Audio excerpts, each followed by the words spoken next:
hurt myself today to see if I still feel.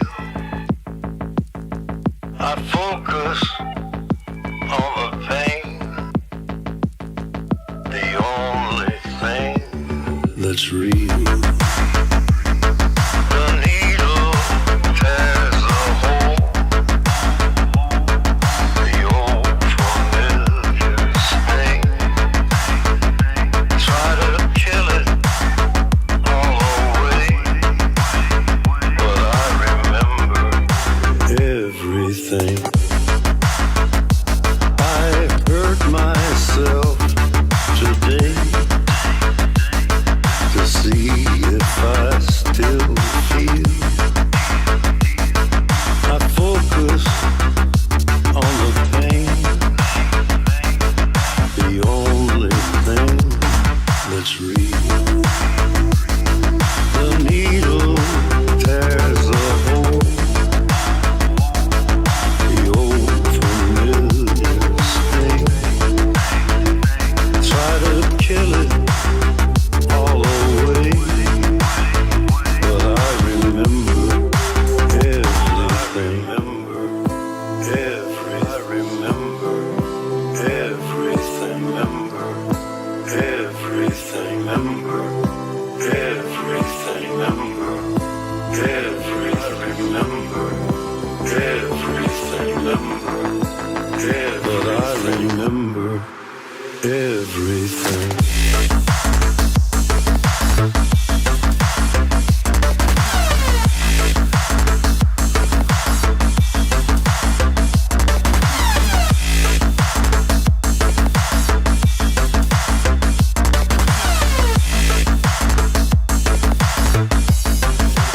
Everything.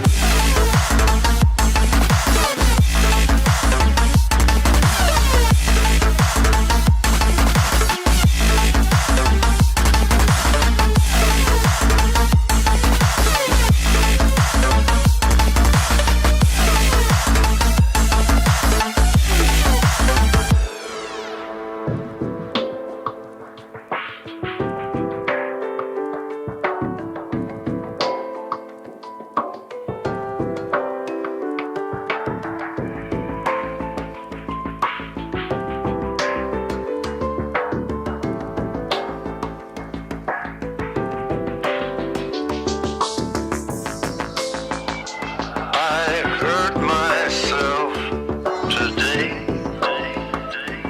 to see if I still feel. I focus on the pain,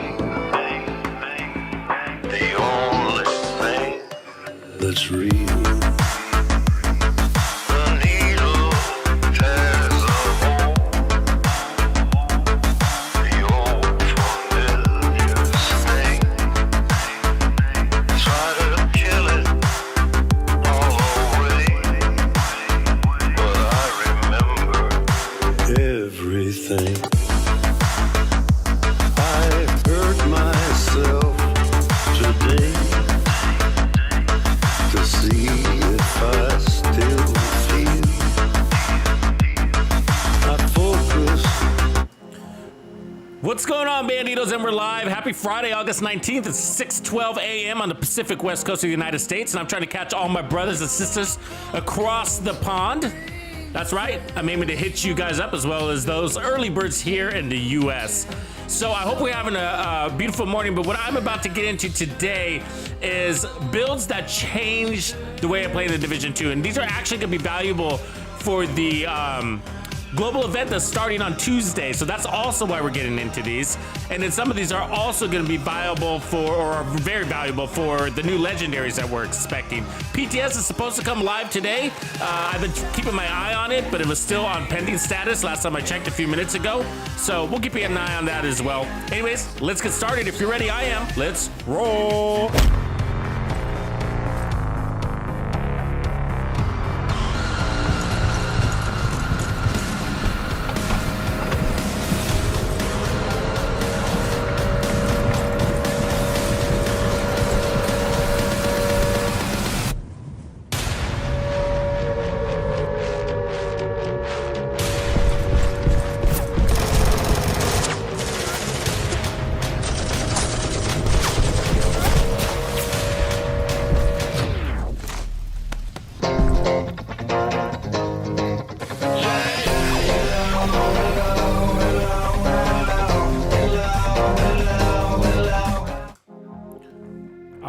right, and we're live. What's going on, Banditos? Hope you're having a beautiful morning so far. So yeah, builds that changed the way I play in the Division 2, or that affected me in a major way.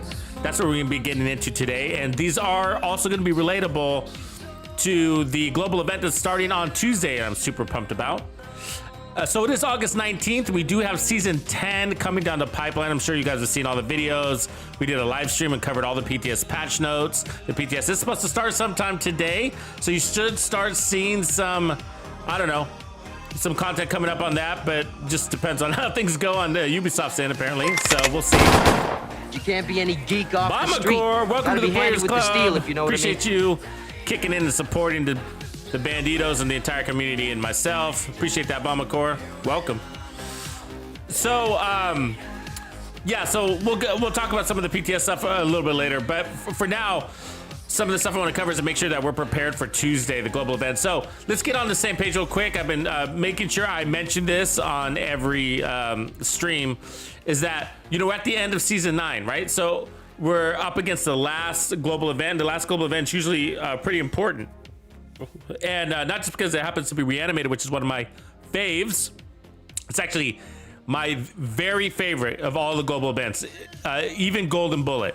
So Golden Bullet is tons of fun, but I get a lot more rewards off of reanimated. And the reason why is because reanimated doesn't really have much downside. So it's like a zombie mode, right? So enemies kind of get up after you kill them, which is cool because they're really, you got a lot of power-ups in here. So, you know, more enemies isn't really a big threat. And when you take down a Chunga, for example, and he gets back up, he doesn't really come back with all his weak points or anything like that. So it's not really a big problem when they come back up. Anyways, so it's promoting headshot builds because if you kill them with the headshot, then they don't get back up, right? So, but what's cool about headshots is that you get more XP for headshots, and then when you chain kill them with headshots, if you run that style of build, then you're gonna get even more XP off of that. It also allows you to turn on all your directives because a lot of those one-shot, one-kill builds, pistols, rifles, marksman rifles, tip of spear builds, whatever, they don't require much ammo and they don't use much skills, and they got the best time to kill in the game, right? One bullet and the enemy dies. So this is fun. So what's important about it is that you get a rewards track, right? So which is going to give you, I forget, like what is it, like 10 things? You get like 10 things on this rewards track, named item caches, all sorts of exotic caches, a couple of exotic caches, whatever. And so you're going to stack those. You're going to earn them and you're going to not touch them. That's what we suggest. Okay, so you earn them and you don't touch them. And then otherwise you're going to get a bunch of red stars. So by earning those caches and not touching them, they're going to automatically be forwarded into your stash mailbox at the end of the global event a week later. And so they'll just sit here and be collected. And that's the objective of the last global event, is to collect as many caches as possible without opening them. Because what you want to do is sit on these exotic caches and the named item caches or whatever, so that you can open them for season 10 and potentially get the new items that they're going to drop us right out of the gate. So like on day 1 of season 10, you can wake up, open up your caches, whatever caches you have sitting in there, and get the new exotics. There's a really good chance that that can happen, right? So that you need as many as possible to make sure the odds are in your favor. And then that way you don't have to fight all the way through your rewards track. So every season gets this rewards track, right? And so you don't have to wait till all the way towards the end when they give you the some of the best exotics are usually waiting at the end, wherever they are. But King Breaker is there. There's a blue screen. So blue screen was 85 in season 9. So anyways, so that's what this last event is. So the other thing is that, well, the reason why these global events are really important is a lot of you are concerned for good reason, but a lot of you are very concerned about your expertise. Okay, so the expertise cap right now is 20 and I'm about to hit 11, so I feel like I'm at a good spot personally. I'm not, just so you know, I'm not concerned about expertise whatsoever, but I know a lot of people are, right? And so I see your question there, Disco. I'll get to that in a second. So the thing is about the expertise level is that it's about to increase its cap. So right now we have 343 items that you have to be proficient with to get this level 20. That's about to grow because they're going to introduce new items, including those new exotics that we're going to get, right? So we're going to get new exotics. We're going to get new gear sets, brands, as well, brand set and a new gear set. So all of that means you got to be proficient with that. The good news is that they're small introductions, so it won't be very hard to get proficient with it. Just play with it. So you got all season to play with it and get proficient with it, and you don't need to get ranked up on it right away, because to level anything up to level 20 is really expensive. It's going to be a major effing grind. So just don't break your back over, guys. It's just not worth it. You know, I got to tell you, I got quite a few weapons that I've ranked up to level 10. You know, just my go-to, like this Regulus or whatever. I don't even notice it. That's a 10% increase. I don't notice it. It's not a game changer. But we're going to be doing it. It's part of the game. So we do things that are part of the game, especially if they're giving you more power. But just, you know, don't get anxious if you're level 8 or level 7 and you're running around with people that are level 20. You know, so I mean, I do that all the time. I run around with people that are level 20 and I outperform them, and I'm a level 10 on my favorite weapons, which most stuff I don't even rank up. Look at all these weapons I don't rank up. So this police M4 I did because I use it all the time. And so my point is that when you get to I'm not even to level 20 yet. So when I'm at level 20, it's going to be really expensive. 55 exotics, I believe, to get you from level 15 to level 20 on a single item. 55 exotics, right? So, you know, shoot me in the face. Somebody, please. Because I'm going to have to make choices. I mean, if we look at my resources and I haven't spent any of my exotic components, just so you know, I haven't spent any, like 0, since the whole expertise system came out. I got 133 exotics. So I can basically upgrade 2 things on my way to 3 things. Out of all 300 and something items, I can only take 3 things to level 20. All right, so you're gonna be very selective on what you're gonna be able to do anyway. So there's no hurry in getting to level 20. And some people have done it, you know, and they've rushed there. And a lot of people, not a lot, but you know, there's a good percentage of people that have done it. Maybe they're PvP focused people, and they think it's a little bit more important in there. But you know, I've been going into PvP. I haven't struggled with my level 0 stuff, just so you know, because I change my builds all the time, and that's one of the reasons why I'm not concerned, because I would have to literally level 20 every single item I play with, because I'm always changing my builds. So you know, so it's just a thing. It's just a thing, you know. Do it on your favorite weapons, and then don't stress out about it. Okay, so that's that. Anyways, I mentioned earlier, and just to make sure it's clear, you can't there's only one way to get those stash caches into your mailbox, okay? And it's if you don't touch them off of your rewards track, and then when the event ends, they'll automatically roll over. So any of these global events that had a rewards track, which is most of them, so you know, what I do consistently is I don't claim them. You know, you got to claim them, and then they drop into your backpack. Okay, I don't claim them at all. I just leave them. I earn them, and I leave them in there. I don't touch them. I don't claim them. And then when the global event ends, you don't have to do anything. They're going to automatically be delivered here. And then if you want to know how to do it off of the rewards track, the main rewards track, it's a little trickier. Okay, so this rewards track here, the big rewards track, in order to get these things to drop into your mailbox, you got your backpack stash needs to be at full. So you need to go into the global. You need to go into the season with 20 proficiency items. So what happens is this. Okay, so unless they change something, when the season pass is active, you stop getting proficiency caches. You don't get proficiency caches when this is active, unless they change something. But that's the way it's been. So you won't be earning proficiency caches. So for season 10, for this last global event, what you're gonna do is farm the shit out of red stars, open up all of your proficiency caches so you have 0. Go here, purchase a bunch of named items, right? There's nothing here to buy, but you're gonna buy a bunch of named item caches. Fill up your backpack full of named item caches, okay? Then the next day or a week later, because it's gonna take a while, so you're gonna be missing out on proficiency caches if you care, but I wouldn't. Then when the season starts, okay, here, and the rewards track kicks in, if you want all these things to go into your stash, as long as your backpack is full, they're gonna automatically roll into your stash. even if they're not in an item, like this Kingbreaker assault, this named assault rifle, the Kingbreaker.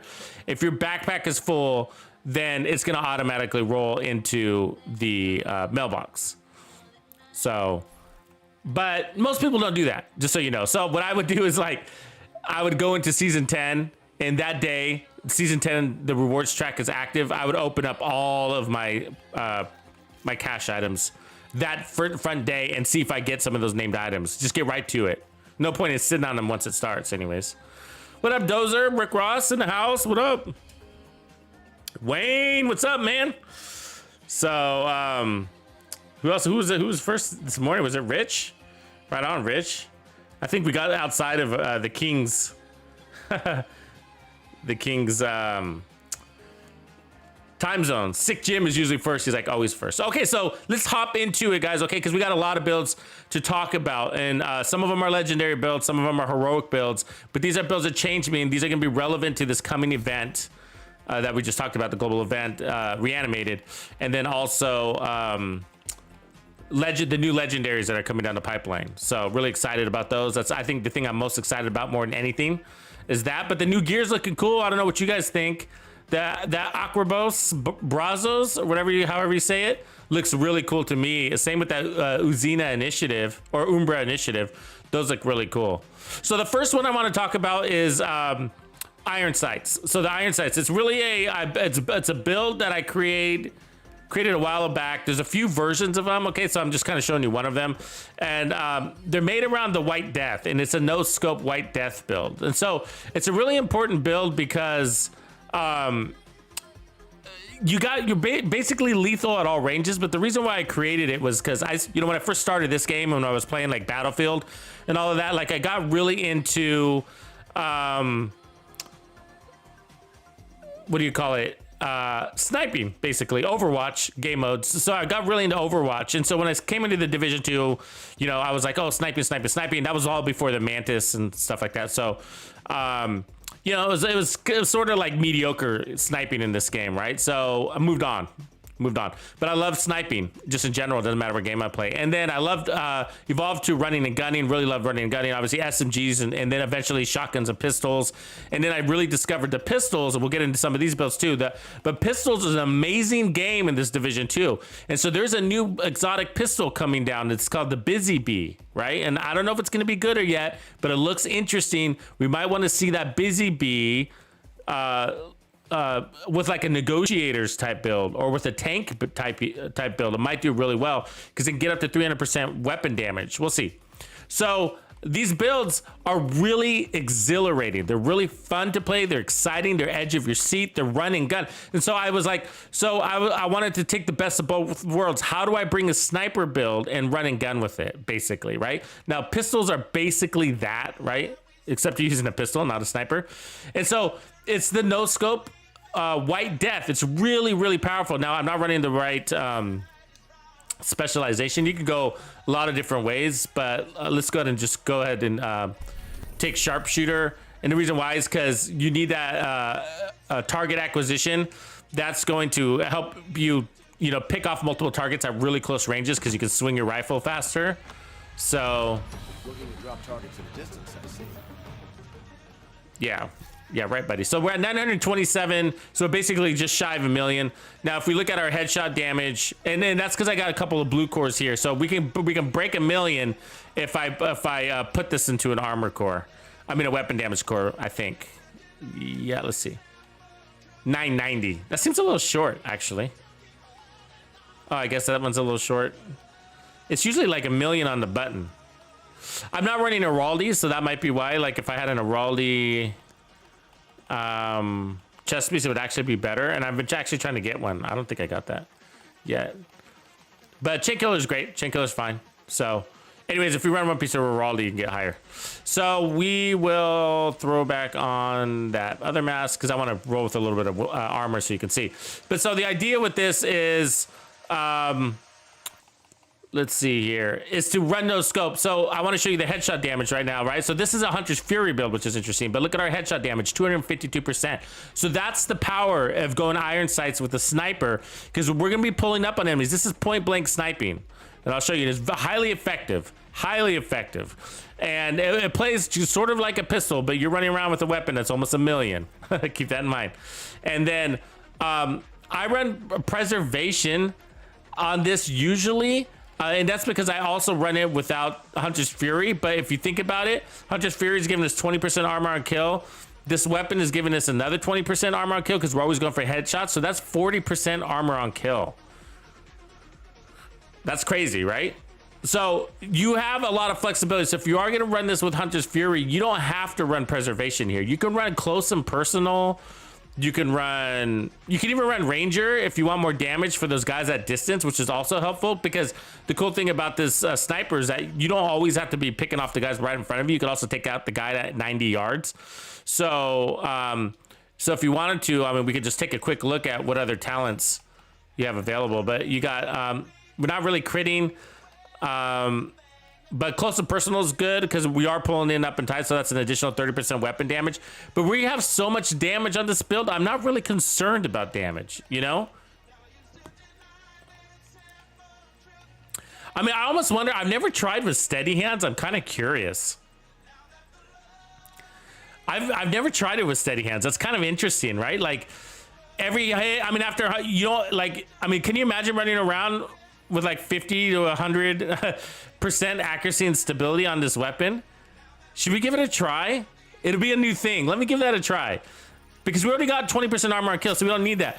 But it's gonna start off as nothing, right? One shot, and then you get, so you got it, you know, 50 enemies, you're at 50%. So it's gonna be slow, but I think that you'll see major improvements to your sniping because you'll also be slow to get rid of it. I just wanna try it. I know it's kind of crazy, but yeah, and they don't have to be kill shots either. I just want to try that. So one of the other weapons I'm bringing along is this Covert SRS, which is basically the Mantis, right? It's a non-named version of the Mantis. And so I want to try running with this. I've never done it with that. It's a little bit weaker of a weapon, but it's faster.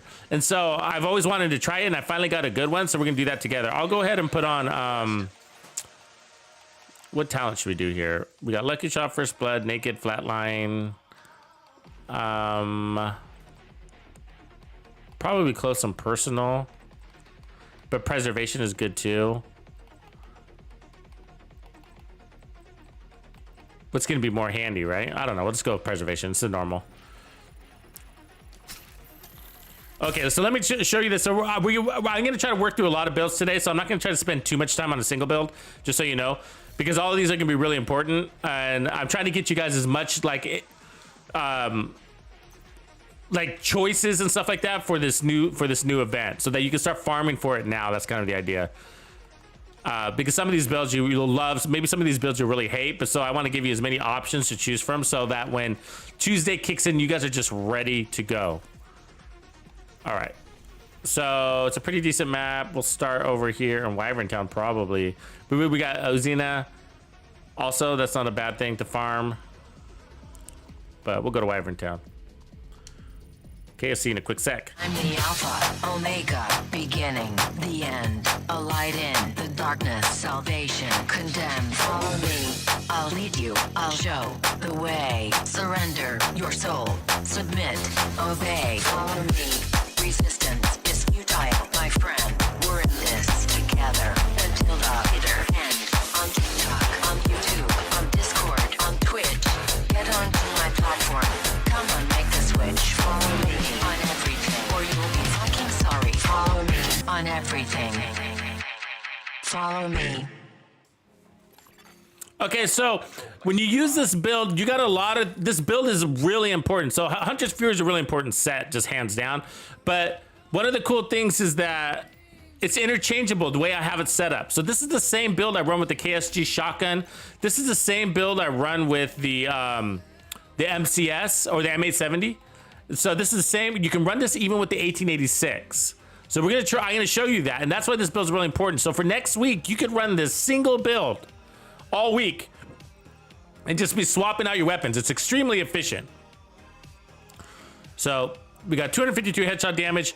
The idea is to point blank, and so.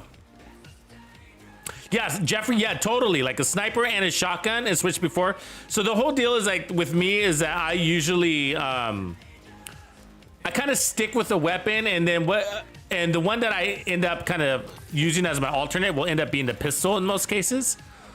But otherwise, I really do stick with a primary weapon. The reason why is because I'm going pretty fast, and you know, I don't usually rotate my secondary weapon. Like I never do. Like I don't know if that's bad or good, but I almost never rotate into my secondary weapon unless it's on my build. And what I mean is like, I play into it on my build. I guess is the best way to say that. Like, what's it called? Like versatile. You know what I mean? And so like, if there's like a talent that says, oh, switch. Otherwise, you know, God, it's rare. I mean, you guys see me play whole legendary missions and I never switch weapons. Usually because I'm kind of testing out a build, and so let's try to get a fucking target.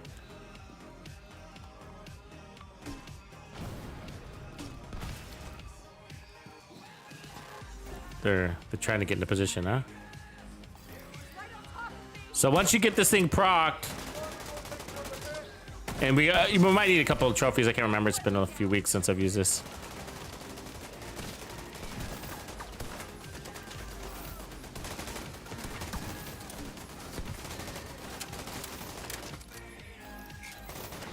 We're all backing up, apparently.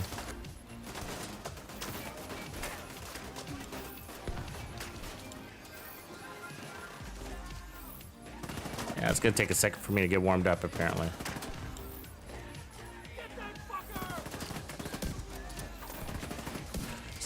Yeah, I lost my proc already, so it's a little hard when you first start, isn't it?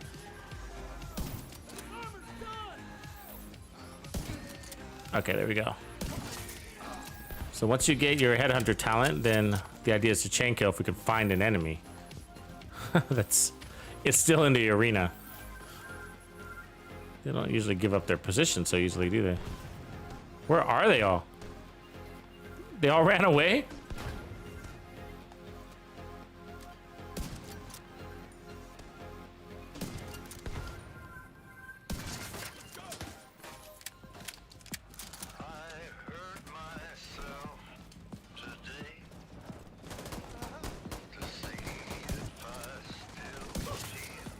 It takes a little getting used to, and so that's kind of what I'm doing, is acclimating to the build. So expect it to be the same when you start.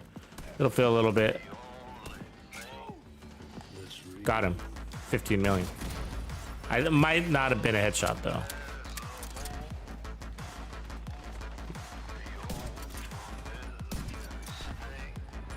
Got him.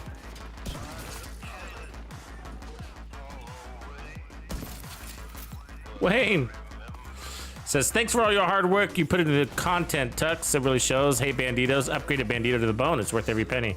Oh, appreciate that, Wayne. 7 months. Look at you. You're the king. Appreciate the shout, man. Catching you nice and early in the AM, huh? I think you're 2 hours ahead of me. If I remember right.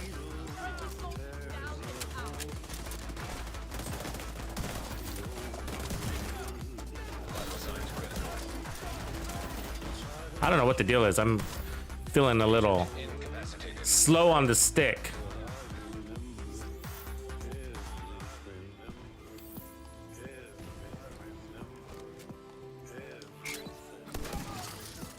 It might be that steady hands thing. Let me see. How many stacks do I have? I might be restarting it when I switch to my pistol, which would be weird.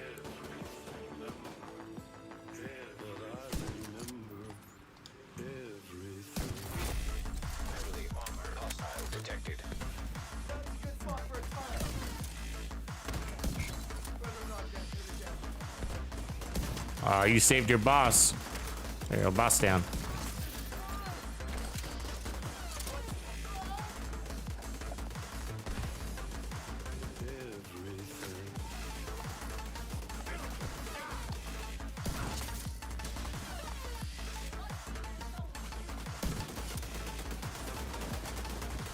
So you see, I don't let my crosshairs close. You'll get used to it after a few minutes, right? So like the crosshairs don't close all the way. And so all you got to do is line up the head inside the little crosshair box and you'll be fine. So, cause you're moving, you see that? So you don't have to wait for your crosshairs to close. You can.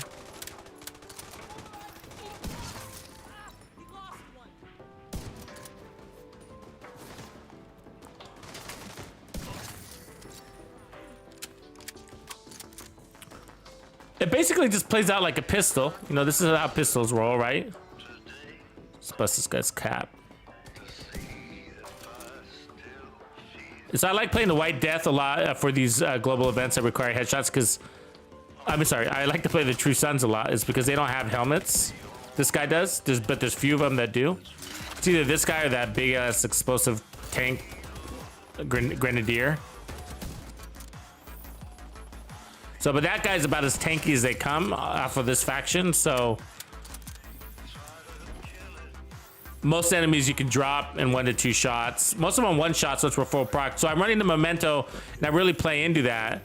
So I like to get my kill, grab the trophy, and get the next kill while the trophy is still active, which is what they want you to do with this thing. So you get a major power buff, but you're getting that bonus armor that's buying you time. And there's a mechanic in this game that the enemy won't shoot at you right away. Like, they'll sit there and stare at you and go, there's like a pause. You see that? See that pause? We just took out 2 enemies because of that pause. 3 elites, right? So I'm gonna leave that tanky elite up for a second. Take out his homie.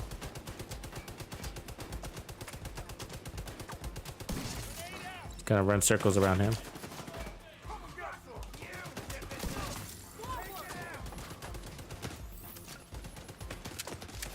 Damn, who's got a fucking good angle?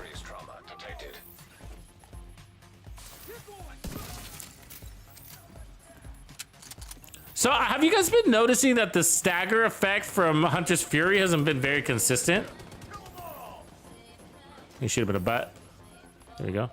So if you shoot him in the helmet, it takes 2 shots. If you shoot him in the butt, it's a single bullet kill. So sometimes I shoot him in the helmet just because I want to show off my headshot capabilities like a weirdo.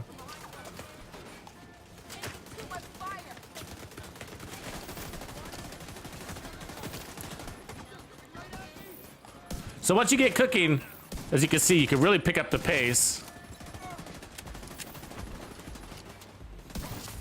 So we're fighting also an elite resource convoy, so keep that in mind. A little lot going on right now.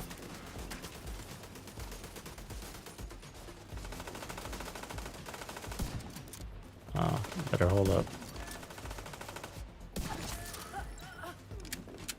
The farther you're away, the more likely you're gonna have to close your crosshairs.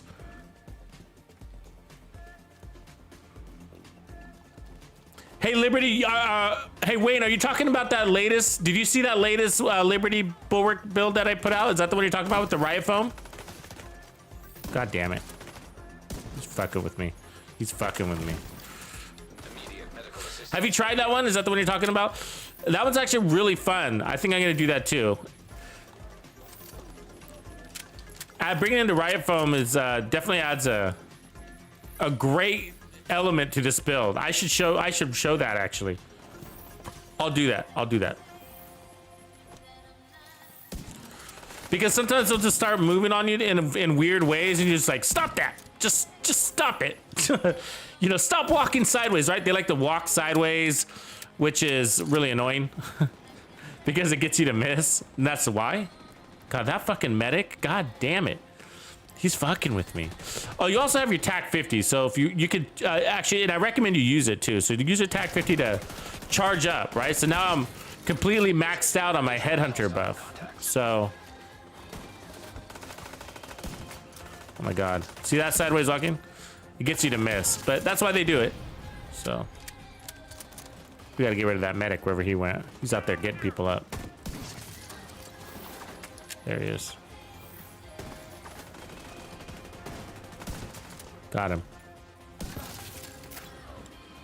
And so once you get Headhunter procced, I don't know if you guys know this, but actually sniping becomes easy. So that's why you want the TAC 50, because it's a shortcut to making sniping easy. So all of your handling gets improved with Headhunter proc. Now it doesn't say that anywhere in the talent, but if you're experienced enough with that talent, you'll know that that's the case. And the first, so that's what I say. The first kill is always the hardest.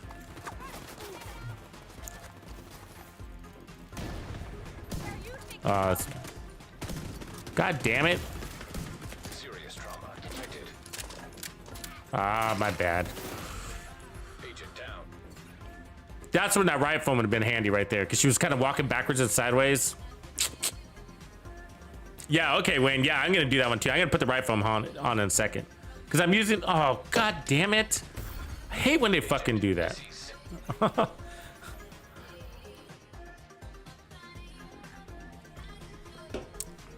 They should just leave you in this game. You know what I mean? Like, it just slows you down when they double tap you, and I don't know. That's not what the game wants, does it?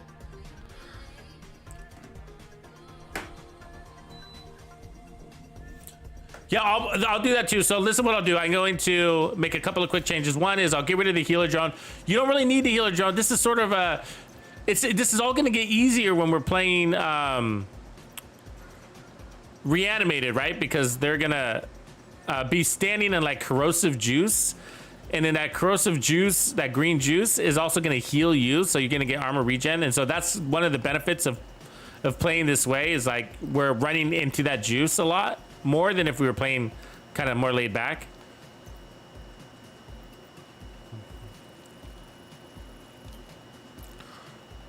So I also want to try this. I got to remember to give this one a whirl too. I don't know if it's gonna be any good, but.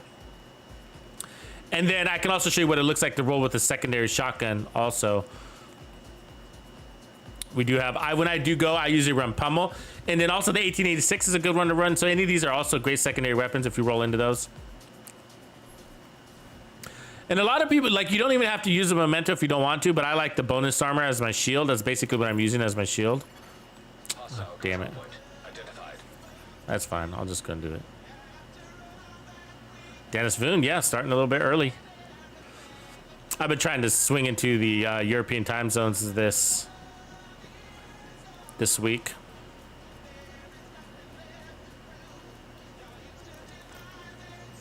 My officer sucks, El Rukin. Mank the Yank! What's up, Mank? Good for you to join us. Okay, let's try this again. That was a stupid way to die. Because we were on a fucking roll. And we just... But that, you know, that happens. It's part of the high risk, high reward system that these run and gun builds provide, right?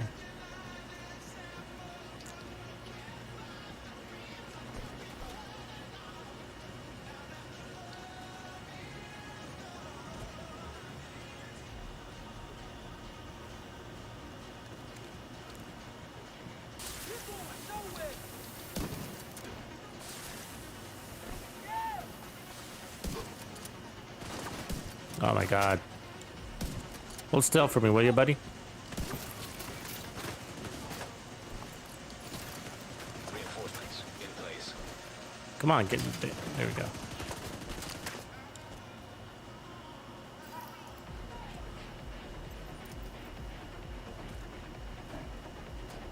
Where'd he go?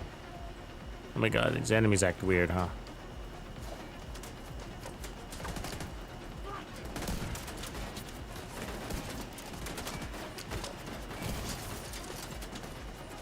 Isn't that weird? I just got that kill, but no 20% armor on kill. See that? I'm wearing Hunter's Fury, aren't I? 1, 2, 3, 4. Okay. Gotta double check sometimes.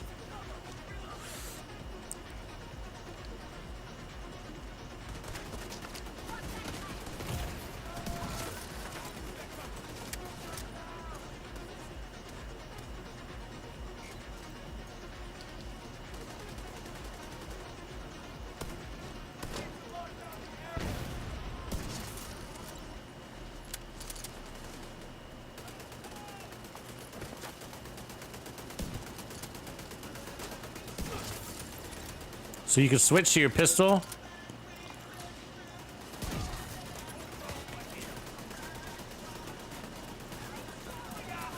Which is probably a smart idea when you're, especially when you're in a group.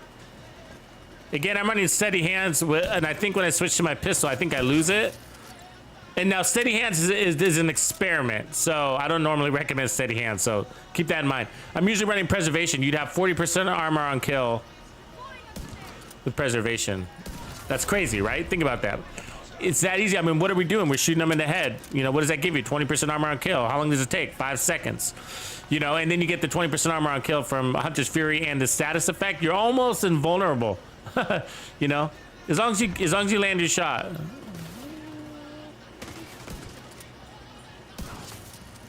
It's a million, I mean, base weapon damage, so it's worth landing that shot. Here's a boss. And we can one tap her if we had everything ready.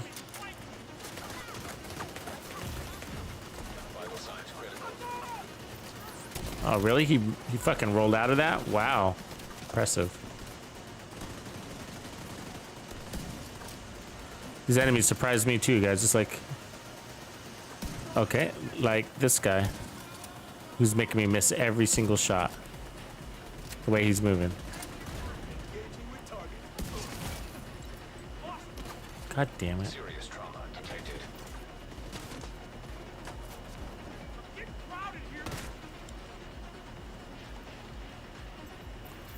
He just died from that riot foam hit. So I've been noticing that lately. There's a possible glitch in the game. So I had Headhunter proc, so he died with the weapon damage transferred over to the riot foam. Did anybody see that? That's what just happened there. It's not the first time I've seen that happen. Noticed that the other day when we were running the Bulwark Shield pistol build. So what happens is you get Headhunter like we do now, and then the next enemy I hit with the riot foam is gonna absorb that Headhunter damage. Watch. See if I can get to her, since I'm on fucking fire. Okay.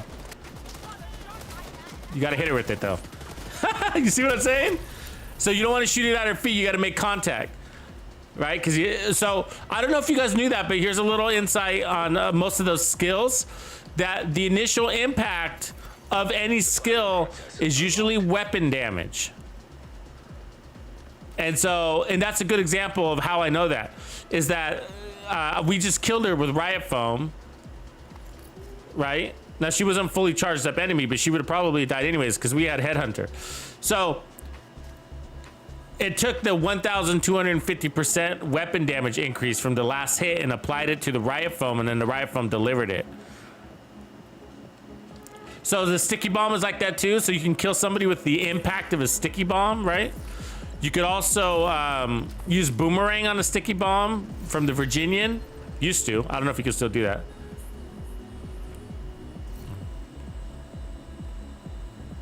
Ooh, that's a nice little Super 90.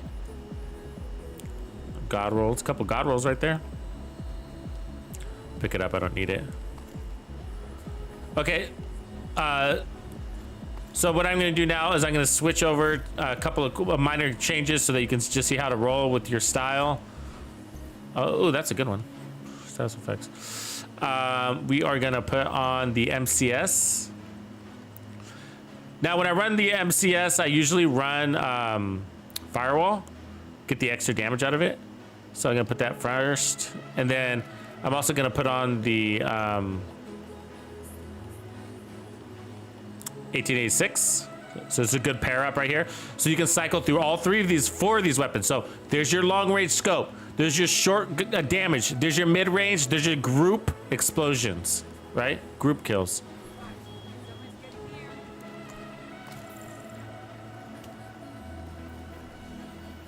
Go kill somebody. Go kill something. Anton House, Bama Core, GG's. And Chevy Muscles joined us. Good to see you, Chevy.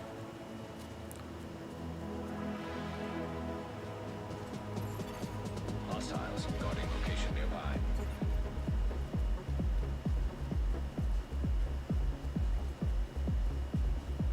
Good call. Is that it's saying during Golden Bullet, the chem launcher is treated as a gun too.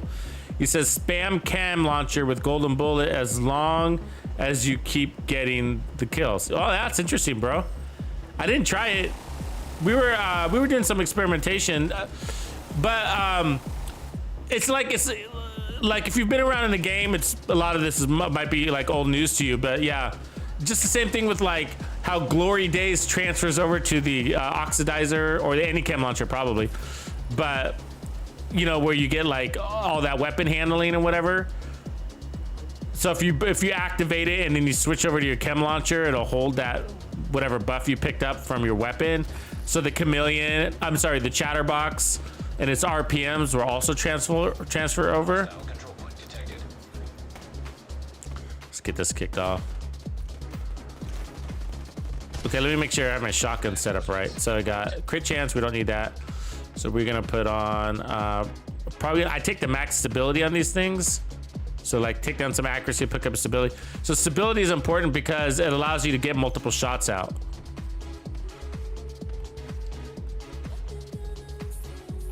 Reload speed's fine, but I'm running pummel on this one, so.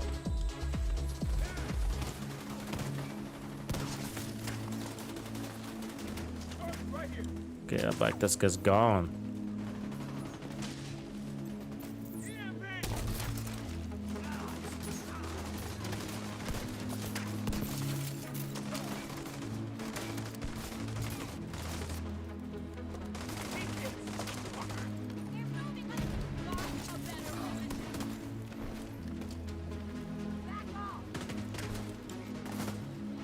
God damn it, there's a guy upstairs. Ah! Immediate medical Didn't see him up there. Agent incapacitated.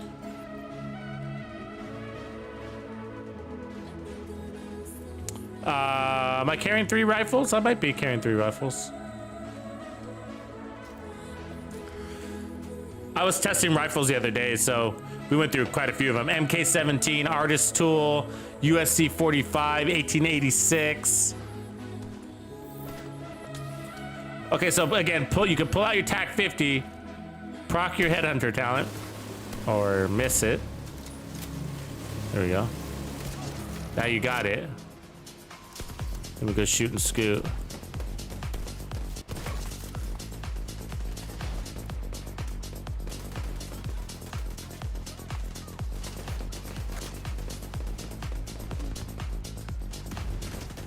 Ah, god damn you. Oh my god, I'm gonna die. Vital signs critical.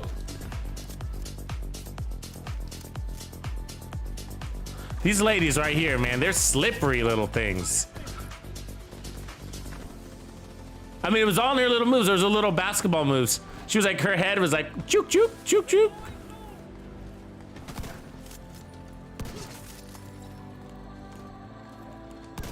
Oh, you know what? I don't have shotguns in my skill tree marked. Keep that in mind. I might be under damaged here. God, I hope they fix that soon. That's just one of the stupidest things in the game. You can't just change builds on the fly because you might not have it like marked up on your...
Well, let me jump over this. So annoying.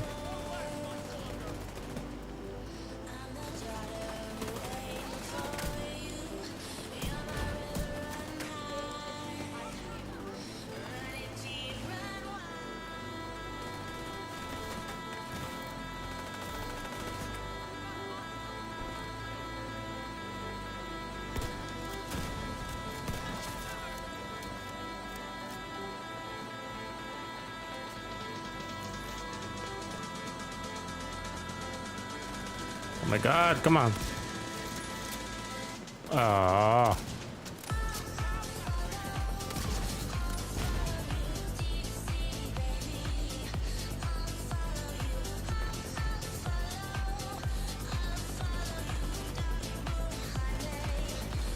There's a boss. So I'm trying to switch through weapons a little bit here for you. It's also helping me. Helping me help you. Mr. Robin House. How are things going, man?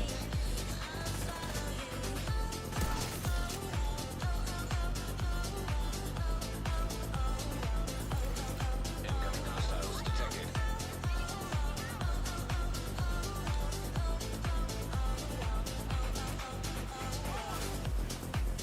Fucking foam. Serious trauma detected.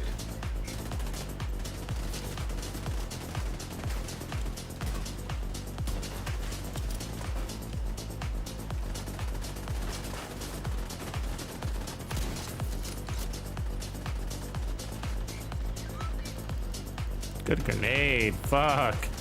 Right where I was going. Right where I was going.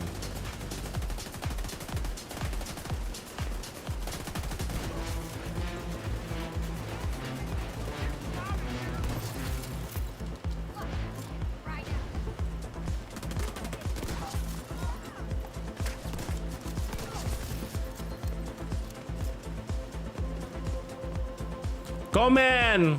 Gracias. Me gusta la música también. Dame más energía. La música.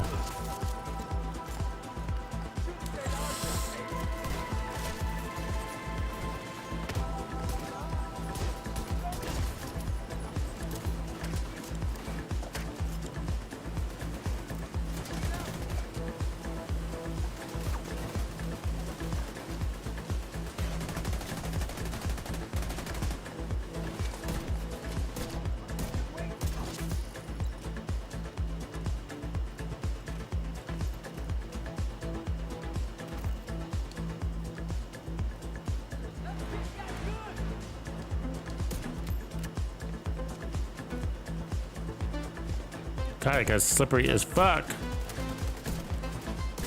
They're on steroids lately, I'm pretty sure. What do you guys think? How fast they're running? It's like I'm a lot of, no, that's the one thing I wish I could do is run fast in this game.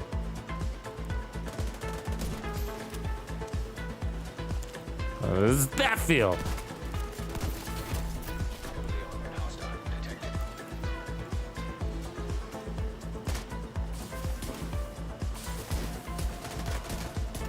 Ah, bad spot. Medical assistance needed. God damn, she's slippery. Got lucky there. She was slippery as shit.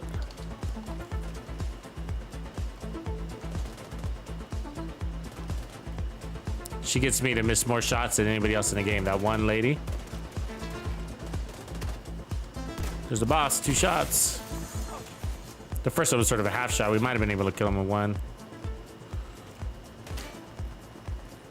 He's gonna jump over as soon as I get over there.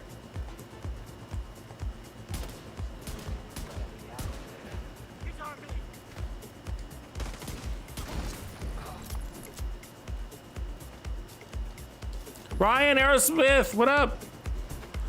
Aerosmith.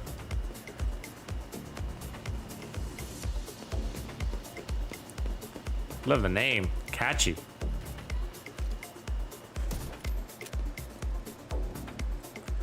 AG in the house. What up, AG?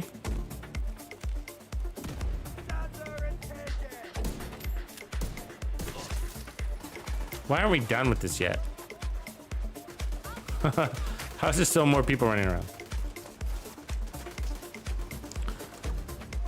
Okay, quick switch, changing out of the shotgun. Ooh, look at that little vect. We're gonna put on this thing I wanted to try. So this is experiment covert SRS. I've never really used it this way. I'm wondering if it's got enough damage to it.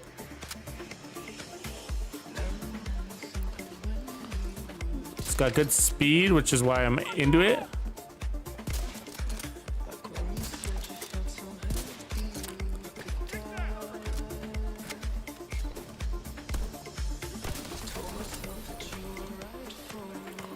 So wait till you see the status effect builds that we're gonna get into today, though. Those are gonna be, if you haven't run these status effect builds, your eyes will be opened. They're important. They're really important for legendaries, and that's why I want to also get into those today.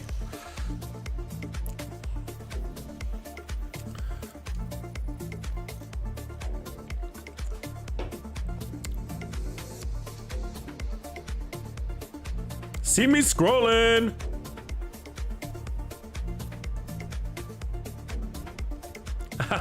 Good for you though, man. That's how you learn, bro. I see me scrolling. That's good, man. So see me scrolling says, hey, I've been checking out a Chinese YouTuber's speedrun videos to see what his secrets are. He doesn't speak or read Chinese, so it hasn't been easy. But yeah, you really gotta. I mean, watching them live are a little bit hard. I think like if you're trying to pick up on tips, sometimes it's good to watch like the replay versions, like the vlogs, because they do some really interesting things sometimes, and you have to rewind and rewatch. Sometimes you rewind and rewatch the same little shot, the one shot, like 5 times. You're like, how did he do that? But you know what I can tell you though is pistols. Like if you notice, a lot of the speedrunners, there's some sort of play on the pistol. It seems to be really consistent too.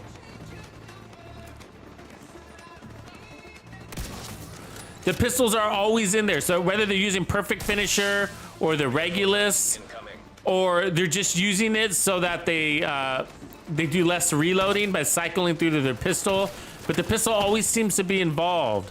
And so I think it's like, if you're looking to level up your game, like be a better player, got her. Ooh, this will work. This will work. You see the speed on that? Then I definitely recommend getting better at switching to your pistol or using it or whatever, you know? How was that not a kill shot?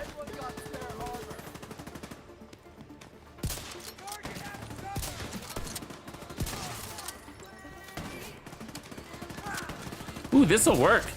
This sniper will work. It's fast. It's a fast one. Now I gotta get used to the handling on it, but it's nice. And then you can pick off the far guys if you need to, or two. I guess. There you go. Yep, 13 million.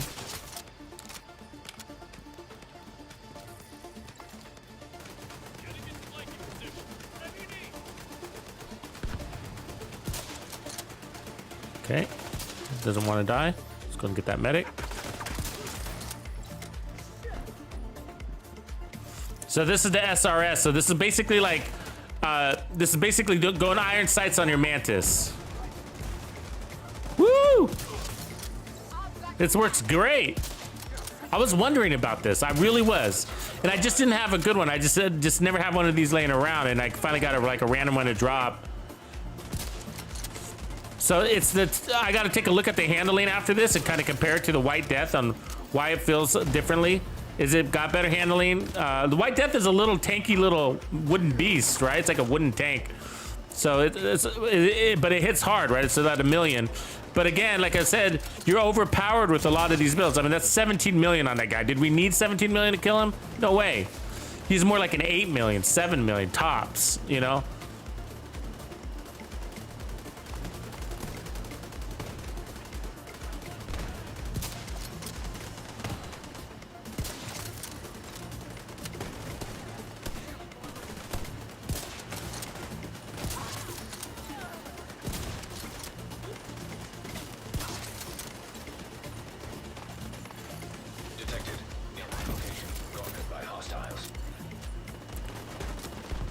So pistols are going to give you a faster acquisition of targets, so probably the fastest, because they got a shorter barrel, right? So you can swing your arms left to right a lot faster.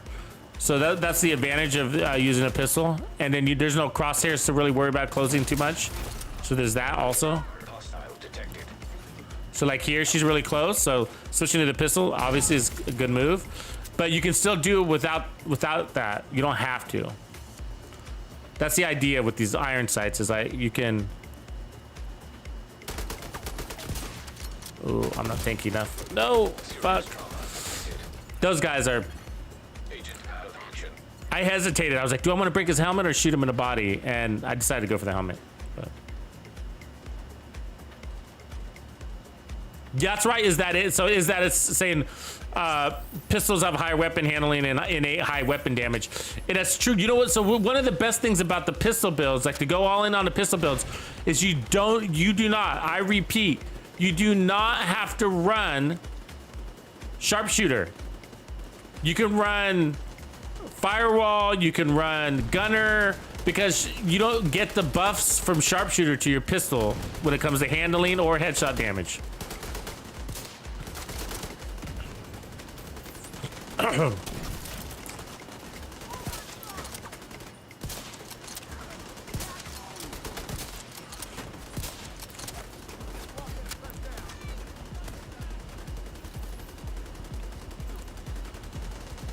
You really want to plan your boss shots.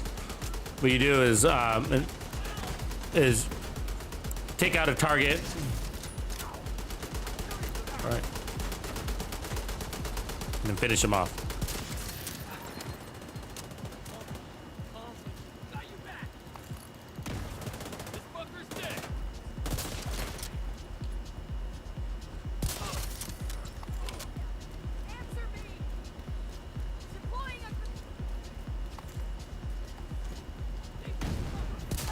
Sniper, that was a headshot. All right, let's see where they're coming from. The back. Detecting additional hostile contacts. Yeah, you do want to. Good question, Mr. Rob. You do want to update your settings too. You know, one of them is I took off auto aim. So auto aim. I'm on Xbox. I don't know what you guys play on, but auto aim is gets in my way. Because auto aim like makes the decisions for you, and sometimes it's helpful. But when you're running Headhunter, it can also steal your Headhunter proc away.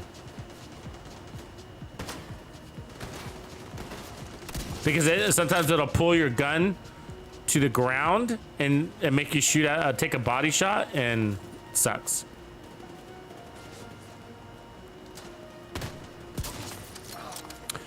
And so I'll show you my settings when we clear this. But you know, it's gonna be unique to everybody, but I'll still just gonna give you an idea of what I did. And mine's unique because I do run an Elite controller, which is relatively new. I've been running an Elite controller since, I think, January.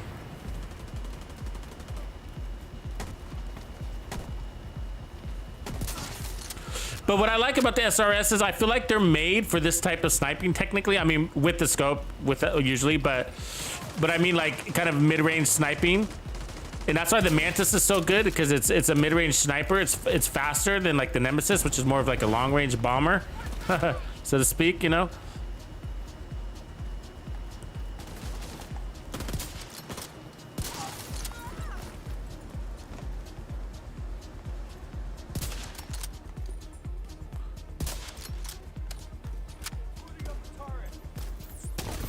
He died. You see that? He took the Headhunter buff to his body and died. That was on the right phone. That's not what I wanted to do, but I actually don't like it, just so you know. Because I want to save my Headhunter proc and continue it, but it basically steals it away from you, right? Your enemy's dead, but it stole my headshot, and I want that headshot to.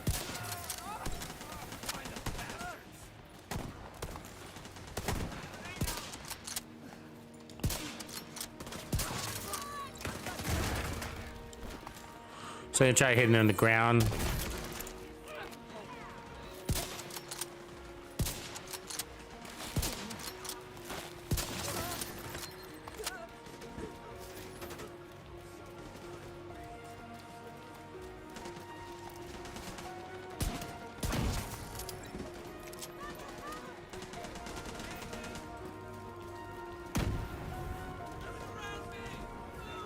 Who's left? I don't see anybody. Oh, there's one.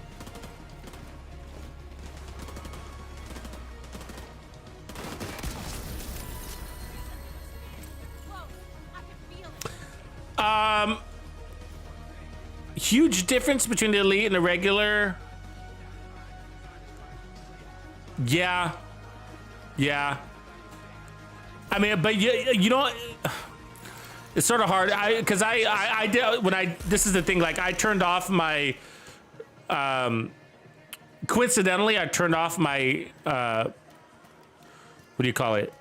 Aim assist around the same time I got the controller. So what I did is I actually tested my aim assist off with and without the new controller, and to see, because I made a video about this and made a recommendation, be like, and you can absolutely turn off aim assist without an Elite controller and be completely happy with it. And so I wanted to give that recommendation, and that's one of the conclusions, is that you do not have to have an Elite controller in order to turn off aim assist. But the Elite controller allows you to better precision tune your handling. It's more of it's more mechanical and not digital, which is what I liked about it. And so so I had adjusted my settings, and I had been running with custom settings on the game for about 9 months or a year. I actually don't customize my settings too much. I'm usually good with defaults. I'm usually that guy. The defaults are fine for me, and so but at some point I tweaked them just so that I can be a little bit better with my headshots. That's the only reason why I tweaked them. Here, I'll show you now. So, but once I got my Elite controller, I retweaked them again.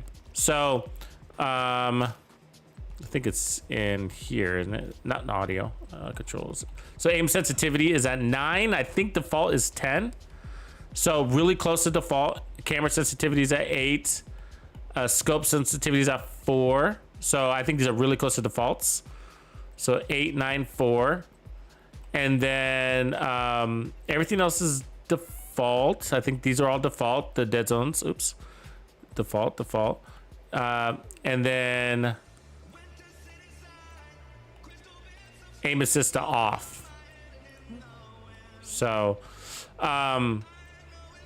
yeah, so they were more aggressive before. And when I got the Elite controller, you want the Elite controller to do most of the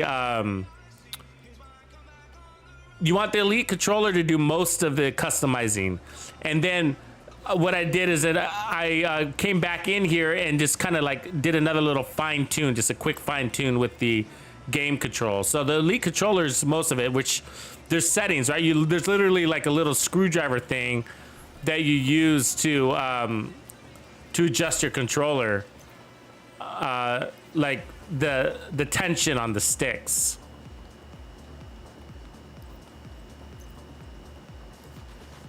Let's delete this real quick. Need to make room.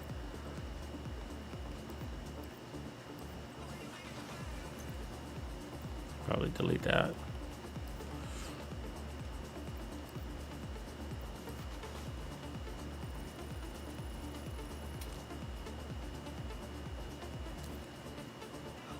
And then the paddles. Then there's a paddle. So I do use the paddles. They do help a little bit, especially with deploying skills. So like I can deploy skills with the paddle. So that's a paddle right there. And so by doing that, I don't have to remove my finger from the trigger. Also, I can heal up with the paddle. But it's not letting me because I'm full. But so I can heal up with the paddle too. So same thing. Because I don't like using the directional pad. It's kind of actually, the directional pad's kind of clunky on the on even an Elite controller. It's kind of a clunky thing.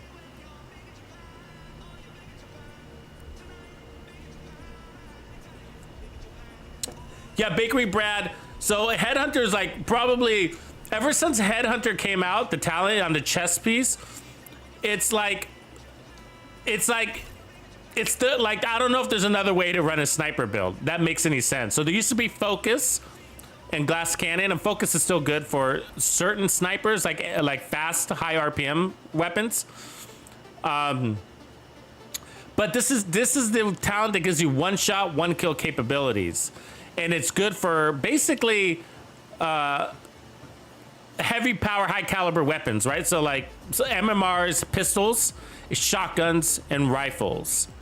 And you can make some use cases for some other ones, but those are the ones. So this is on the lower end of the totem here, but so these work. And then you saw me running probably with the shotgun. So, but basically what it does is you gotta get, it's based off of weapon damage, okay? It's based off of weapon damage, so don't be confused because it talks about headshot damage in there. But you need to have a headshot damage just to make sure you get to the cap. But the cap at the bottom says 1,250%. So basically it's taking the damage from the killing blow of your last target and it's rolling it over to the next shot. So whatever that damage is, so if you killed an enemy at 2 million on the last shot, that's your new base weapon damage for the next shot. And then so on and so forth. And it stacks and then it rolls over and it stacks and it rolls over until you get to a cap of 1,250%. So with this setup, I think probably the cap's gonna be like probably around 19 million or something like that. But if I took off the armor, the cap on some of these lower damage weapons like this one, like the Covert SRS, is probably more like 24 million. And then but I can go up to 60 million with the Nemesis just because of this chest piece. 60 million. Now there's no enemies that have 60 million in damage. I mean, so it's an overkill, but it's fun. I mean, it's really fun. Really strong chest. I actually think it's the best chest piece in the talent in the game. The reason why it's not like the meta is because it's restricted to headshots, right? And so it corners you into a certain type of gameplay, which is why it's not like the official meta. Like, you know, Glass Cannon or Obliterate can be, you know, and that's why also Focus isn't also. So even though Focus, do you ever notice that Focus is the strongest chest talent in the game for assault rifles, yet it's not considered a meta because it forces you into wearing a scope. So usually the metas don't force you into an unnatural gameplay style, you know? Reinforcements en route.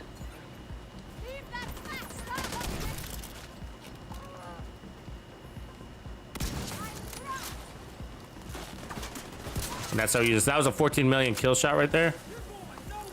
15 million, see the damage is going up.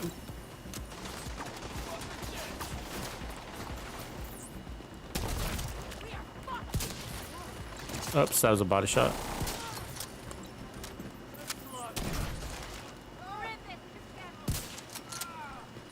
Hold still. Trying to get used to the handling on this one.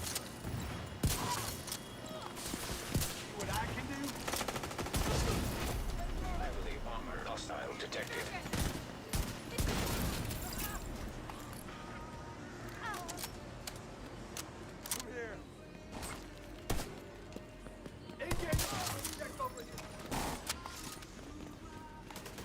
I hear foot boot. Oh, there they are. It's like I hear boots.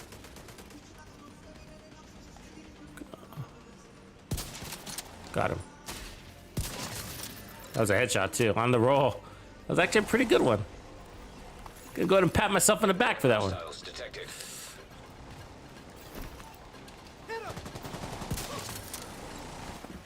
I fucking hate that when that dog. The thing about when like you have an enemy faction in the house, it's like they don't bother to shoot at, like the True Sons are always gonna be shooting at me. I don't know why that is, but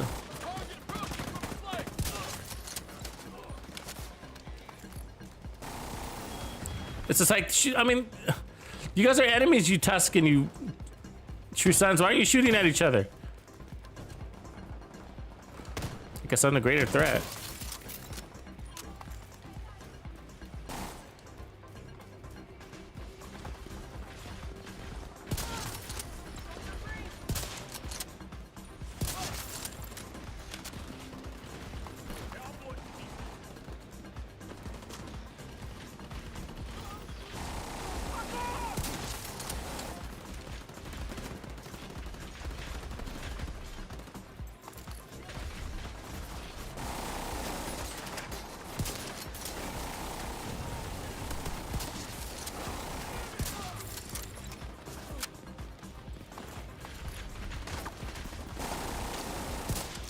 Ah, I got the shoulder there.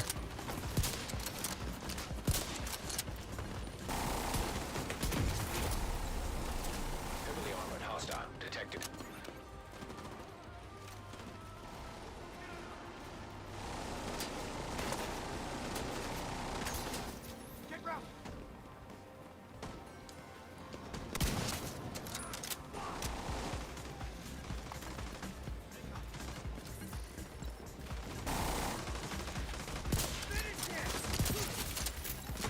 Oh, that medic is a busy body, isn't he?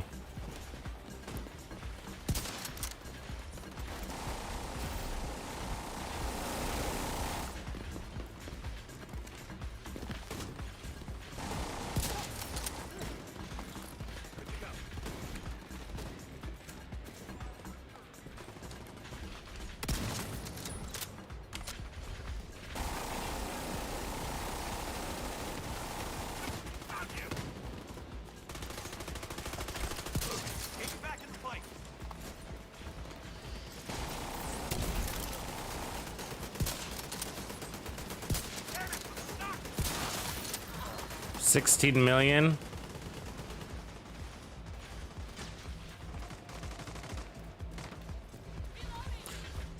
Yeah, I can't wait for the next hybrids. I'm seeing a lot of good hybrid potentials coming down for season 10. Mr. Rob, I think that'll be fun. Dragon.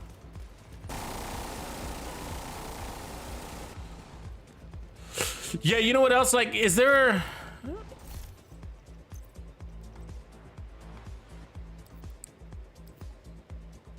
Hold on, I want to compare this actually. So the coverts on the right, so it's quite a bit less damage, like a 1.1 to 844. So there's that. You got a little faster RPM and more rounds in the mag. Now, I could make that even better, but either way. Also, the White Death gives you a little 20% more headshot damage. So almost 30. But look, I mean, so it's giving you all that. The White Death gives you all that base damage plus more headshot damage. It's quite powerful. You know, but this is working. But look at the reload time is obviously faster off the SRS, and then you got a deeper shot off the White Death. But handling wise, they're about the same actually. That's what I was kind of curious about, like stability, accuracy. And so I put a 20% stability mod on the mag, which is only given a 7. But the truth is like I could actually take an extra 5 rounds, which would make this one unique. So let me try that. Let me try that. But that could be the major advantage. More rounds, less reloading. But the thing is, I'm kind of a, you know me, I'm kind of, oh, that might have been a good one actually. It's not God rolled, but I might need an Oraldi chest. But I'm always reloading, so you know, sometimes larger mags on these high powered weapons don't make a lot of sense.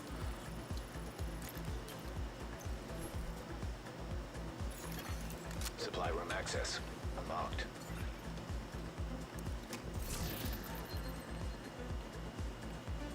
%9 pulse resistance, that's not bad. I'm still trying to get all the 10s there. Has anybody gotten all 10, like at least 4 pulse resistance mods?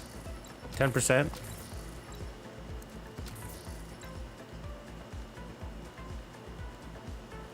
Yeah, the Avenger, you'll be able to get the named rifle out of the DZ. Now I've gotten mine from named item caches. Mine's God rolled. It came God rolled out of the named item caches. So this global event, you know, just keep farming it. You've got one coming up on Tuesday. Couple of days, guys. That's just a couple of days. This will be one of the builds for sure that I'll be running. That's a good one right there, though. I'm gonna mark that one. So I use the 1886, but just so you know, like, the 1886 is better than the Virginian. Because so the 1886 is strong. There's no better killing power than one shot, one kill. And so let's run this now.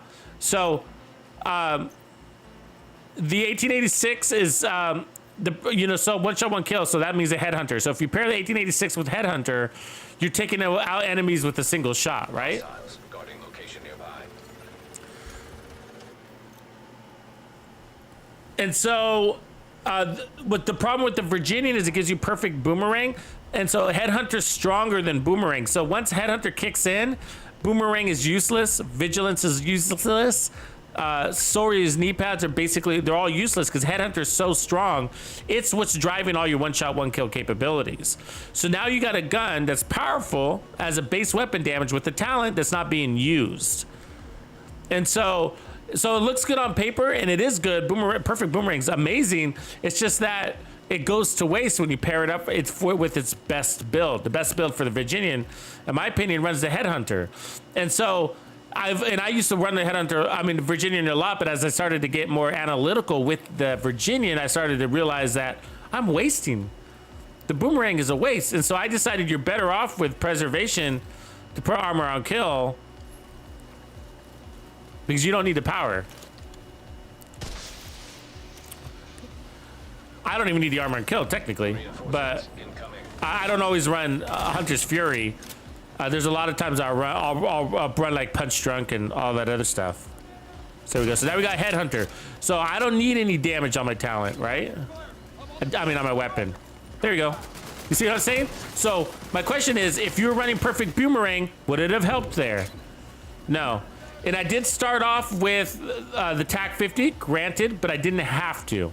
That's just a nice little treat, a little way to kick things off a little faster. You know what I mean? But you don't have to. You don't have to. You're dealing with a weapon that's got a base weapon damage of 800 and something, almost 900,000 weapon damage. I mean, it's the strongest rifle in the game, and technically, it's got the best DPS in the game if you consider one shot, one kill as DPS. One thing I wish you could put on this rifle though is like a pummel, you know, where you like on kill it reloads every 30 kills it reloads because it's an absolute beast. It's actually easier to use than the White Death. It's more forgiving. It's more forgiving. You can put out multiple shots faster. Oh, don't you punch me.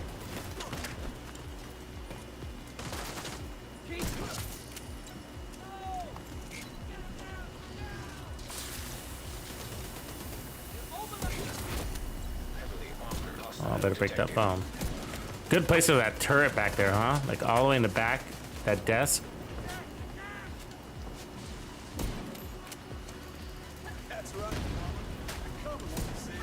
Oh my god.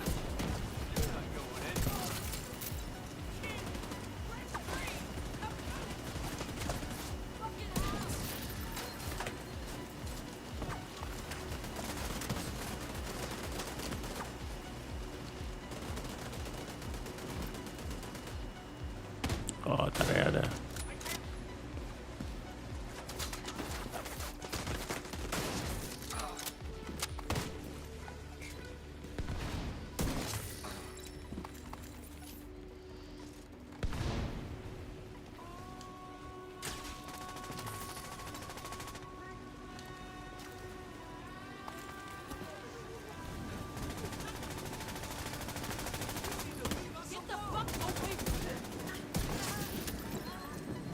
Really good weapon.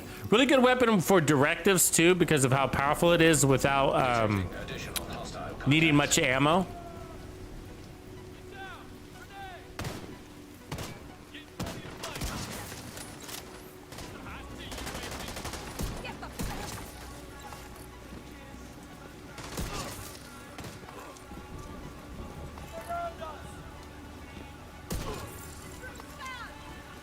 That wasn't a headshot? What? What was it?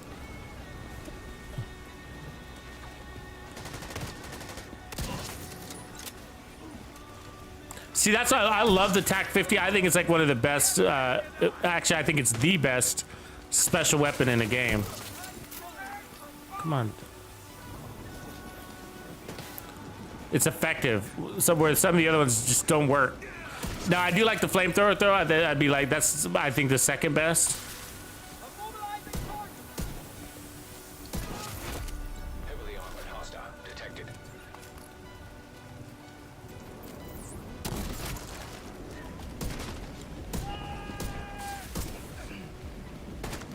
Come on. Get off my ass, that rifle.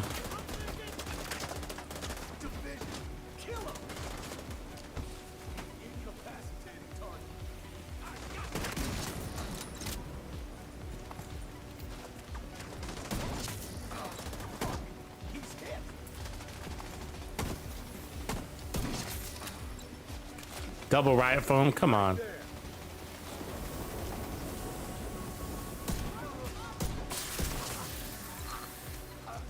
There it is. Go a little bit faster with the rifle.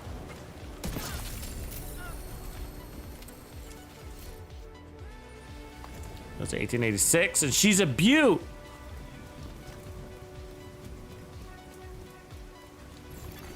Supply room access unlocked. Yeah, I'm not a big fan of Ace's full hand. It's really inconsistent damage.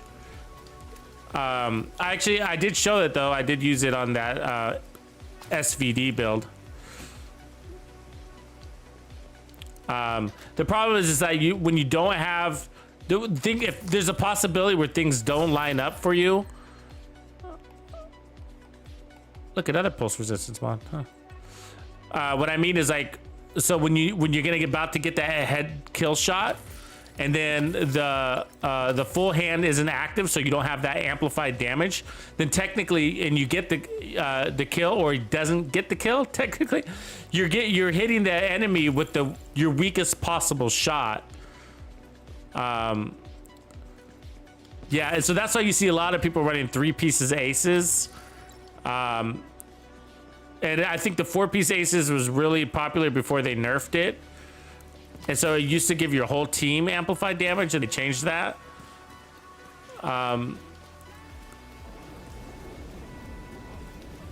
You can still run it, but there's just a few times where I noticed it's like, damn, that shot was really underpowered. Like had no damage behind it because the full hand wasn't there at all. Okay, switching it up. Switching it up. It's not bad. It's not bad though. It's just more of a preference thing. So if you don't care about consistency, then the full hand makes a lot of sense. If it's easier than running like Sawyer's knee pads, for example, because Sawyer's you got to kind of be a little more still, right? So there's that, but you could also just run like an Araldi knee pad, or even Fox's prayers are great, right? So you got other options for even sniper builds, but it's a consistency thing. So that's why it's kind of like, yeah, that's why I'm going status. That's where we're headed next. I'm going to show you a couple of crazy status builds, but one of them, of course, is we're going to touch on a really important Eclipse build. Okay, now Eclipse Protocol isn't anything new, but it is still unique, but it's the way that I have it set up. It's the speedrunner status effect way, especially if you're solo speedrunning, which happens a lot. All right, and what I mean is like, it's not just for solo speedrunning, but it's also uniquely helpful for that. But what I'm talking about is like, you know how you get the leagues and you got to do like the zoo in like 10 minutes or whatever it is, just making up a time. Like this is the build that I run that actually got it done. I think I did this national zoo in like, I want to say 17 minutes. I can't remember, but it was what it needed to be solo. Anyways, so Hunter's Fury Headhunter build, but the point was like the iron sights here. Okay, so these are really valuable, and so the White Death is usually my go-to. It's a little slower, but it definitely has the base weapon damage and the headshot damage where when you're not missing out on that scope. The Covert SRS was the experimental. It's like running the Mantis basically without a scope, and I was pleasantly surprised. And so I think the unique thing about this one is you're going to lose a little bit of damage, but you're going to gain a larger mag and a little faster RPM. The handling is going to be the same, but it got the job done. So both these are really great. The Regulus is always my go-to backup in this setup because I'm not running an exotic, and then it allows me to blow things up, right? Group kills at the spawn door. Otherwise, the D50 is my go-to for pistol builds lately. Because I can run preservation on it and it's got 550 base weapon damage, whatever. But all these pistols are great. I'm going to be running all of them next week, actually, every single one of those. And both of these. And then we also showcased just then the 1886 rifle, which is definitely great on this setup. And so you wouldn't think about running the 1886 on a Hunter Fury, right? It sounds very counterintuitive, but as you can see, we did really well with it. And then the last one is the M870, which is the more natural way to go with Hunter's Fury, right? So obviously Hunter's Fury buffs shotguns. And so that's like, well, why not put a shotgun with this? Exactly. So this was nice. Actually, and it's easy hard, right? It's easy hard. So these got, you can't, well, it's usually the, probably the reload time that makes it hard, but And well, I gotta say, it's also limited in range. I think that's probably what makes it hard. So shotguns only work close. The thing about the 1886 or the snipers is that you can take them at range or you can take them at close up. So it's very flexible, way more flexible to roll with this, you know. And same with the snipers. So, but the 1886 is more forgiving. It's faster, so which is why it's a good gun. So. We got to do that. I got to do that stream. Actually, I have the Virginian. It's just on my other character, I think. But we got to do that stream like the 1886 versus the Virginian, because it's really confusing. And it's not really confusing, but it's just like, oh, there it is. I got it actually. So we can do that. Maybe let's do status effects next, and then we can roll it back into this. But like, the 1886, the Virginian was amazing for a while. It was my favorite weapon in the game, and then I realized the 1886 is just better because of your builds. The builds make perfect boomerang pointless. As you can see, we were one-shotting everybody. What would boomerang have been doing for us in those situations? Nothing. You know what I mean? So, but preservation was working the entire time. We were giving this another 20% armor on kill.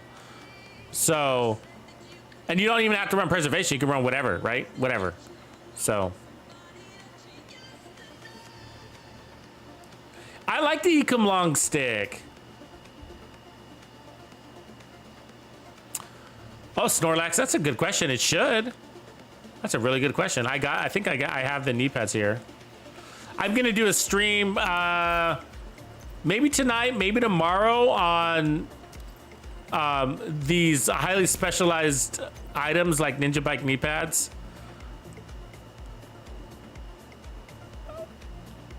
And how they should be reworking certain exotics to make them useful. But we don't. There's a possibility these Ninja Bike knee pads might be good with this next season, because some of the weapons that are coming in down the pipeline. I think it was like the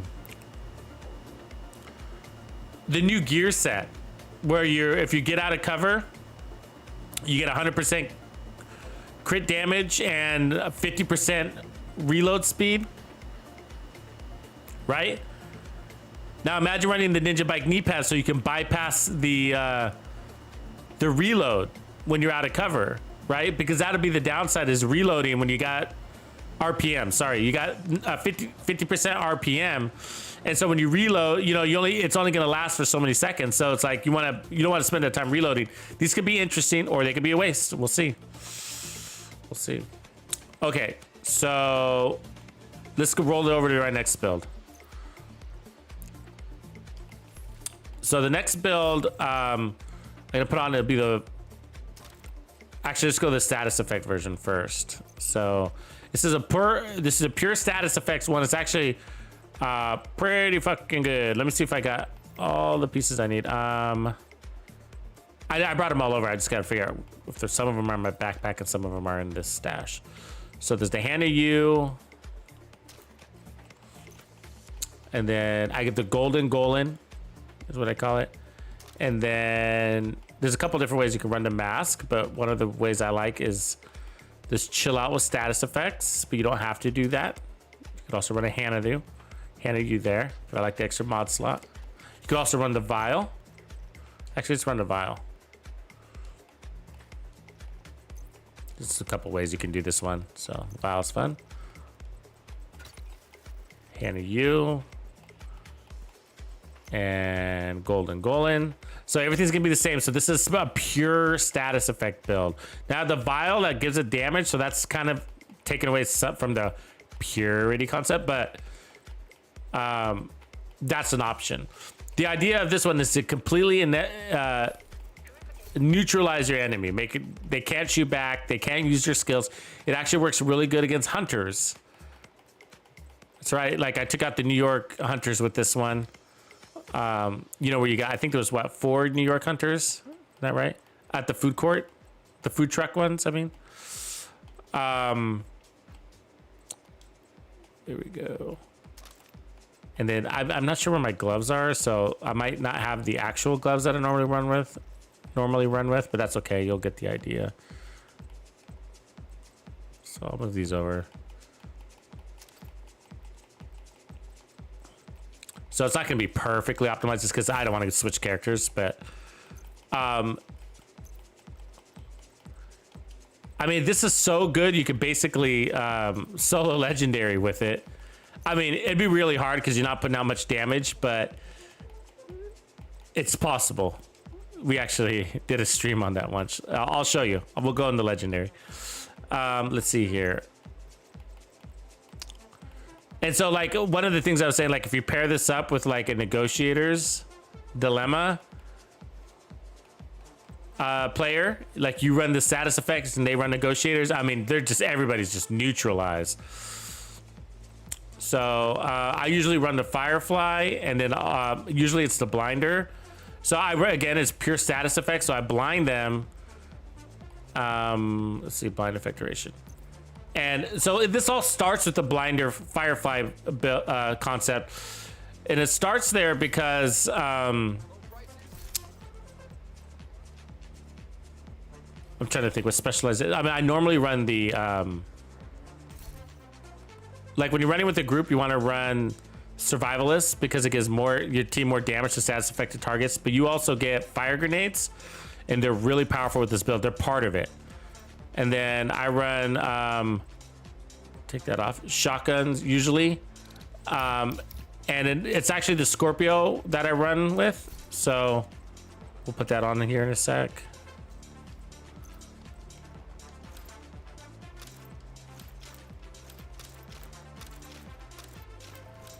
This is a really, really good build. So, and I have build videos on it. So it's called, one of them is called Forever Blind. I think it's something like that. Forever Blind.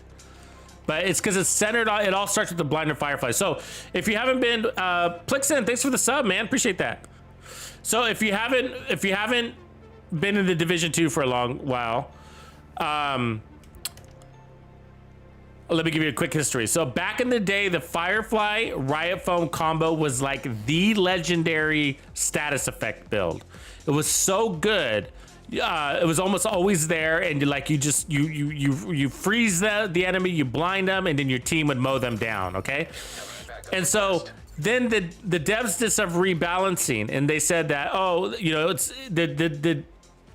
the enemy is too helpless and it's not intended. So they nerfed it. They nerfed Riot Foam duration, and then they nerfed the Firefly. But they nerfed the Firefly so bad that nobody uses it anymore. Okay, then back in season 10, they did some reworks, and then they gave us the ability to put on mods on improvised knees and whatever, right? So we were able to craft these. And so I decided that I wanted to make a build that brought back the Firefly. And so the only way you do that is, and so the idea is to get a net zero cooldown. So the way you do that is that you make the duration meet the cooldown within 6 seconds, okay? Within 6 seconds. So you want the duration to be inside 6 seconds of the cooldown. Right now it's 10. You see that, or 11. So, and we don't have any mods, so that's why. But, and the reason why you want 6 seconds is because we're running tag teams. So by tagging one target that's marked, you're gonna shave 6 seconds off of that cooldown. So we basically will have unlimited Fireflies, right? Or we'll have a Firefly with, we'll be able to hit this, you'll see. You'll just have to see.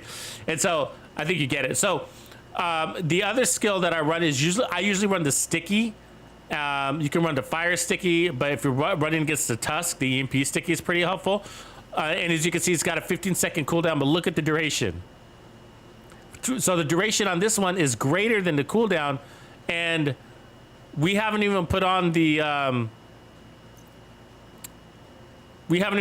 skill haste mods. See, we don't have skill haste mods, just one. So and that was should have status effects there. It's got skill damage. We're just gonna roll with it, but you want everything to look the same. Status effects, skill haste, status effects, skill haste, status effects, skill haste, status effects, skill haste, status effects, skill haste. Now, these are all acting as like Hannah U pieces, but they're actually stronger than the Hannah U. Right, let me show you. So we're gonna take this holster and we're gonna put skill haste on. This is a very important build. If you don't know about this build, you're now learning about it. Okay, so we're gonna put skill haste there, right? So that 12% skill haste is like a brand attribute of Hannah U. Except if you notice it says 12%. If you notice, Hannah U only gives you 10%, so it's technically stronger Then a hand of U piece. Valuable. Okay. Let's see. I just noticed I don't have all my skill haste mods here. See if there's some in my inventory. You need 6 skill haste mods, right? There's an eclipse backpack. So these eclipse pieces will eclipse chest. Yeah.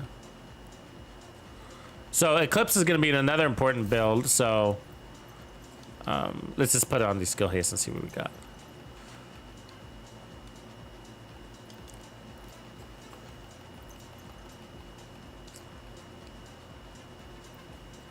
So there's 3. Backpack needs skill haste. So the 4th one is probably this one here. Yeah. Okay, so I'm down 2. Boo. That's because they're on my other character. Let's see. Let's just make sure real quick. I got improvised pieces here. There's repair skills.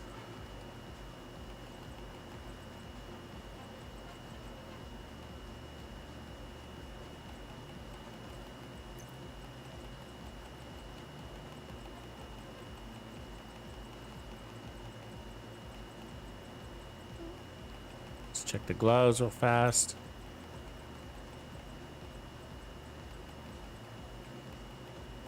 Problem with having multiple characters. There's one.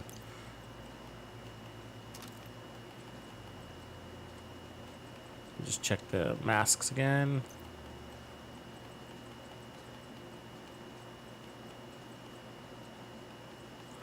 This is one of the builds. There's another one. Perfect. Okay, that's all we need. So let's equip it. I'll show you in the testing range real fast, and then we'll go out there. Oops. Yeah, I guess we'll have to do that.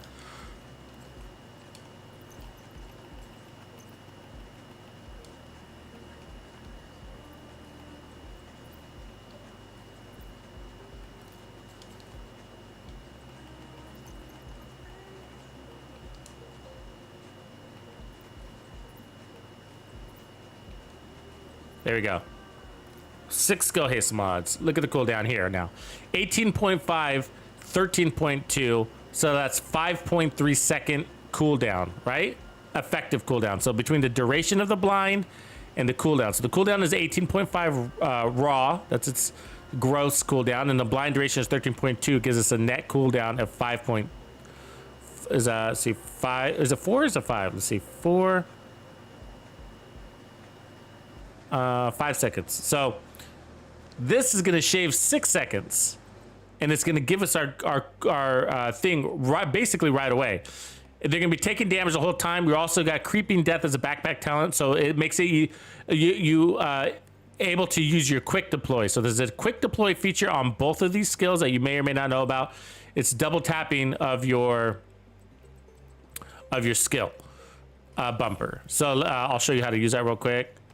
And this does work with the damage version, if that's what you guys are talking about. So, and riot foam as well. So use whatever skills you want. For this is just like, let me disable skill haste here. Okay, so skill haste is disabled. All right, so we're not using that. And then, yeah, it doesn't really matter what difficulty here, but it's fine. We'll just go and put it on very hard. Okay, so what you want to do is pretty easy. You just get a double tap, and then boom. So I double tap. I didn't have to aim. No targeting.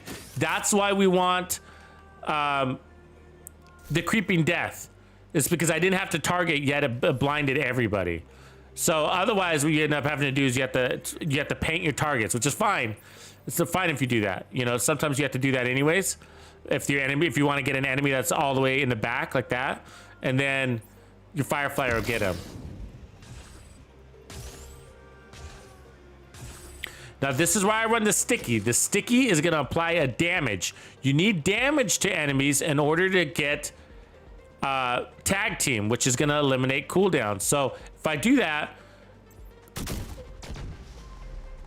Is tag team not working in here? Is that the deal? Do I have tag team? Yeah, I do. Oh, there it is. His head's right there. Sorry, I didn't see that. There you go. You see that head? You're looking for that skull. There's just a lot of chaos in here. Okay, so then did we get it back? Let's try that again.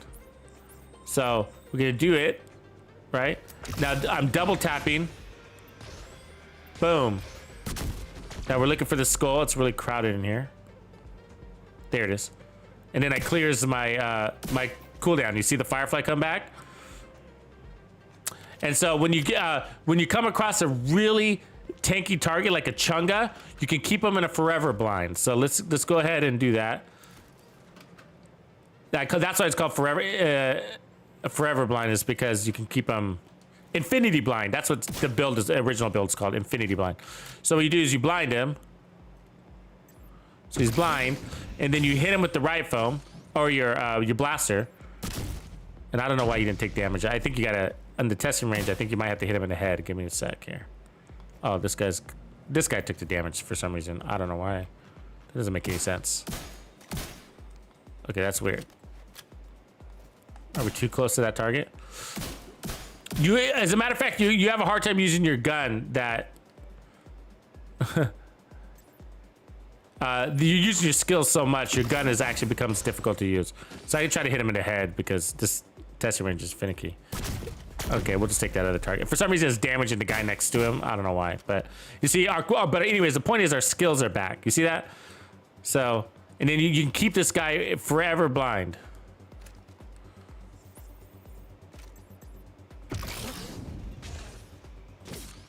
Hit him. Reset. You see the reset? Okay, let me show you how it works in the real world. It's a little clunky in the testing range. Yeah, I wish the oxidizer would be a status effect too, man. It's too bad it's skill damage.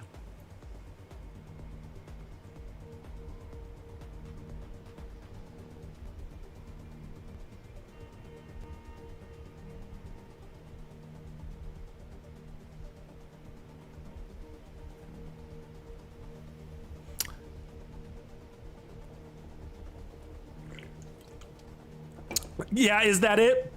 That's a pretty strong build. That's actually my favorite way to run ongoing direct. It's actually the only ongoing directive build I run with the, but my favorite way to run the blue screen. We created that build about a month ago or so. I actually when the blue screen came out, I started with negotiators and I didn't like it. And then and the reason why is because you like with the negotiators, it's just like you're better off just putting on a better LMG. You know what I mean? One that gives actual damage. Because negotiators does need a damage lift, right? It gives you crits and stuff like that, but it's not super strong. It's not strong like Striker, right? So you're missing that. And so when you take away the damage talent, it's sort of like for the status effect, that's only a blink. But yeah, but the ongoing directive, I mean, you're killing non-elites with a single bullet, right? And I run mine with glass cannon, you probably do too, but glass cannon, the vial, and then I put status effects on every single piece to buff that vial. And my ticks were over 220,000 per tick off the bleed, right? And so you know what I'm talking about. You know exactly what I'm talking about, but. You've got your objective. Okay. Don't let anything stand in your way.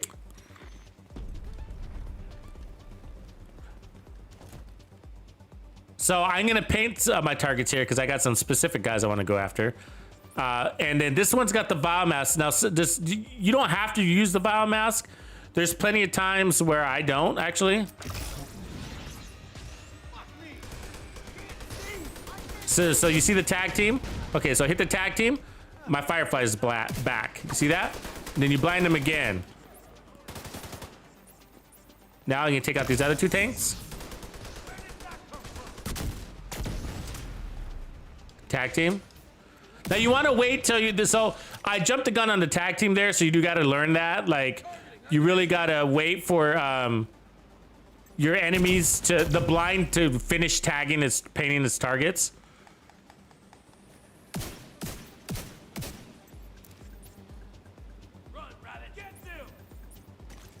So we're basically status affecting them to death, right? And at the same time, we're dealing with these tanks. See, the tanks are taking damage. And then hit that, we get our skills back. You see that? I mean, you can't do that with the Eclipse protocol. So it's a very unique build, This is a unique build serving a unique purpose, and it is about paralyzed. Now I can start wailing on him if I want to, right?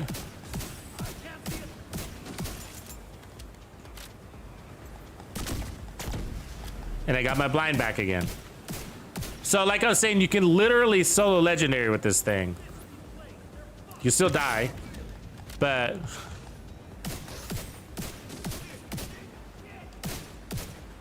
when your enemies are shooting back at you, it's a little...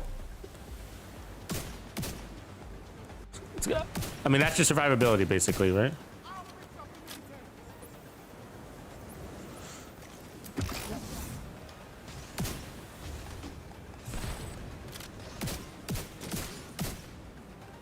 These tanks are about done. So obviously you don't want to... I mean, you can with the high status effect build. You don't really want to go in here and do this solo. I mean, you're better off with a teammate, right? But your job is to neutralize the enemy. So this is just a demonstration that it's so fucking good. You don't even need an ally. You don't even need an ally.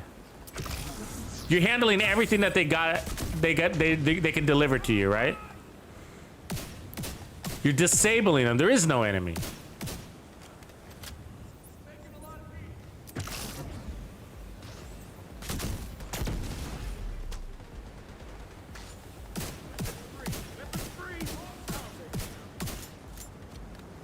They don't like this at all, by the way.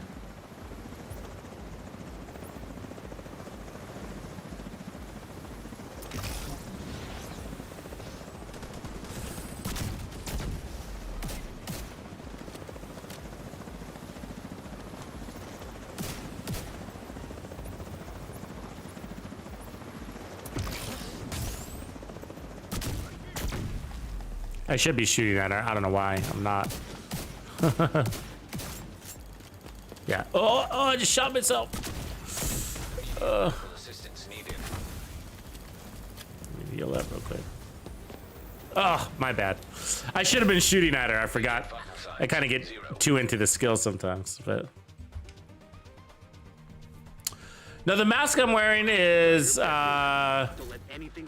this was from an apparel event. It's from an apparel event.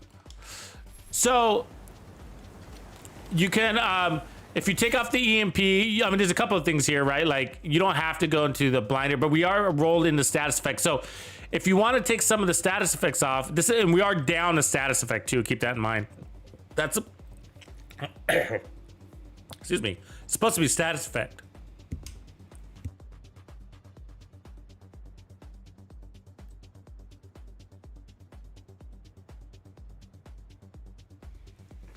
Also, if you are running solo, you could run technician and run more armor.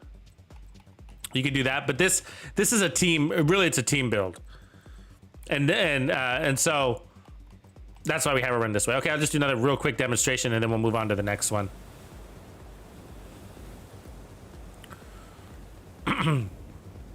So again, quick draw. So I didn't paint anybody there.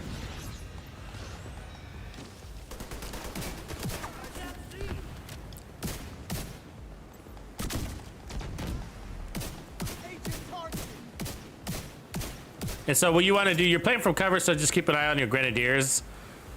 Know where they are.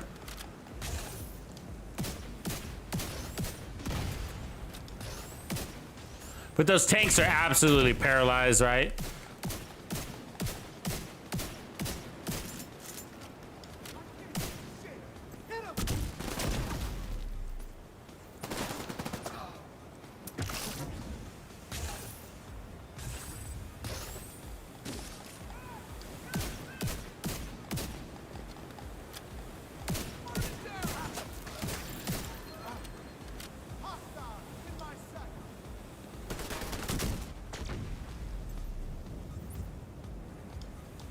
So they're kind of being biled to death there. Oh, Demolitionist is the other way to run. I was going to say that too. Demolitionist is probably... Well, I should have probably went with Demolitionist since I'm running solo. But what I wanted to show you is that there's a use case for the fire grenade. Watch. So... Like when those guys are jumping down the helicopter. So if we can get rid of these tanks...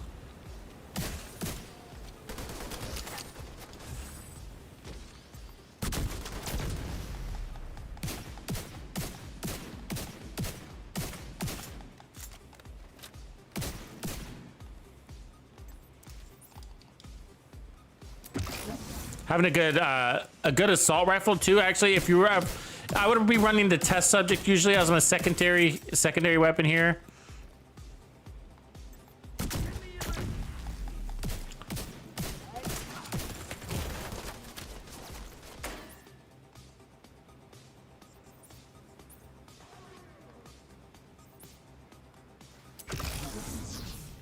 Obviously, it goes a lot faster if you got a friend along.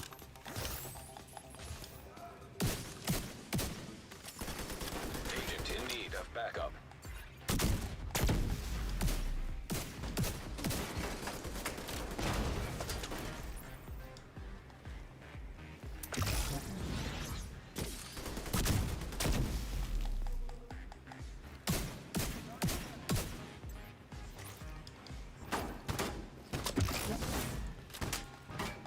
It almost feels like cheating, huh?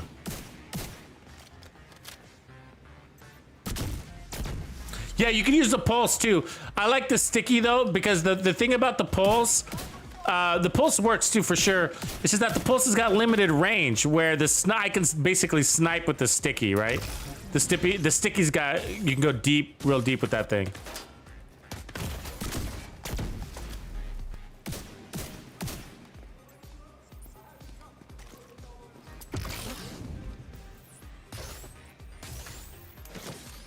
We need to get rid of these tanks. That purple one, the one that I need to get rid of.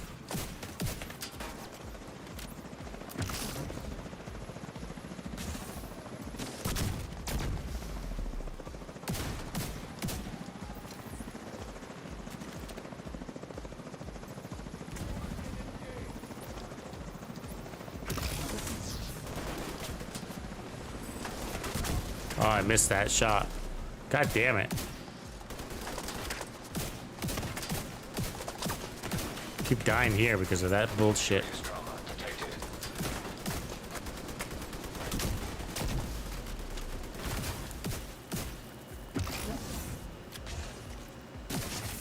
I missed. Panic mode, I guess, huh? You not get hit by that? Ah! All right. Agent deceased. Audio's delayed. Yeah, let me fix that audio. I'll be right back.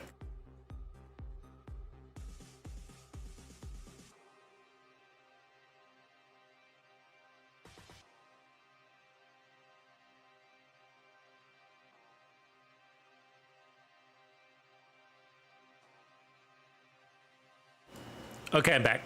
Sorry about that. Yeah, sometimes the audio does get out of sync. Okay, so basically that's that, but it's really a team build. You can run it solo if you are. I actually would run it with Demolitionist. That way you're kind of pumping up that biomass a little bit so that they are ticking to death faster. And then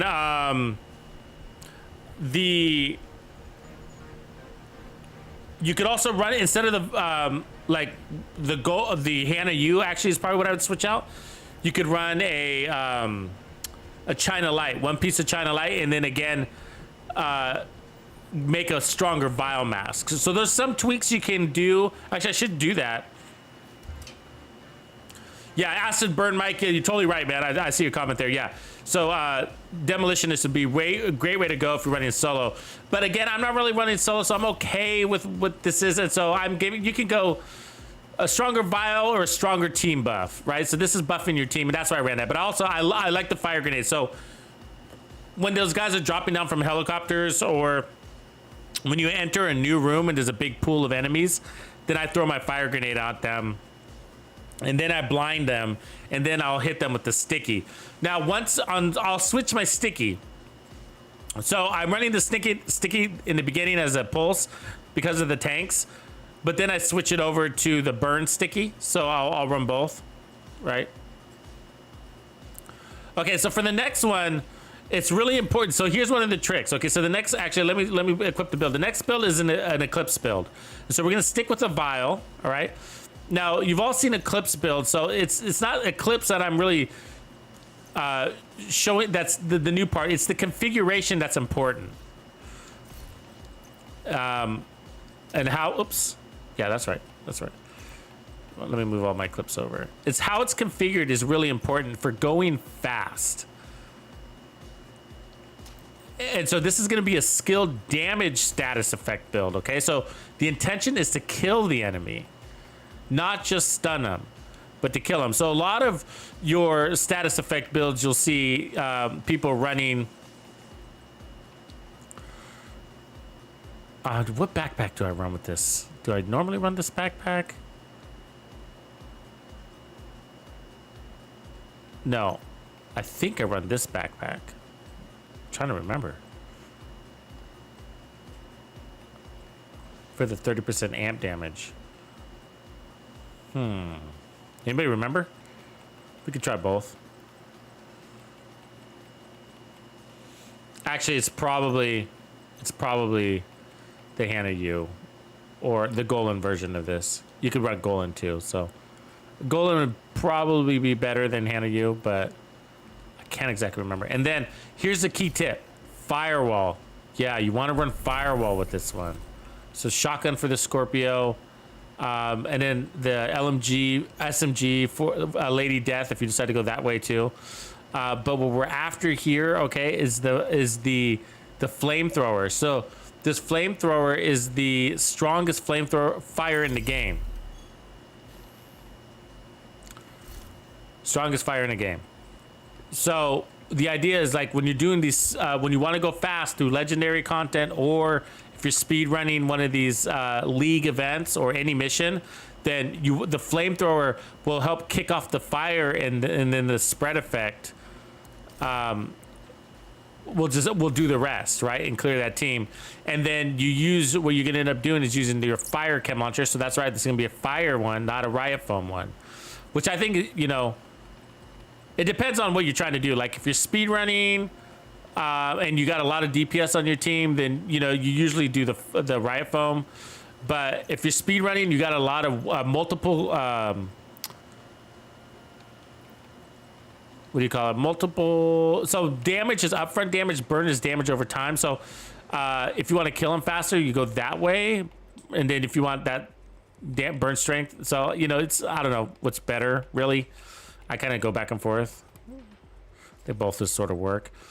And then what do I do here? I do so the chem launcher, and then I think I've been doing the sticky for distance. Big Doov. Oh, appreciate that, Big Doov. Thanks for the shout, the comment, man. 5 months. All right. Look at you. I think I do the sticky bomb on the other one. Just trying to remember. And then it'd probably also be fire. I forget what I do on the other skill, believe it or not. It's been a while since I've run this build, so skill haste. Yeah, you could do the explosive sticky too, but since we're running status effects, I'm going ahead and putting the fire one on, so we get that rolling over it too. But anyways, should be really close setup. We could tweak it if we need to. So let's go find a nice little. Actually, let's reset the control points real fast. But yeah, so it's the vial mask. The chest piece is really important. Okay, so it's like this particular one is like the Manny National Zoo. This is going to be the build for the Manny National Zoo, and the reason why is because I imagine, just like it is set up now, there's multiple spawn points. They're coming out from a left door and a right door, and they're jumping from down from above some balcony, you know. And so that's a lot of ground to cover. And so basically, what you do with this build when you're running, when you're like trying to go fast and clear content quickly, or you got an area where there's multiple spawn points, you hit those chems one at each door, and then you got that double tap ignition feature, right? And so you can double tap and it'll ignite those fires without you having to shoot. And so you can time out like how fast they come at the door and whatever. So yeah, I might try that Shura Star. I can't remember if I run the backpack. So the backpack is amazing too, because your fire is also, oh, I should have rolled that. I don't know why it's red. God damn it. I should have rolled that yellow. But this is going to give you that 30% amp damage. So that's really valuable. So we might go into the backpack also. And then hopefully I have a golden piece. If not, I can use just an improvised piece. So I just can't remember if I run Creeping Death or not. But you could. It's not bad to run Creeping Death anyways. So it's definitely an option.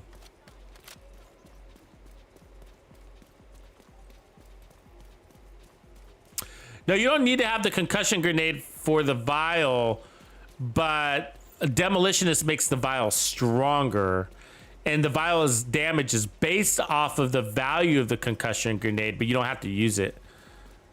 But yeah, so that's the one thing. Like, if you want to make the vial stronger here, then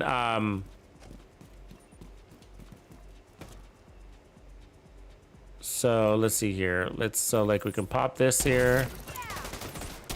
And then you double tap and miss everybody apparently. Yeah, let me get this team in here. Reinforcements en route.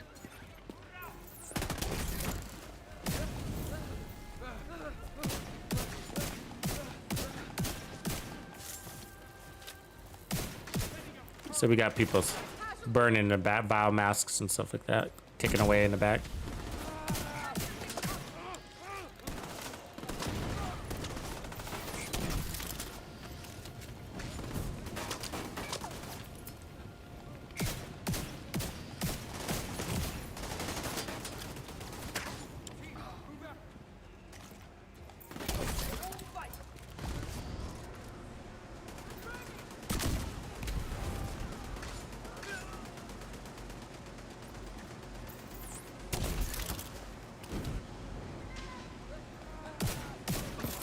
Vial is almost like cheating, isn't it? Vital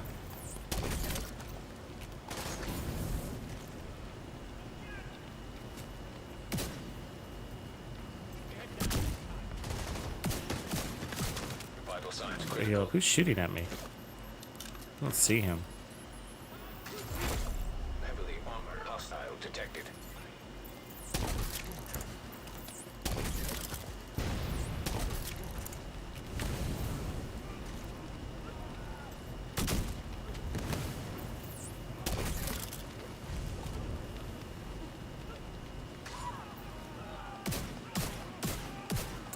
So I'm not showing one of the most important things yet, just because I'm waiting for my distraction team to show up.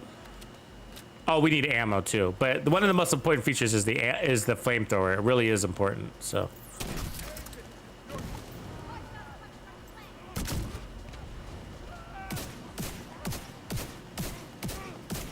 I think we're gonna have to go to testing range. I think I normally run this with the backpack too. I think it sure stars right.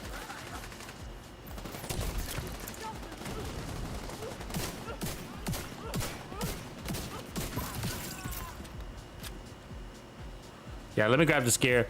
Let's go switch out the backpack because Hostiles detected. I forgot to re-roll the backpack, but I think I normally run this with the Eclipse backpack. I think you need that amp damage so that they die faster. It's all about speed, so you want them to die fast. And I think you see the creeping death a lot in team play, but the reality is that 30% amp damage to kick it, make a stronger fire chem is actually pretty important.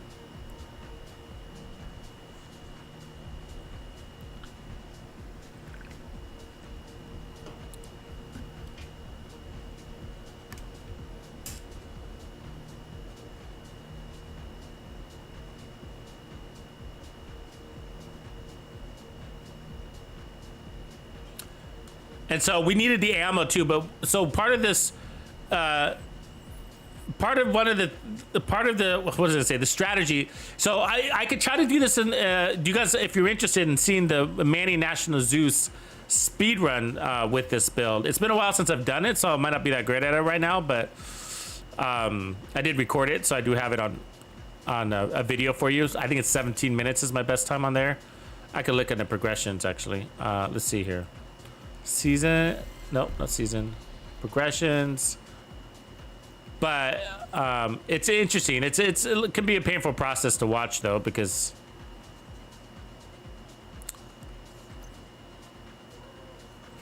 it's sort of like die and retry kind of thing. So it's a Manny National Zoo. I think those are solo. So if we jump to me, it's not letting me jump to me. Why not? Maybe because there were events. Mission time complete solo. Doesn't let me jump to me. Maybe it's because they were leagues. No, leagues count in here, right? Why am I on here? Hello? Oh, hard mode. That's why? Gotta change the mode. Difficulty. Challenging. Time solo. There we go. Let's jump to me. So, ooh, look, I'm 22 in the world. 17 minutes. I didn't know it was 22 in the world. All right. But it's 17 minutes. So 17 minutes is my fastest time solo. Of course, it's challenging. And that's because it was for a league time trial. So we could, I could try to show you that as a demonstration of this build. But let's put on the backpack.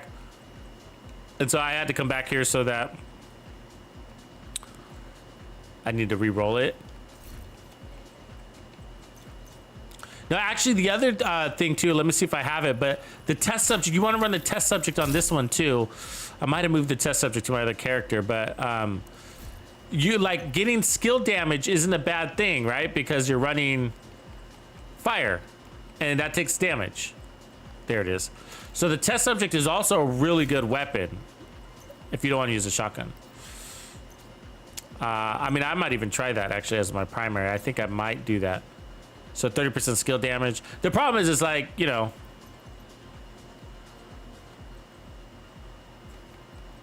the timing of things, right? So, okay, so then let's see if I have, I'll probably just run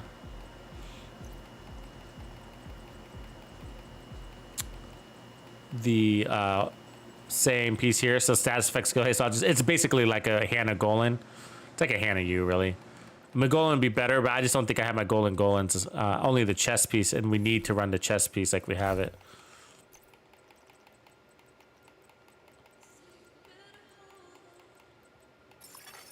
Agent requesting backup. So there's a Hannah right there. Golan would be better, right? I mean, skill haste isn't the worst thing, but Golan would give you a little bit more power. So you'd want your in a glove, knee pad, or holster because you're running the vial and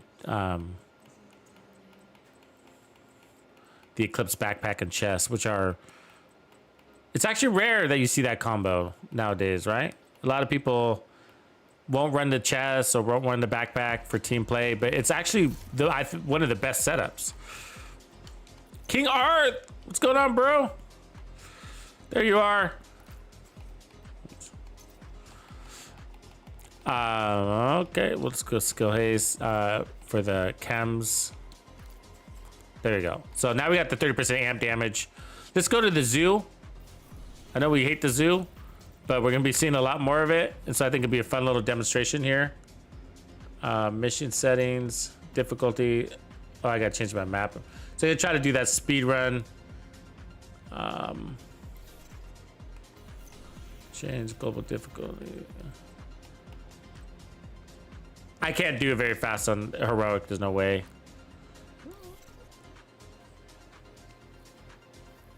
Well, the thing about the pyromaniac is no, I mean, so you're not going to have much weapon damage. You're not going to be doing much shooting, as a matter of fact, at all.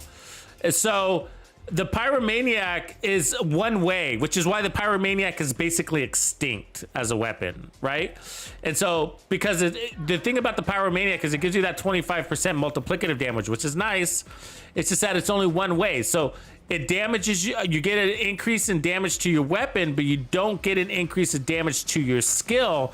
And your skills are what's really doing all the killing. You know what I mean? It's really the skills that are your power. And so I need the in sync, or you could also run the other one, spike or whatever, but you want the skills to be powered up. I don't really care that my weapon's getting taken to in sync buff, but I do need both active in order to get the full buff. Does that make sense? So, and that's why you don't see many people running the pyromaniac anymore, because in sync came out. Once in sync came out, pyromaniac just sort of kind of fell to the wayside. It's not horrible, but you know, you don't have any crits on your build and, you know, all that other stuff. So we don't have any ammo. So I'm going to kill myself right away. Well, let's get some ammo real quick. But it's been a while since I've done this. So, but there's actually, it's actually a, there's a lot of tricks to it, right? So the idea is to just run through this.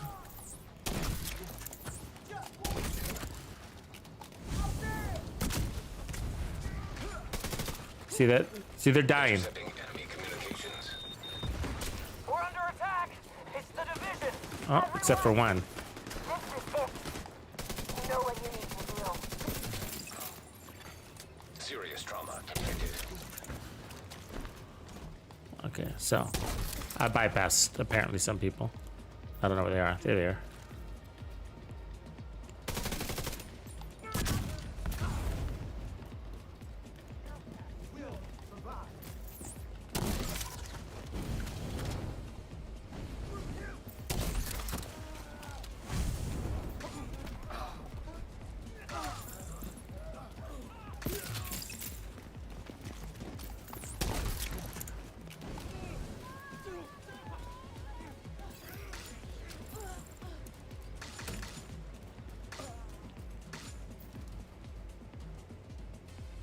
Still got one guy alive. God damn it. So it's not gonna be perfect, but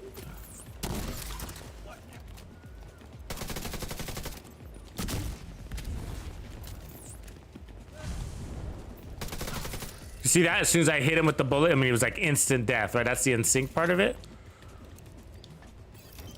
But so I'm not doing it. It's not gonna be a perfect run, but you kind of get the idea. What I'm doing here is like basically hitting the T targets and trying to remember where they come out all the time. Is there we go.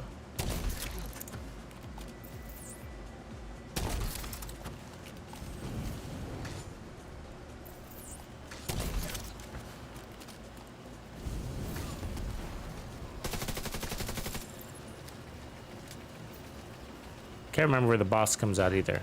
Oh yeah, there they are.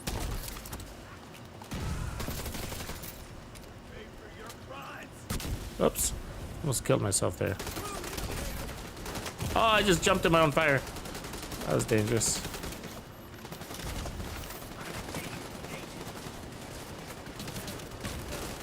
And now we're pinned down.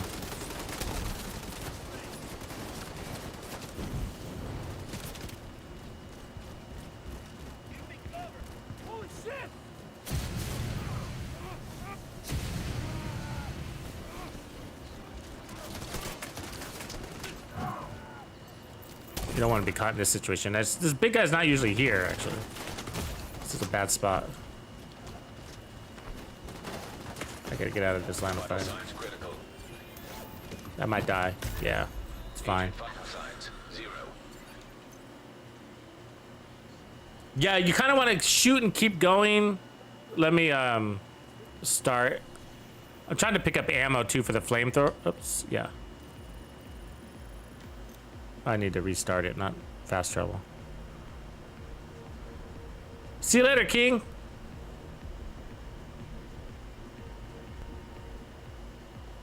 Yeah, 30% was the test subject. When you 40% with the test subject.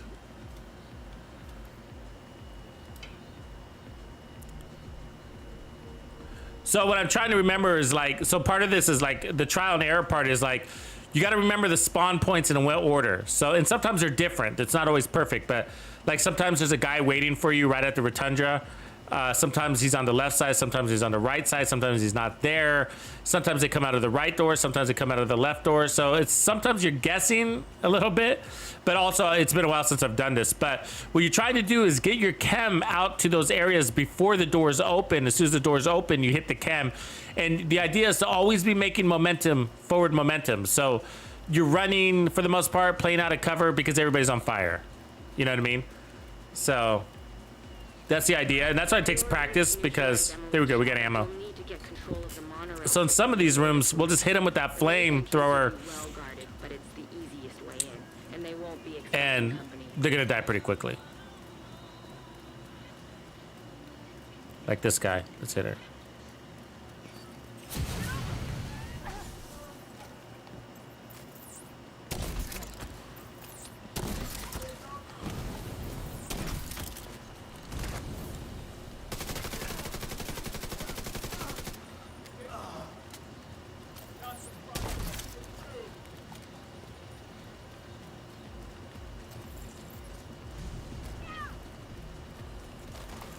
Sometimes they just take forever. There we go. Intercepting enemy communications. We're under attack. It's the division. Everyone, this is it. You know what you need Missed to him? know. Did I get him? I missed him. Bad timing on my part. Bad timing.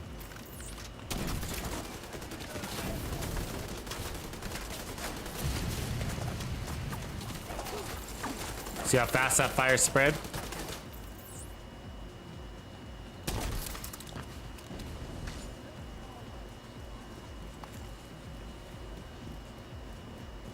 I'm doing a bad job. This is a bad run, but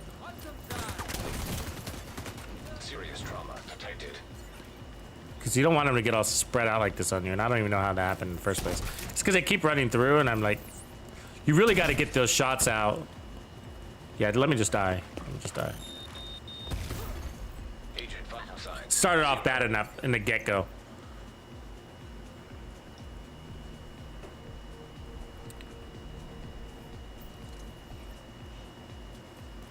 It wasn't easy getting that 17-minute time, I gotta tell you. I did it a few times. But again, it's all memorizing, and it's a little muscle memory. After a while, it feels like pretty second nature. You're like, okay, chem there, chem there, chem there, ignite, keep running.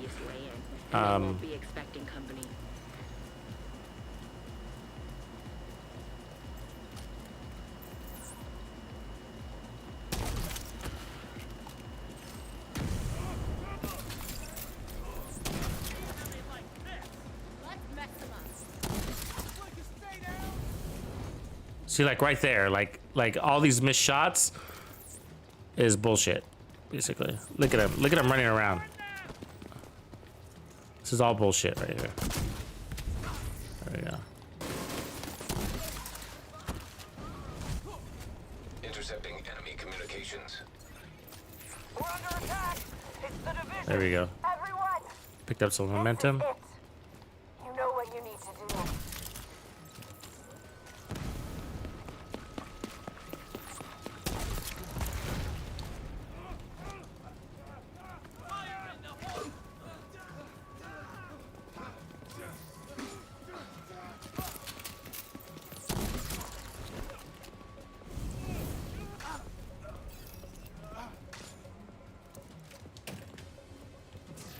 Should be everybody.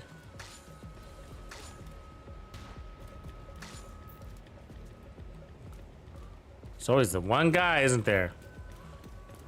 There's one guy. One brave soul.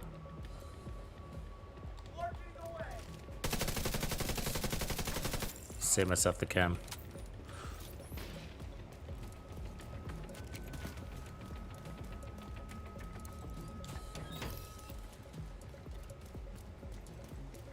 Okay, so for here, I think you want to hit that back right door first. We gotta remember the spawn, right?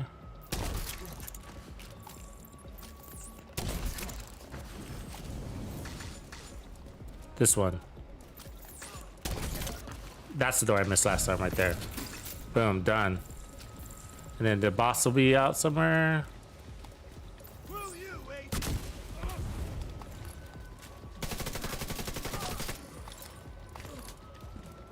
The boss is always kind of a little bit pain in the ass.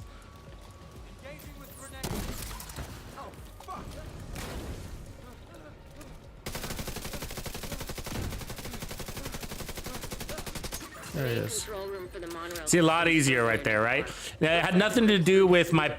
It's more about the sequence. Like last time I had forgot the door that opens underneath the stairs. This time I didn't. So we picked up a little bit of time there.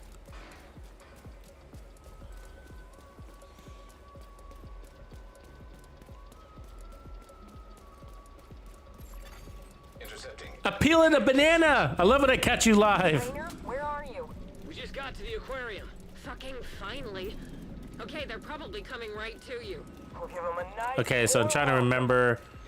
I think we gotta, I guess that guy. I think there's a door in the back that we gotta hit. think it's his, yeah, I think I probably missed it. But.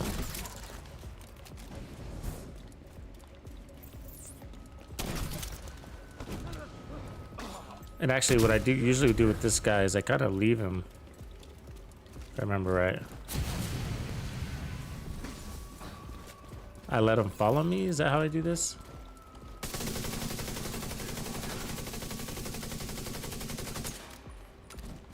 Looks like there might be another guy alive. God damn it.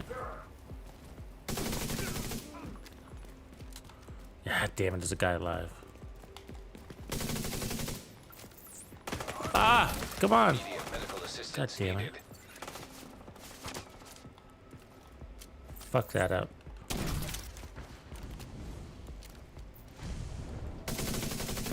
Fuck that up. Fuck that up. Sorry, guys. Rainer, what's your status? Couldn't remember how I do it, but I remember I usually it's like I let that guy chase me all the way to this door, the big fat guy, but everybody else has got to be dead. And so here, I think we throw the cam right over by the fort, I think. Yeah, so you got this is a key shot you got to land. You got to land that shot. There it is. Outcasts must be using it to boost the range of their comms. Taking that equipment off. And then you got to get this door.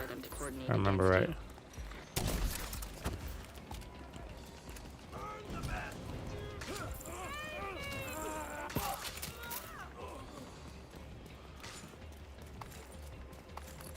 Looks like you got a couple stragglers. Gonna need a med pack. That's that. Pretty easy, right? So again, it was all about landing those shots. Now here, this one's always been a little bit tough. This is the hardest part in the whole thing. Again, wide open ground. So we got to land that shot right at that door. And then we got to land another one here. Everybody else, fall back to the aviary and make sure no one gets through. See that? So this is memorizing. This is how the speedrunners really do it anyways. So we just cleared that entire thing with 2 shots, right? Now this is where it gets hard because you got multiple jump points here. So it's not going to be easy.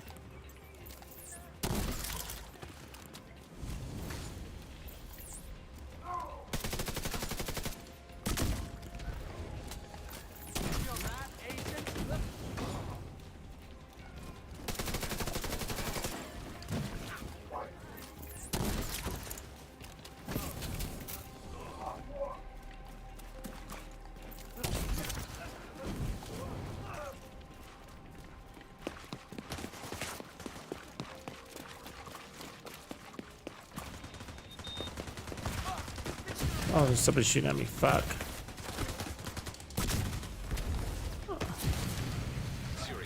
God damn it. Run! I left somebody alive back there. That was close.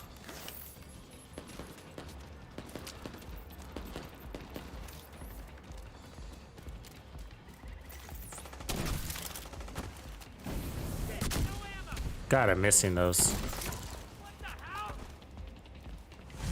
Alright, this guy's being a pain in the ass.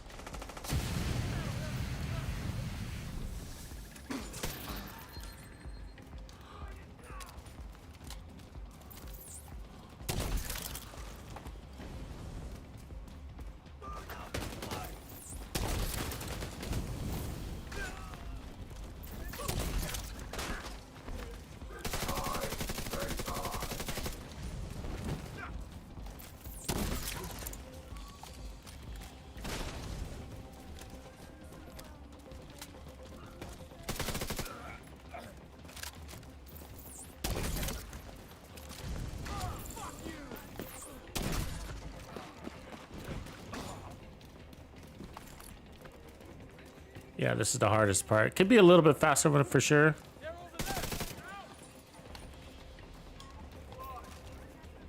God damn it. I was out of cams. I didn't realize it.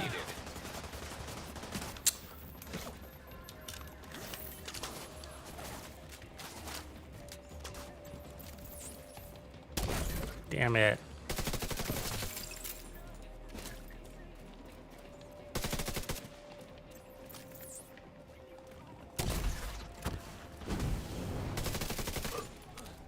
And I finally got through that. That was painful, but I think we're still doing pretty good. That'll cut the range of their comms significantly.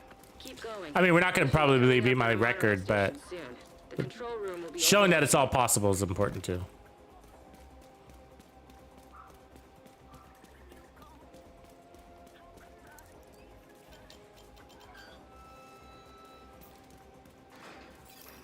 So this one, it'd be good to have a little bit more chems here.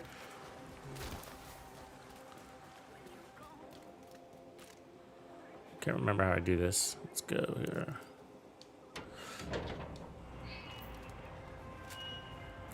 I think I chem to the right, actually. I think you want to, there's a thing there. Nearby echo detected.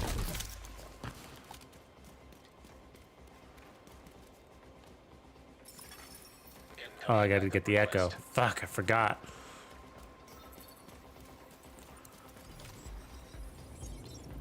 I hate this echo thing.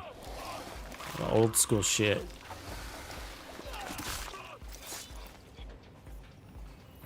Want to get it up in there? You want to get one to the right, I believe.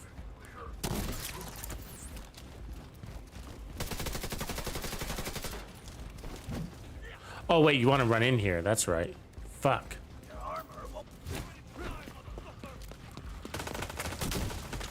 God damn it. I fucked that up. Fuck that up big time. Vital signs critical. Forgot you wanted to run in here.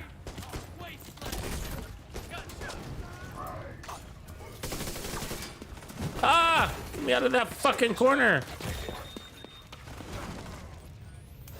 Gotta get our ass kicked here.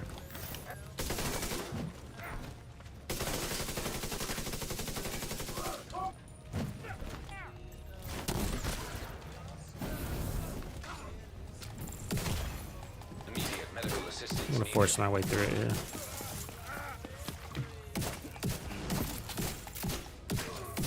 That was fucking close. Okay, so the way you normally do is you run straight in here. Ah, I just killed myself. Oh my god. Agent vital signs. Yeah, anyways, I forgot. So you burn these guys and then you run straight through the first wave. I'm talking about like the first wave. You straight through and run all the way into this room and you fight from here, the whole thing. And the reason why you do that is because you're channeling them all into that little tunnel. We're in position. And it's easier to fight them in a box because of your status effects. Hey, say again. I didn't get any of that. That was painful. Anybody copy? Hello? Now the monorail can glitch on you, and sometimes it doesn't glitch like on the first time, but it'll glitch on the second time. And then the third time you go up there, the monorail won't be there. And you lose about 45 seconds when the monorail glitches. So you can still achieve a sub 18-minute time even if the monorail glitches. So sometimes it's worth kind of forcing your way through it anyways.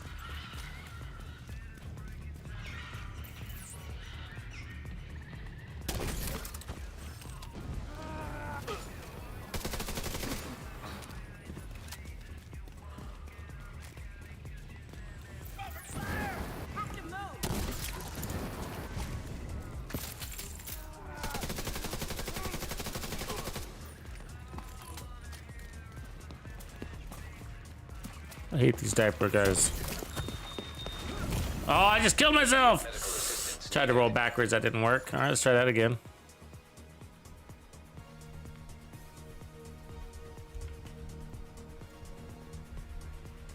Agent deceased. Okay, so trying to remember the sequence here. So you definitely hit the guy in the stairs, but you know what? I think it's the flamethrower. This is where the flamethrower comes in here, I think. Because he's gonna die fast with the flamethrower. And then they all die fast. Yep, that's it right there. You see the flamethrower kicking in? And then that gives you enough time to hit this guy or miss him. God damn it, he missed. Fuck. Heal up. This one was actually pretty tough. There's a critical shot you gotta land. And it's gonna be that back right corner.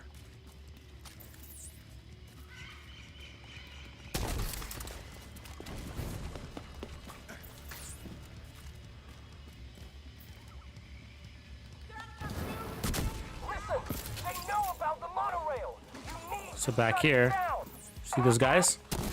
It's hard shot, but if you land it, big win. You see that shit? And then you're here in time to get these guys.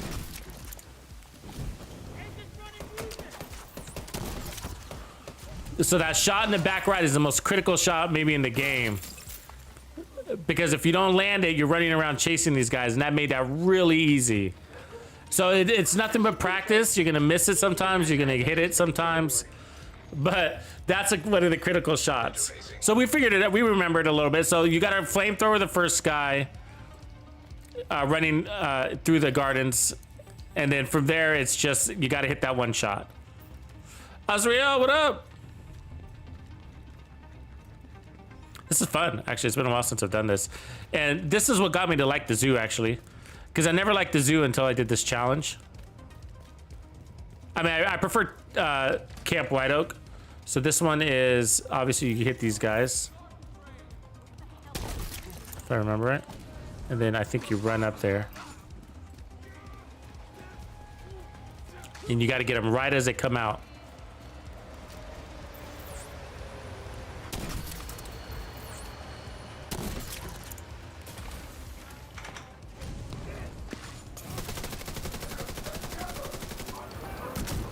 I don't remember him having a flamethrower.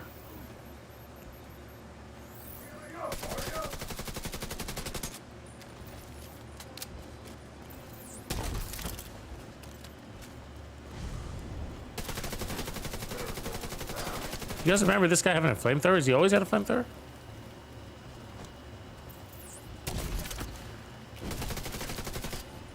Ah, I missed his fucking sticky.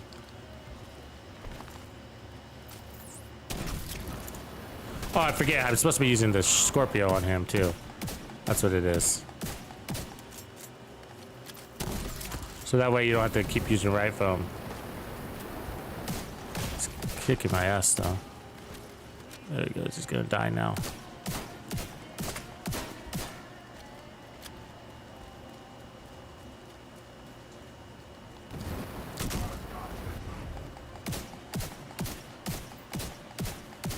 There we go. Yeah, that's right. You got to use the Scorpio on the bosses. I forgot about that. Azrael, is there still delay on the PTS? Has anybody checked? It was delayed this morning. Automatic braking system activated. Okay, so here again, it's going to be about just landing the shot and your placement. And so there's a door in the back you want to get. Holy hell. Guess they weren't taking any chances. But you're inside the barricade. You should be able to make it the rest of the way on foot. Right there. And that's the run. Done, right? There's there one guy left? There we go. See that? See how easy it is? Like, it's just if you just land a shot, but that's the trick. I can't remember the shots here. There. Show them we're not afraid of them. Make them fear us. There's one more shot somewhere. Trying to remember where it is. Here.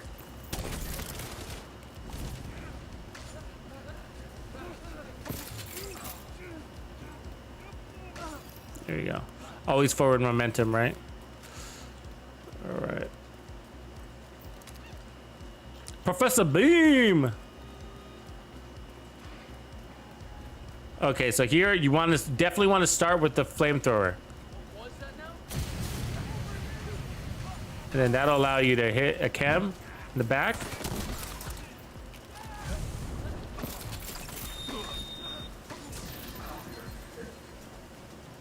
And then get this team. And you want to use the...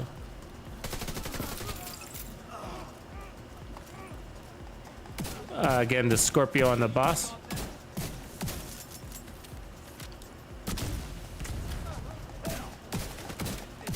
There it is. And then there's just this big old dude. The Scorpio doesn't make a problem. I just shock him. I kept forgetting before. And that's almost a perfect run right there, right? Like, I made a couple of mistakes earlier on, but some of these rooms have been perfect. Like, that was perfect. The last room was perfect.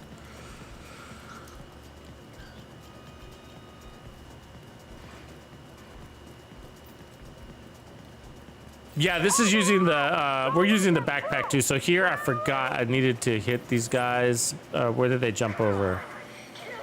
There. You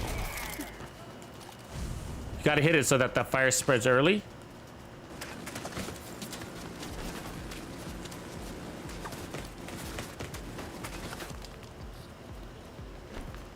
And then here, I'm trying to remember. I think we hit him back here. Vital signs critical. Now the boss is hard.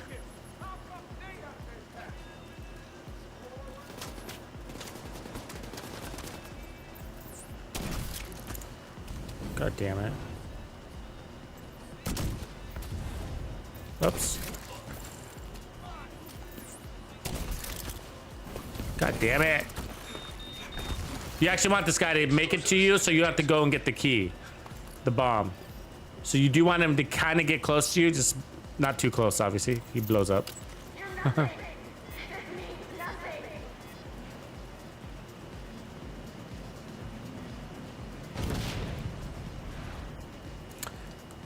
the boss is hard, but there's a couple of key shots that make it a lot easier. And I can't quite remember the sequence, but I think what we're doing here is rifle.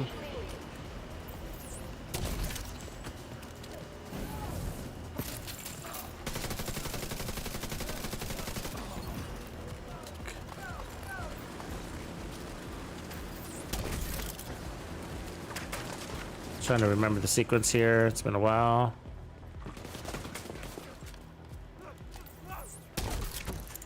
Ah. There it is.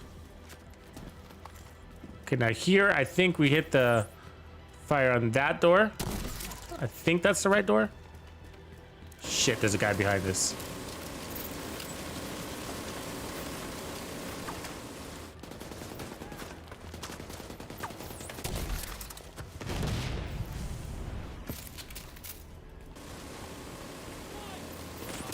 See, that fucked it up because that guy that was behind us, he made me set off my fire early.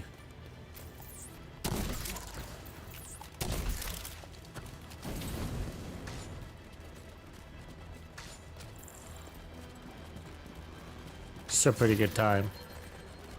You want to be running towards these doors? God damn it. Serious trauma detected. Fucking thing. So that you can pick up these keys, right? Alright.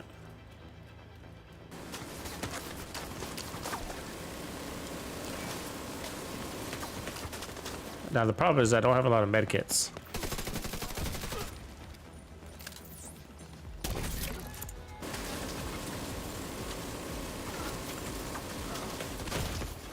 So this could be rough without medkits.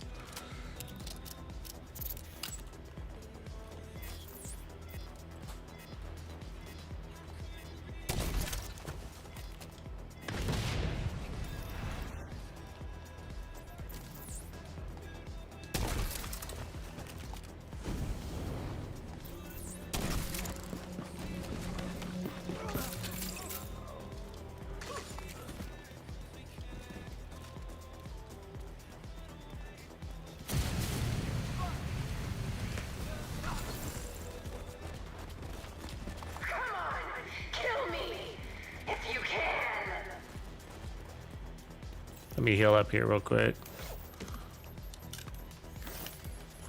So I think we might want to hit this door here if I remember right. It's been a while since I've done this, so. Now we're gonna flame this door. So this is where the flamethrower comes up. This is a strong, one of these crazy Eclipse builds, Eclipse Protocol builds. See flamethrower? They're all dead. See that? And then I double tap those guys over there. That's fucking insane, right? So basically just a boss. And this guy.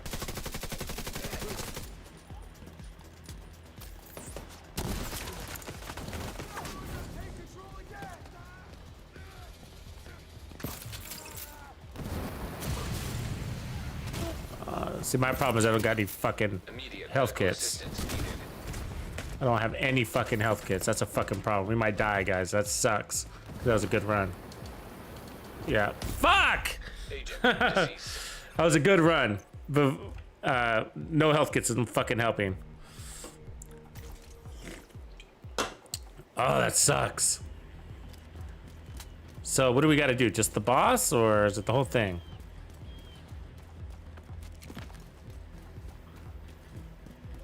Oh, it's the boss again. Oh, yeah, she's alive. Okay, cool.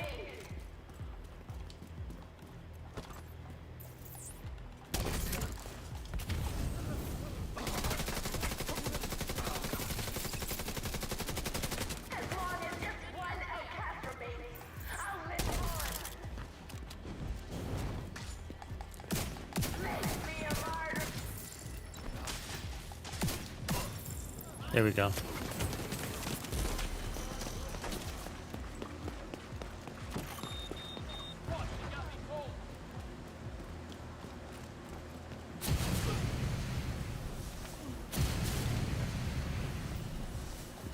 Why aren't you dead?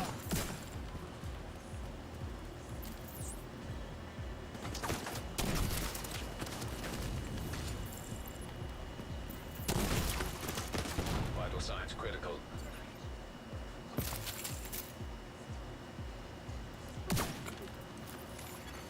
So that was basically a practice run, but could have been worse. Could have been worse. Here, I'll show you the build again. But that's basically what the build can do. So imagine with the team, imagine doing this legendary. And so the reason why this build is going to be so vital Target deceased. is because there's so much ground to cover. You know what I mean? The lives you could This is wide open space. So let's see what that time is. Hopefully I reset the clock. you might even So 26 minutes. So yeah, so that's all the practice stuff there. But my best time here is 17 minutes. It doesn't matter. But the point is that what this build can do. So let's just take another look at it. So I think the configuration is right. So the only thing that I'd probably change is here.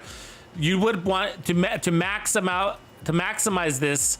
You would want this to be Golan, okay? And this is basically a Hannah U. So, but I hope one of the things they did this. So again, there's nothing new about Eclipse Protocol. It's been around forever, and it's an absolute amazing gear set. And the reason why is because it's so unique. It does what it does really, really well, right? So again, there's a lot of ground. So it's the nuances. Okay, so this is for the bosses, right? All the heavies and the bosses. The test subject is for the power, and so you don't see a lot of people running the test subject with the fire, but it works, and that's what I wanted to demonstrate. Just one bullet from the test subject is giving that thing 40% skill damage, right? And we don't have any skill damage to this, but we do have amp damage off that backpack. So that's 40% skill damage for that amp damage to apply to, if that makes sense, right? All the status effects are making is like a multiplicative stack on, right? Because the status effects, although they're helping the fire burn longer, they're also activating vial, so they're activating a multiplier. The torch is so strong, you can basically kick off a fight and get everybody burning and just run through all the enemies. So that's basically the torch is the strongest fire in the game. And, so you don't want to abuse it, but you definitely want to use it in the rooms that make sense. So I'm interested in trying that again, if you guys are. 26 minutes isn't a bad time, but I would like to, you know, get it closer to my best time now that we remember the sequence a little bit. And I just got to remember to, what I kept forgetting is to use the Scorpio on the bosses. So in here, in this boss phase, this is an important phase. So you hit your first chem here, you keep running. You might encounter 1 or 2 guys on the way up these stairs. If you do, you want to use your torch on them. And then you come over here. You put on your first beam explosive. Then you riot foam this door. As soon as that door opens, you ignite it. And you always want to be running by here because that turret up there is going to start shooting you in the back. And so they should die right at this door. You grab that key. Taking a long way here to grab the gear, and then you come and then you run back to that pillar. Now there might be, there's always going to be one explosive dude that'll be coming at you from here. I think he comes out of one of these doors. There's always one random one. You got to kill him, obviously, because he's gonna blow you up. And then you put on the next explosive, which is the right one, I believe, the right explosive. The right explosive activates the downstairs door. So you come over here and you want to chem that door in the back here, which is back there.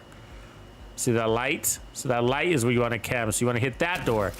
And so sometimes it's best to hit the door before you place your bomb. So if you kill this guy, this rusher that's running at you, usually here, then you chem the door, then make your turn up, place the bomb, and then you double trigger. You ignite that fire right as that bomb goes off, I think. So the timing of that is a little hard to remember, but.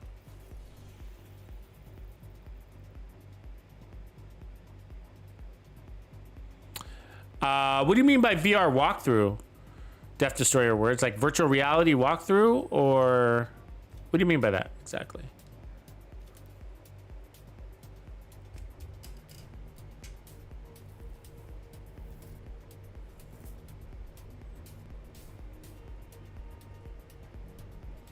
They're legendary are immune to fire in this game code. That's crazy.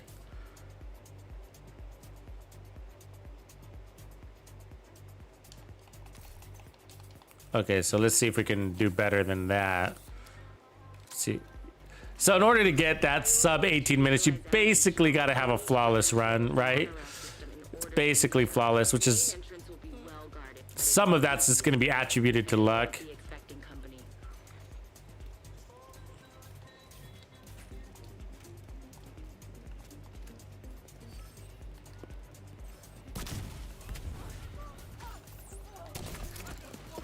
You don't want these explosive guy at the front here, actually.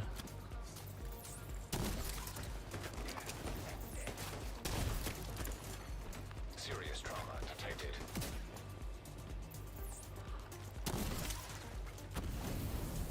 Yeah, see, that was all a waste, right?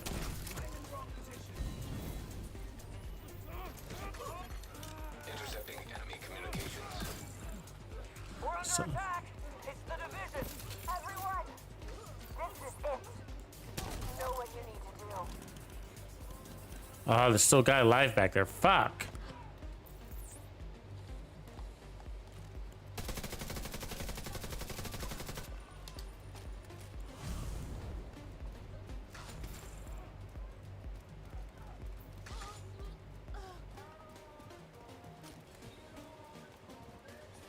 I don't know what I'm fucking up here, but I don't like it.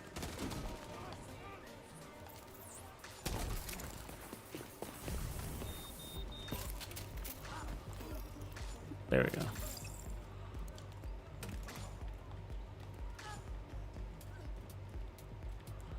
Oh, is there one guy alive? One guy sneaks around, huh?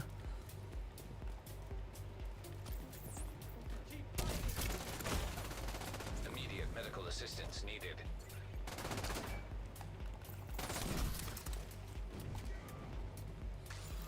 Some of it might have been I might have needed to hit a chem at the left door, and I didn't, so they escaped the burn.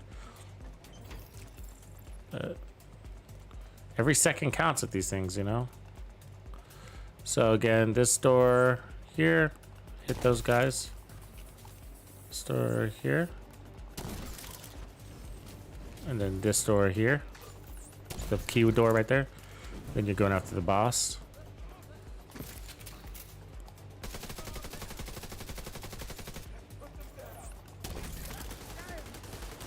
That guy was supposed to be dead back there. I don't know what the fuck, how he lived.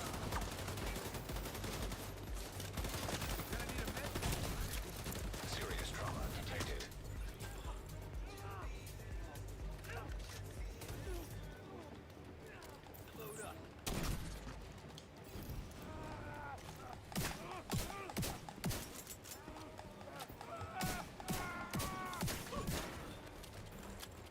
Yeah, that's not supposed to work out that way.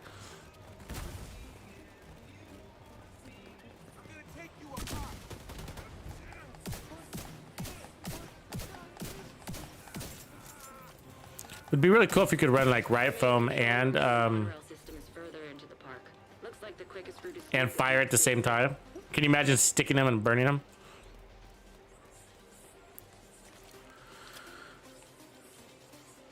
All right, that wasn't that smooth, but you know, we're pushing forward.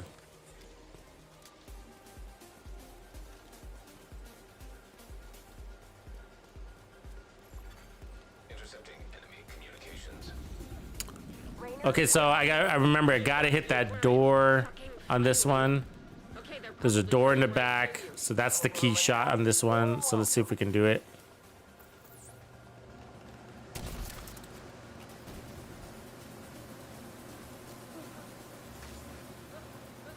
I don't know where I see it at.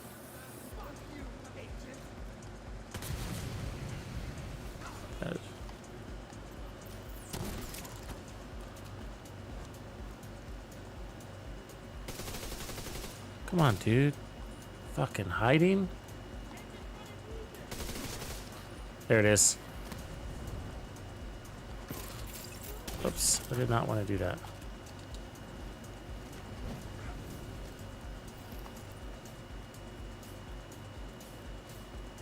And then this guy, I usually just kill him in here. Looks like there's another guy alive though, of course. And it's that fucking thing is getting at me. Oh my god. Can you believe that just fucking happened? That's stupid. Stupid, stupid, stupid.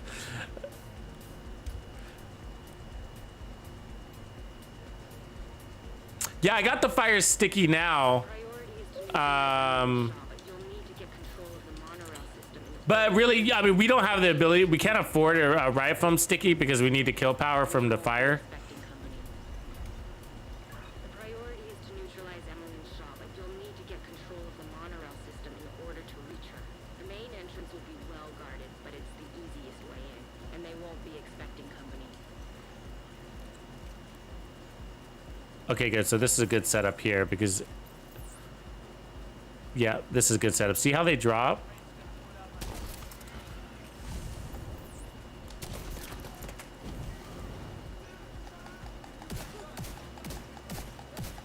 Had the wrong gun on right there. Intercepting enemy communications. We're under attack. It's the division. Everyone. God damn it. The chem stays on and sometimes I don't want it to be on. Come on, dude. Be brave. There you are. Serious trauma detected. Yeah, we fucked up. I'm dying. I'm gonna kill myself. Immediate medical assistance needed. That guy upstairs needed to be dead by fire. And he was alive. Which let that door open because I was distracted by him. Alright, let's try that again real quick. Priority is to neutralize Emmeline's Shaw, but you'll need to get control of What's up, Dave Rowe? the system in order to reach her. The main entrance will be well guarded, but it's the easiest. Cool, man. Are you on, David, are you on Discord? If not, can you jump on Discord? We'd love to have you over there. To get control of the Discord's the place to be. The main entrance will be But that's the best way to get connected with the PS team.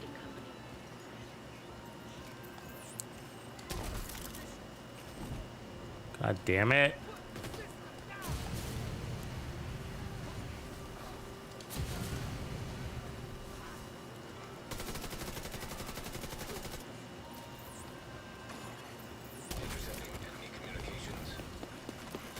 God damn it. Blew it. There we go. Everyone, this is it. You know what you need to do. So I think I've been missing a hit here, which is why there's a guy usually alive. And then I think I need to have that chem there too. Or something. I don't know how one of these guys is like basically surviving that shit. Is there a second group I'm forgetting about or something? Maybe that's it. Maybe I'm forgetting about a second group. Let me do that again. That's probably, I think there's a second spawn I'm forgetting about. Because there's always like one guy alive. Let's try that again. Priority is to neutralize Emmeline's shop, but you'll need to get control of the monorail system in order to Oops, not heroic. That'd be fucking hard. but it's the easiest way. I've tried, by the way. Be expecting. The priority is to neutralize Emmeline's shop, but you'll need I can't remember what the specific problem was, but I mean, you could do it. It's just like trying to get the same time. 17 minutes is pretty hard. won't be expecting company.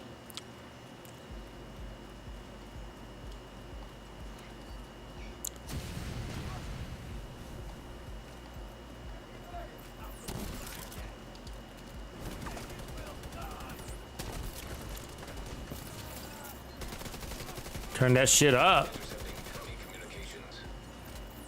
We're under attack. It's the division. Everyone, this is it. You know what you need to do.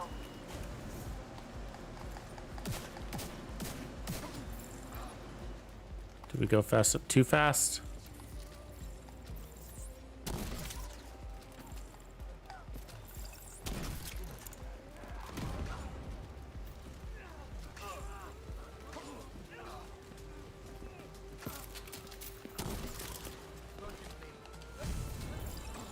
So that should kill everybody right there, right?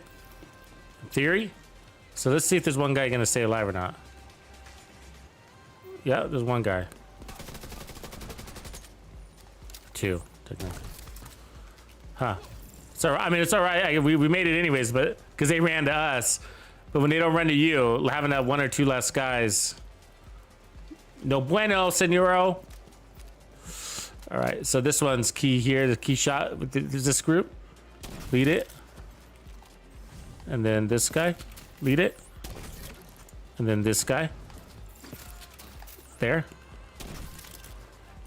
And then you should just have the boss after all that bull.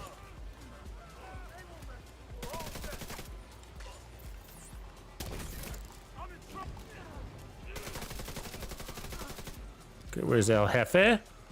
There he is.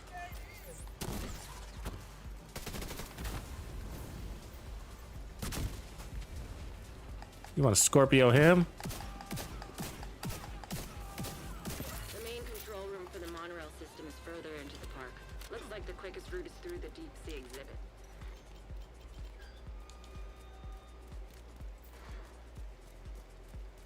Oh, that's crazy, Rich. Lots of healers and grenaders, so they didn't change that, huh? Is there any Intercepting enemy communications. Are you talking about Tidal Basin or the zoo? Do you know? Like, I'm wondering if Tidal Basin in the beginning, if they're Probably coming right to you. We'll give him a nice have those sniper turrets, or they're not really sniper turrets, but they're some sort of those defensive turrets.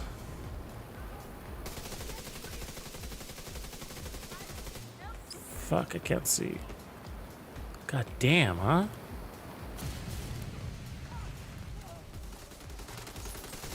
That did not go well at all.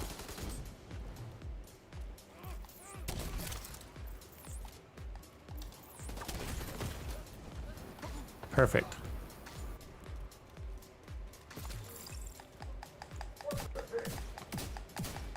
Always forward momentum. So let him come to you. Come on, dude.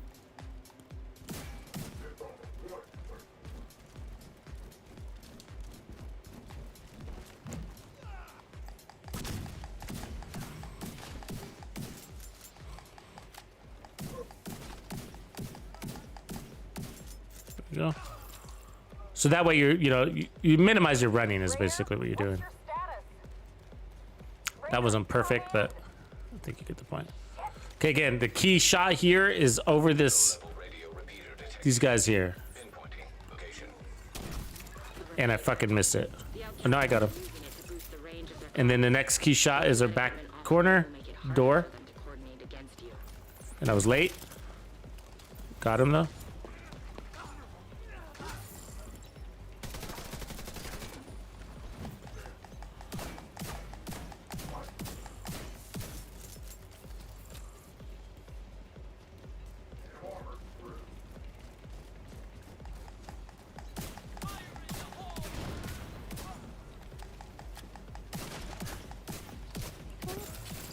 Rogue agent detected. Rogue agent. Do you guys hear that? Is that gonna be good or bad for our time? What the fuck? Has it been this long since I've done this that I didn't realize that there's a possibility of rogues?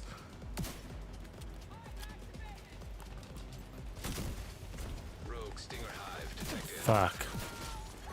Fucking stinger. That's a big ass stinger too. See how far it got me? This is not gonna help our speedrun time, I'm sure.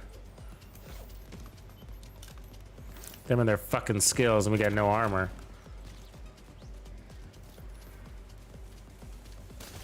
God damn it! Oh, this is a waste. I should just fucking restart. This is stupid. Look, they got all these skills. They're everywhere.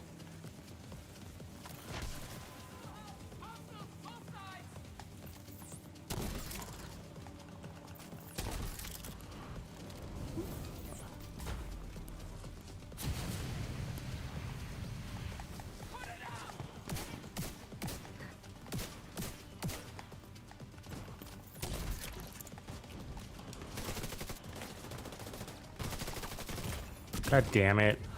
It's a waste of my time.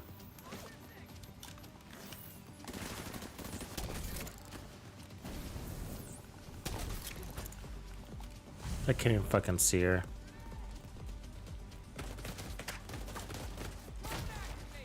Might as well just die. Rogue fixer drone detected. Yeah.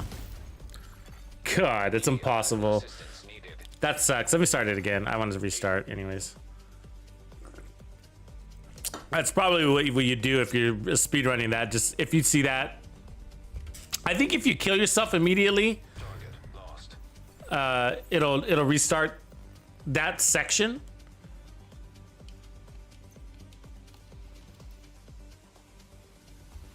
Those rogues trying to jump in, get some FaceTime.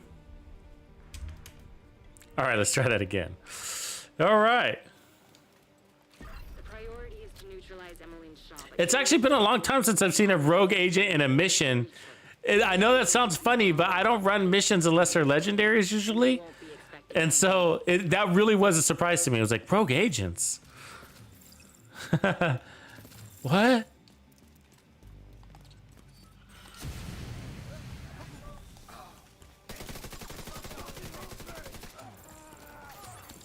Intercepting enemy communications.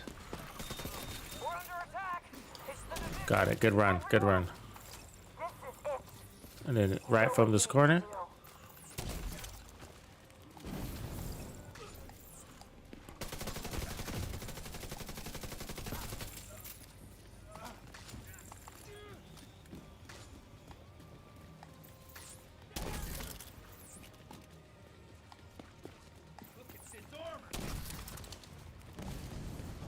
I don't get what's going on here. I'm missing something here. Like they always, it might be a change in the spawn door. Because they always come out the top door and they didn't this time. It's fine, it's only a couple seconds.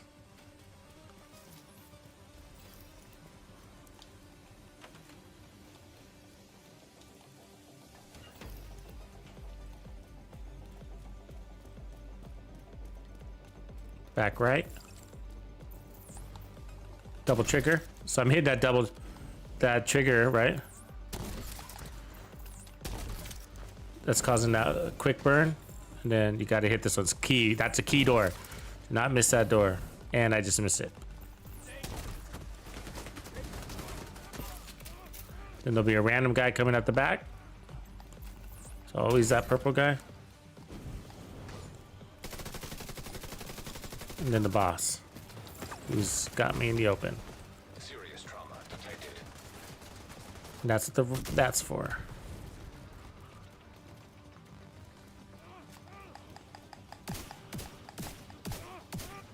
The main control room for the monorail system is further into the park. So you can make some small mistakes and still muscle it through, but like I did that chem twice at the bottom, underneath the balcony.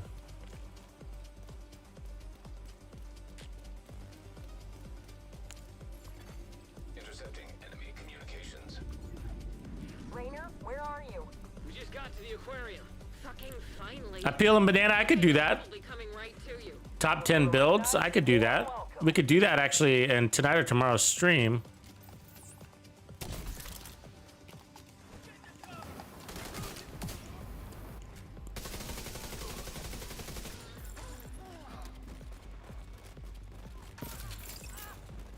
Might have been too fast. It was.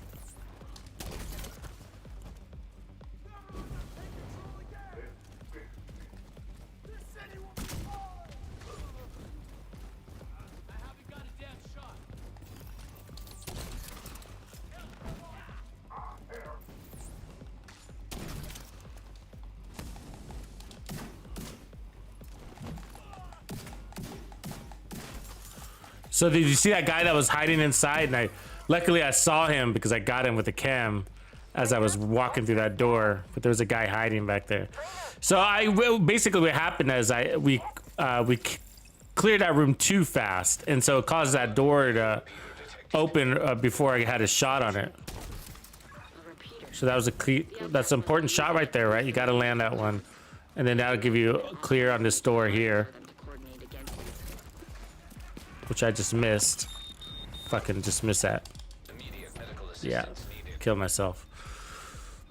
Stupid, huh? Little mistakes.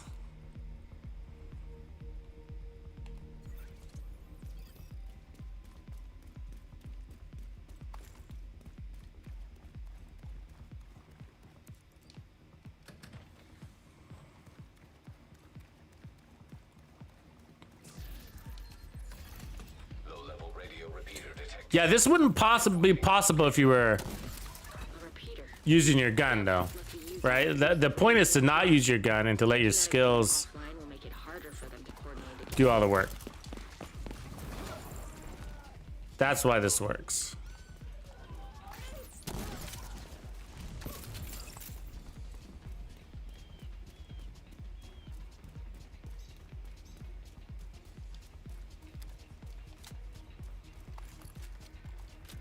You just don't have, you can't be at all. See, the reason why Eclipse Protocol, it works and is better when it comes to status effects than Ongoing Directive is because, okay, so you got to hit this door in the back there. Okay, you see that door?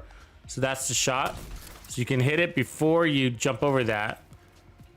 And then when I'm running that door open, I'm double hitting it. You see that? Then there's another one here, right at the bottom there. And then double strike. So I'm double tapping my bumper. That's what I mean there, is that. So my point is that Ongoing Directive requires you to shoot your gun. This build allows you to be at all places at all times. That's the advantage of Eclipse. It's because of the proliferation.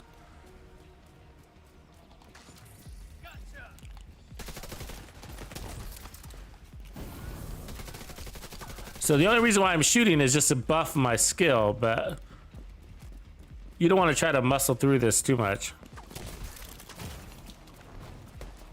Got fucked up there. God damn these fucking rushers. God damn it. I fucked up there. This is the hardest part of the whole thing, is this area. And the reason why is because they jump from so many different places. you're trying to get them, but they jump from basically everywhere up there. So it's a wide area to try to control. That's why I'm kind of curious on how it's going to play out on Legendary. This will probably be the hardest spot.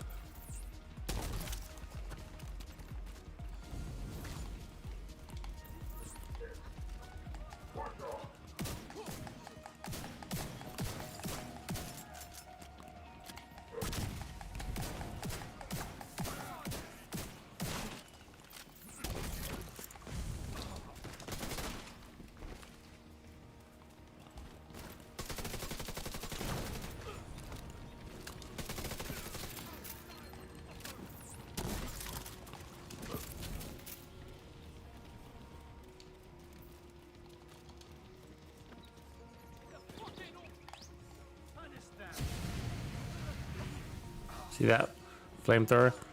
I'm stuck here, but you want to try to get these guys up here at the top. Say, jump over.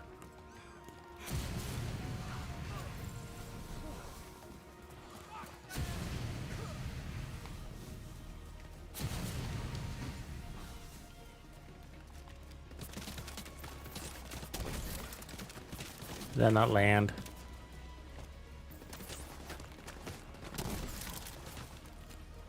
Clear. That was good. That was actually how you wanted to do it the first time. Basically, you want to kill these last guys as you're about to jump over that fence. And so part of it's trying to remember which one jumps first. Yeah, you let them come to you. Yeah, and I gotta admit, like, I haven't mastered that part yet. Like, the times that I've done it fast, half of it's just been luck, you know? So...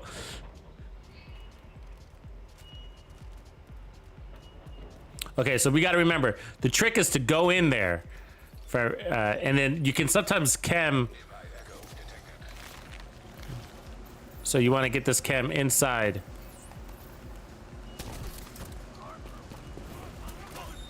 Fuck.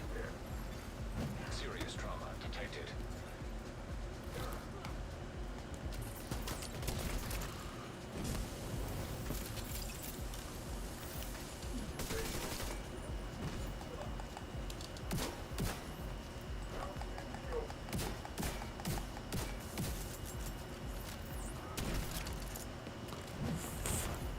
Immediate medical assistance needed.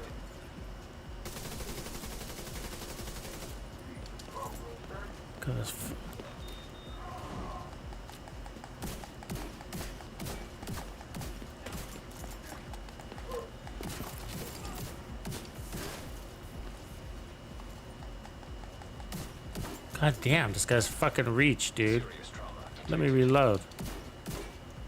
What? How? How? Signs. Fucking game.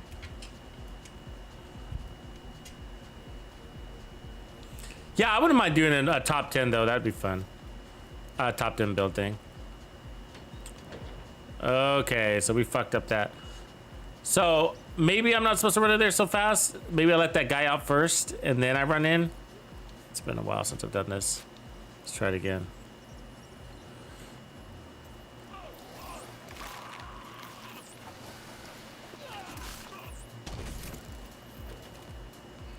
So, there you go.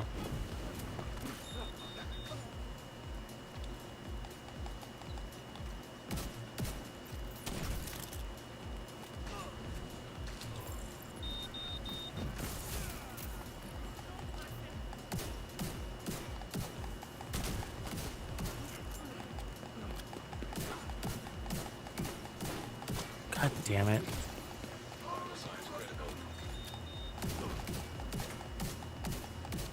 I don't know why he's so hard to fucking kill in here.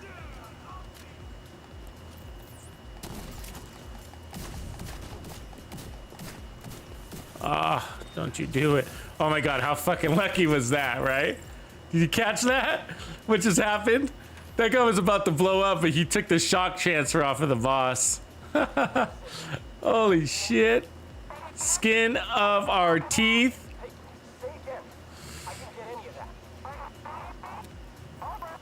I'll take it though.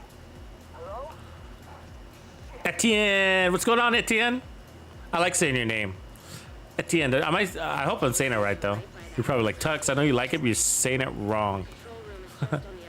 Etienne. Matt, what's going on, bro?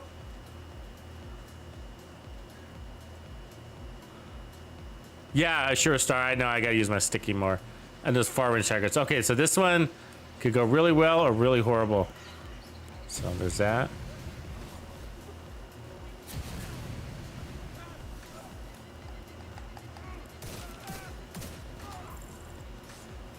And then that buys you time to hit that. And to hit that.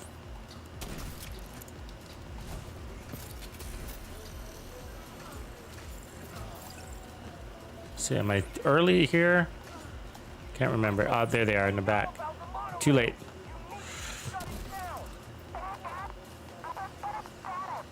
Anybody reading this? Disable the motherfucking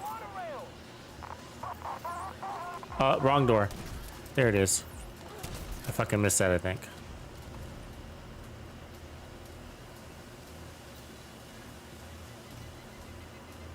Where do we go here? See what happens if you miss that door like that? Like, you end up chasing these guys around.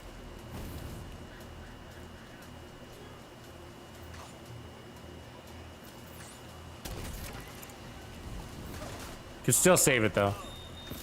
Just like that. Just by kind of hanging around this door. Secure the area. There's one guy. See, this is what you don't want to be doing. Chasing one random loser.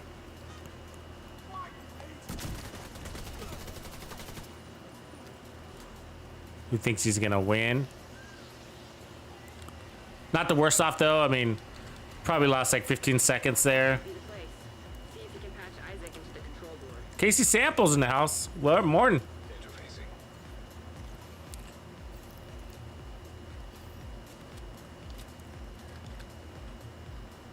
Skill haste is quite important on this build though.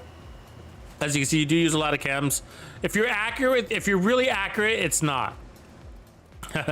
So you use your chems when you start missing. There's only that one area, you know.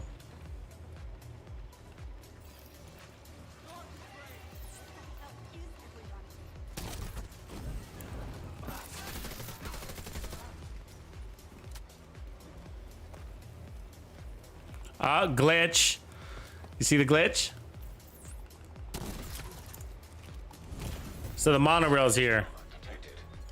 You really want to catch the glitch earlier. You're not going to lose too much time, but I think it counts to like 45 seconds, so. So now the rail's gone. So you want to look for that rail like right away.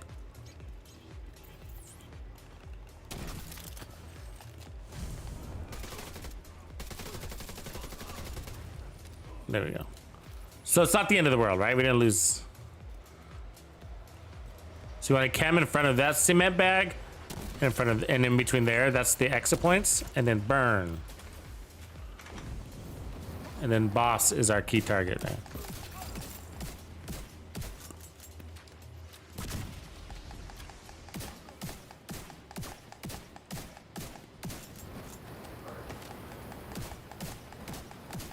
I'm trying to muscle through him, but he's apparently not fucking taking it. Jesus Christ. Agent killed.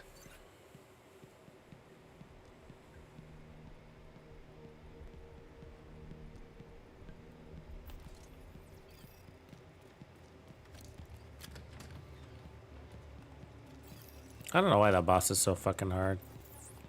He seems harder than normal.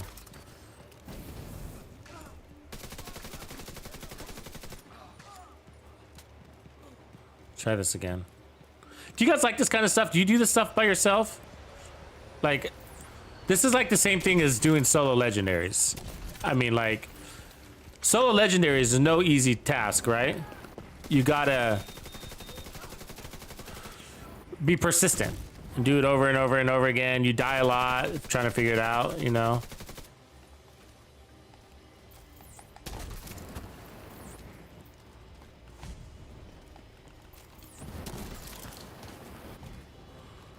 guy's fair, nothing but annoying. I don't remember the trick. Maybe I had a trick. Oh, look, there's a guy alive over there. You see that guy? And I missed him? There, we got him now. Maybe I had a trick to kill him faster, but he just doesn't seem to want to die very easy. I actually, you know what it is? I don't remember him having a flamethrower.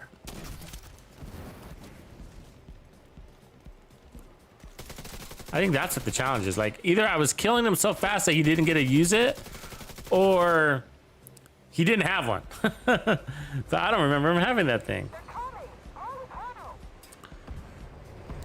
Oh, is that you're pure multiplayer guy, huh? You're a purist in the multiplayer arena. That's interesting, man.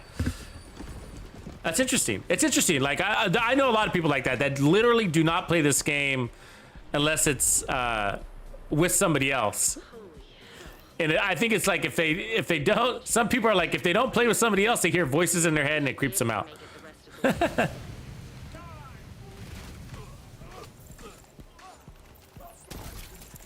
See, that's the flamethrower right there, guys. That's all flamethrower shit. I mean, it killed everybody. That flamethrower is so strong. So strong. Okay, so gets this here. And then there's another door. There it is. Shit, I missed it. Got it. It's forward momentum. You could plug a guy or two if you want to. On the way out.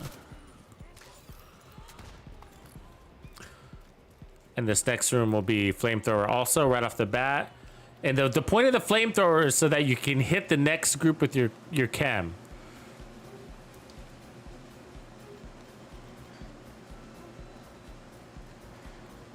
So you got to switch out of it so you need this to be strong enough. And there's a group here, right? And then, oh, got it. You don't want to run into that rock though. And then you try to make this bend so that you can hit this group here. And then it's boss time.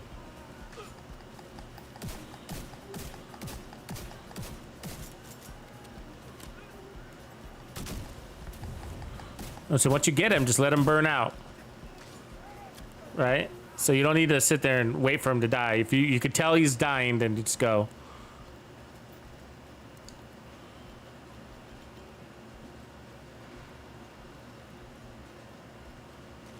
Okay, for this one, they usually jump out, I think, right here. So I think that's where you hit that spot. I'm gonna put out an extra one just in case.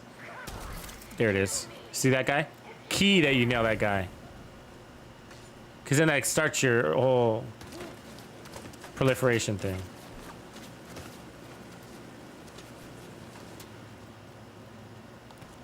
I don't have this part down perfectly. There they are.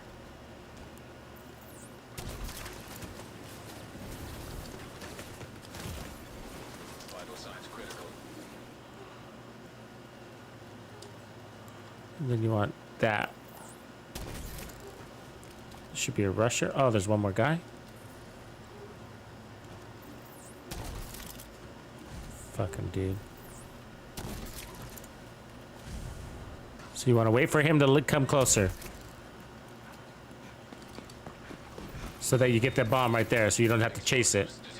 It's a little risky, but just time it out.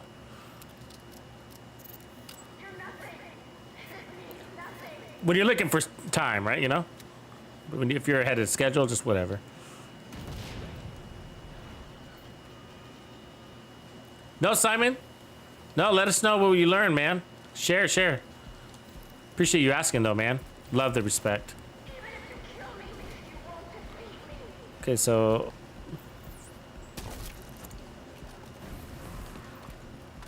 Ah, that was my bad right there. Let me heal up after that. So there's our first key. Going to torch. Because I think there's usually one or two guys running around. Can't remember. No. Okay. So remember, they're going to come out. So this one's all about memorizing the sequence. So this is door 1. So I hit that, if I remember right. Where's my... I picked up the key. What the fuck? Oh God, I didn't grab the key? Did I run by it? The fuck? Oh my God, that was a bow move, guys. Okay, then by grabbing that key, it's gonna be these guys. Torch. Alright. Let's try that again.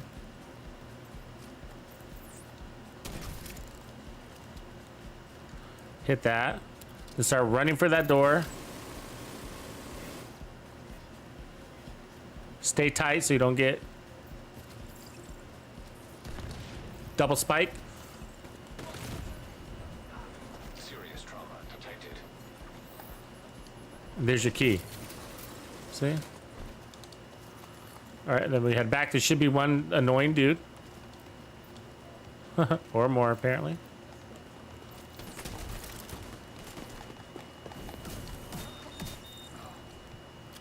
Okay, so this one, I think I missed it, but I think you want to hit that door in the back there. So let's try that. Let's chem that.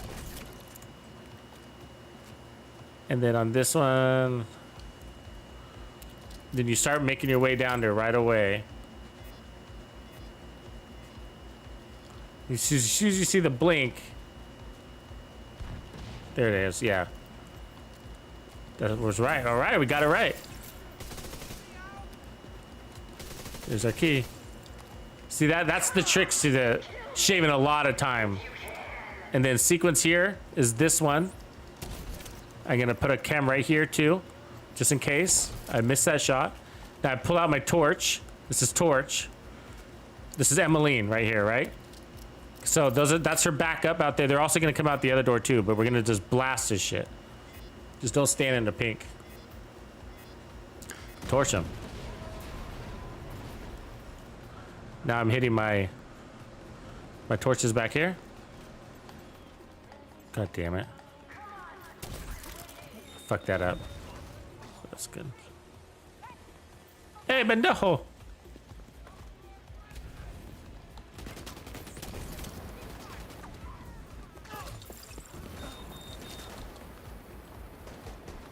Oh, fuck. I don't even see these people. Medical assistance needed.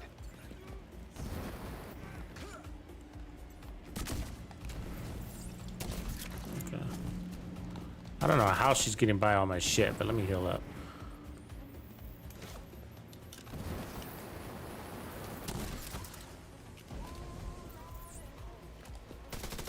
Okay, now Scorpio her to death.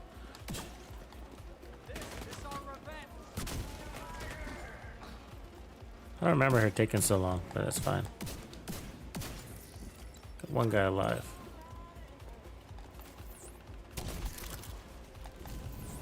He's gonna be the impossible dude to kill.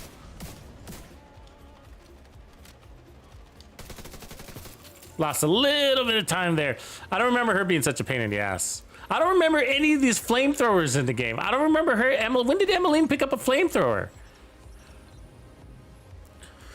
No, Simon, I'm not a big fan of Overclock. Just making sure we aren't gonna try to hurt her baby. That's what mothers do. I've tried Overclock, but I just, you know, with these other things, I don't know. Target deceased. What a fucking waste. Think of the good she could have done, the lives she could have saved. She was right, you know. There we go. Killing her won't end the outcasts. It might even make them more dangerous for a while. But without her to hold them together, they're gonna start to unravel. What a fucking waste.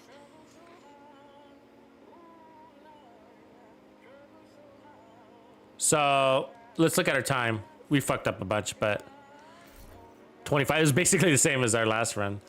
25%, 25 minutes. That's basically what we had on our last run.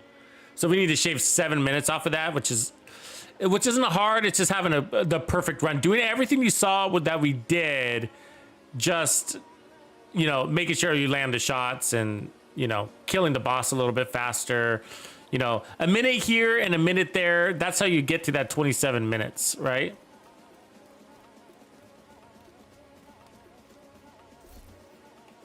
So Simon Taylor, what did you anything cool that you saw today as far from coming from new stuff?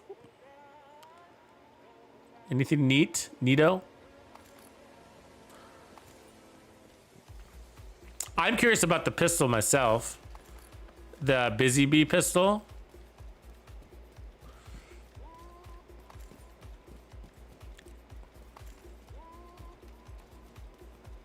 What's going on, Reaper Hawk? How you feeling, man? Things good? How was the other game that you were saying you were playing? I forget what you said it was. Was it Ghost Recon? You were gonna run something over there. Let's see here. So again, go through the build. There's nothing really I would change to do what you see here, except for just this one piece. But as you can see, there are times where we get awfully close to running out of fire chems. So, what up, Flo? What's going on, brother?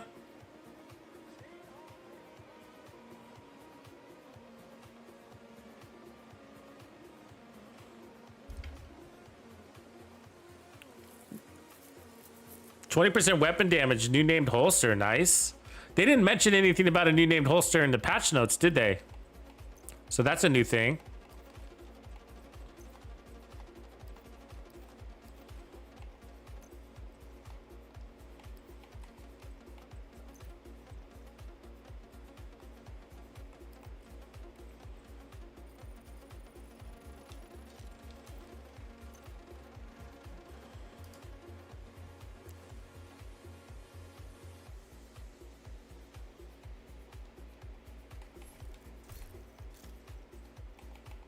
See, are you online, Chaos? Parker Flyrook. I like Parker, man. He's a cool guy. I like playing with Parker. Parker jumps in, helps me out with some annoying missions when I need to run them.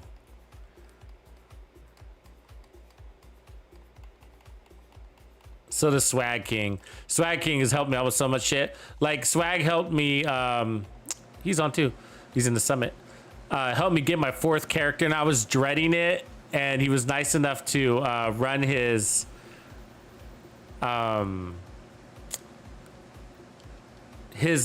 souped up character, and so that I could do it with him opening up the what do you call them, the safe houses. So he was opening up the safe houses. Kind of helps you go a little bit faster. But also when you run with somebody that's a level 40, they're killing better than you are, or whatever, right? So it was just so nice. It makes it so much easier because it's so painful to start a new character. For me, it is. It's just really boring. But let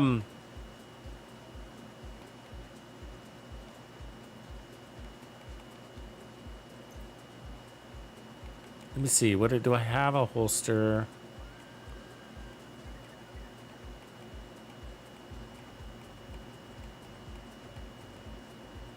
Yeah, I wish I had that gold. I got to remember to farm that double gold. I think I might have it, actually, now that I think about it. It's just not optimized.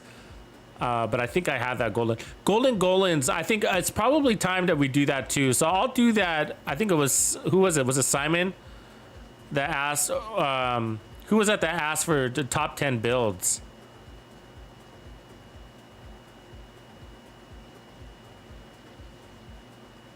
Was it a peel and a banana?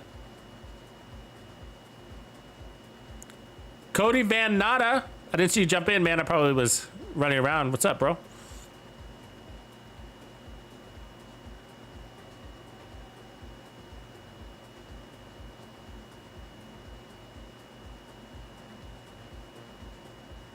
Is that it? Emmeline always had a flamethrower? I just don't remember.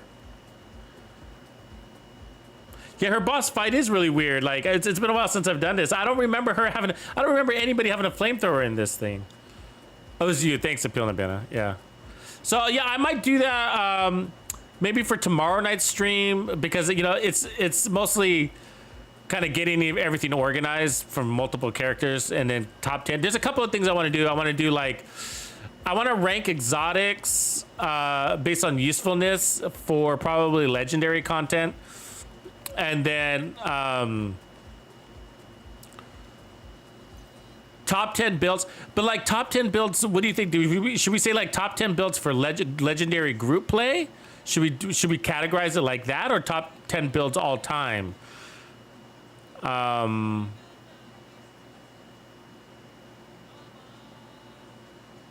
She's always had a flamethrower, huh? Reaper? Yeah, I need to come over to the zoo more often, huh? I'm curious on how we want to do the top 10 because I could do top 10. I mean, we could go top 10 all time, heroic, solo, group. Just my favorite top 10 builds. Top 10 legendary is a lot more narrow of a subject, right? Because I would actually be taking it from a perspective of like, most people don't do solo legendary, so it'd be a lot more like. That guy in the back there, huh? Oh my god. Where'd they all go? I don't see anybody. Yeah.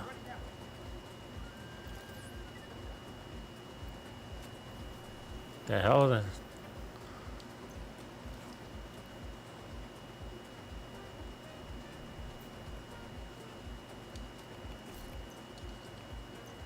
And then we should probably rank them, like literally like #1 build for legendary. What is it? What would you say the #1 build for legendary is? Now, I wouldn't think a sniper would be there, like a nemesis or anything like that, because they're so specialized. Like, there's a lot of people that just aren't good at doing sniping, or just don't want to be good at it. You know, however you want to say it. Intercepting enemy communications. We're under attack. It's the division. Everyone, There we go. you know what you need to know.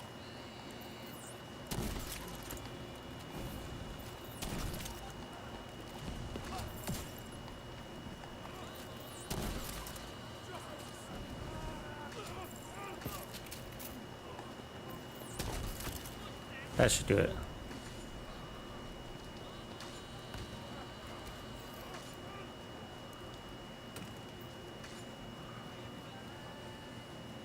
There it is. Perfect run. I usually have a timer going, but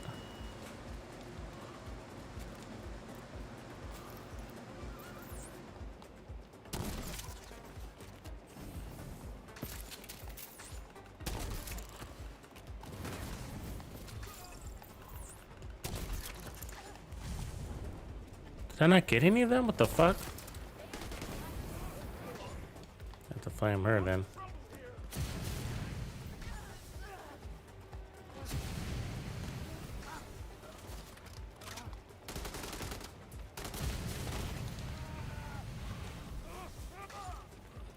Yeah, you normally don't have to do that, but I missed that last shot. That's an important shot.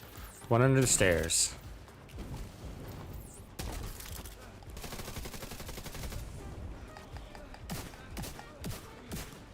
The main control room for the monorail system is further into the park.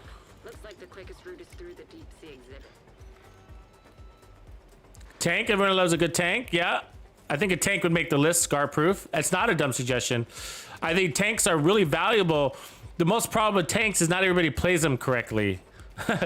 The problem with tank builds is people love that they're immortal, and then they start running around like doing weird, like not protecting their team. They'll focus in on some random enemy and be like, you know, focus firing on him, and that's not what you want to do. You want to be a bullet shield for your enemy.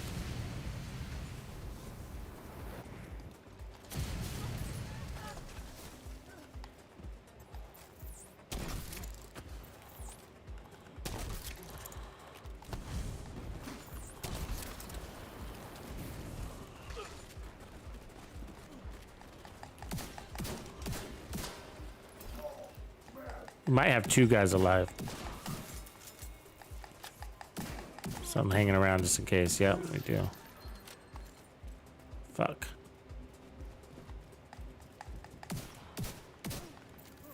Shit. Didn't fire. It's not the worst. Quick recovery. Situational awareness will fix a little bit of that stuff, right? Just like, I knew there was a guy that didn't die, so, you know. Junior says solo legendary. What do you guys think about medic builds? Do you think they're any value anymore? Or is it just me? A repeater. Missed it. Cast must be using it to boost Missed it, missed it. Fuck that up. Big time fuck up right there. Like, if you fuck up that shot, you might as well start the whole thing over. Cause see, you gotta get them when they're grouped up, or they start spreading out on you, and you know all that crap, right?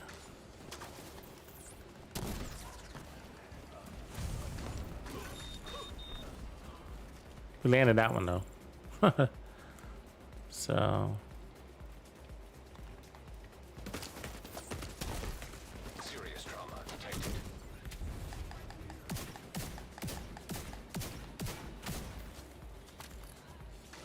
So now we just got this big boy here.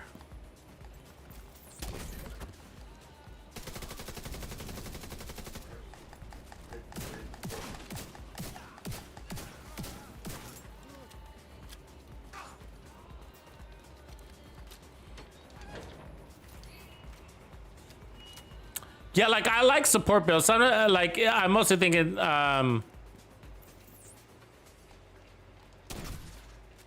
like, is a Vanguard build, you know, bonus armor more valuable nowadays to people? Or, I mean, when's the last time you ran a future initiative build in Legendary? You know? Maybe recently. I just don't know. It's definitely just a question. But not me. Like, I stopped running future initiative. Like, I'd rather give my team like a negotiator's dilemma buff, or status effects. A little bit more fun too to run skill builds, or skill builds.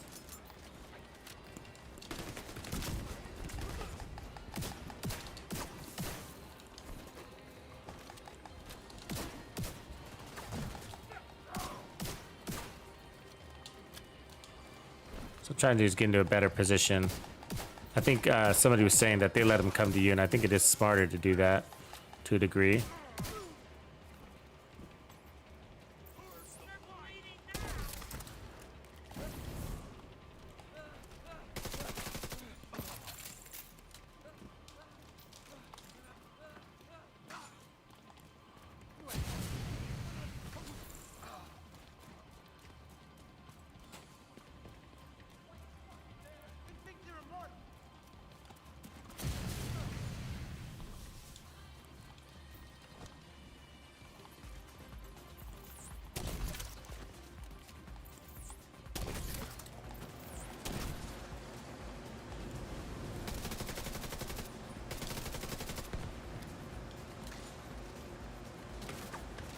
Ah, someone's shooting me in the back. Fuck. God damn it. I don't know why they're not catching on fire. That was a fuck up right there, too.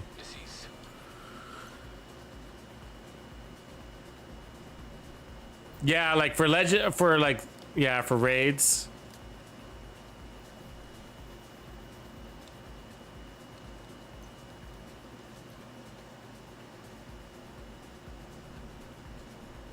No, yeah, I'm not gonna jump into PTS. For the PTS stuff, I usually have somebody cover like some footage for me, and then we review it. But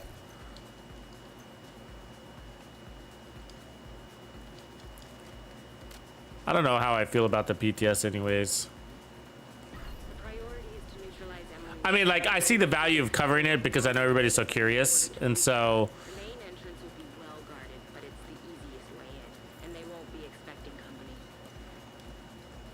But, you know, creating builds around things that aren't exactly finalized. I know some people do that. They're already creating builds for things that aren't done. Intercepting enemy communications. We're under attack! It's the division! Everyone! This is it! You know what you need to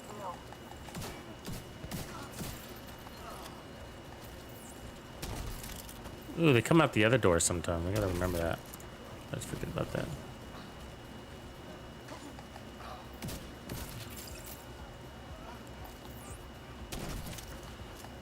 God damn it. Fuck you, dude. Making me get shot in the back. Ah, fucked up. I'm just gonna die. Vital signs critical. Agent killed. Yeah, no, but I saw some. This is what I think bothered me the most. That, and I don't think anybody caught this, but I saw some people making like video way after PTS. Like the gear was already released. The gear was already released.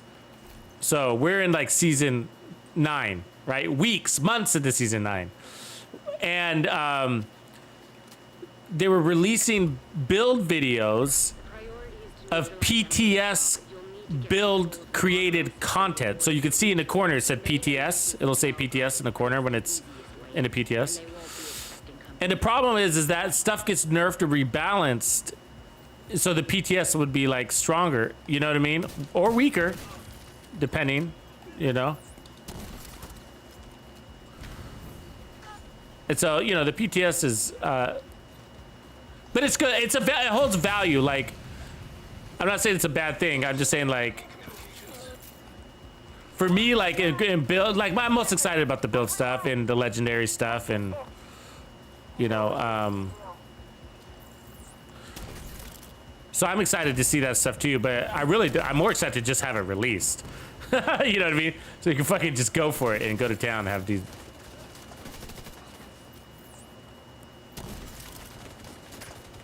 Fucking this up today. I mean, right now. The doors are having an alternating swing when you turn that corner. Try that again.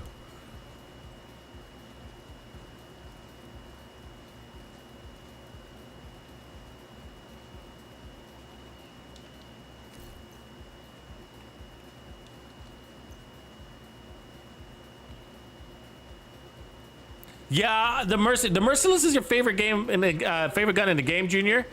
That's pretty unique. But when you have the right build, it does feel it's very powerful, right? You get used to you gotten used to the cadence of the weapon, and so you're really effective with it, and not everybody's got that shit down.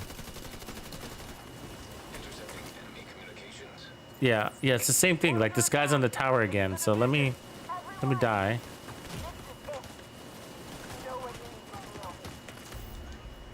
So there's a randomness to who's standing at the front gate.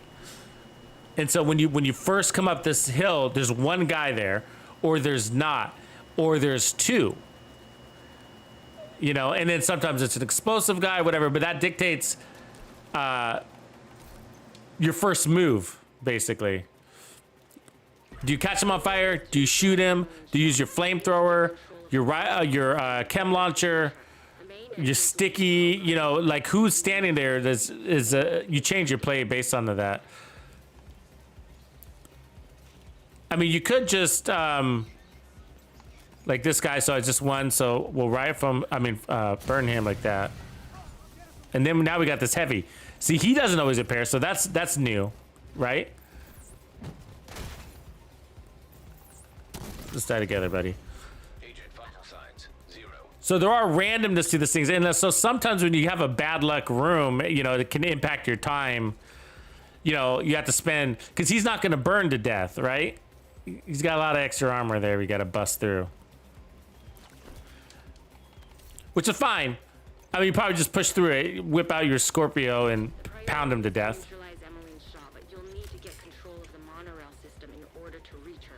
But it's the first checkpoint that you have the most control over. So if you don't like the layout of your first checkpoint, that's the one to kill yourself out and reset. Okay, so there's two enemies, one to the left, one to the right. So here with torch, and then she ran away. So that didn't make a difference.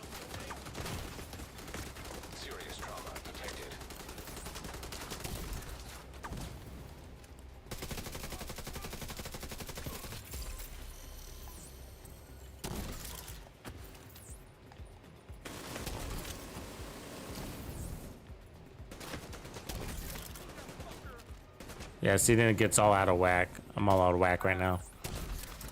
It's randomness. It's fine. Intercepting enemy communications. The one guy that I wish you didn't have was that explosive guy right there.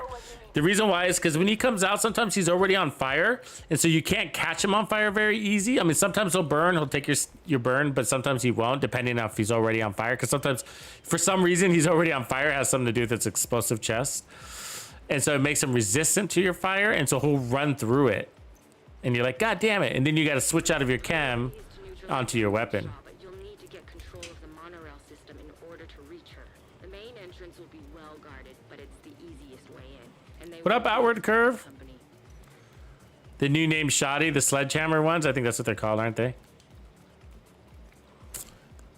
Yeah, I'm wondering how we're gonna do with those grenades. I really hope they take the grenade thing out. Or fix it or something.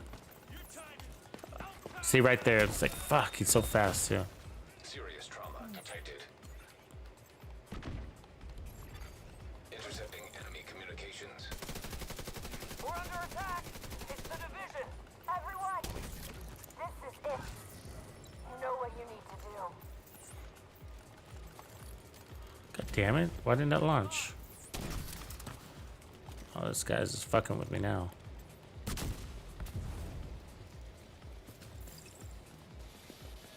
Yeah.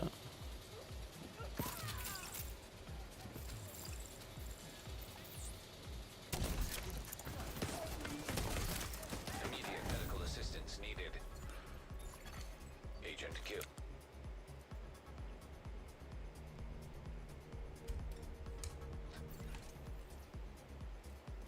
Yeah, Mad Bomber, if you could, but the thing about Mad Bomber is like, you gotta land a grenade in order to get it, you gotta kill with the grenade in order to get it refunded.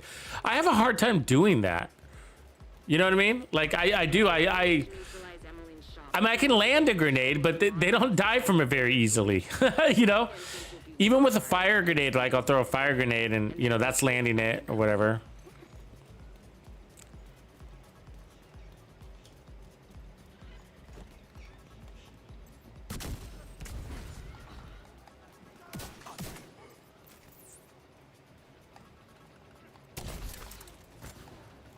There it is. Oh, what? There it is. We're under attack. It's the division. Everyone, this is it. You know what you need to do.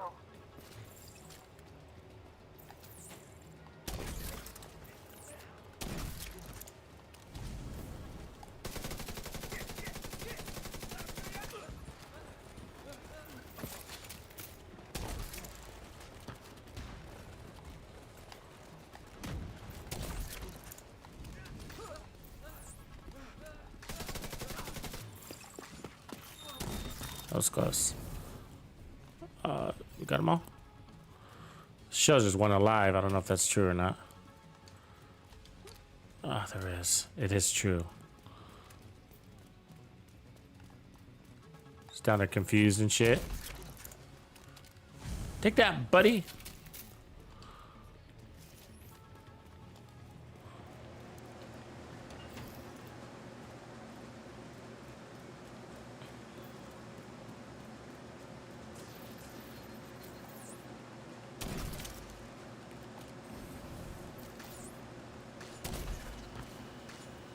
Damn it.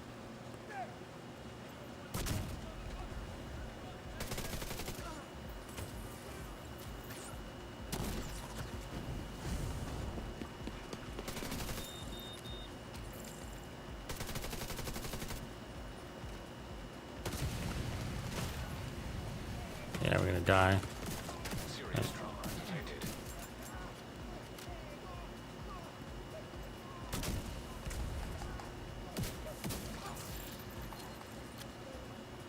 There's a purple guy back here somewhere.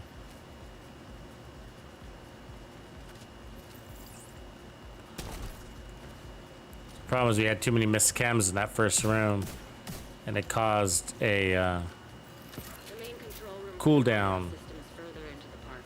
Looks like the quickest route is through the DTC exhibit. Yeah, I don't use the firewall grenades enough. The cluster grenades, I need to use those more. Is that it? Intercepting enemy communications. Rainer, where are you? We just got to the aquarium. Fucking finally. Okay, they're probably coming right to you. We'll give them a nice, warm welcome.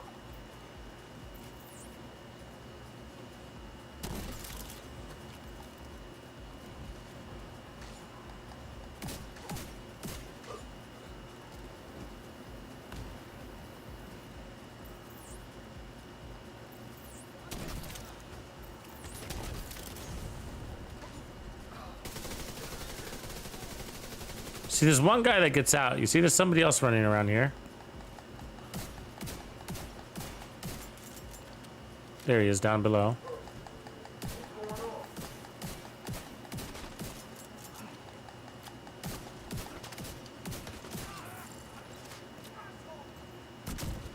And I missed him. And I missed that.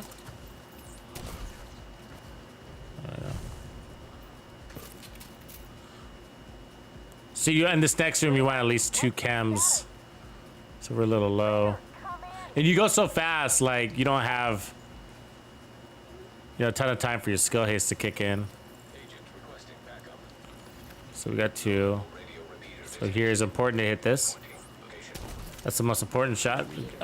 And it didn't land. Using it to boost the range. God damn it! I swear I had that. Taking that equipment offline will make it harder for them to coordinate against you.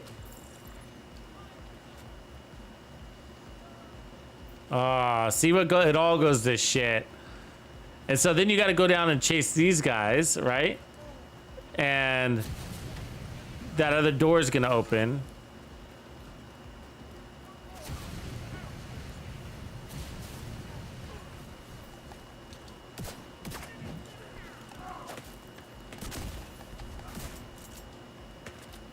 With speedrunning, you don't have time to do this kind of stuff.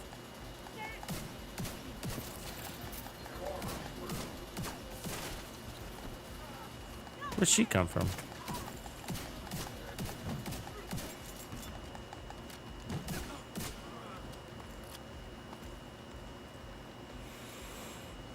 Those new gloves look pretty cool, huh? Is that it? The Bloody Knuckles? I like the name of them. I'm curious what the Wrathbone gloves were originally. Maybe they're the same, huh? Maybe they were repurposed.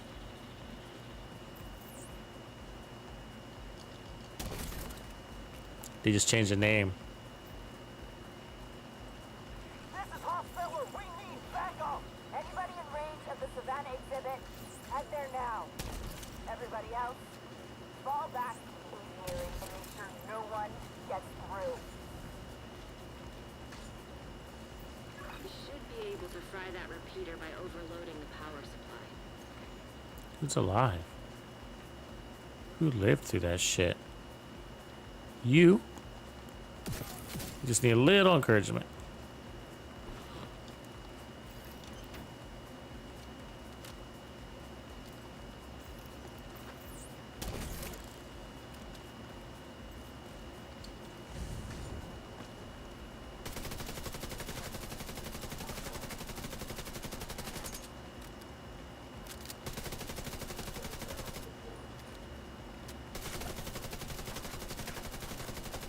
Yeah, I'm gonna try holding it down for a little bit and try to get them to center on me for a sec. Maybe that's easier.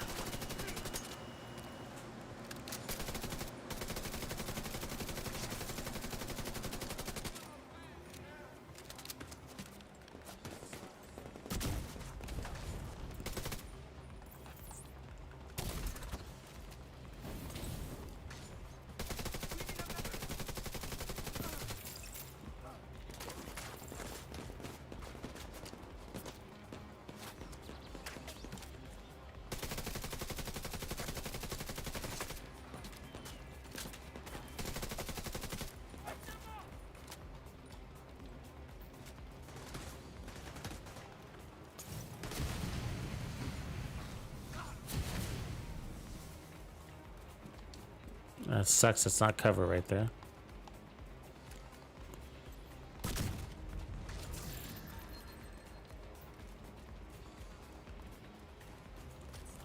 Where'd the last guy go?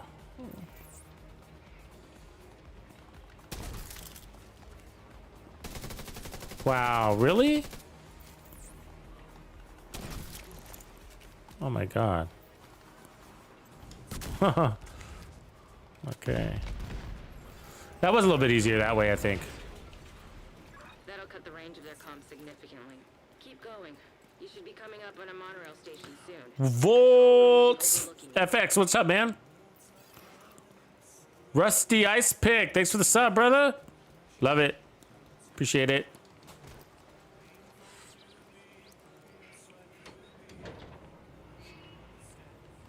Okay, so let's see if we can do this a little better than last time. So we gotta get this thing.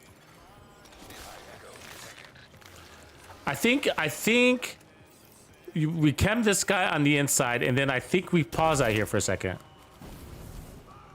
How the fuck did they just get through that? I think we gotta hit that.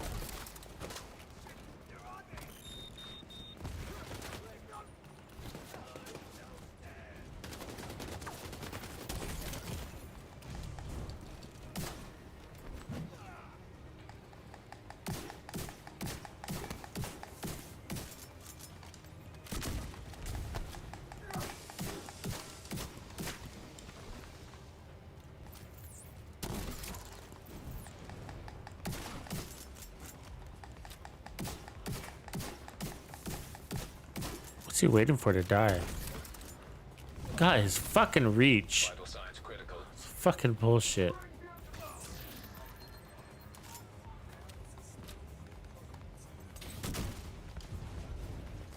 Better heal up. This room's a clusterfuck. It's not supposed to be like this.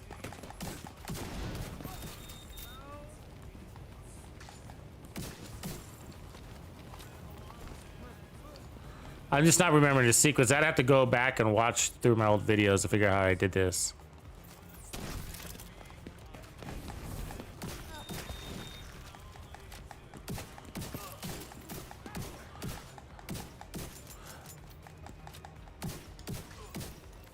It's not the worst, but like, it could definitely be smoother than that. I remember there being a chem that I put at like one of the bases of where they jumped down at. Say again. I didn't get any of that. Anybody copy? Hello? Shit. Well, Striker Set's not a bad place to start in this Division 2, Volts. You're right by that monorail station. The control room It's actually a really good build here. It's not the same though, you know, it's sort of a different version of it, but it's a really strong build in this game. Assault rifles. It's easy to farm. It's easy to play with.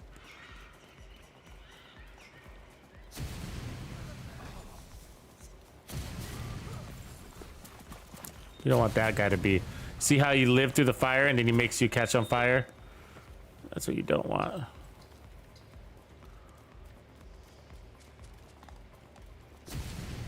I win.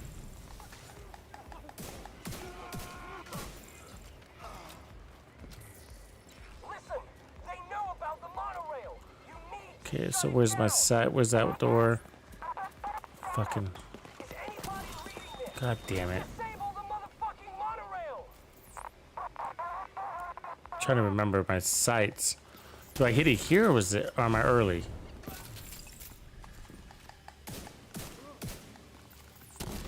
Yeah, I was early.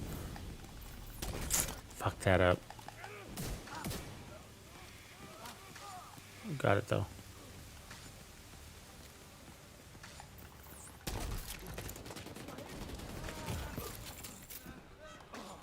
There it is. Clean. That was actually pretty clean for not landing that shot. That should be the Yeah, I know the feeling. control door. I mean, greens as in green, not gold gear, but the gear sets aren't bad. Like, green gear sets aren't bad. Ooh, is that it? That's a nice GR9. I got that GR9 too, actually. No, I like the magazines. Magazine size, you know, will increase your frenzy speed. So I see that. I like that. Gotta see if we're gonna be glitched. So you want to look first thing to see if you see the monorail. Okay, so no monorail, no glitch. So that's good. And then you hit those guys. Boom.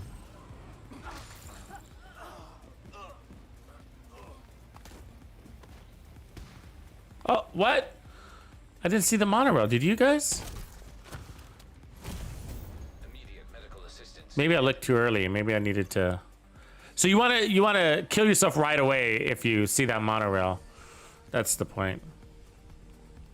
Agent vital signs 0. You guys are like, Tux, I'm really not gonna be speedrunning this thing, so.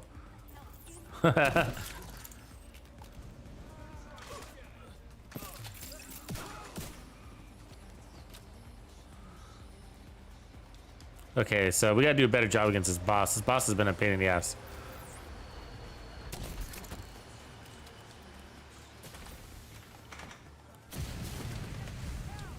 Why isn't he dead? Fucking just torched his ass.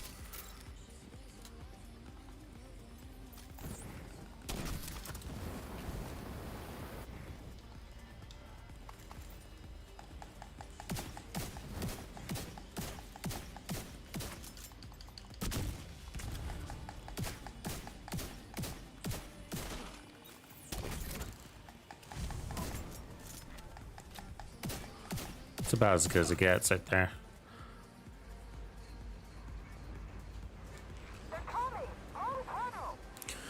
I mean, I think that the Volts, the turret and the drone are probably the best place to start and the best skills in the game. So, you know, I would start with the turret and the drone, attack drone. They provide you a lot of defense and offense. They make you invisible to the enemy, which is really valuable. Guess they weren't taking any chances. But you're inside the barricades. You should be able to make it the rest of the way on foot. How is this guy alive shooting at me? Vital signs critical. The fuck? That was a fuck up. Killed. He must have been out of that zone, but that's crazy, right? That can sometimes be the problem with killing too fast. The torch can do that, right? Like, it kills too fast, so be.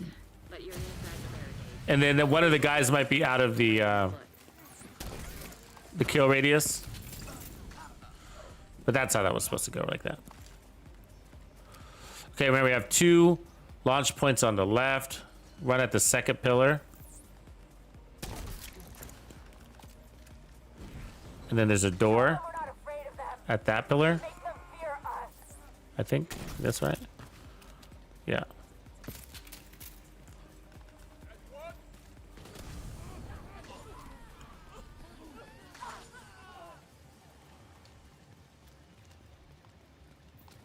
There you go. Sometimes you can give them a little lead encouragement. Yeah, Reaper, and a lot of people like Reaper are raising those skills to level 22 on their expertise. But like when I'm playing or creating new characters, also, those are the skills I use. God damn it, I just missed that.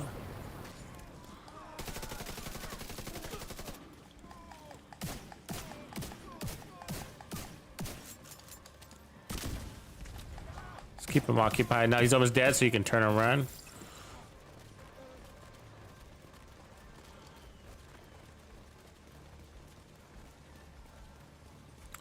Yeah, Volts. I think that's why a lot of people love it, right? Like, who loves a Division because they feel like they're living it in real life? COVID and all that shit. Hold the line. Don't let them through. Okay, so here.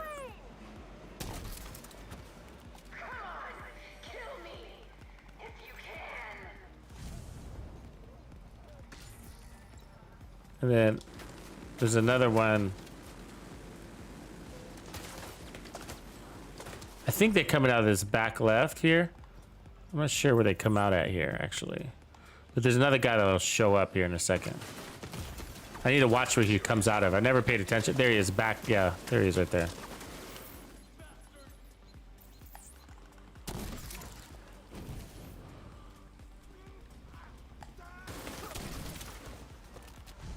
What I meant to do. That's not what I meant to do either. But that worked. Now this guy, get him right there. And then the key's waiting for you. Explosives detected. You're nothing. This means nothing. Hey, grumpy old man, are you level 20 also?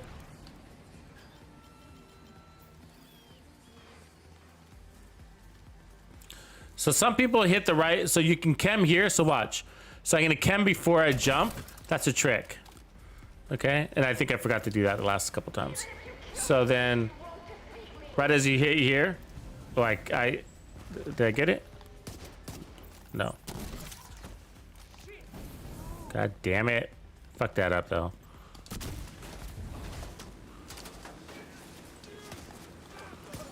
Last time I forgot to grab that key somehow. Okay, so when you grab the key, it lets guys out the gate up here. So that's why I'm running with the torch.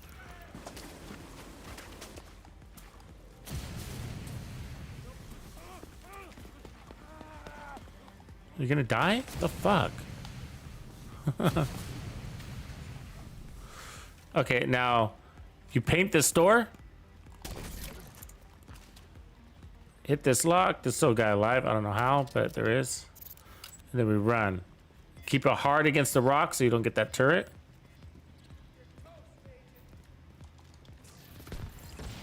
Strike it. Blow that guy down. There's your key. Now we gotta figure out who's alive and where is he. There he is. I'm wasting my time here. Yep. Yep, he got me killed. Alright, just gonna have to try that again.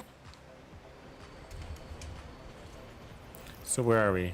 Guess we're starting over? I don't know, I can't tell.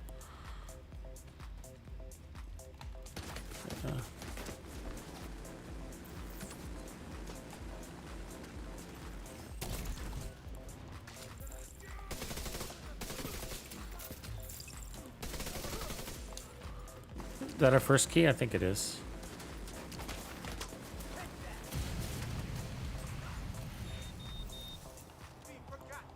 Why aren't you dead? Vital signs critical.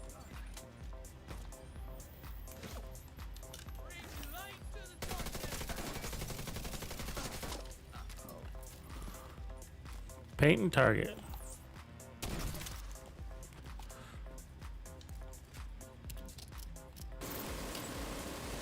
Yeah, I've been playing Division games since Division 1. Not the whole time though. I left for like other games, other titles, and then kind of came back and. But I've been playing the Division 2 since I don't know. Like straight up, none of the other games have compared, right? They've come. There hasn't been anything new that's been exciting. I fucked that up. There, I shouldn't have done that.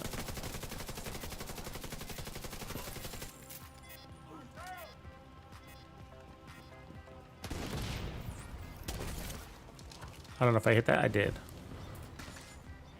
Perfect.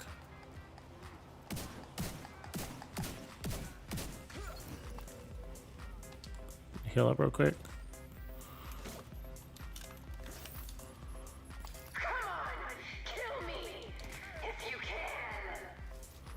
Okay, so we want to hit that.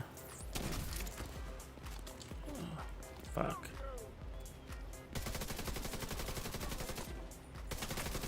I've been getting lucky here, huh?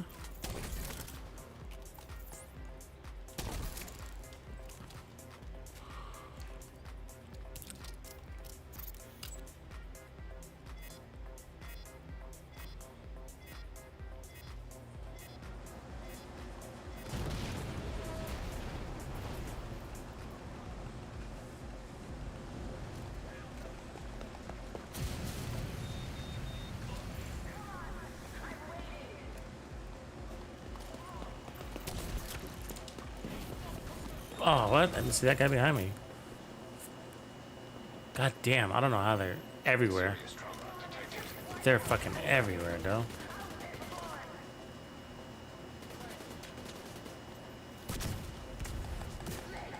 Boss zone. I just got one guy. And he's sucking up all my time. There it is. Echo detected. I wish it wasn't this echo part at the end, sucking up 40 seconds.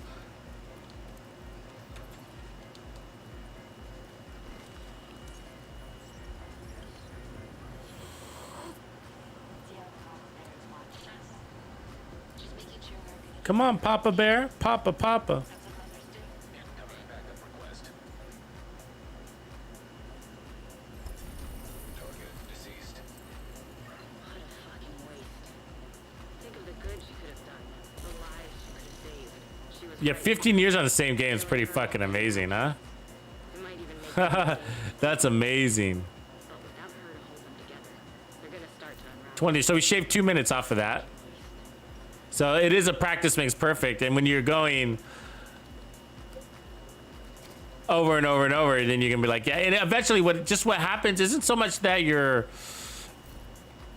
I mean, you remember in details that's going to come together. Like that middle room with the alligators, we basically need to clean up that room. That's really a fucked up room for me right now. But sometimes it's just that, you know, if you run it 10 times or whatever, you're just gonna eventually have a perfect run just on accident, right? It's just everything falls in line. You know, once you kind of get the gist of everything, right? You kind of get the routine, but the difference between nailing your time and not nailing your time or beating a world record is literally everything, all the dominoes lined up for you and started falling down, right?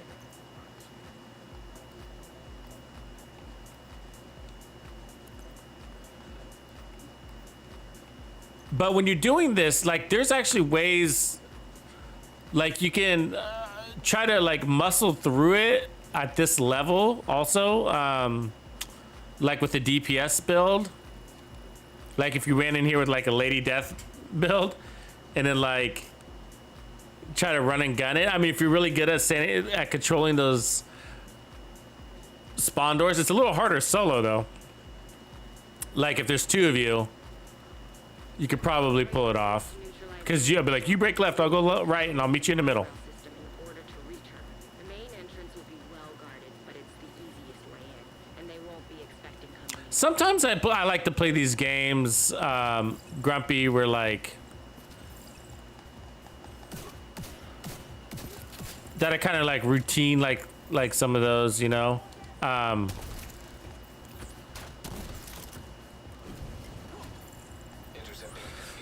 One was like, you know which game I enjoyed that would probably surprise you is Halo. I think it's called like Halo Wars. Is it called Halo Wars? Where you're controlling like a division. It's from overhead. Like, I like those. I actually really like those games. I like battle planning, you know? Set up your artillery in the rear and blah, blah, blah, you know? Build some defenses and then creating, what I really like creating these mega battles, and then I'll turn it on to, like, legendary and fight, like, every enemy all at the same time on the same map. You know what I mean? Like, and so sometimes, like, a single battle could take, like, 5 hours of game time because you have so many enemy waves that you have to survive. Infinite Wars, I think is what it's called, or something like that. It's been a while since I played it.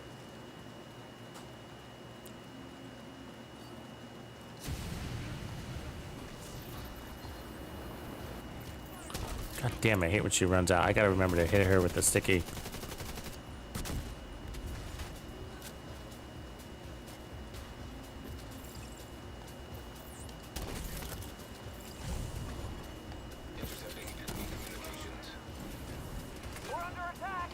Oops, that's not what I wanted to do. Fuck!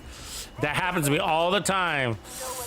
I'll have the sticky in my hand. I meant to shoot him with my gun, but you gotta tap out of your sticky. Like StarCraft, Meg. Yeah, I played StarCraft for a while. I was introduced to StarCraft in college, and that was back in the day, like when landlines were first being introduced, and they started like they weren't even in your homes yet, but they were in like universities. So universities had landlines, but like you were probably still on dial-up at home, kind of thing. So when I got up to So when I went to college, I remember like all the guys were like networked in and shit like that, and it was like, wow, this is cool. And so we would have these like big StarCraft parties in the dorms and shit. It was so fun. That was like the first like introduction to like multiplayer gaming for me, really. You know what I mean? Because it didn't really exist because of the lack of internet, right? So like multiplayer gaming for me before those days was like, hey, you want to come over and play like Gears of War or something?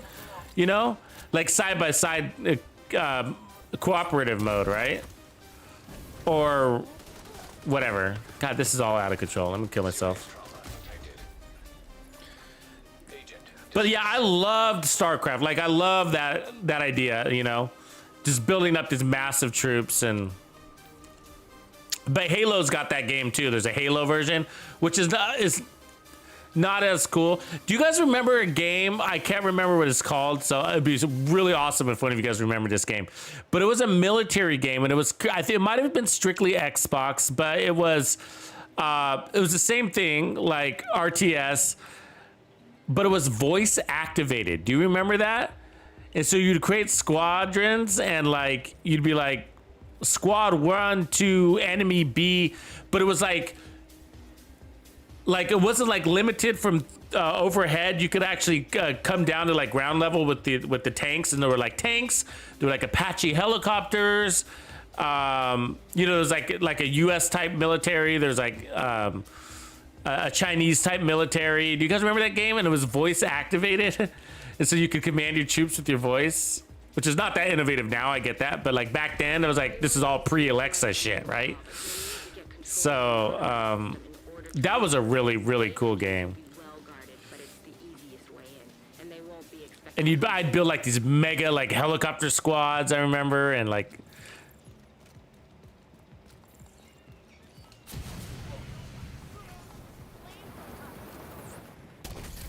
God damn, they always outrun that shit.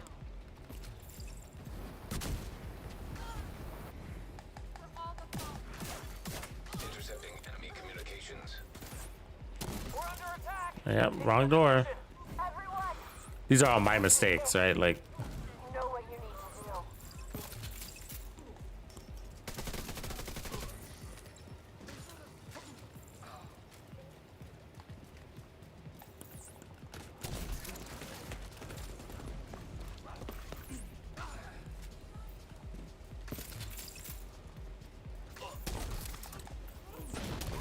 so wasting chems right there.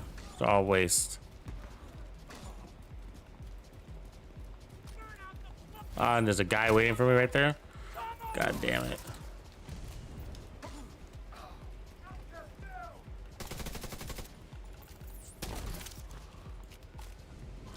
I mean, you don't want to go too waste. You don't want to be too wasteful on your camps, because look, there's still guys alive. Okay, I'm just gonna fucking die. That's just a nightmare. End war. That sounds right. That sounds right. Let me Google that shit. That sounds right. End war. Is that right? Let's see. Let me look at some images.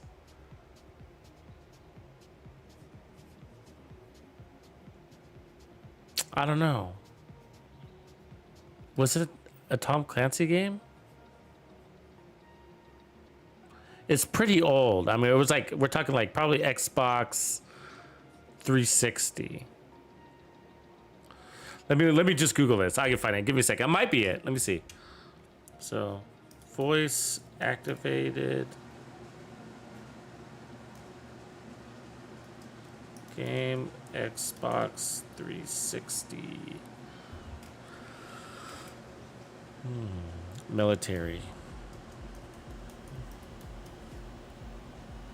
It was so cool. I would play it today, actually. I would play it right now.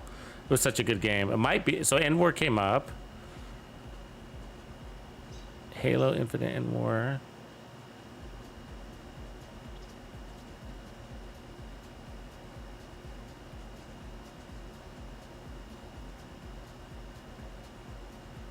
I don't remember if it was a Tom Clancy or not, though.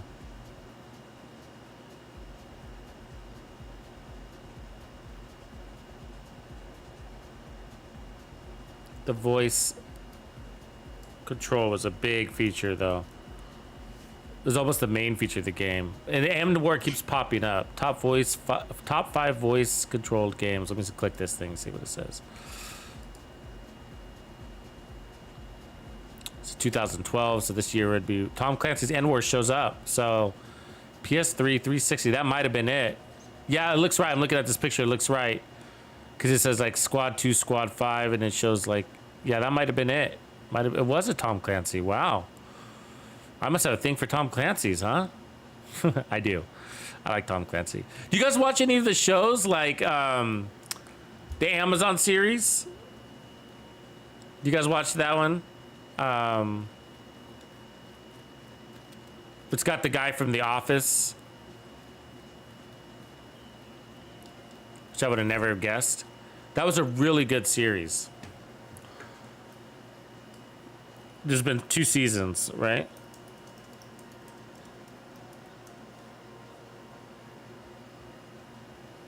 Jack Ryan, I think, is it called Jack Ryan? Full Spectrum Warrior.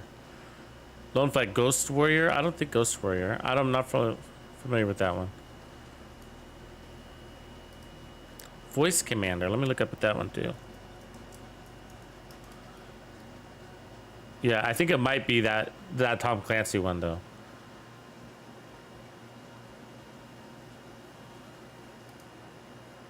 Because the helicopters, I remember the helicopters was like a high visual on it. Yeah, I don't think it was Voice Commander. I think it might have been that Tom Clancy End War. Because it's showing up in about that same period. I think it was like 2012 back then. Yeah, and I'm looking at some of the pictures. Because you could go overhead and then you could also get down like with the troops and then see it play out. And you could also, so you didn't have to just like strictly use your voice. You could dig in. Like with your controller and just start fighting it out too.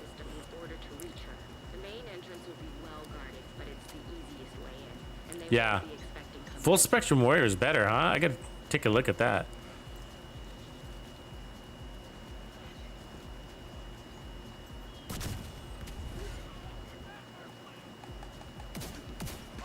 Oh, it's tricky. Intercepting enemy communications. We're under attack.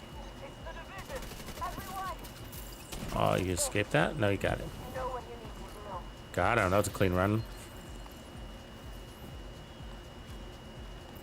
Oh, I picked the wrong door again. Keeps happening to me. Oh, no, it was the right door. I was too early.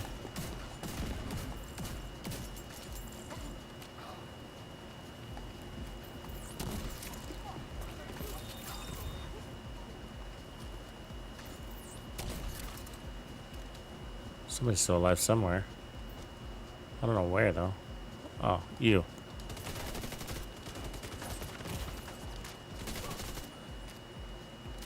That's pretty clean, except for that last guy.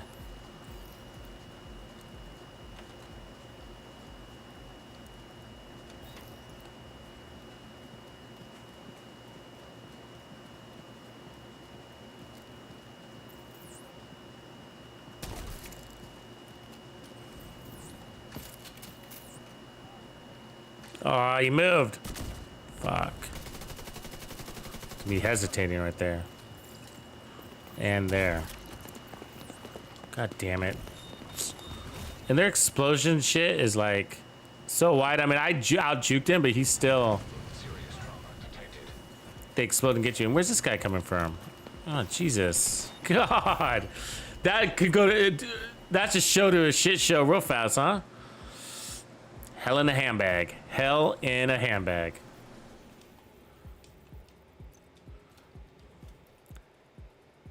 Yeah, Jack Ryan. I like Jack Reacher too. I didn't like the actor that they chose for Jack Reacher the series. I didn't like that actor. Like, I love Jack Reacher, Tom Cruise. I'm actually a big fan of Tom Cruise movies. Is that weird? But I think Tom Cruise is a fucking good actor. I'm sure I'm not the only one. He makes top titles, but like I'm like every movie that I can't think of a Tom Cruise movie that I didn't like. I mean, I don't think I like the one where he was a probably not gonna like me for saying this, but like I didn't like cocktails, and I didn't like the one where he was a race car driver. I didn't like those. I didn't burn? What the fuck? What is going on? I'm double tapping things and nothing is... Oh my god, I'm so confused. Okay. Immediate medical assistance. Vanilla Sky was kind of crappy too. I didn't like Vanilla Sky. I wasn't a big fan of that. But yeah, the one where he was a race car driver. It was like Thunder something, like Thunder Days of Thunder or something like that. Whatever it was. And I wasn't a big fan of Cocktail. But like I like his military-esque ones, like Oblivion. What is the one, The Day After, or The Edge of Tomorrow? Like I really like those. He's a good fighter too. I like his fighting style. You know how every actor kind of picks up a really like an interesting fighting style. Like Keanu Reeves, this guy, his fighting style, kind of a jiu-jitsu. Like he picked it up from The Matrix, and then he uses the same one everywhere he goes, right? In every movie.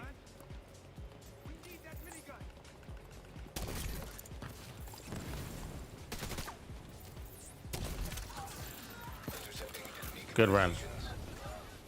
We're under attack. It's the division. Everyone. Why am I early? These guys should be dead. They are now.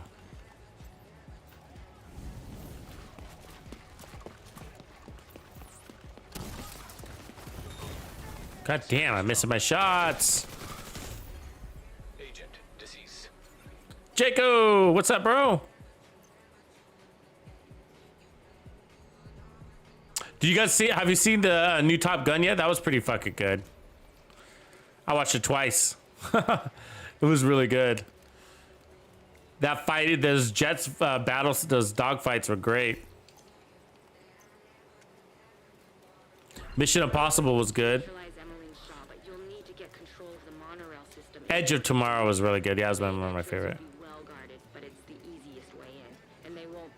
American Made. I don't remember what was that. What was that? Oh yeah. Nobody ever talks about American Made. That was a great fucking movie. Good one. Yeah, that's where he was a pilot, right? For the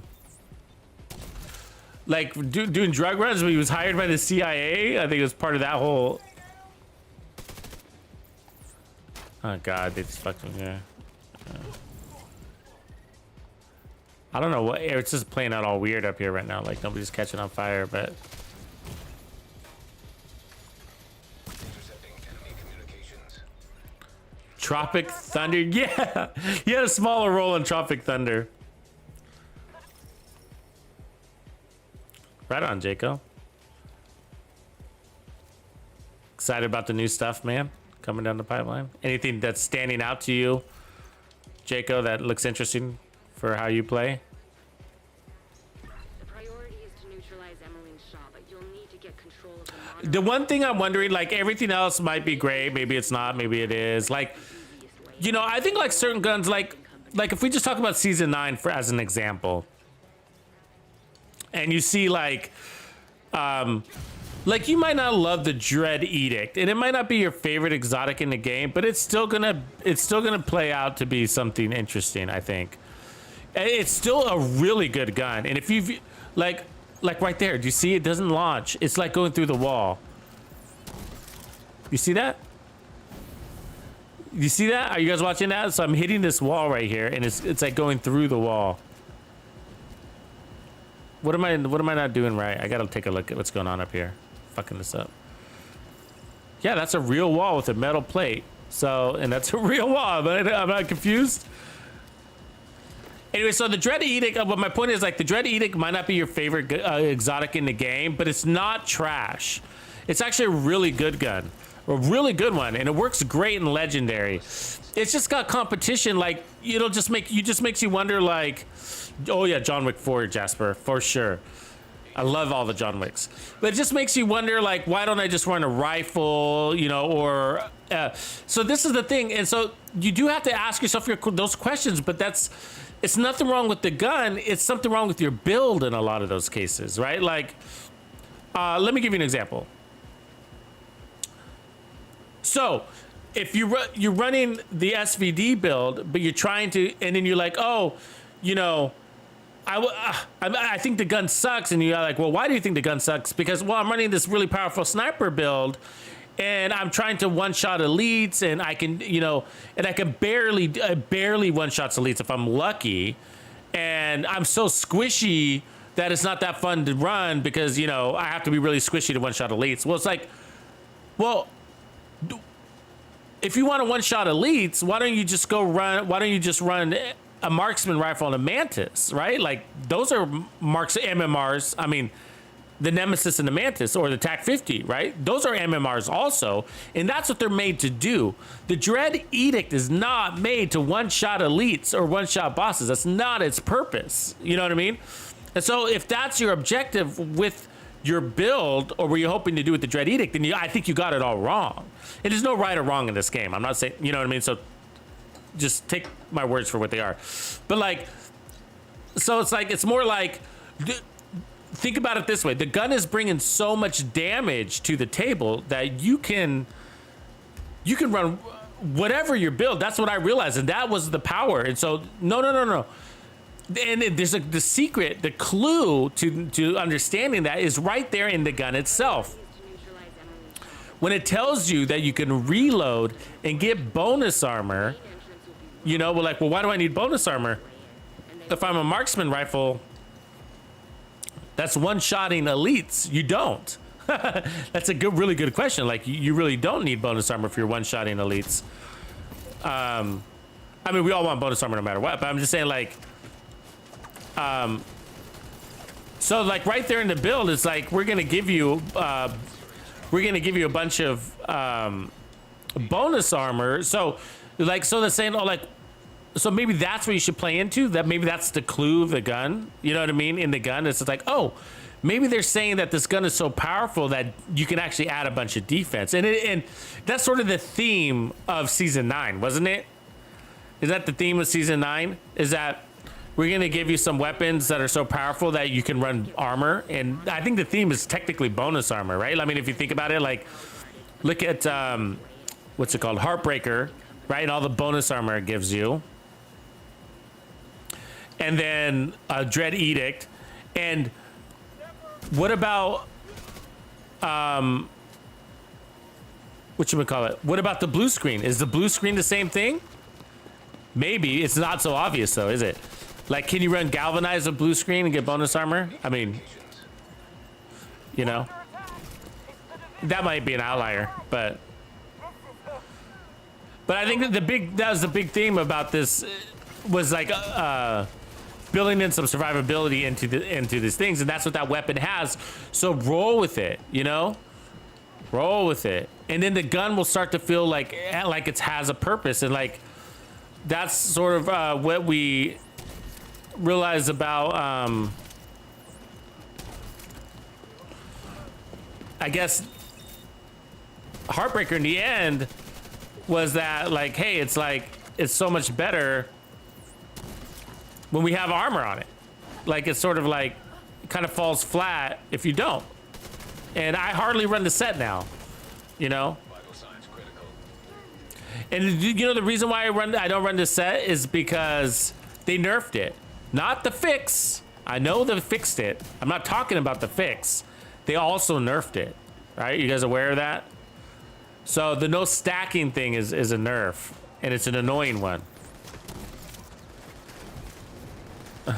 So no stacking on tech things. So it like gives me a reason to not run it on legendary. And then I find like the bonus armor isn't substantial enough for a lot of content, you know? The enemies hit too hard. And so for Countdown, it's a great build. But if you're gonna get all this bonus armor and just hide behind cover, I don't know. Not that exciting, you know?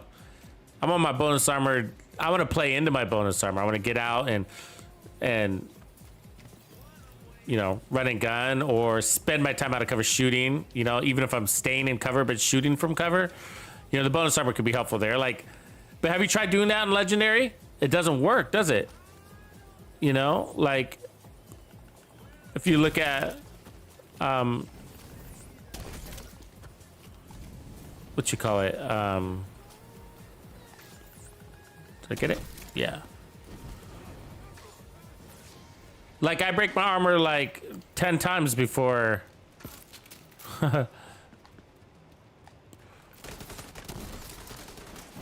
That bonus armor saves me. God damn it. I don't know why he's still alive. That's just bullshit. Like, I landed that chem right on his feet and he backed out of it.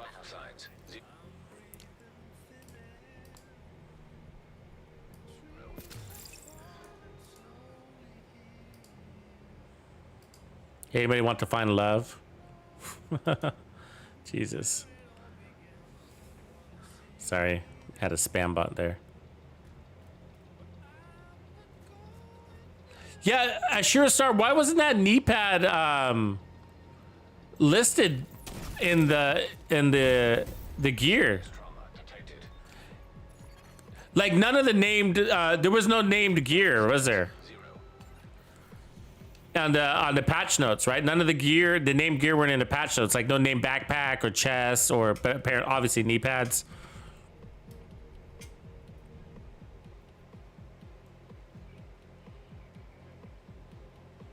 Yeah, Stalker. Yeah, you know what I'm talking about. Like, yeah. So Heartbreaker works great for countdown. It's like, I think when they built the set, they didn't test it out of countdown. It's like, it's the only thing. I mean, but heroic difficulty, maybe, right? Maybe. And it's going to be so dependent on the weapon and breaking components of the Heartbreaker. Like, but the backpack is so strong that, like, I really want to run that backpack, you know? But I can't because it's not strong enough for the content that we play. So, you know what I mean? We're under attack. It's the division. Everyone, this is it. No one needs to deal. Immediate medical assistance needed. Sorry, I'm kind of being lazy here.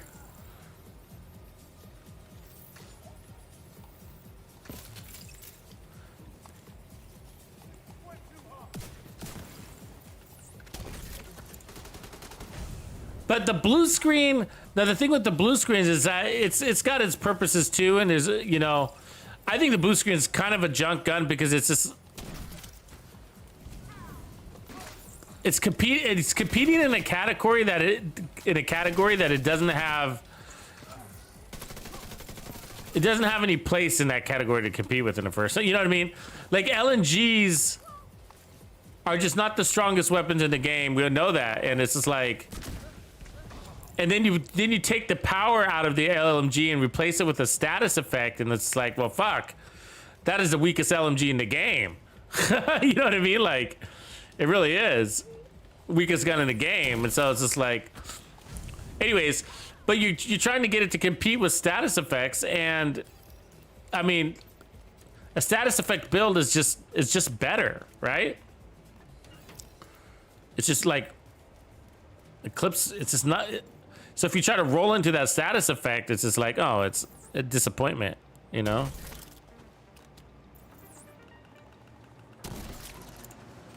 That's the better way to do it. That's what I wasn't doing before.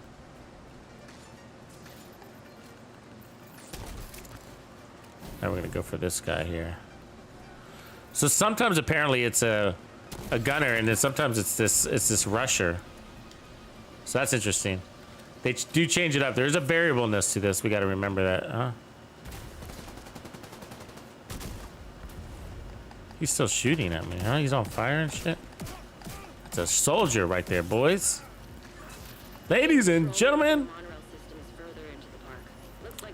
The new holster only works with the shield.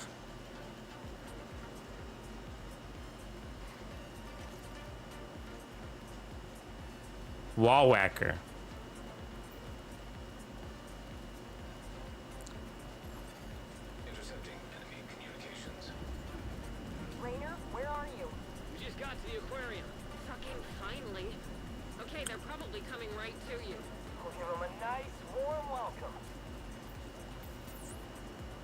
So you want to get closer, I think, when you kick that off, because you want a shot at this door in the back. which I didn't get. Cause see, now they're all on the loose. And then now I'm missing shots. It's like a depth perception thing. Look at that, how many shots I'm missing. You know what I mean? I might as well kill myself. Gotta catch them on the doors, man. You gotta catch them on the doors.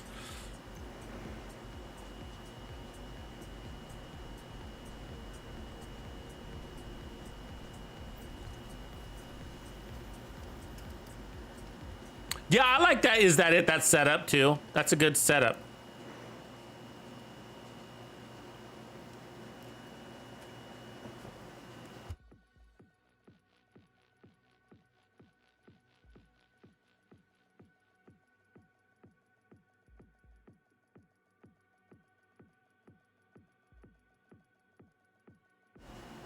You don't do spotter on the chest since you're already pulsing?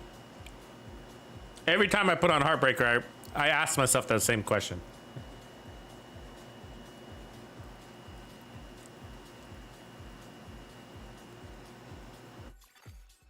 Safe area detected.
Incoming backup request.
Yeah, my mic's off for a minute, so you don't hear me chewing my breakfast.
So I'm looking at the Virginian because we talked about the Virginian versus the 1886 earlier. So I want to kind of get into this a little bit. So over time, I've learned that the 1886 is a better weapon than the Virginian. And this is after a long time appreciation of the Virginian. So I love this rifle. So let's take a look at it. So you only get one mod on this thing, really, and it's reload speed. They're both the same there. They both have the same damage, RPM, and mag. They both have rifle damage, crit damage, and damage to targets out of cover. The Virginian has perfect boomerang, which is very strong. So critical hits have a 75% chance to return the bullet to the mag. So 3 out of 4 shots of your 60%. You get that? So it's not 100. It's not 75% of the time you're gonna have boomerang. It's 75% of the 60% that your max crit chance. If your max crit chance, you get that. So basically half of the time, give or take. So I could pull out my calculator, but I won't. And if the bullet is returned to the magazine, the next shot has 50% increased damage. What is it saying there? The next shot, not the next hit, the next shot, the bullet leaving the thing. So if you miss that shot, you're screwed, right? And you gotta wait until you get perfect boomerang round back. Now this is a weapon that's only got 5 in the mag, right? So that means you got a lot of reloads happening in order to get that damage. It doesn't mean, I'm not saying this is bad at all. This is, and it actually still works out pretty good. Is because but I want you to know that the reason why Virginian builds are so successful is because the weapon has the highest base weapon damage of all rifles in the first place. So that's why you're not noticing perfect boomerang when it's not working. You're not noticing it because the base weapon damage is so high on this thing. It's just like, oh, and so if you put on, and that's why I run it with this one with preservation, because if you don't realize how often like you're not hitting, it's not that you're not. I'm not talking about getting perfect boomerang. I mean landing perfect boomerang. So getting it is what it is, but you do have to land it. You know what I mean? And so we can't give you the stats. I mean, most of you guys are probably like, 45% accuracy, but these guns are a little bit different, right? They're not an assault rifle with, so you got 5 rounds, you got to land that shot. And so it's a lot of pressure on the shot. But my point is like, it's probably not there as much as you think it is, right? And so, that's not really the problem. That's not why I dismissed the Virginian. Okay, so I dismissed the Virginian because I realized that the best to take advantage of such a powerful weapon, you want to run Headhunter. It's got a one-shot kill capability. The fact that it has that capability tells me that's the only way I want to run it. And the other reason why is because I only got 5 in a mag. So if you don't want to be reloading all the time because it takes you all 5 shots to take out an enemy because you're shooting them in the chest, 4 shots out of the 5 or whatever, that's assuming you got 100% accuracy, you can be reloading all the time. And I hate reloading. And I'm addicted to it at the same time. So, anyways, but what happens is, you guys know that we were talking about this earlier, is that you get 1,250% damage cap with this thing. And so anyways, once you activate Headhunter, all your other talents don't work. And so I say this a lot, like, I mean, and they work, they still increase your damage, but they're just not, there's such small increments, I don't even care about it anymore. Like, so for example, vigilance, like, you see, it gets disabled. And I already say, well, I don't need it enabled. I only need it enabled when I'm acquiring perfect Headhunters. So, but once I activate Headhunter, I don't really care if vigilance is there or not. And I don't care about damage to armor, and I don't care about damage to targets out of cover. If I was running Sawyer's knee pads, I don't care if I'm moving, And so, and that's because Headhunter is so strong, you're one-shotting everything, whether you have this stuff on or not. And so it's the same thing for the weapon talent. So boomerang, you're like, yeah, boomerang, got the strong rifle that's so strong, I don't even need a talent on it. And then I got the strong chest piece because I only got 5 rounds, and so I want to make every one of those rounds count. What if you can have 5 bullets and each one of those bullets was able to kill an enemy? Would you take that build? Because that's what this is. I got 5 bullets and each one of those shots can kill an enemy. Now, if I put on something else, like even glass cannon can't do that, right? So if I put on glass cannon, you know, well, I gotta have a 60% crit chance, and then 75% of the time the boomerang is gonna kick in, and then I gotta land that shot, and maybe I can one tap that enemy, or it might be 2 or 3 shots. Let's try it, right? Let's try it. And so let's put on a really strong chest piece like glass cannon. Can we argue that's strong? All right, let's put on glass cannon, and I'll put on a Cheska there, or let's put on the perfect sacrifice. Doesn't get any stronger than that. Got headshot damage and perfect glass cannon. Okay, and then I'll put on Cheska on the back. So you need to have max crits for the boomerang to work. Max crits. So I should have a Cheska. There we go. And then I'm gonna use vigilance, strongest in the world. Not in the world, but you know. Okay. And then you could probably argue to run the Coyote's Mask since we're running a crit build. Is there a stronger build in the game than what you see here?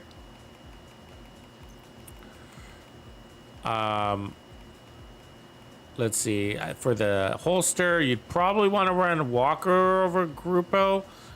No. We're going to run a Grupo on this one because we're not running Headhunter. But on Headhunter, you would. So we got 44 crit chance. So now we're not going to play into the Coyote's buff. We got to have a guaranteed 60% at every distance, or the a boomerang won't kick in. So 56%, I'll take that. 56, 137. Headshot damage. So we need better gloves. I'm just gonna go all crit just for simplicity. All right, let me re-roll these. And so what we want to see is, can we get 5 out of 5, right? Now, obviously, this is you landing your shots. That's on you. I can't do that for you.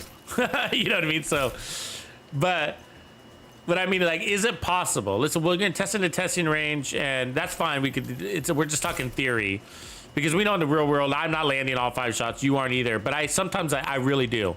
Sometimes I'll land 20. And I play it as it's a game for me. So like, I'll like when I run my headshot builds, my goal is to literally try to get every kill as a headshot kill. Like all 50 enemies, headshot kill, including the bosses. And so depending on the build, it's very possible. And many times, I think the farthest I've done is like 3.5 control points. Oops, I went too far. 3.5 control points without missing a headshot kill.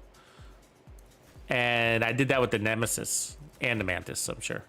Okay, so let's make sure we got the right one. So yeah, okay, so let me just switch this one out just so I don't get confused. All right. So this is random enemies on very hard, and we're on heroic, right? Okay. So this is the strongest build in the game, basically. Well, I don't know. We'd have to test it against some other things, but it's pretty strong. It's got perfect glass cannon. We got the contractors and the foxes. They're usually best in slot when you go and try to go all in. Same with perfect glass cannon and vigilance, and it should be the strongest in the game, but I'm leaving it open for the possibility. Something else. Let's see here. Okay, let's see what we can do. So 3 million. 5.6. And then he's dead. So 3 bullets. 1, 2. There's an active. So we got boomerang activated. See that? So 7 million with the boomerang activated. So that's probably our peak on crit. That was a crit. So 7 million. 5.8. Now we got boomerang. That's, I think, the 8 million right there. That last hit. We're gonna figure out what the peak is on the other one. Okay, we got boomerang on a red. This should be a one-shot kill. Cool. All right, but we're never gonna be in a position to kill an elite in a single shot. Let's see. Okay, boomerang's active. All right. So I'm going to go over here. It's just a regular elite within 5 meters. So you know that's as strong as this build gets. We're getting 25% crit hit damage buff off of this mask because we're playing inside 5 meters now. So this is as strong as it gets. Okay. 7 million, 7.1 million. And we got the crit back again. So it's no matter what, it's never going to be one shot.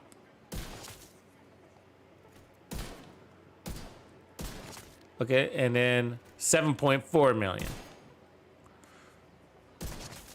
And this is with glass cannon and max coyote's mask, okay? So not very fun. It's not going to be very fun to run this with glass cannon. I got to admit that. I mean, you know what I mean? Maybe it is. Should we give it a try? Do you think we can do it?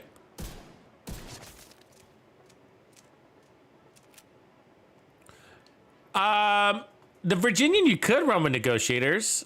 I mean, anything is good with the negotiators. So, you know what I mean? Yeah, definitely. That's a great idea. I mean, the problem with negotiators is that anything you put with the negotiators is good, right? That's what negotiators does.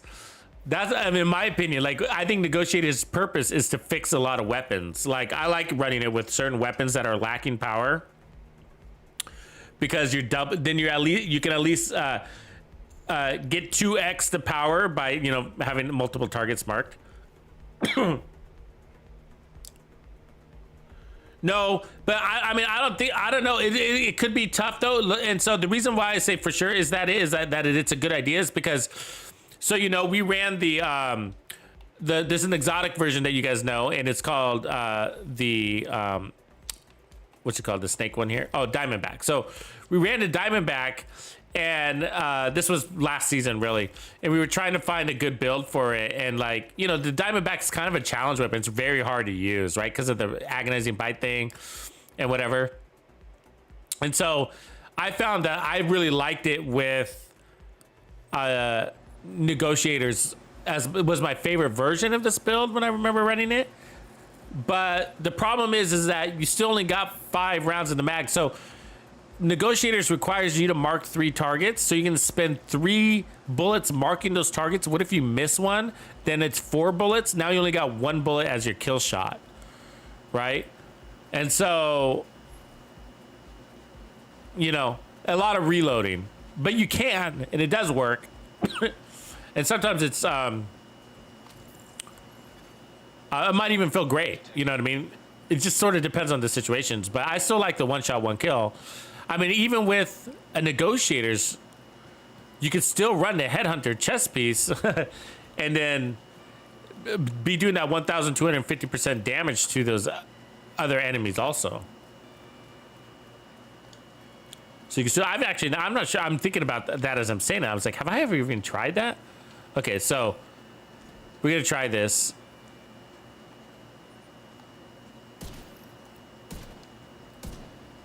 So what we're really checking for is not whether we can do, I mean, we saw what it can do. Now we're just looking into survivability. Like, would this be even a viable run? So it's the combo of 1886. Oh my, did I go too fast? I did. Let me fast travel back. I'm sorry, guys.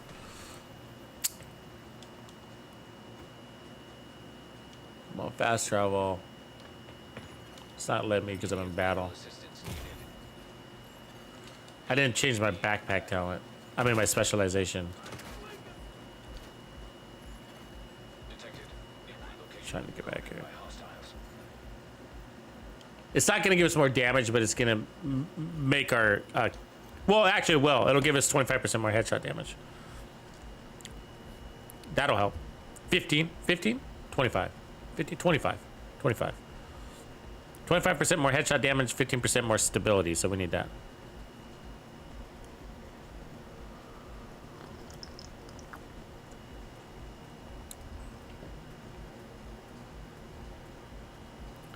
Yeah, negotiators is a really good weapon. I mean, talent has a really good talent on it. It fixes a lot of weapons out there, guys. Like, if you feel like they're underpowered, put on the negotiators and it's sort of filling that gap, because you get to put that underpowered weapon onto 3 targets at the same time, so it's sort of making up for what it loses. And then if you put it with a really powerful gun, then yeah, then it just enhances it, right? So let's see.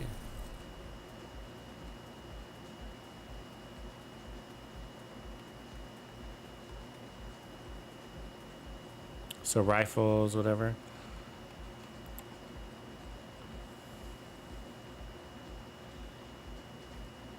But I don't run negotiators and like anymore unless I have to. Let me change my skills too. You know what I mean? Like I've just, it can be a little bit boring. You know what I mean? And so unless I have to, what it means like if I'm really like looking for, a build to make a certain weapon work, just because like, you know, there's those weapons that's like, oh, you know, I can't find a good build for this, you know, and like nothing feels right. There's always something that could be better in that slot as a weapon, you know. Maybe the police info is better, or maybe the pestilence is better, or maybe and so negotiators will help with find a place for that weapon. Or if you're trying to crowd control for like a team play scenario, like, oh, look at that. They put us right in the mix. Fuck. Sorry about that. And I'm not saying Negotiator is bad. Hell no. Negotiator is amazing. It's actually it was one of my favorites from the get-go of this game. So when I first started to get back into the game, so I played from release until like TU4, and then I left and then came back. And then when I came back, I think that was when Negotiators was released, like with Dark Hours. And I chose Negotiators. So both True Patriot and Negotiators came out at the same time, if I remember right. And I went Negotiators, and I didn't even try ever True Patriot until like, I'm telling you, like, I think the first time I tried True Patriot was like when we were making the hybrids. So like TU12. You know what I mean? So 2 shots on that elite. TU12. I never ran a True Patriot build until TU12.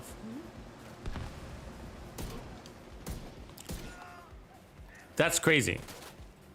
Right? So this doesn't, you don't have to land headshots here. I'm just like used to it because that's how I run my,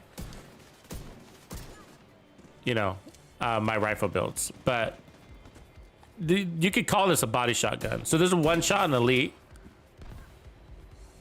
So, but what we want to look at is that the critical shot, right? When you have that buff, how often are we landing it?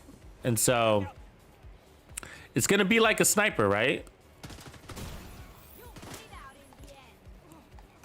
We're going to be choosy. Okay, so I think we got our critical shot. No, it's gone. Let me heal up real quick.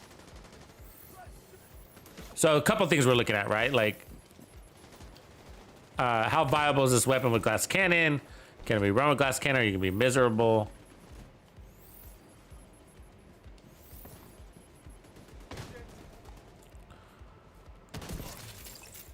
So I don't have it, which is weird. There we go. 6 million, and now we have that shot. Okay.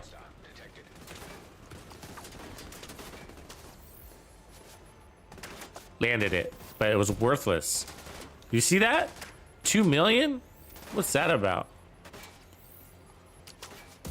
I get more damage without it. That was a fluke, so something happened.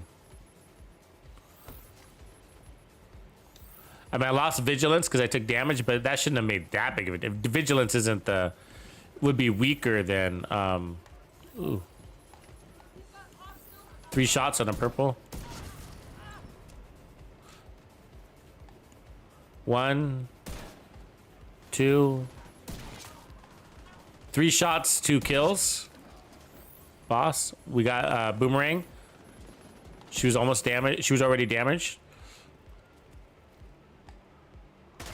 3 shots, so probably 4 shots total if we count the initial damage she came in with. But why are we surviving? Because we're killing, right? It's the kill power. So even though we're running glass cannon, we're living. I mean, this is just heroic, and to some of you, heroic's tough. Some of you, heroic's really easy, right? It just depends on how long you've been playing the game. Detecting additional hostile contacts.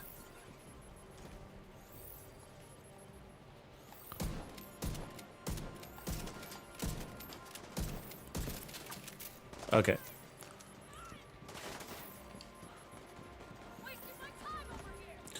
So I'm being a little bit more considerate with my my boomerang.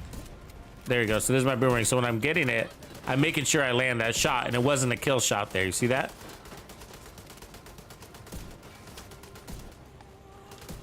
So either was that. Now either is every shot with Headhunter. I'm not saying that, but what I'm saying is that you'll notice that how that how rare it is that I'm getting boomerang is actually pretty rare. I mean, it pops up, but we're still doing good without boomerang. You would probably agree. You'd be like, you're still doing pretty good without boomerang. And that's what I'm saying. It's all rifle, baby. This thing is so strong. Like, it doesn't even need a weapon damage talent. It doesn't. It doesn't need a weapon damage talent. And that's why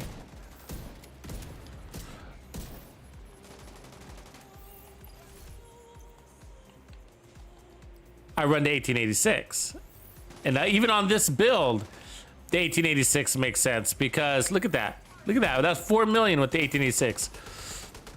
And that's a preservation. That's a defensive talent, right? It's armor on kill.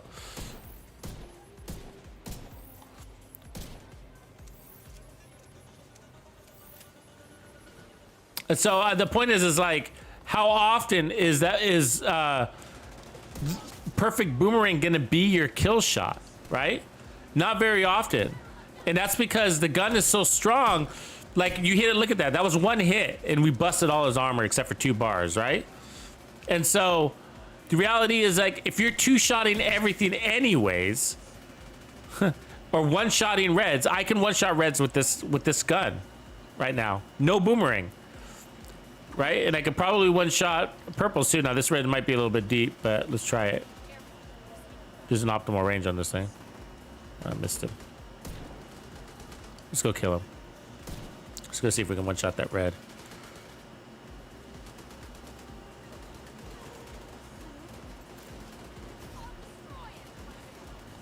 Yep. There, one-shotted that red on the head. Crit. 5.3 million. No boomerang. So if you're doing that, 2 shots on that purple. That was 11 million on 2 shots. This is the non-boomerang. This is the 1886 version, right? It's the second one. This is this one. It's preservation. So what value is perfect boomerang bringing me? Every now and again, it gives me a shot that's up, like hitting that 7 million.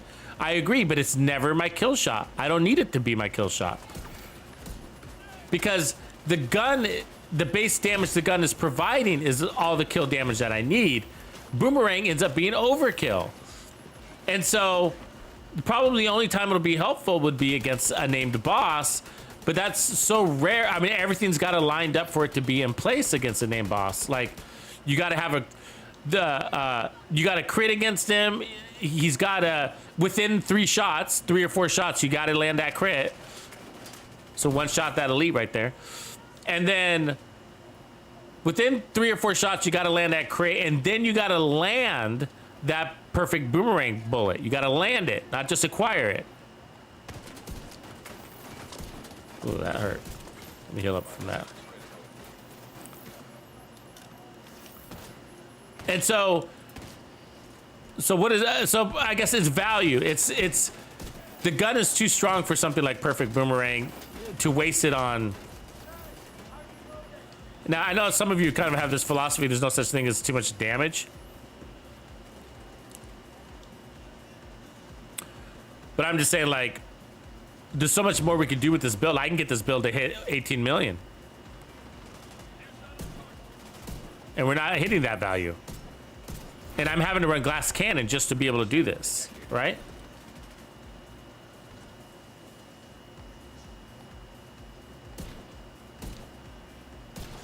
This is not the Virginian. This is the 1886. You see that preservation? Yeah, Danny. Danlil. Xbox Series F. Actually, I'm on the S, the Series S. I didn't splurge for the Series X. Mostly because I'm impatient.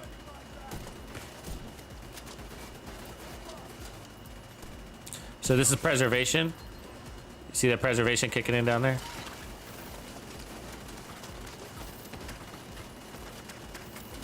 Two-shot purple. And that's a vigilance disabled.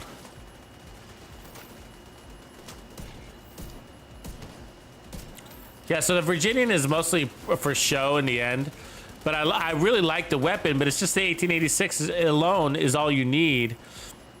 And then you're better off with something else as your talent.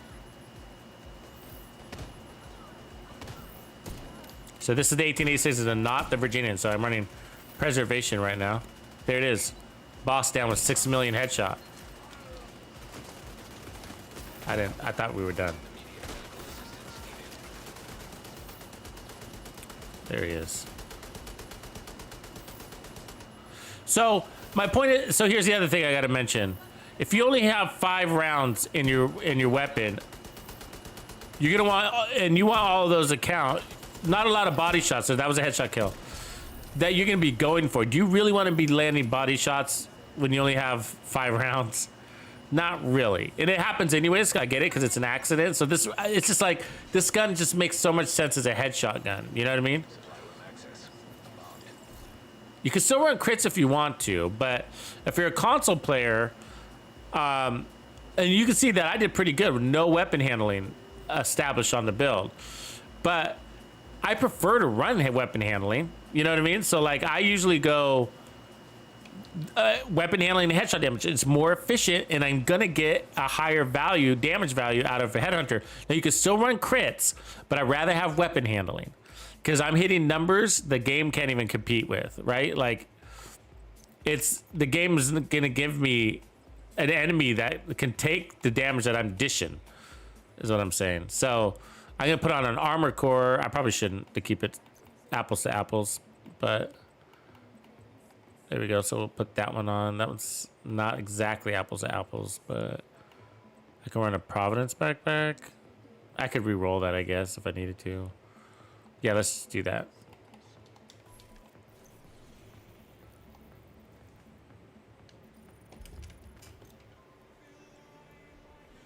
Yeah, that's a good point. That's a good point. Is that it? The ammo conservation, the 1 bullet back. Still, I'd rather one-shot enemies. I'd rather kill if I'm killing 5 enemies in 5 shots. Then, you know, I'm cool with the reload. You know what I mean? I'd rather have that than an extra 1 bullet.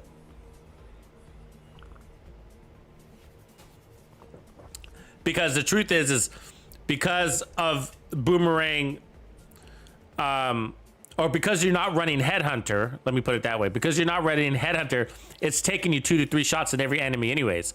So I have 5 kills in the chamber with a Headhunter build. 5 kills in the chamber. With a Boomerang build, at best, I have 2 to 3 kills. 2 kills is very optimistic, right? Maybe 2 reds or 2 purples, but you know, if we're talking elites, because that's, you know, pretty much what we're up against. I have 5 elite kills in this, and we'll do that. We're gonna do that. We're gonna do that next. So, but yeah, I mean, the extra bullet, you get an extra bullet for that. Not a benefit if you're not killing with that extra bullet. I only got 2 kills in this thing. I got 5 kills in this thing. 2 kills, 5 kills. 2 kills, 5 kills.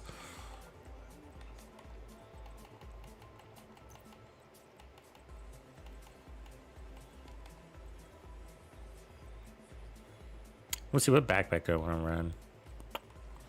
Let's see. I got a lot of room to kind of go with what you feel like around here, because I normally run like the Memento and stuff like that. So this is giving me an extra slot to run it this way.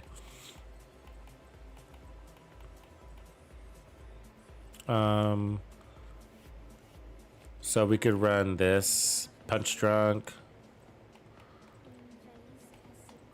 Like that. We'll put back on the headshot damage. Incoming backup request.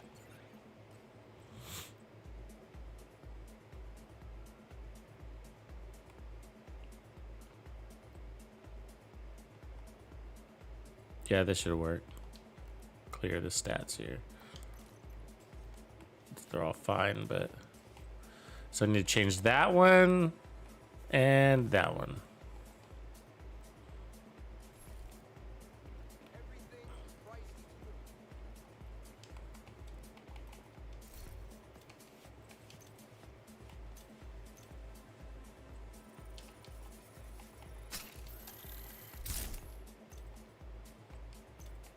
So Fox's prayer, like I sometimes think about like, and I'm sure you do too, like running like the knee pads, the ninja bikes, but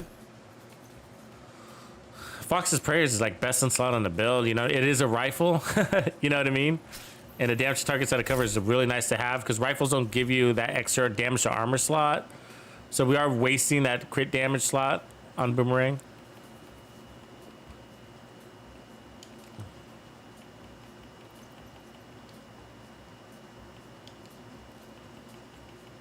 One thing I wish we had were damage or weapon handling mods. That would be nice.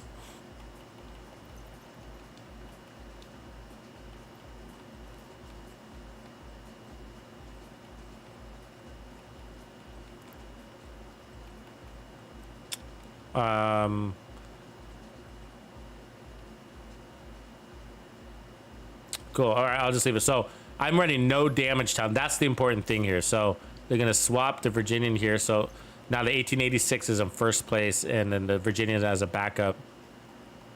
But what's important is that you'll see that we'll be one-shotting these enemies without a damage talent, right? And so that's what's key here. And so instead, we picked up 20% armor on kill. Now I usually run this with even armor. This weapon is strong enough to run armor with it.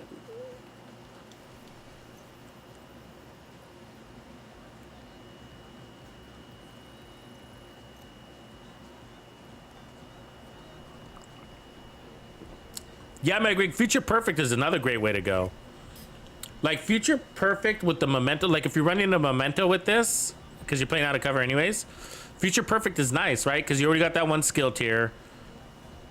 And then, you know, pick up another 2-3 skill tiers along the way.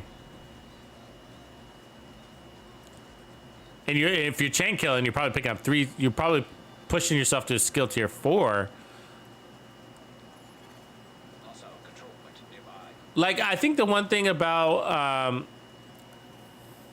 Future Perfect is if you count on, like, if you're playing into the overcharge, like, because of the Future Perfect cooldown, and if you're, you know, I think that can be disappointing. I think it's almost better to not play into the overcharge and put it on a skilled, I mean, a DPS build.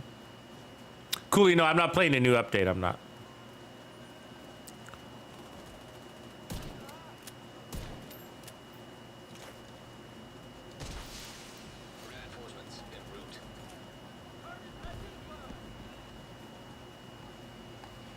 Cool, so there's Headhunter, right? So it would have taken me the 2 shots with the Boomerang too, with Perfect Boomerang too. 1 shot now. Boomerang would have taken 2 shots to do that. On Reds, Perfect Boomerang will pull it off in one shot. 1 shot in Elite, 17 million. Okay, so we peaked out at about 7 million off of Perfect Boomerang. 7. That was 17 million. Is 16 million. So remember when I said 5 bullets, 5 kills? And so, and you don't, do you even notice me reloading? Probably don't even notice me reloading, right? And the reason why is because I could single reload, right? So I'm reloading right now, right? So I don't need an extra bullet. I got extra time because I got a kill, right?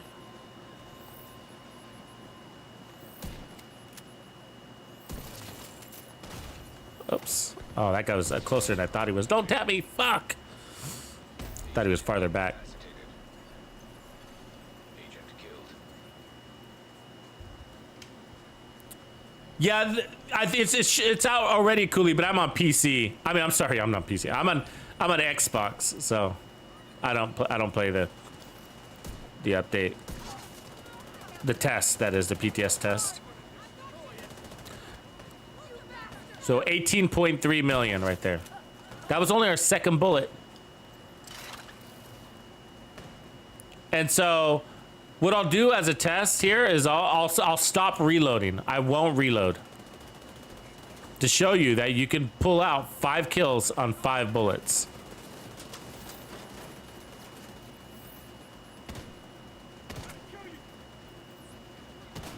One bullet, 17 million. No reload.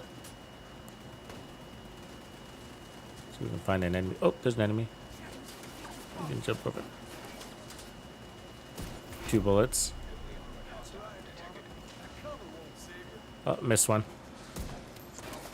1 shot left.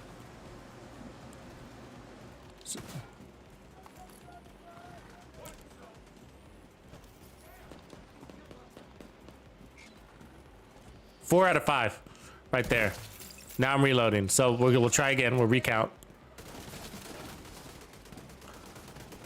So the perfect boomerang can get you 4 out of 5 kill shots, right?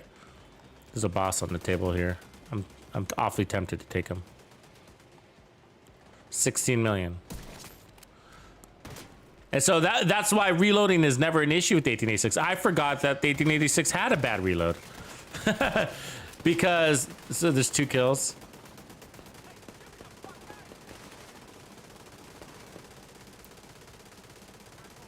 Do you hear that turret going crazy?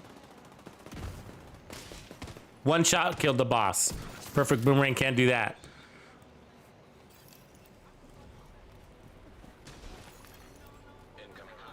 Unless you run perfect boomerang with headhunter, and then perfect boomerang's not there anymore for you.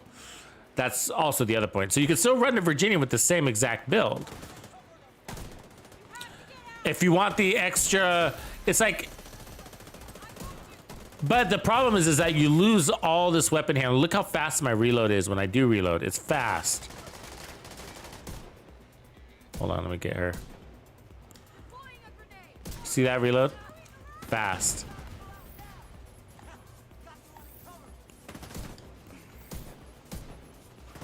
And so with these rifles, because they're single shot reloads, I'm always reloading. Oh god, it's the hardest shot to make right there.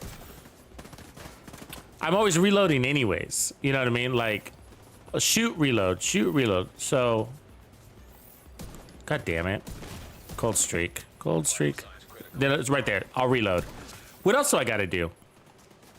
You know what I mean? So, what else do I got to do? So right here, if Boomerang's value is to return a bullet to you, who cares? You know what I mean? Like, no value, I gain no value. I didn't lose or gain any time. You know what I mean? No, obviously the value is like when you're standing in front of an enemy and he's about to shoot at you and you get that bullet returned, but the previous bullet was weaker. But you still got to land that next shot. And it's still not going to be as powerful as the 1886. The 1886 is still going to pull out more power. Equal or greater. And why? It's because the boomerang requires you to run crit chance. You have to run crit chance. And so there's no mods on the 1886 or the Virginian, so you can't put crit chance on your gun. So it's going to take every slot you have basically on your build to get your crit chance to 60%, which means all this, look at all the weapon handling I have. Weapon handling, weapon handling, weapon handling, headshot, headshot, weapon handling. Double damage to armor, right? I got the 5% damage to armor, damage to armor, damage to targets out of cover. So these were constants on the other build, but not the double walker because we had to run crit chance, and since we were running crit chance, we went into crit damage. So this build is much more efficient also to run. You know. So, but there was a day Where the Virginia is, so here's why, here's the confusion, I think, with the Virginian, is that it's an old gun, like literally. It's been in this game for a long time. It's older than the talent. So the problem, there's nothing wrong with the Virginian. It's an absolute amazing gun. The problem is Headhunter came out. You guys remember when Headhunter came out at the same time Walker did, right? So what was that, TU8 or something, TU9, somewhere around there? And so when Headhunter came out, it made a lot of weapons and talents obsolete. Like Focus. Focus is no longer a sniper talent, unless, you know what I mean? Unless you're running like an SVD or a high RPM weapon.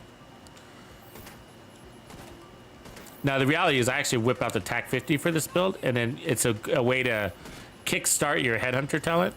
Still gotta have a target that's brave enough to take it. A bullet from the TAC 50 to the face, but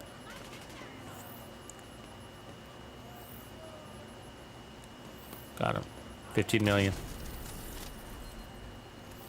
So yeah, Headhunter made, so that was that's the problem with the Virginia, is that the Headhunter came out, you know? And then all of a sudden the Virginian is just like, well, is now overpowered for its talent. Where before it wasn't even an option to one shot, one kill. So this is what we're gonna do. Now I'm gonna run the Virginian on the same one shot, one kill build. Okay. So I think our top damage on that build was 17 million or so. We probably, you know, I'm not sure it was capped because we weren't trying, but we could have maybe pulled out a little bit more. But it's somewhere between 17 million and 18 million.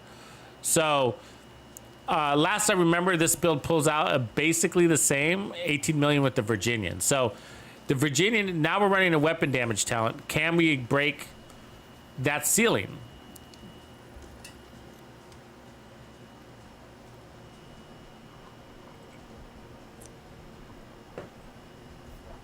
Yeah, I think that new gear set's gonna be badass.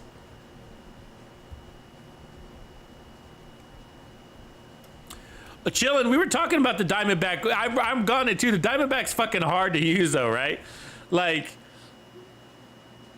it's a challenging weapon.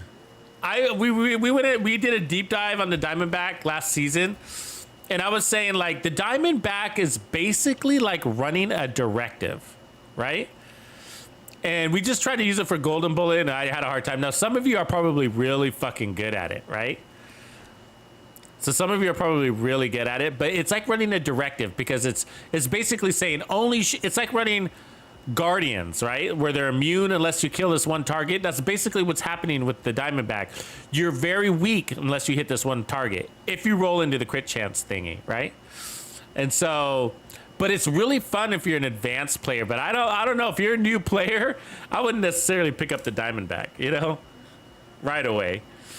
Okay, so what we're gonna prove out here, and these are small proof points, right? So the proof point is like, now we're gonna put it on the Virginian on the same build, so we should be able to one shot, one kill elites. We one shot, one kill the boss with the 1886 and preservation, right? We were hitting at about between 17 and 18 million. Can we break that ceiling with the Virginian? Will it bring more value in the return of a bullet? Now, the thing is that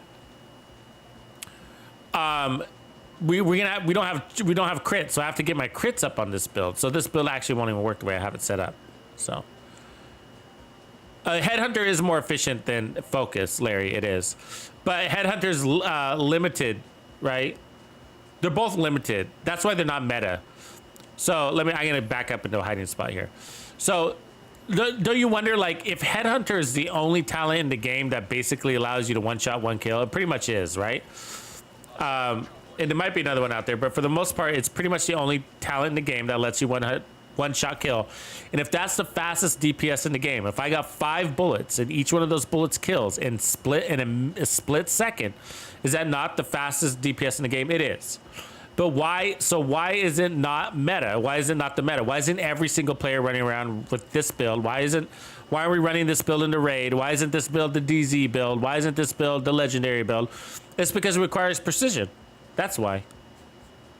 and it only works with certain weapons. That's why. So it works with the heavy hitters, the D50, the Regulus, the Liberty, the Deseros, the Police Magnum, the 1886, the Diamondback, any of the snipers, right?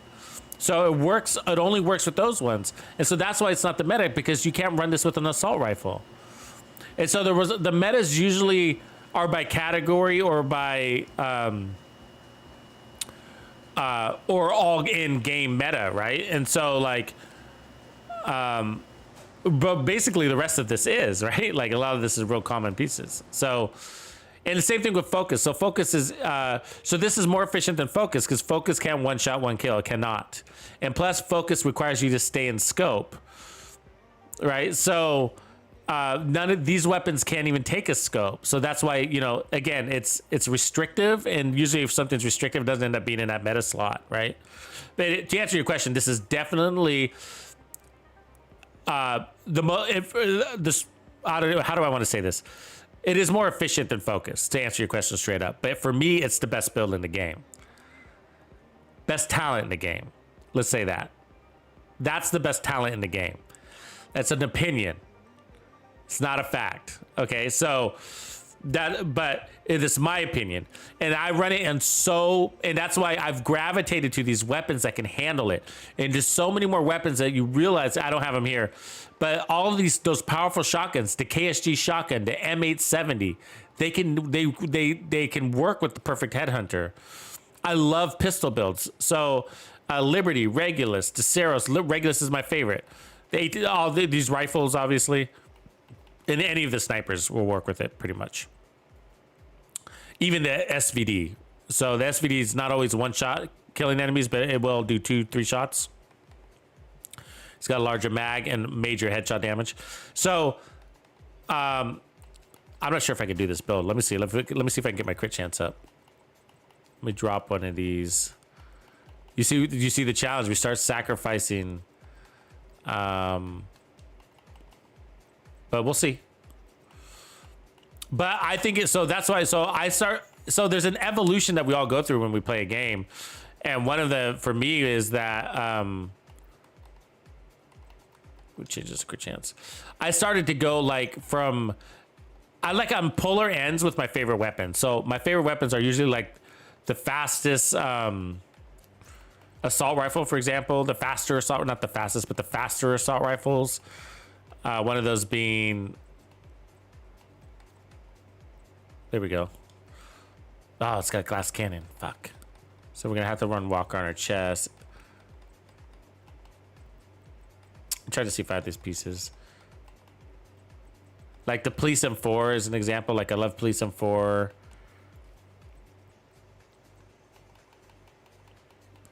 So that's a version of the fast one. And then my other favorites are, there's nothing in the middle. It's very rare I like a weapon in the middle. You know what I mean? A weapon in the middle would be like the Carbine 7. Like they don't swing one way or the other, and so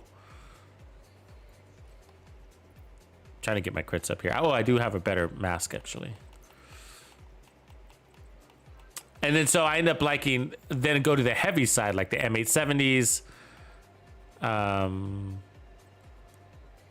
KSG shotguns, and then obviously these 1886. 1886 is definitely top 10 for me. It is a great weapon.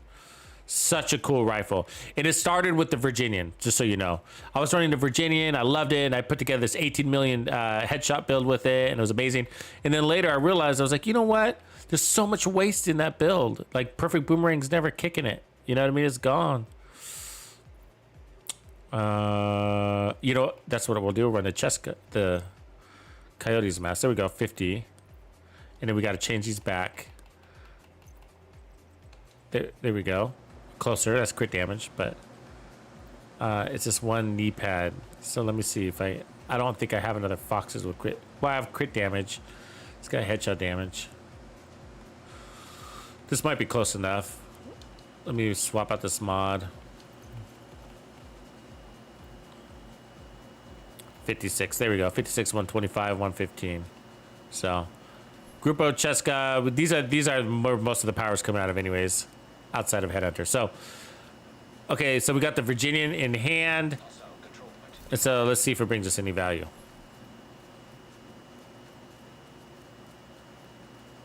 MDR is great, actually. The urban MDR, is that the one you're talking about? Larry, that's a great one. I actually didn't have much feel. Dude, that's a really great example, Larry, of it's actually on the polar end, right? It's one of the fastest, not the fastest, but one of them. One shot, one kill, that guy.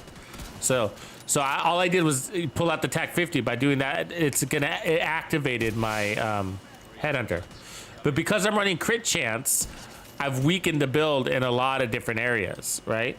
Crit chance is 60% of the time I'm gonna get the max damage the build has, 60% of the time. Where if I run headshot damage, 100% of the time, my shot is gonna be at 100% of its potential. And my potential's on the head, right? That's what I'm going for. I'm running headhunter.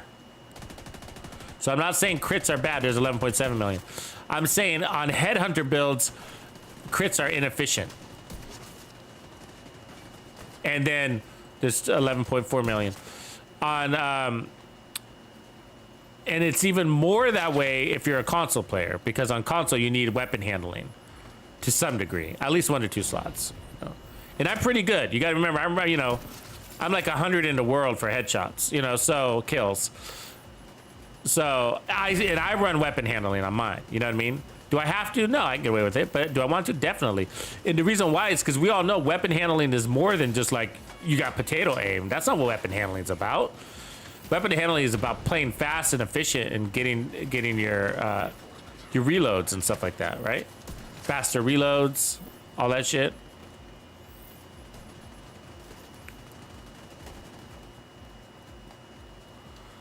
$15.6 million, so that's the high so far.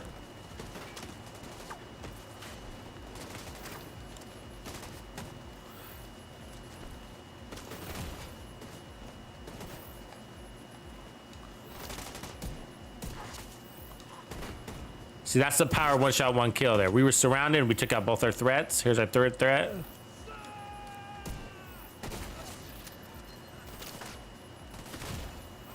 So if I had a mag, I would have to spend more time out of cover. You can't pop shot with a mag, right? I'm sorry, with like a full magazine, like an assault rifle. So what part of the reason why this works so well in the Division 2 is because your enemies are really tanky. You're really squishy. And so you could put, if you are a play from cover kind of guy or gal, you can pop shot with this. Is you get out, throw out your shot, and get back in. And that the difference is that there's a split second, and it was a kill shot. It wasn't just applying damage. You killed him with that fucking pop. You know what I mean? Like he's no longer standing there. Now a magazine, you got to stay up, even if you're got the killer strongest assault rifle in the game. It's still gonna take you what, 2 seconds to deplete that mag? I don't know, whatever it is, whatever that number is. There we go. Okay.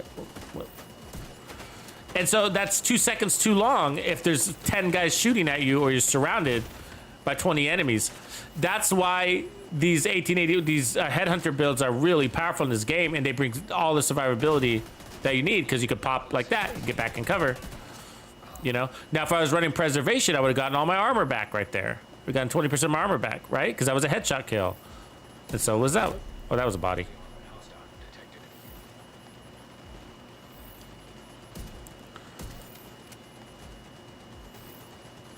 So here's Boomerang right here,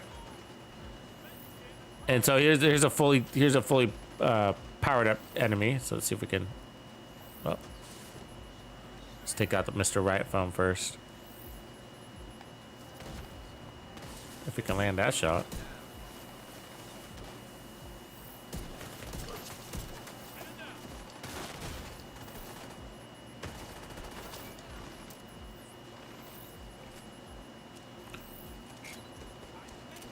$6 million.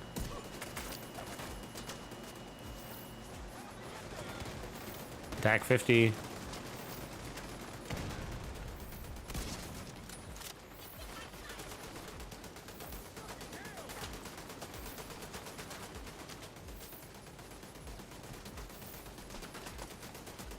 See what just happened there? Fucking missed it. 5.4, 13.6. The 13 million was with boomerang. So the 13 was a boomerang hit. Detecting additional hostile contacts.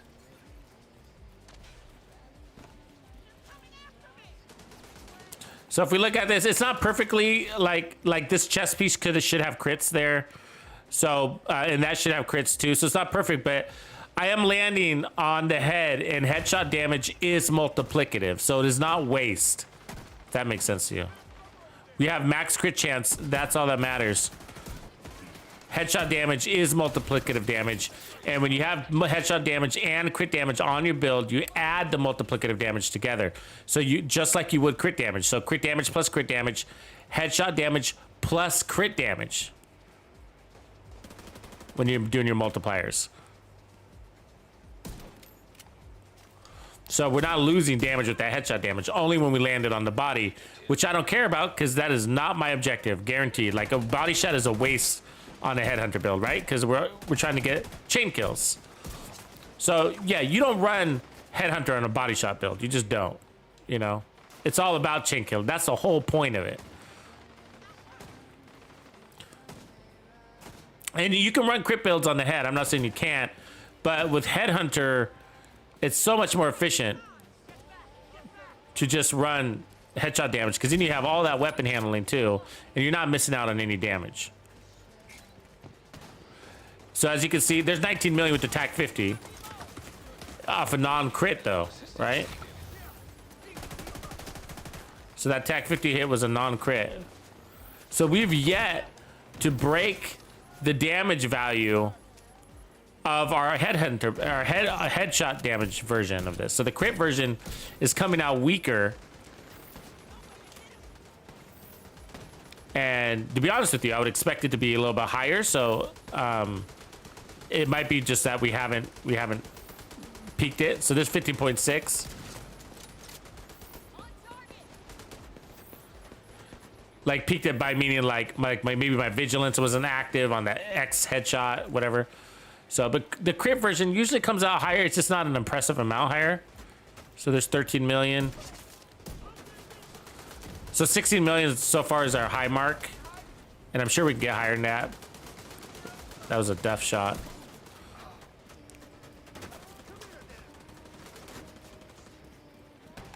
Yeah, you know, chillin', I don't use the gift backpack as very much. It's such, and you know why? It's mostly because it's a Providence, I think, you know?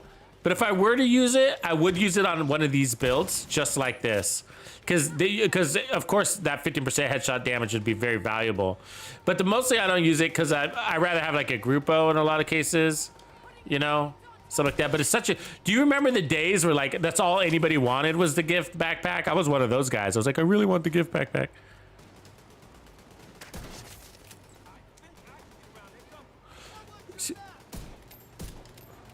So those are pretty far shots for the for this rifle. I mean, I'm pretty sure this rifle is made for like riding on horses and shit, right?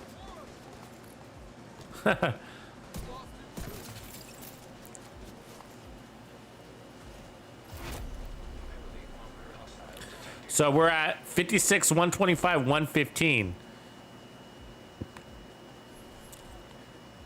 Which is like basically like having 240% headshot damage. Give or take. 13 million on the boss.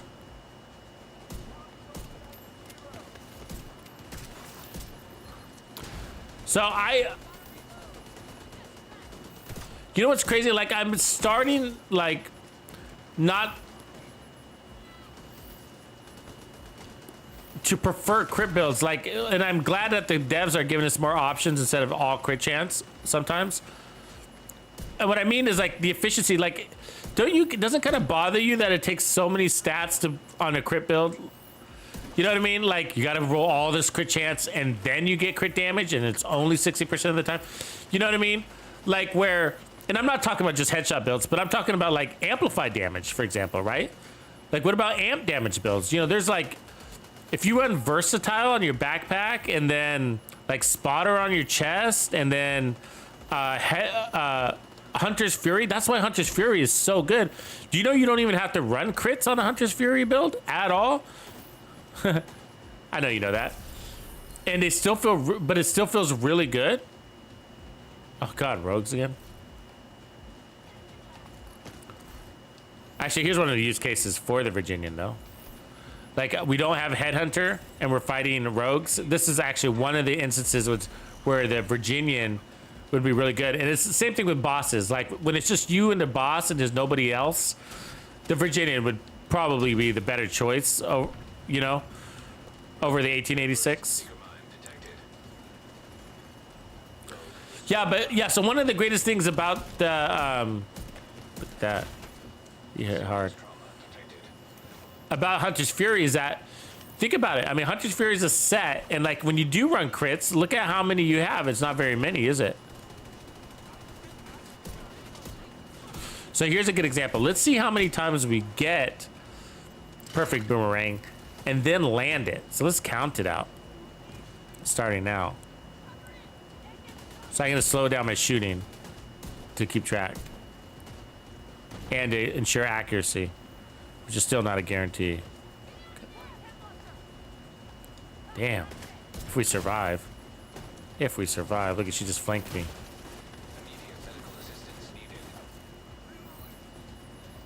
Their skills have been getting me lately on these fights. Like if we run out of med kits, we're gonna be screwed, so I gotta get up here. Into the fort. One boomerang, and we missed the second shot. Okay, so I went too fast, so it's my bad. Gotta land that shot.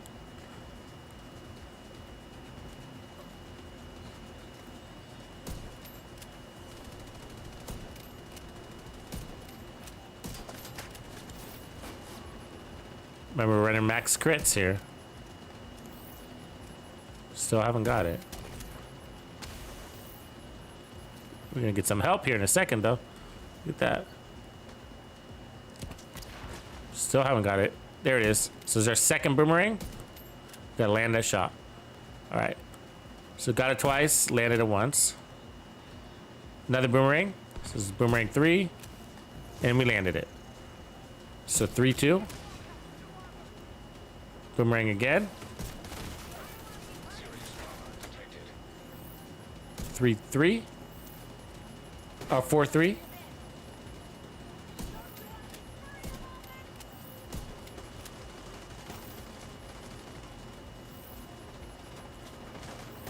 She's dead. That was a headshot too. Nice.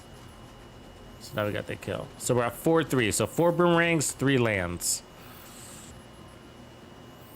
It would also be helpful to know how many shots we're actually throwing out there, but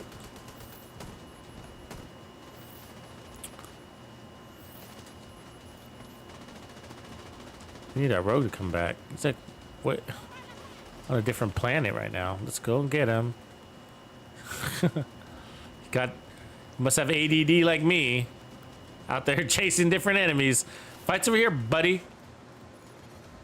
Rogue restore hive detected. Using a Virginia now. Nice. Okay, she's okay, boomerang 5, and we landed it. So 5-4. Boomerang 6.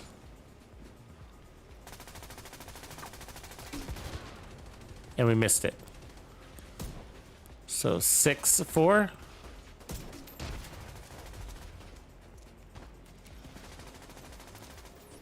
And I got weapon handling on this build, right? I think. On the chest.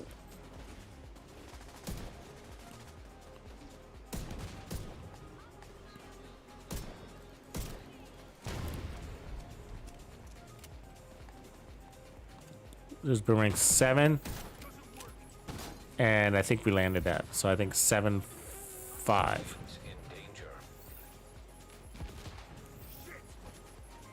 Oh, he's got us. A pinch. Cover over here sucks. That's why I hate chasing them, because they lead you in cross fights with other guys, don't they? So I think we're 6-5.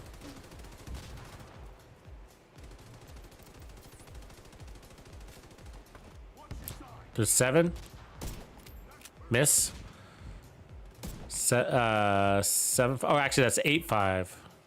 So we're at 8-5.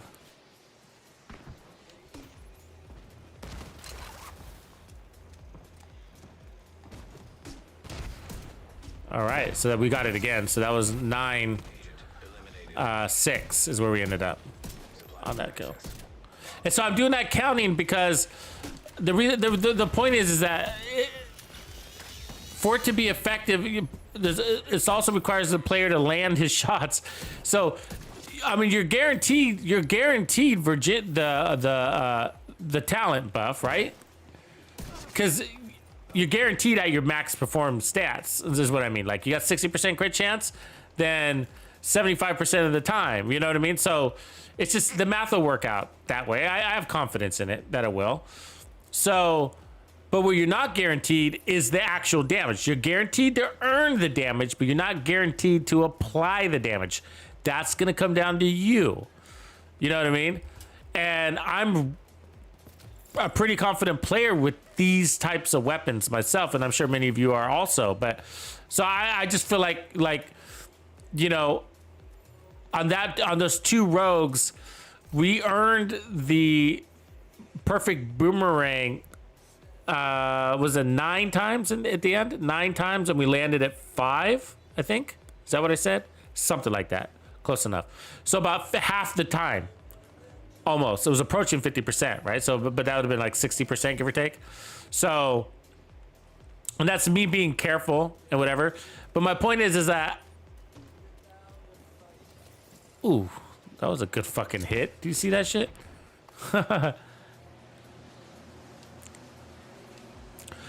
So on those guys, it's actually pretty fucking helpful. Let's get rid of this because backpack. There we go. Oh, that was this shot.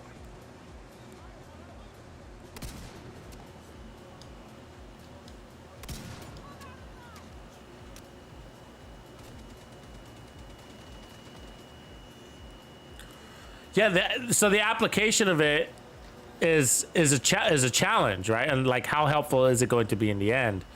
And I just feel like really not that helpful. I think I'd rather have 20% armor on kill on every kill.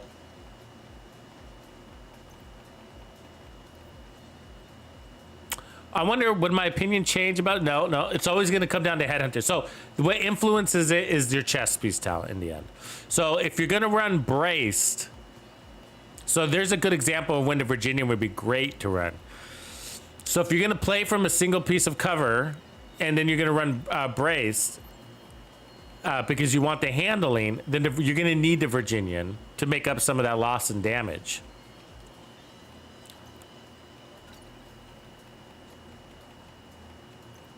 The problem is you're losing out on your Headhunter talent, which is like really powerful for this weapon.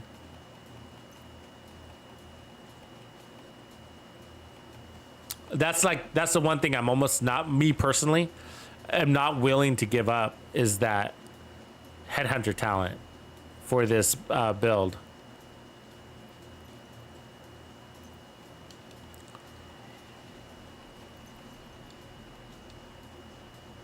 So I run it with the Memento, and you'll see that that's actually going to increase like everything. So we're going to get 20% armor on kill from headshots, and then we got the 3% armor regen underneath this. But that bonus armor, I usually have a more armor course on this, but so that when I grab that bonus armor, I get like a nice little, basically a shield. Here's the ACR, we were just talking about it. Yeah, but the urban, going back to that urban MDR, I was sorry, I got a little distracted, I realized, because I got into that fight, but I wasn't expecting rogues. They've been jumping me lately.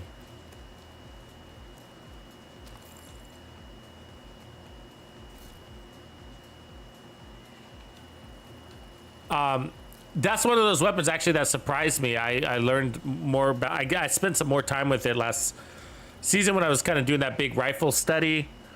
and looking for rifles that were good at range, and it was a little underwhelming at first, but when I figured out steady hands for rifles, that made that gun even more amazing. So it already handles really well, but it turns it into a laser beam. And when you get this steady, so when you put steady hands on the Urban MDR, you're basically make it so steady and on target that you can spam the trigger on the head, right? And that makes it very impressive because it's got a high RPM. And so that allowed me to run focus as the talent and then spam the head. And that's a really fun way to play. You know, let them go because they got tanks.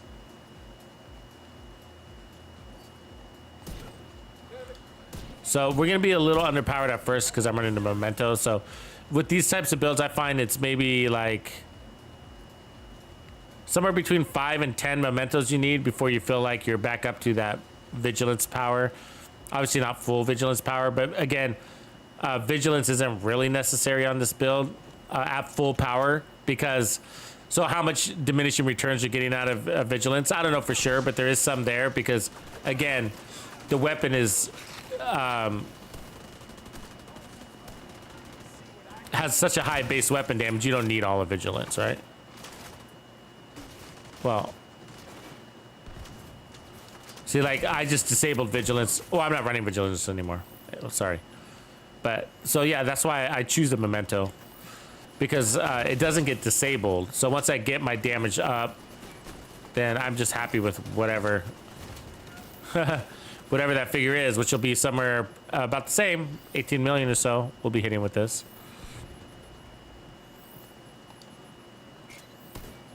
So you'll probably notice I'll be landing more of my shots with this build because of the because I took off the crits, which gave me more weapon handling. Oops, shot the gun in the back. Oof. Oof, get that trophy.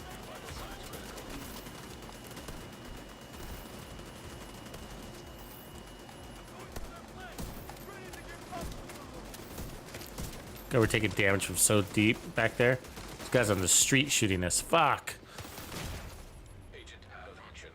Get up here, man. I think it's that Black Tusk is still shooting at me. I don't know why they don't shoot at the True Sons. No, unfortunately the MDR is not strong enough to run Headhunter, so that would be a focus one. God damn it.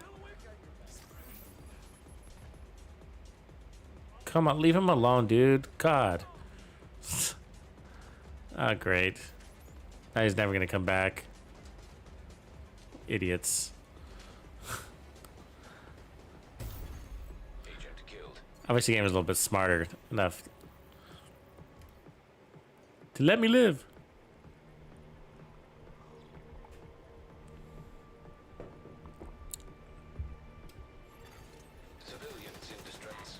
Wow, you just use it for the first time? That's crazy, Lawrence. He must not be a one-shot, one-kill kind of player.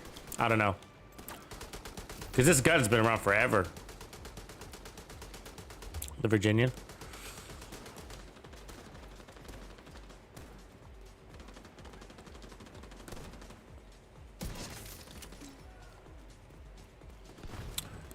Yeah, I put out a build video for it a while ago. It's actually one of my bigger videos. I'm not sure it needs another one though. I'm not sure I'd create another build for it. You know what I mean? Like, not unless we get like another gear piece. Not for the 1886, I would.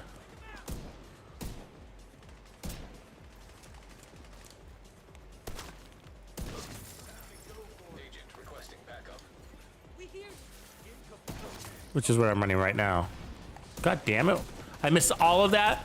That's ridiculous. Those were definitely on point. Some of those.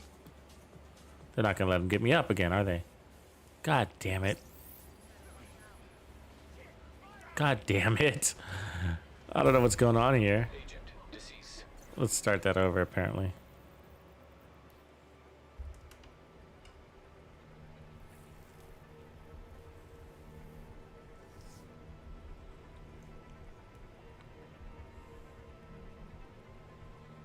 He's kind of a raid kind of guy, isn't he? Does he do build videos? Heavily armored hostile detected. I don't know much about him, but I know that he does raids. I think he's out of the UK, isn't he?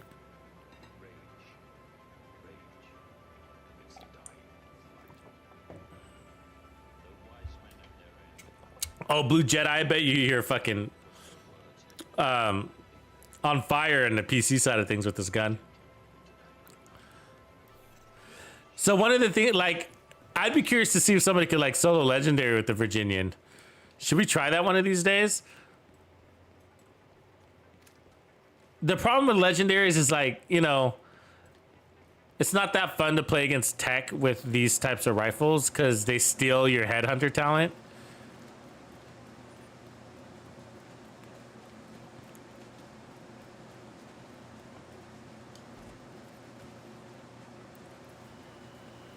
I mean, I'm thinking about it. I'm just thinking about the challenges.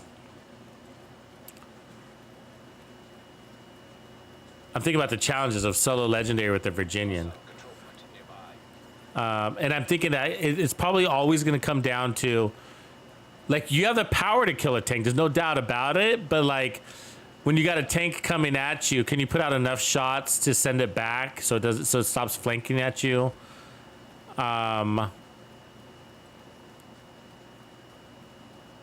You know, before you have to reload, right? I'm trying to think about all the challenges of a legendary, but it's always going to come down, I think, to the same thing, which is probably the drone operators. I think they're always going to be. Why are they still shooting at me? I got my fucking decoy down there. What the fuck?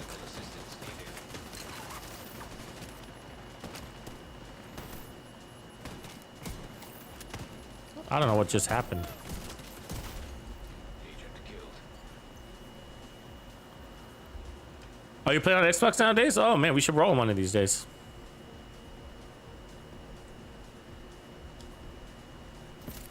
I'll probably be doing more countdown runs when they open it up.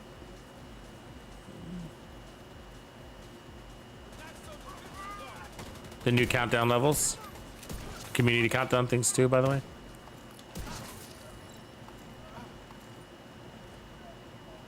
What the fuck? Somebody shooting at me in the back?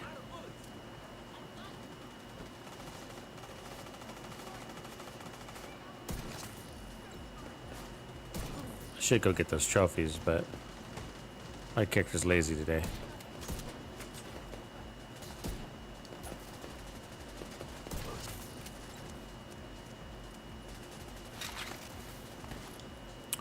Yeah, so those drone operators in the end, I think it's always going to come down to them, probably.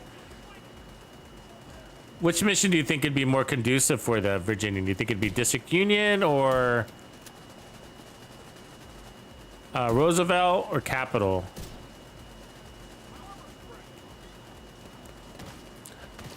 I mean, technically, if you can beat a legendary with a sniper rifle, you should be able to do it with the 1886. Maybe even better. Because 1886 is a little bit more forgiving, you know? It's got a faster target acquisition, and that goes a long ways, I think.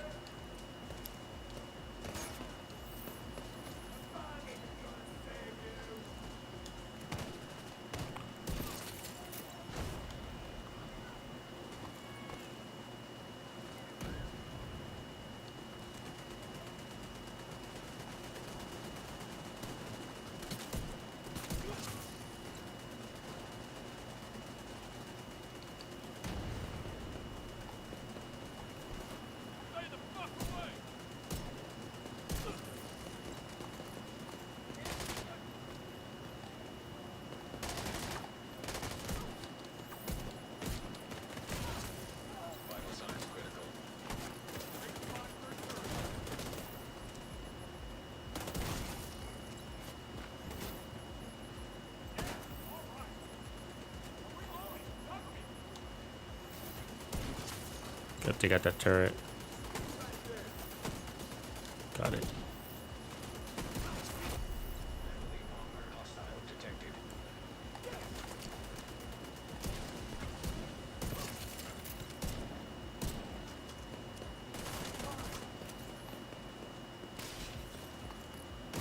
Can we take the boss in a shot? Zombie's down. 2 shots. If I had that trophy fresh, I probably would have got him in 1 shot.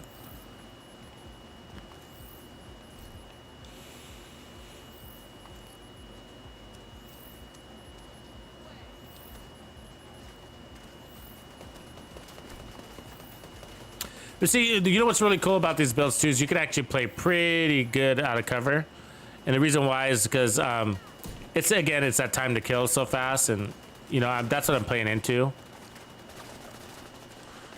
And then I got a really nice recovery, that 20% armor. So I'm willing. If you notice, I'm taking damage. I'm accepting incoming damage on purpose. Not on purpose. I mean, I'd rather not take damage, but I'm okay with a little bit of damage because I know I'm just gonna get 20% back on kill, right here. So it allows me to play aggressive.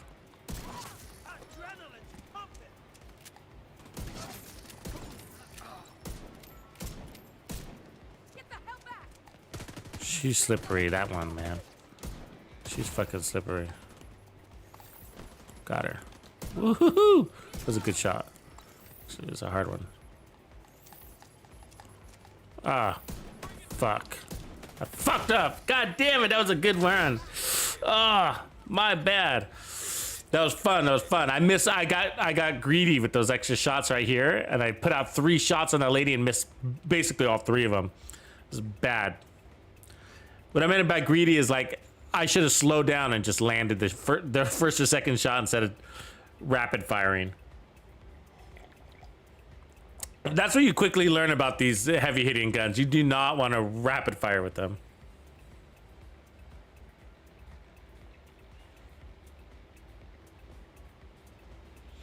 Carlos Gonzalez, good for you running that game over build, man.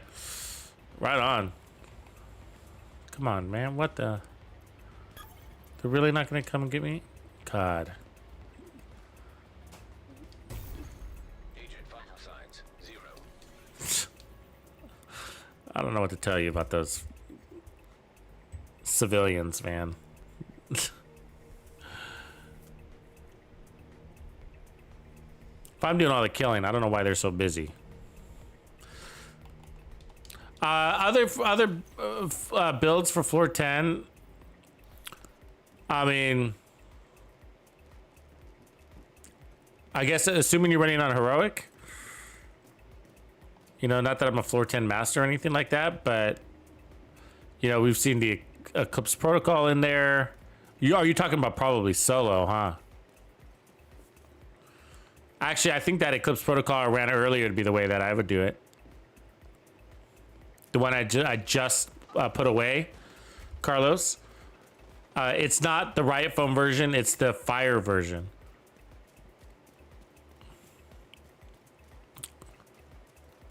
It's a flamethrower. You're doing legendary, and you're doing it solo. Hostile control point identified. Let's take forever.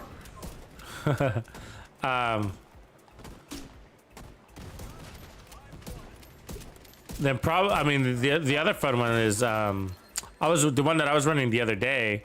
We were doing a legendary with 7 directives, but we weren't solo. It was a group. I was running. There's 3 of us. Which one was I running? I was running Perfect Blend. Hitman would be fun too, though. But Game Over is probably a little bit more versatile than Hitman.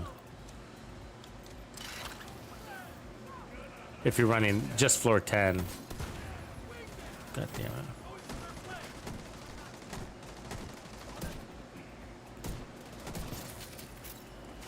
Cause some of those shots are, I don't know. They look like they're landing and they're not. Oh my god, I missed all of those. Fuck. And then this guy behind me. Jeez, I'm getting my ass kicked right now, guys. What's going on? What's happening? I'm so confused. Yeah, it's really, really handy actually. And so I'm excited about this new gear. I think it's going to make all of those builds, God, potentially stronger in the direction that they go. I think Slaughter might get the biggest upgrade. So check out Slaughter if you haven't. That's an all-time build. Can I make Slaughter right now? Like, Slaughter really is the strongest out of all of them, especially if you're a solo player. Let me see if I got the pieces for it.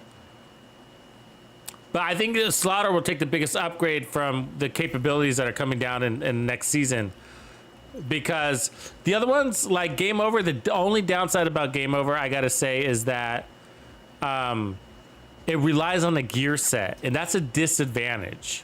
Because even though it does what it does, and it's one of the most amazing builds you can run, the problem is that it's not flexible. It's stuck where it is. It's like there's little you can do. It's like it's always going to require 4 pieces Foundry and then the Memento, unless they give us a stronger thing than a Memento, which is there's nothing. But those trophies are so strong. That's what it's all about, really, right?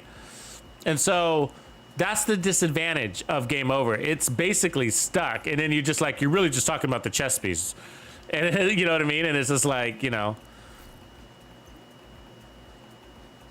Okay, yeah, I got the pieces here. Let's put together. Let me clean out some of these things here. Let's put together this Slaughter build, and I will show you like why I think this is definitely going to be on top 10 best builds list if that's what we do that video or that stream. Probably tomorrow, so that'll be a really big stream.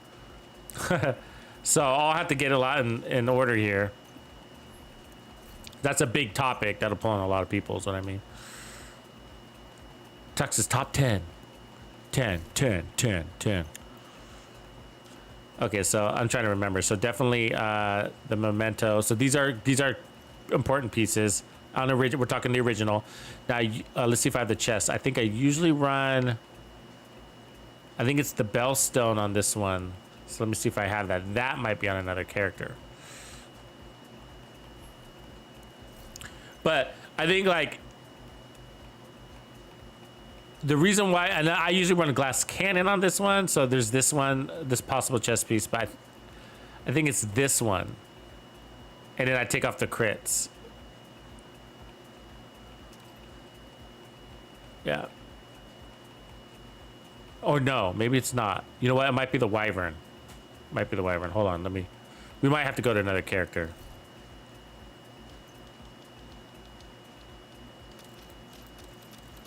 Because I'm not sure I have all these pieces on me right now.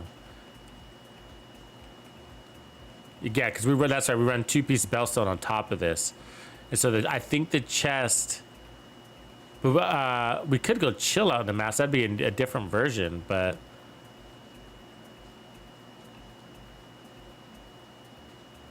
Lose 10% skill damage if we did that.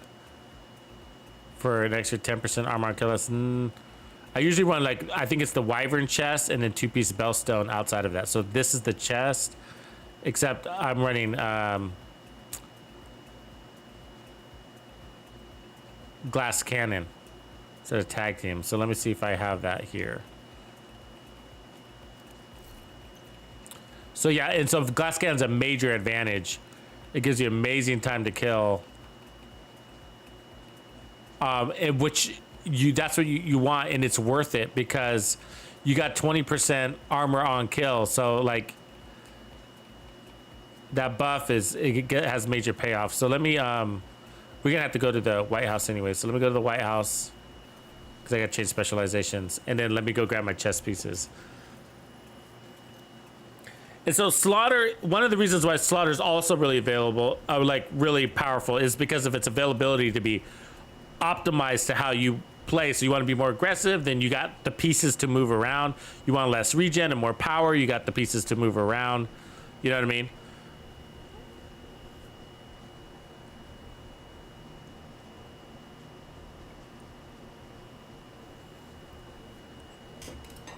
Yeah, Carlos, I'm the same way. I take off the Memento when I'm on that floor also. Because you're killing yourself, so yeah, there's no Mementos, is there?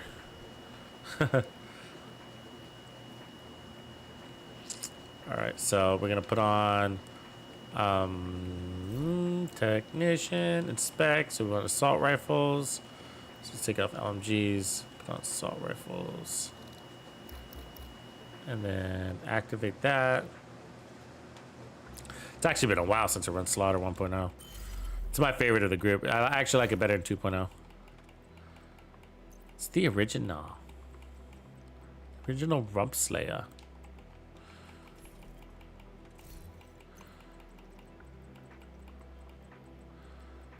Just double checking to see if I have these. So I need the Bellstones, and then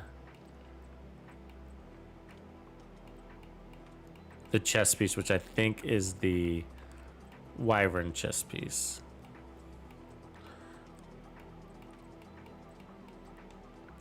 So let me take a look. Because this is the right configuration, but the wrong talent. Which I could just re-roll it, but I might want that one for later. Okay, let's go get some parts.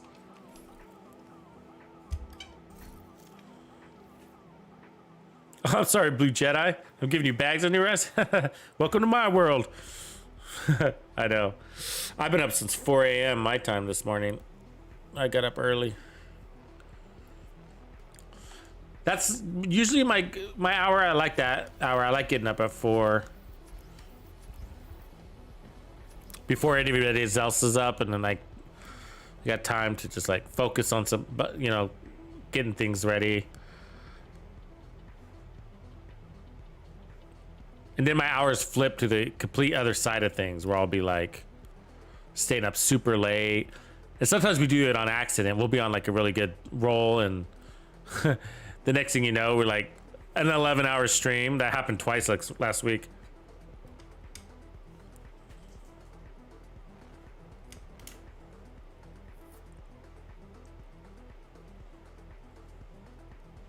Larry, you call him Starman? I just caught that. You and Starman, you gotta love hate. I know that. I know that, man. But for me, it's mostly hate. I had a couple of good days with him this week. Actually, I was like, hey, he's getting me up. I was like, wow, he's been really consistent this week. So that's the Bellstone piece, right? Look at that. Armor regen, skill damage, skill tier. So we want a couple of those. But yeah, I see, that's where I don't like to rely on him, because as soon as I think he's reliable, he disappoints me. So here's the holster version. Very valuable Bellstone. We were also looking for the Golan. So there's the Golden Golan, except it's got skill damage and skill haste. So we need that one with status effects and skill haste. The Golden Golans are important pieces in this game for status effect builds.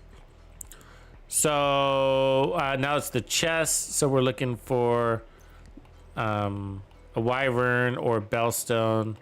I think it's a Wyvern that I think I ran.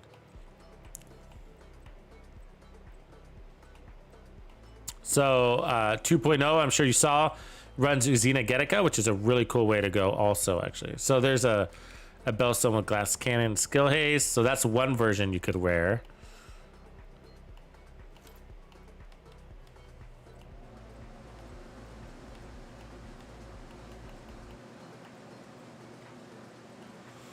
It must be the one that I already have in my bag. Well, no, that was a Bellstone. So I think it's a Wyvern we're looking for. Which is weird. Because the Bellstone's going to be on my mask and my holster. That's the original formula. I don't have to do the original formula. I mean, I could put a Wyvern mask on too. Let's see what I could also do a chill out mask. And the chill out masks will give me more protection from elites than I normally run. I normally run like 3 mods, but I can run 4 in exchange for a little bit of damage, right? Which would work out basically the same.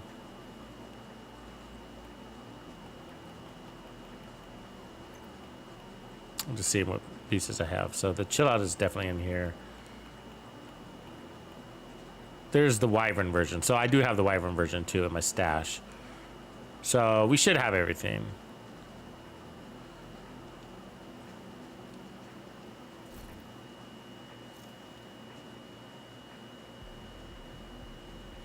Contender's nice, Etienne. Are you playing more with teams Etienne, I wonder, I'm trying to figure out, because there's a lot of people that adopted Contender as their favorite skill build out of all of those, which I still to this day find that interesting. Oh, Reaper Hawk, me too, bro. I was fucking toast the next day. I was like, oh, when we go on those 11, 12-hour days, like, if it almost fucks up my whole week. You know what I mean? Like, literally, I'm getting too old to be able to push it like I did when I was younger. You know what I mean? I'm getting too old, folks. I'm definitely gray bearding right now. My beard is graying out. You guys probably noticed. You guys have been following my channel for a long time. Yeah, so yeah, that's probably why. I feel like people that play in a group a lot will really like the Contender build. It would really shine, right? Because it's like you're buffing the team and everything. It's a sort of a miracle build. I think a lot of people look at it and be like, what? That works?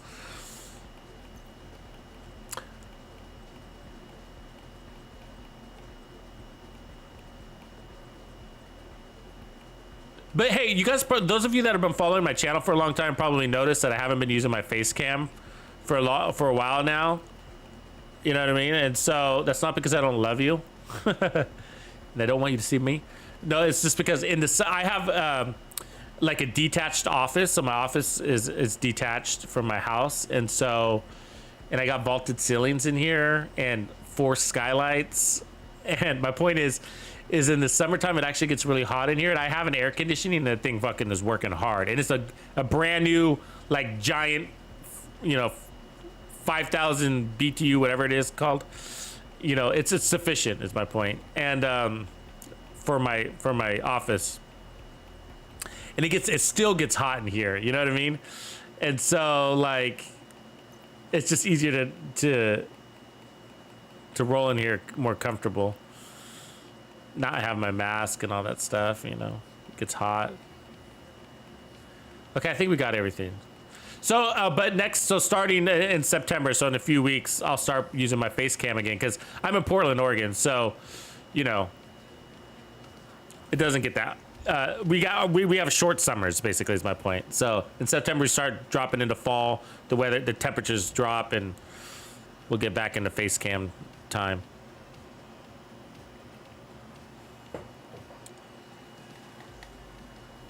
So, like, right now, I'm shirtless, just so you know. That's right, ladies and gentlemen. Woo, woo, Tux is shirtless. Woo, woo, streaming shirtless. 9 out of 10 times I'm streaming shirtless, just so you guys know. Flexing, bruh. I'm flexing back here behind my no cam. But shit, I think I spent three quarters of my day shirtless. Now that I think about it. I'm one of those people, man, like, so I went to University of Oregon, right? And so Oregon, which is in Eugene, which is a valley. And so Oregon's not exactly known for being a warm place, right? And so anyways, in the valley, it's really cold because there's fog, right? And so when the fog rolls in, it's just like bone chilling. Anyways, so in college, like, I've always been kind of warm-blooded. So, like, in college, I live with all my boys, and we had a big house right on campus, and it was like, I think there's like 5 or 6 of us in that same house. And but the guys would come into my room, and because it's Eugene, so it's older houses kind of thing, and so college campus shit, right? And so my friends would come into my room, and my windows would be open, right? Both windows would be open, and I'm like in just my boxers, like literally, like no shirt, no pants, just chilling in my room, windows fucking wide open. I'm hot, and they're like wrapped up, man. They're like in sweats and like double socks and hoodie sweaters with beanie caps and walking around the house and going, "Are you fucking crazy?" I'm like, dude, I'm hot. I've always been warm-blooded, you know what I mean? Like, I prefer like no shirt like most of my day, like, you know what I mean? And obviously, when I had an office job, like where I had to go into the office, obviously I wasn't strolling in topless, but you know what I mean? Like, that's one of the benefits of working from home. Loving that part of it. No shirt. Tuesday is every day. I have no shirt Friday, no shirt Saturday, no shirt Monday, no shirt Tuesday. Like, it's part of the reason why I don't want to go out anymore. It's just like, do I have to put on a shirt? You know what I mean? Like, I don't want to put on a shirt. If I go out, do I have to put on a shirt? I don't really want to lose that chest, but do I have 2 of them? There's a status effect. Well, look at this, same, right?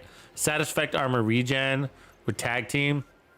But skill damage, armor regen, and tag team could be good for an Oxy build. So, I mean, I guess I could run it. But I got room for an armor core, so I could, I think it's smarter to put on the original. So let me put on the original, which is going to be this Bellstone. It's easy to come by Bellstone, by the way. So I can take off that crit chance. And then I'll run the,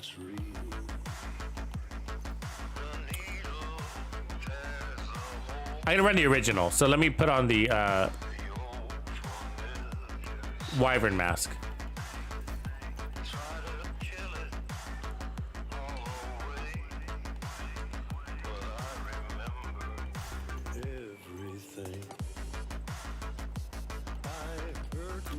All right, and then we put on protection. To see if I still feel. I focus on the pain. The only thing that's real. The needle tears a hole. The old familiar sting. Try to kill it all away,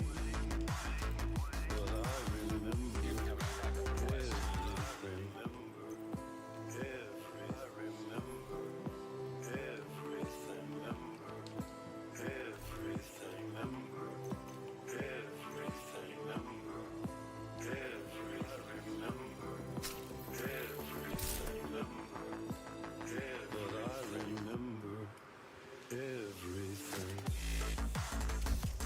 We're getting old, Reaper. We're getting old, man. Telling you. All right, so that's the build. So the 511s with skill damage, Murakami with skill damage, so there's regen, armor on kill. So Bellstone for armor regen and armor on kill. And then we got glass cannon, right? And then we got 3 protection from elite mods. So 1 on the mask, 1 on the chest, 1 on the backpack, the memento. We're trying to play trophy for trophy. And then Wyvern for more skill damage, right? And then we got 6 skill tiers. And then there's our second Bellstone for that 20% armor on kill. So 20% armor on kill, and basically, so we're getting 3% armor regen. I think it comes out to 6.5% armor regen on this build. So there's 36,000. So that's 3.6%. Yeah. So there's 3.6, almost 3.7%. It's actually 3.5. So that's 3.5% armor regen there, and then another 3% for my backpack. So that's 6.5% armor regen. And then we got 20% armor on kill plus extended duration on our skills. So you can see that's the armor on kill. It plays into this build because the skills are always killing, right? If not your skills, your gun.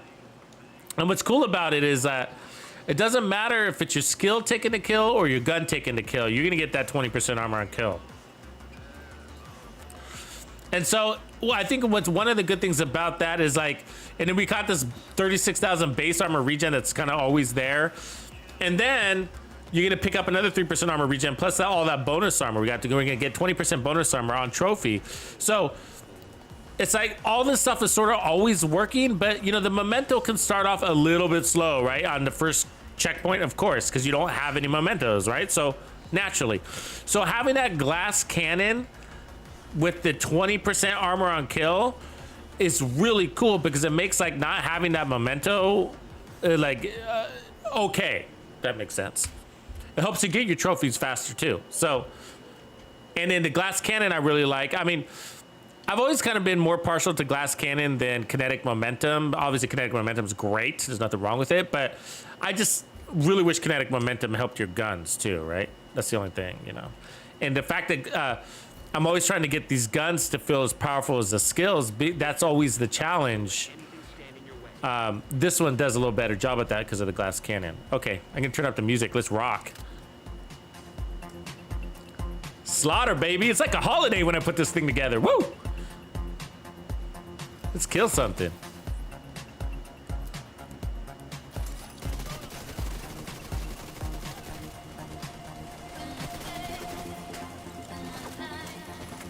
Oh, they're already trying to grenade me. Look at that.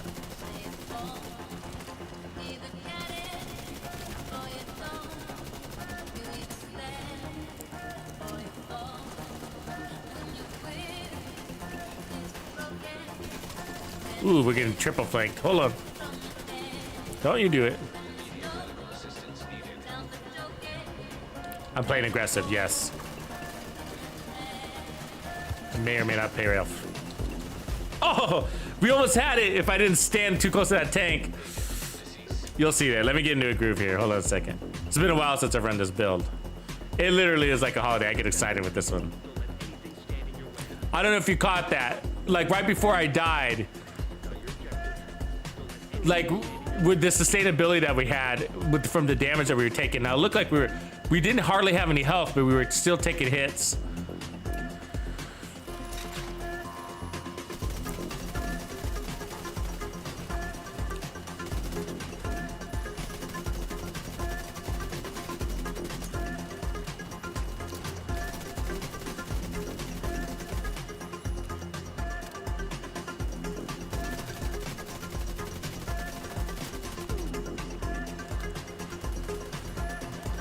I'm still working on that solution for the drone.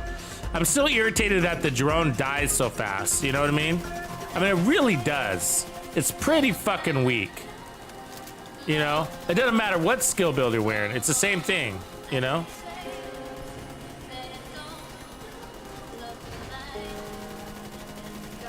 These guys are gonna, I'm gonna feel bad for these guys. Or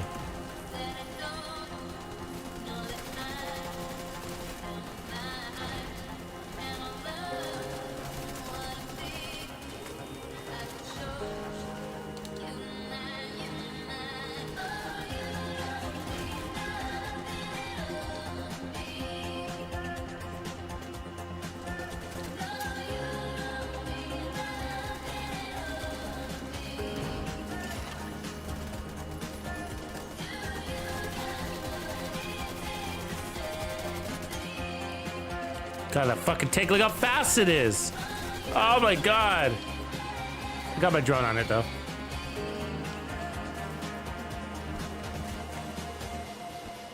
Oh, the purple grenade coming is. Ah, they got an angle.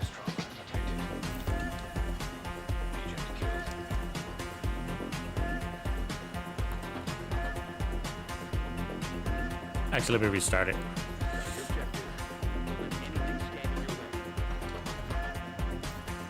We gotta get that purple tank. I hate when those tanks retreat like that. It's just unfair. They shouldn't be able to go so fast.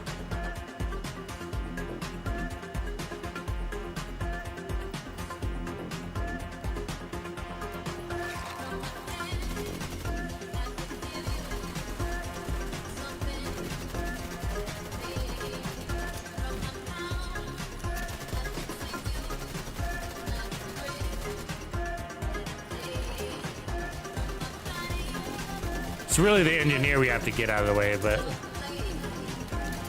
because he's the one recalling the tank. Got it.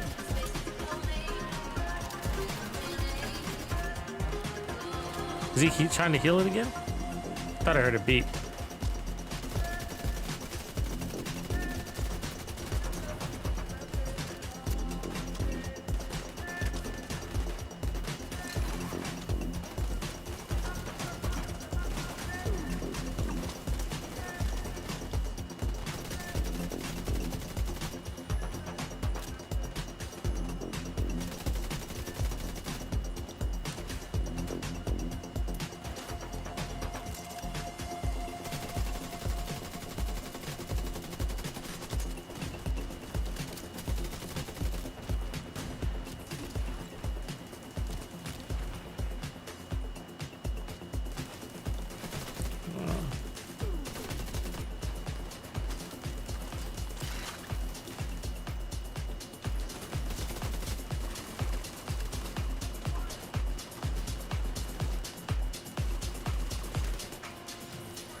The hell was that?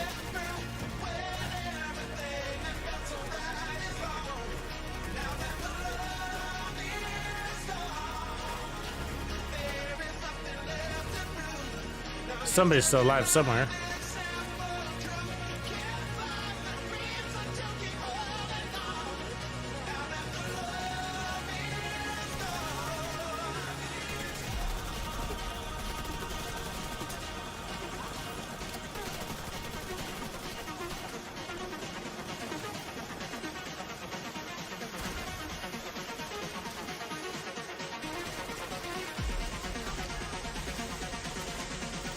Oh, what? Still take that hit?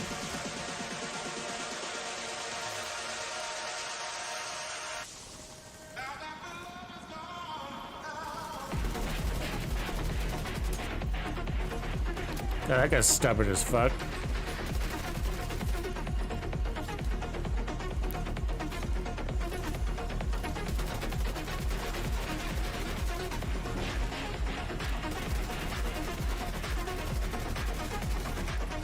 Chunk it down.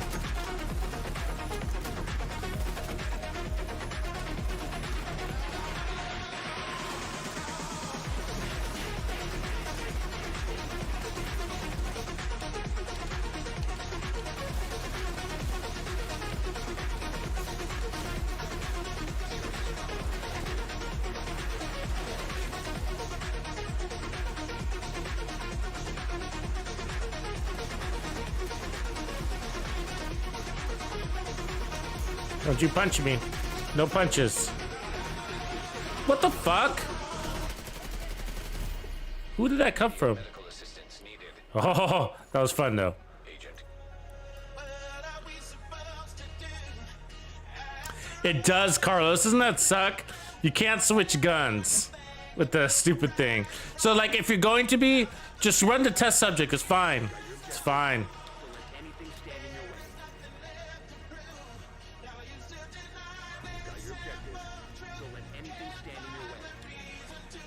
Yeah, so the test subject is faster at stacking anyways. You get it basically instantly. So if you're gonna be switching, just do that.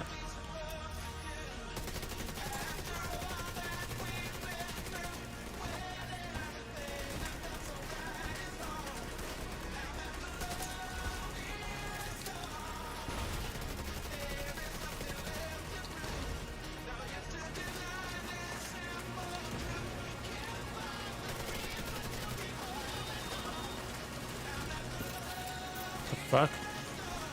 Sometimes I don't see those explosives coming at me. Very confusing.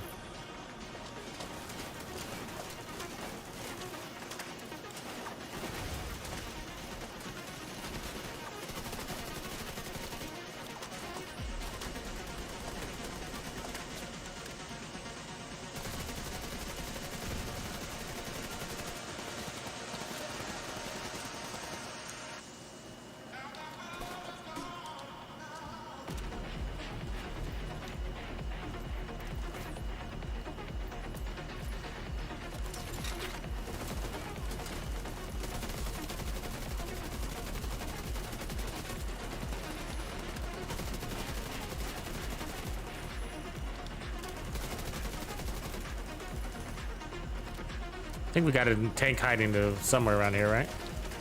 There he is.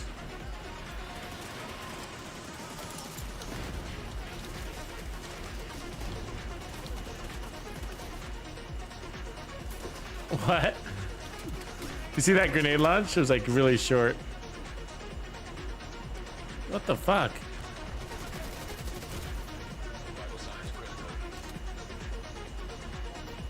Where'd he come from?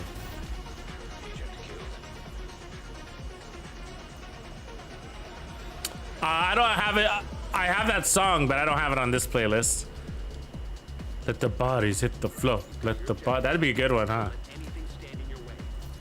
I gotta find a good version, or I'll make one.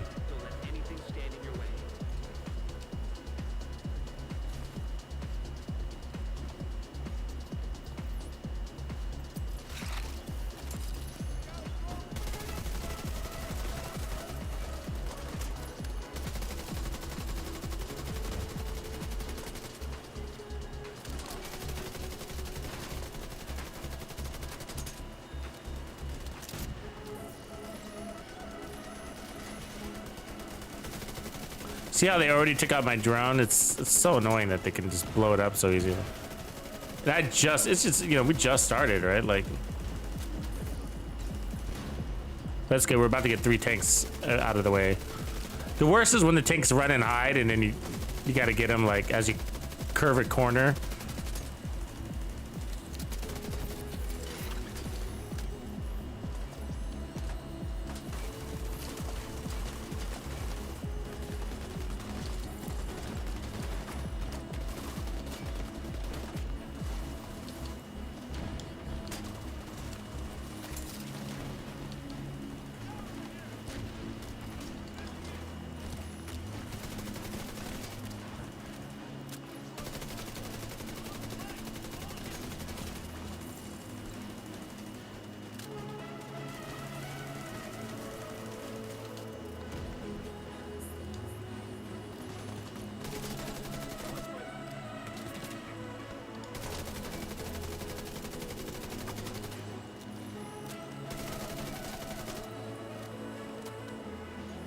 My drone's not listening to me. It's fighting somebody out there, and it's like ignoring me.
Serious trauma detected.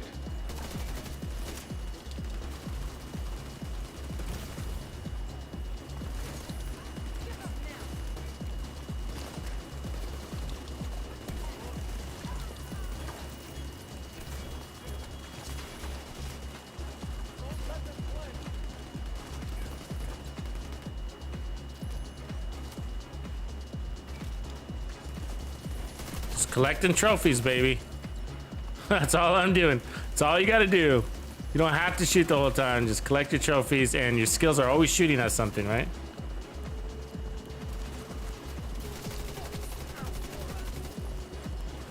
So you got to be careful a little bit here, though, because you can get focus fired on. So we'll play a little safer on the chungas.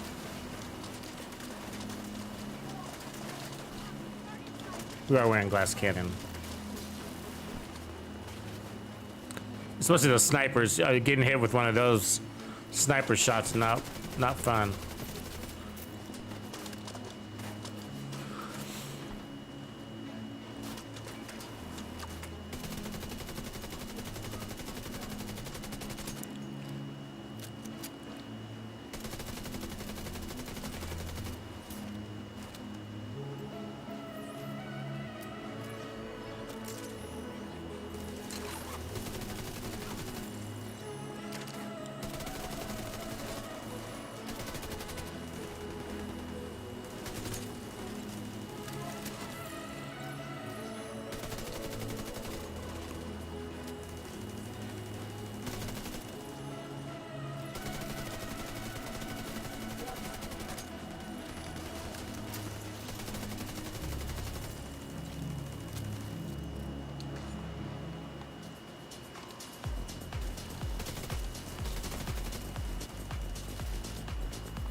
She shot down my drone again. It's annoying.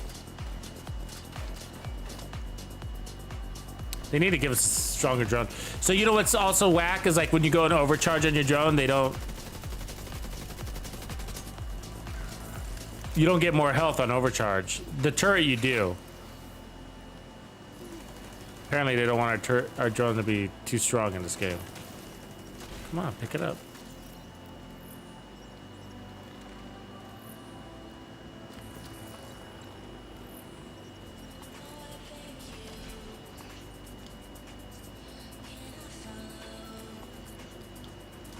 This is Golan. We were just talking about getting another golden, so maybe it's our run.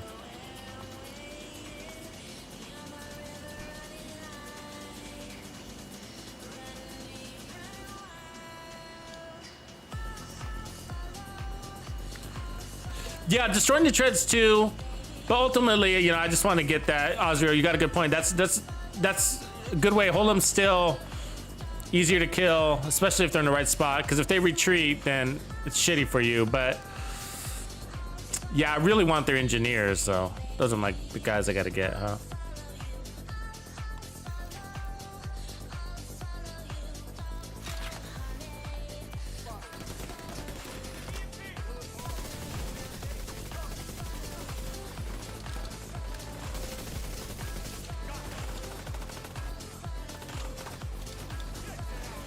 That 20% armor on kill was healing us as we were taking that damage.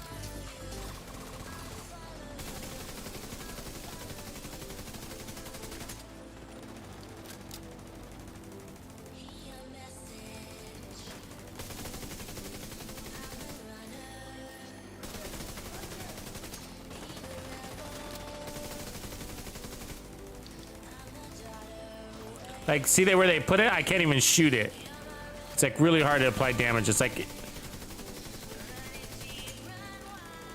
inside that crate. It's like glitched a little bit. That happens a lot right there.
Coming through.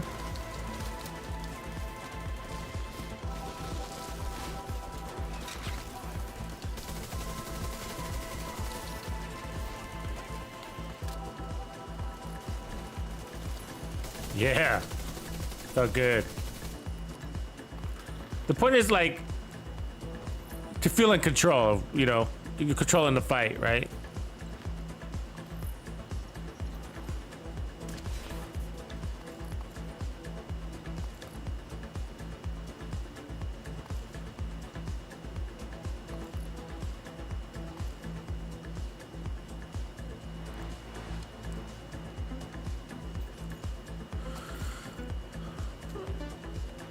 Alright, so here, pretty easy. So I can throw my turret out, get it a little head start on the aggro pull, if I can reach. There it is.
It's a slaughter, baby. That's why it's called slaughter.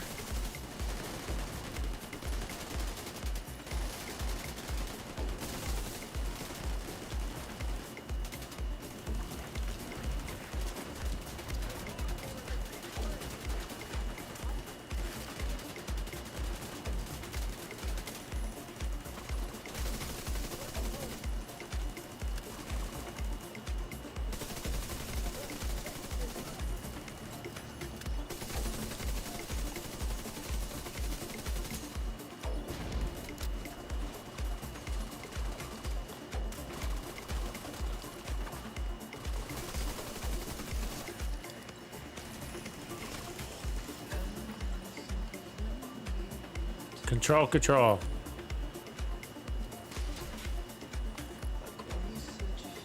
Yeah, so I do like this one better than Slaughter 2.0. You know, and it's not just because I got a special heart for it, but like the difference is like 2.0 is you're tankier, and this one you got a little bit more damage. That's the difference, and that's because Slaughter 2.0 doesn't use glass cannon, which some of you might prefer. So I get it if you don't like glass cannon, like I get it, like so. And you also get more armor with 2.0, and you got perfect spotter, right? So, but this one uses the capacitor, which gives you more damage, and then obviously glass cannon gives you more damage, and then I'm running the wyvern instead. So similar, no doubt, but definitely one's tankier than the other, and one's got more damage, you know. So, and that's why we got a 2.0. I mean, 2.0 is not necessarily better in this case, though. Ooh, we just took a direct hit. Glass cannon will get you killed more than anything, but it's also, you'd be surprised at how much it also saves my life, you know? Because I got the power. I got the power!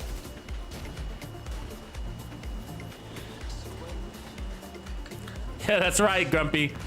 It brings a little joy. Slaughter and laughter.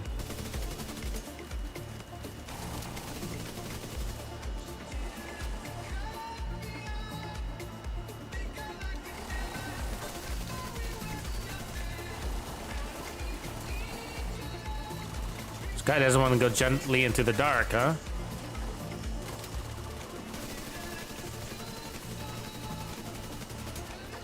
Remember, we got the 3 protection from elite mods. And so there's a little bit of a another slaughter version where you can run the chill out mask and pick up more protection from elites if you wanted to, or an improvise instead of armor 1% armor regen.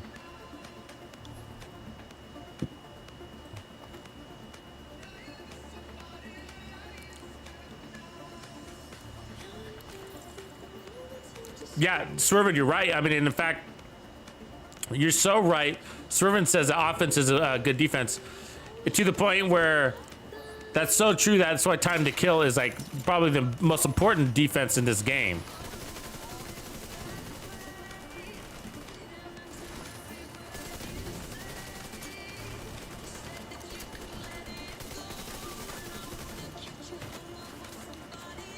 Ooh, that tank is coming back here? The fuck? Doesn't normally happen.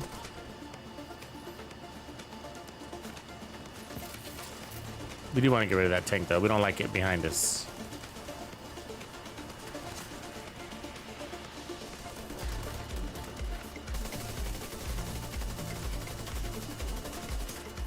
Honestly, I don't like focusing on the tank when I got drone operators out there, right?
No, no, no, don't die.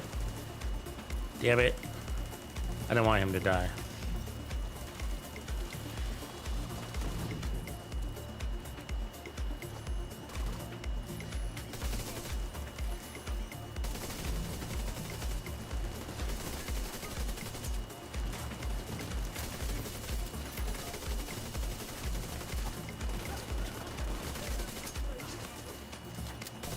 Ooh.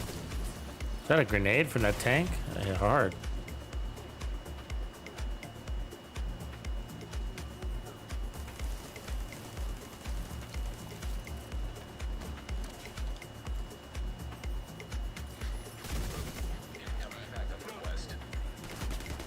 Just lost both our skills. Bad timing. So yeah, usually when the dogs come out, like I like to leave one of them alive so I can reset my skills. So you always have up skills. We're all right though. But just for efficiency and safety.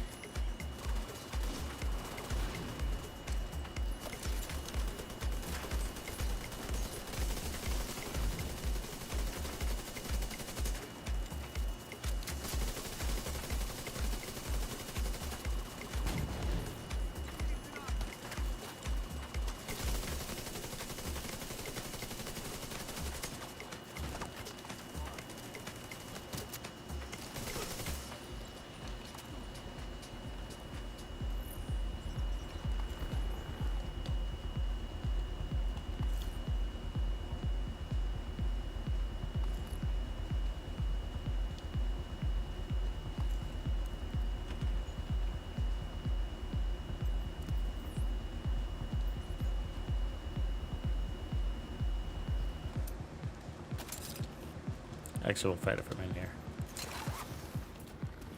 Ah, that's not what I wanted to do.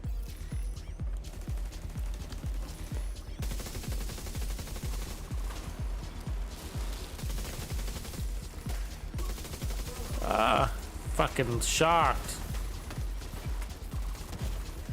No, not again. Do you see that? Fuck. So I got 2 shot grenades on me. That was like a disaster, basically. Doesn't normally happen. It's an easy room, but I think I was indecisive and it fucking threw me off. Like I was like, oh, let's fight it from right here. And then I jumped over that fucking wall on accident. When you got 4 rushers, you need to make sure you're shooting like right away, right?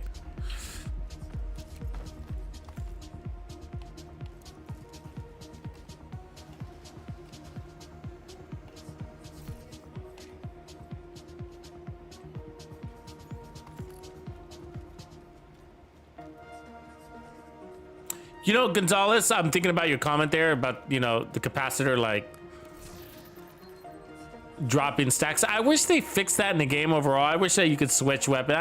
And I know that they do it because it's kind of a PvP thing and a glitch thing, like, where people will find ways to, you know, switch weapons, preserve a talent, find an enemy, you know, stack things and, you know, and then there's super glitching on and exploiting the game and stuff like that. That's why I'm pretty sure they do that stuff. It's they don't let it, but I wish they did, like where you could switch weapons at least, and it holds your stacks. You know, maybe not take it off your character, but at least, you know, be able to use your secondary weapon.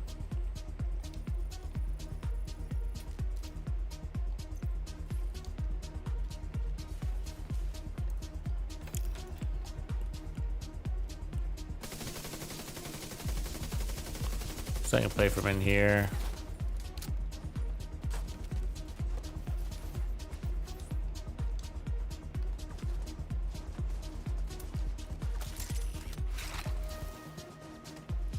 You can go in there too, but sometimes I prefer just not playing them in their heels. It seems smarter. You know what I mean?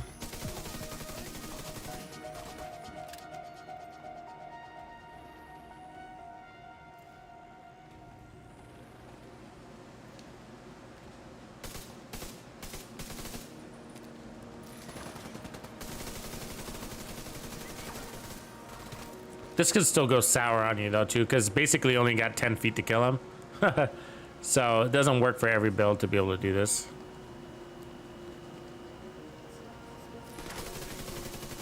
So you gotta have the DPS to do this. And even then, it's still tough. It's not, you know, when you'll have like 3 elites coming at you, you need to make sure you kill them. So a lot of headshots count here. They really do. It's like one of those things, like you got to get a little bit on the head at least to just shave a microsecond off, because that microsecond is the difference between life and death.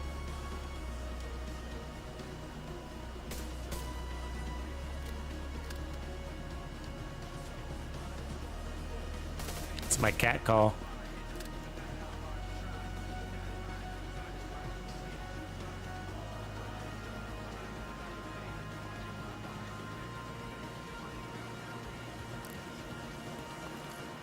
Well, you guys should have came in. You're just standing there like dodos.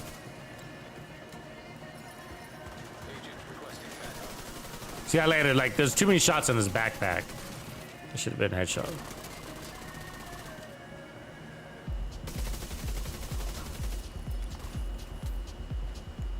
Okay, here come the rushers. Where's my fucking skill? There it is.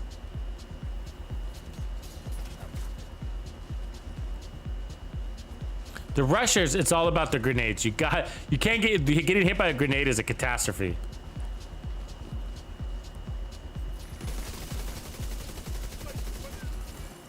Can't reload, can't shoot.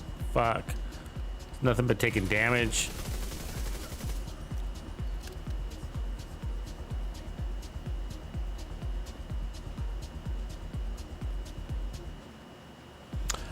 Obama has heals. It actually works pretty good.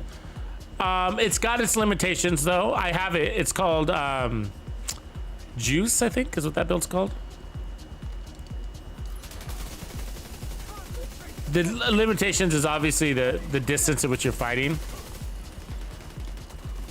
The skills, so the skills will basically be the same as what you see here for the most part. The amp damage doesn't cross over to the skills, which is fine. That's great. We don't need it to. But again, it's just the damage. The problem is the proximity.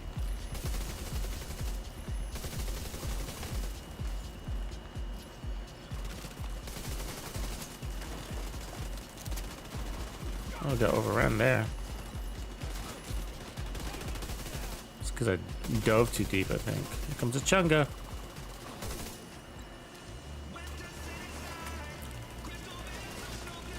It's all about breaking his chain, and then to let your skills do the work.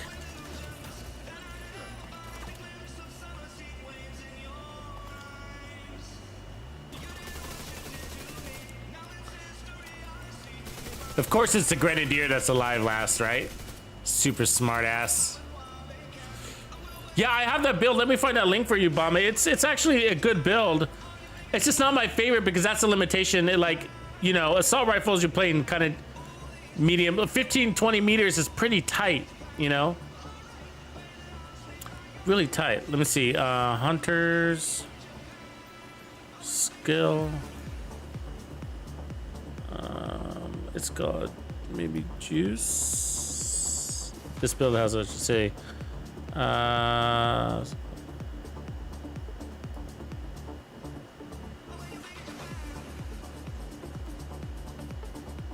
Yeah, this is it. Just double checking. Capacitor, the memento, and I think this one runs Fenris, Hunter's Fury, drone turret. Yeah, because it's not. It's not crit based. So here, bomb it. It's Hunter Fury skill build. Striker's better in the end.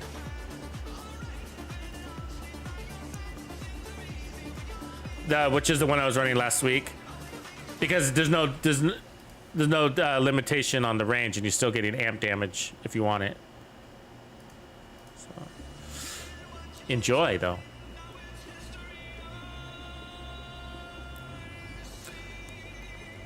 And we're pushing, right? We are still pushing, but the status effect is nice. So that's the major advantage is the status effect. So you jump under one of those helicopters, right? And then you kill one of those guys, and it's just like that status effect just disables all of them. Amazing.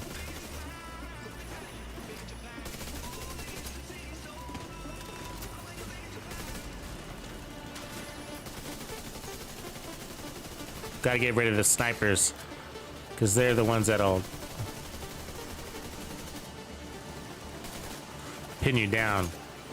They'll hit you hard while you're focusing on those chungas.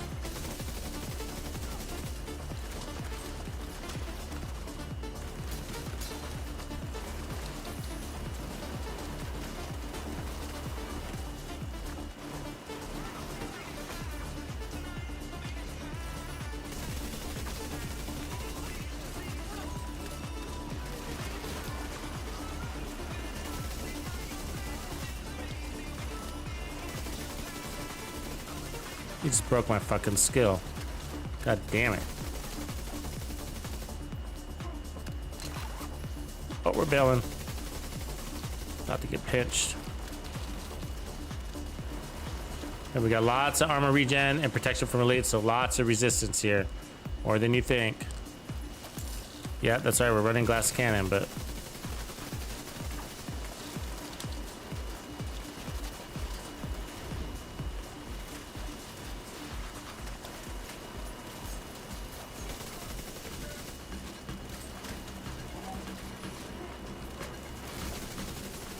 problem is they shot down our skills, right? And part of that's because the healer. I started focusing on the healer. The healer dropped his heals quickly, so sometimes it's just how the cookie crumbles.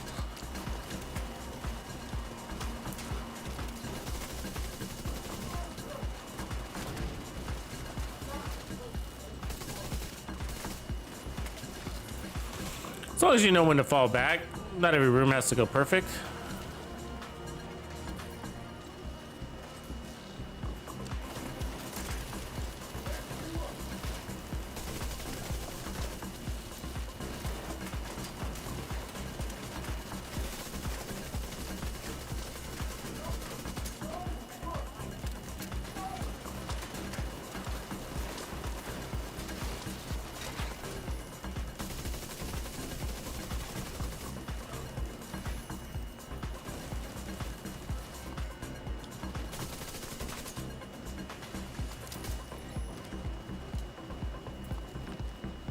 So,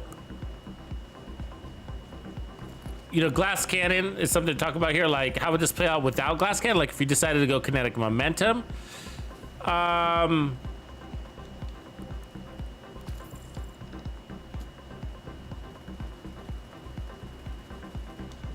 you'd be able to basically you'd be able to take a few more punches. You know what I mean? You wouldn't be forced into cover as fast. But if you're moving fast, I mean, I think the reality is that I think you're playing an appropriate amount of cover. There's an appropriate level of being in and out of cover, no matter how awesome the build is, right? You know, even like with game over, that runs kinetic momentum, you're still not out of cover 100% of the time. You know what I mean? So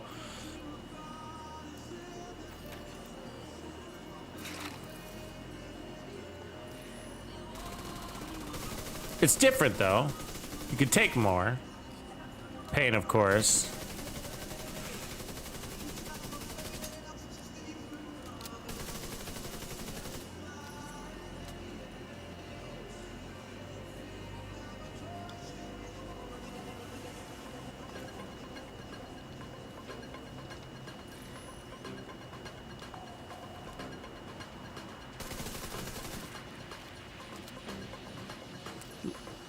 But like these scenes right here, like this is a glass cannon all the way. You know what I mean? Like when you're in these short sprints, he's got a heal out here. You know what I mean? Just shouldn't be this deep. It's a ridiculous heal right now. Look at that heal tunnel. Like my feet are green. You see that shit? Anyways, so you know, like we were in the last kitchen and we only had 10 feet to kill the enemy. That's all glass cannon working there. Kinetic momentum wouldn't give that to you.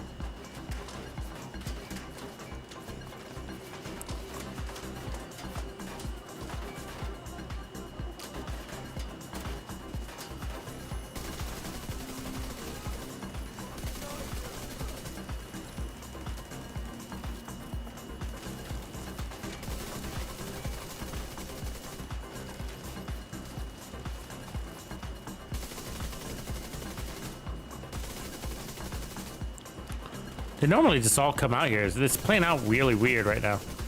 The way this room is working. They're usually all out here.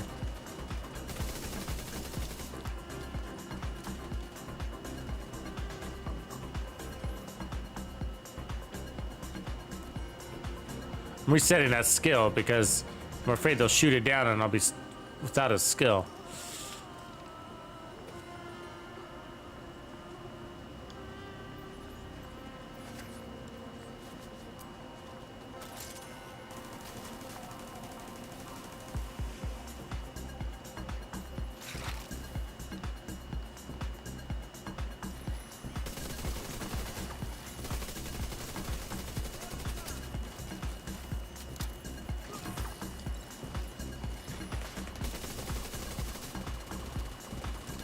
Look at that. He's healing through his own heals. That's so messed up.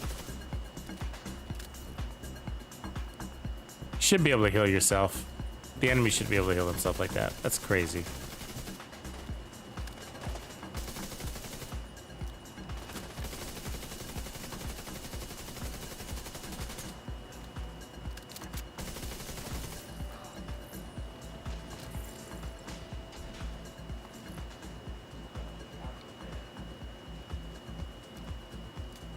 Yeah, this one is stronger than the Striker. Striker is great. It gives you amp damage to your weapon. It also runs glass cannon. But this one's got, I guess it's more rounded off. It's got more armor. See, the thing that the Striker one I call a perfect blend. The reason why it doesn't work as well is, even though it's amazing, is that it does restrict you from cover because it hardly has any armor regen on it. This one's got 20% armor on kill.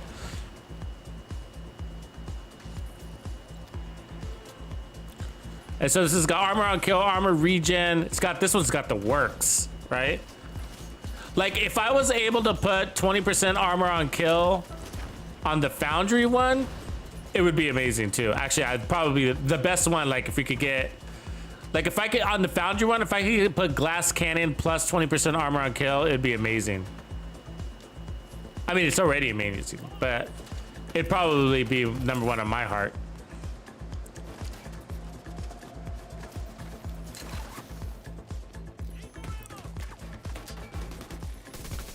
And right now, so I think game over sits at probably, it sort of depends on the day, right? So sometimes it's number 2 and then sometimes it's number 4, you know? It just depends on the week. Because I really like that Striker one though. I always have.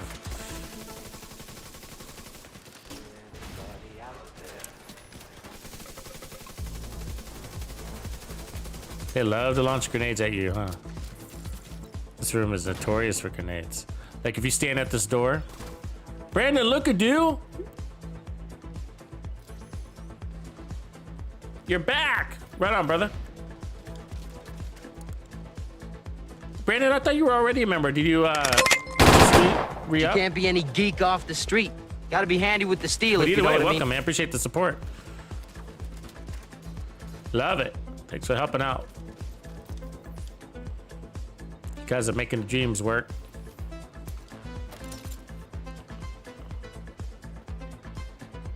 What do we got?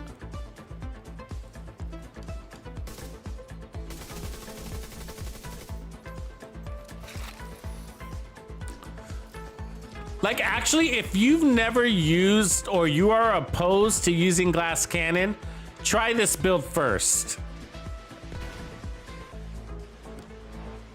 If you're not used to glass cannon, you're not a fan of it, and you've been thinking about, well, I should give it a shot, this would probably be a good first time glass cannon build because there's a lot of forgiveness in it, right? The glass cannon's giving you 20% armor on kill, and then you got the 6.5% armor regen underneath it.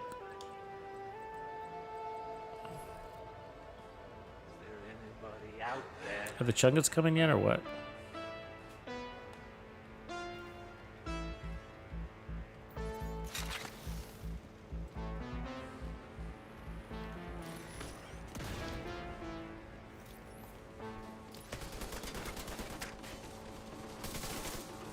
Go and just kill this thing while we're at it, I guess.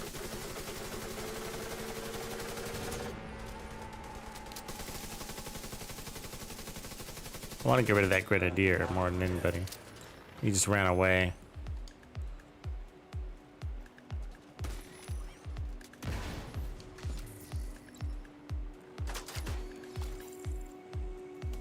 Here come the rushers. So I put the turret right about here. Doesn't really matter, but somewhere inside. Just watch out for those grenades. Those stingers, those ones.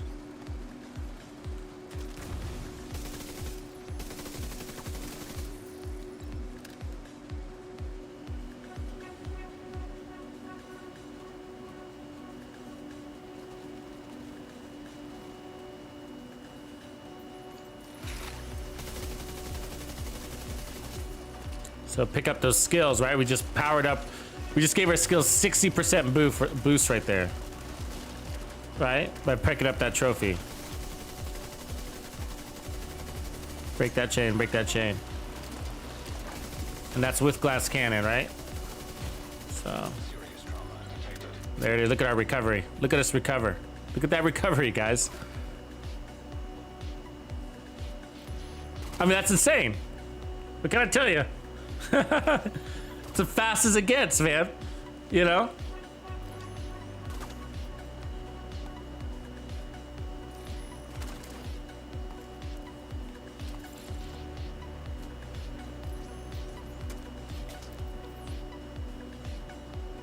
Go get him, boys.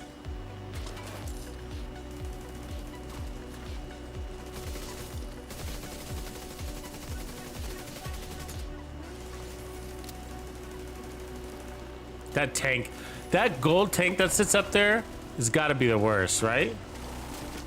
I mean, it's in this pocket and it's always, you know, nobody ever, it's always alive in everybody's gameplay. Like, it's in the worst place that would want to focus on.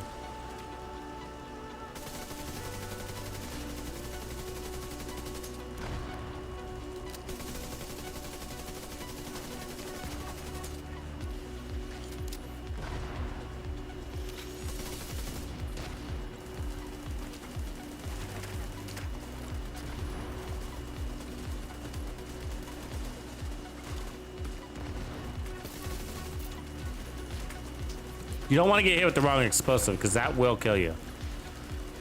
Major burst damage, right? The wrong explosive will take you down.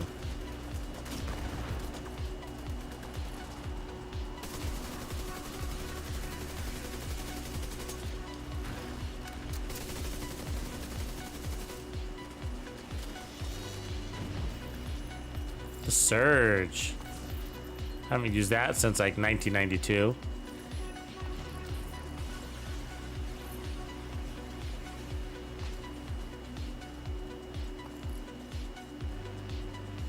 And let me reset my sound real fast. So it's a little bit behind.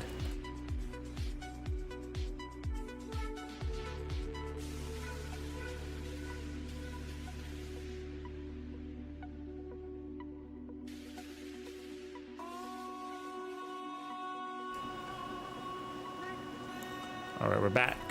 Max repair skills, no thanks.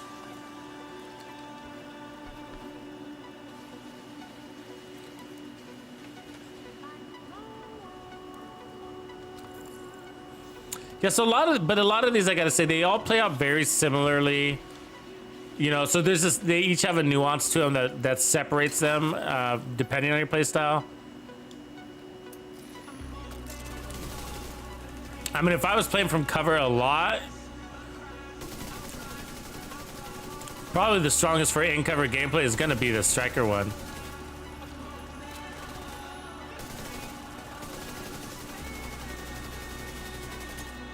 And then Contender is probably the best for group support. All around. Just a well-rounded group build.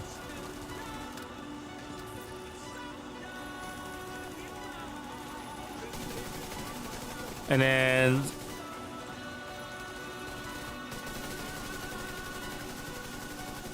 I think Slaughter, Game Over. Like the difference between those is just kind of like how you play. Do you tuck and roll a lot? Do you do long sprints? Do you bounce, do cover to cover moves? It's not bad. So if you're not used to doing stuff like this, bouncing off of cover is what I call that, then Game Over is probably a little bit better for you.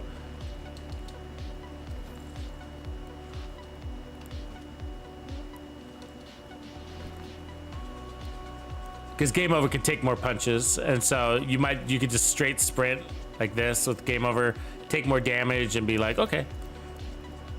And not require a kill, right? Okay, so this room's always tough. Let's see how we do.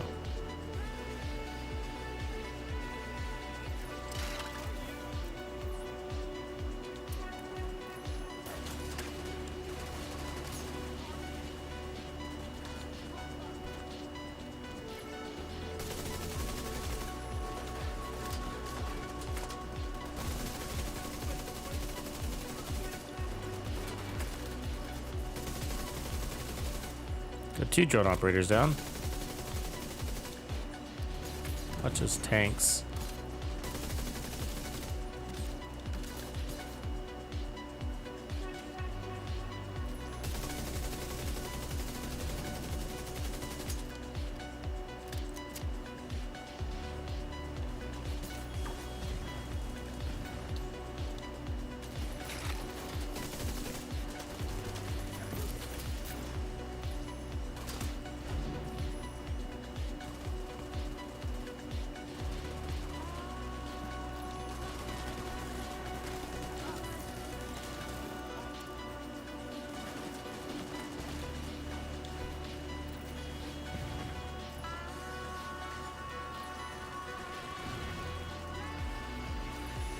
Looking for that drone operator. She's high up there in a fucking great spot.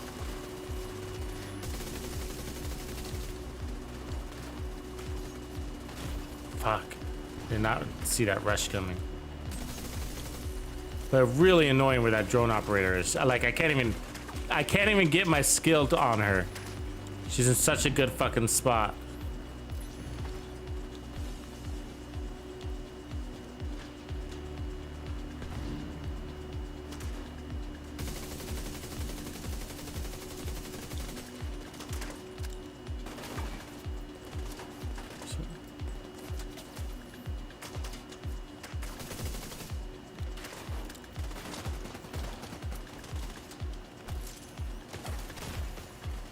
Vital signs critical. Gotta find her because she's gonna torture us.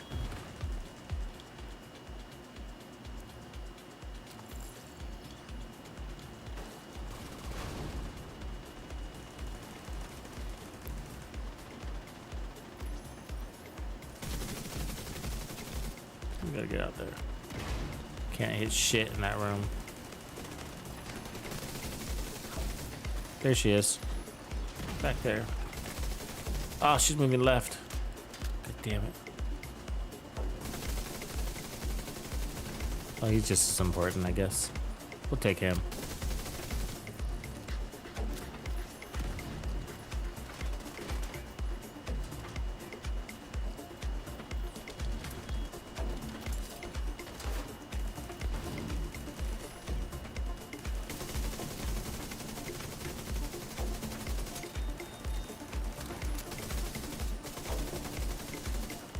She's back there invincible with that fucking heal.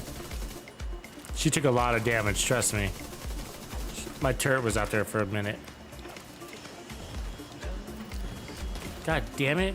Serious trauma detected. A tank back there.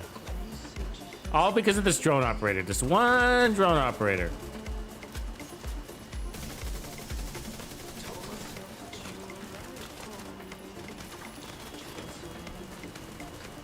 Look at all those trophies out there. God damn it.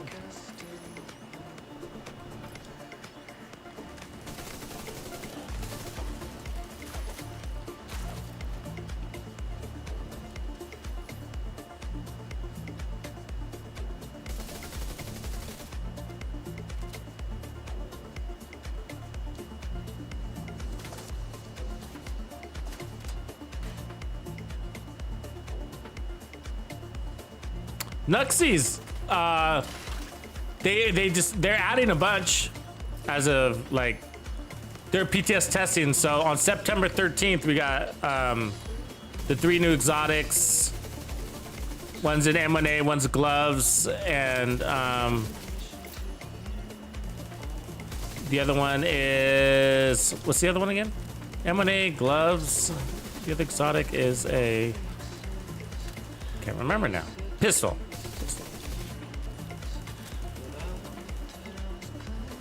Nice.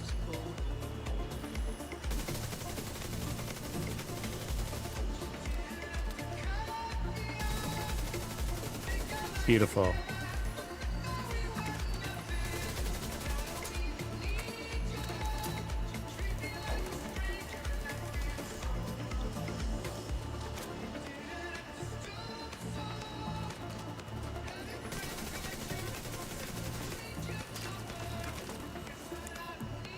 This room could have gone a little bit better.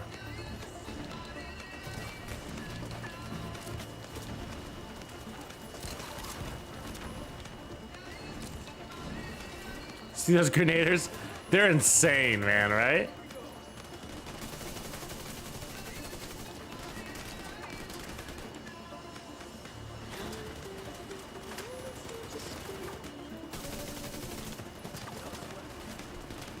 He's coming after me.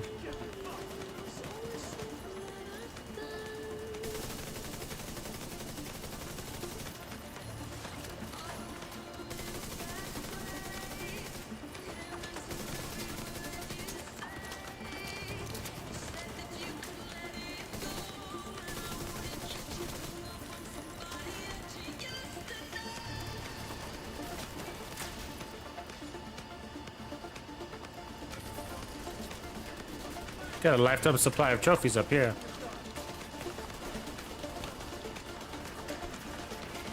That fucking tank is wailing on me though. That's it. Yep.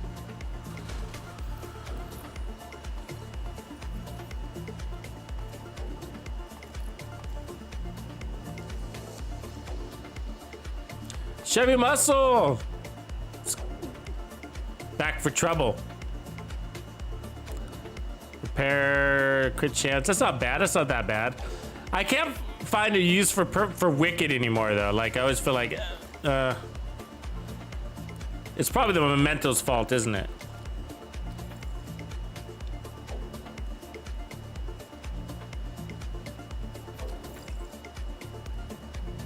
Okay, so last room. This one's not usually a problem, but you know, you could die.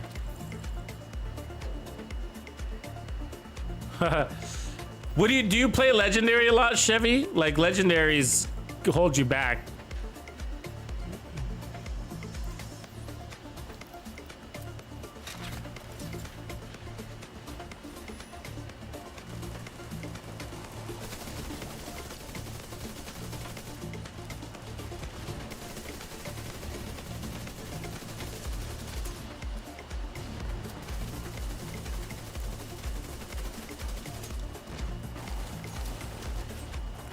I've actually died in here running a solo, and it's pretty annoying when you do die.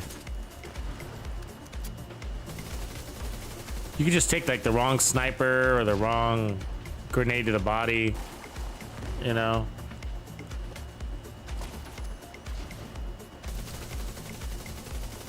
Pretty crummy because you're like, man.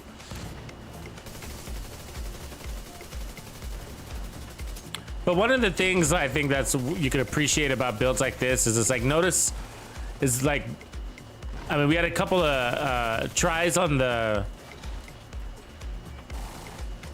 first checkpoint, but this is basically our first run. Besides those kind of duffs on the first checkpoint, if you want to count those, then maybe it's like a third run. But I don't usually count the first checkpoint as a run. But we can. And so, I was saying, like, how quickly you can get it clear off of this gear, this build, you know? That's what's kind of nice about it. It's like, and you'll notice that, like, on a lot of hybrid builds, too. Not just this one, but, like, right off the first... Ooh, she got me with a grenade. You don't want to get hit by grenades. That's, like, the one thing.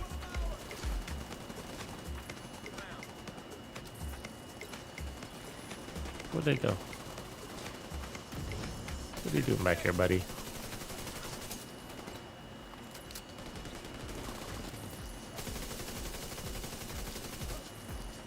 And there comes the chungas. So this isn't usually a problem. If you break the chain just a little bit, keep them from breaking your turret up too much, then you can just go around and...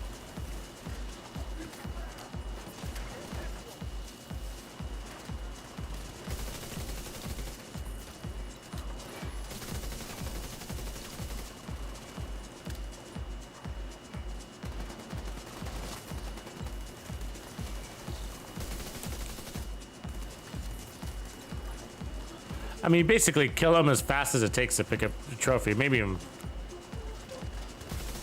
it takes longer to pick up your trophy than it does to kill them. You know what I mean?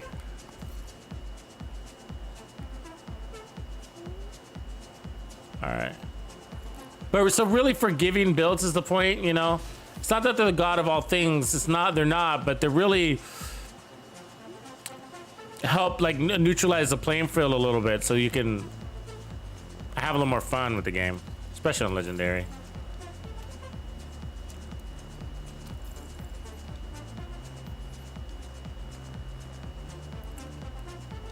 Yeah, Ridge Rays.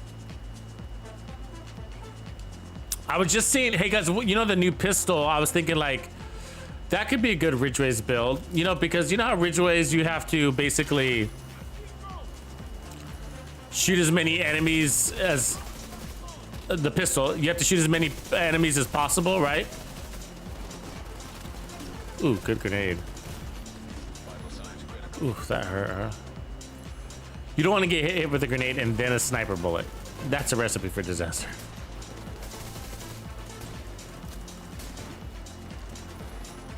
Put more grenades.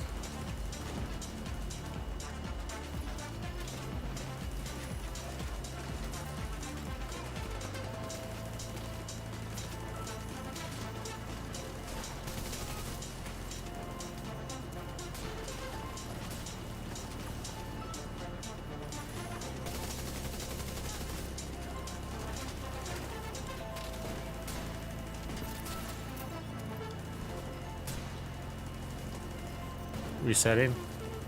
They're putting too much damage on my drone, so I had to pick it up. Because what'll happen is that's skill management, real big part of completing any legendary. Like if you don't do stuff like that, the next wave will come and you'll get overrun. Because all of a sudden your turret will be down. You're like, oh shit. It's because your turret took too much damage in the previous checkpoint and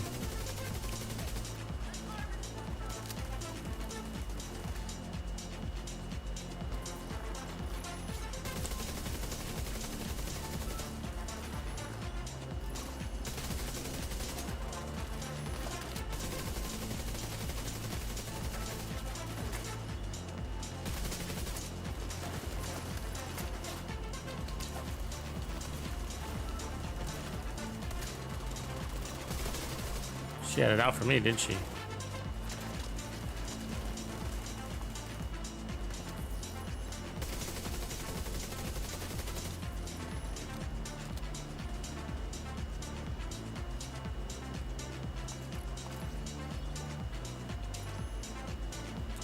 So sometimes it might slow you down a couple of seconds, but sometimes it's smarter to just also just go ahead and destroy your skill. You know what I mean? And like here, like let's not kill her. And then let's buy ourselves 17 seconds.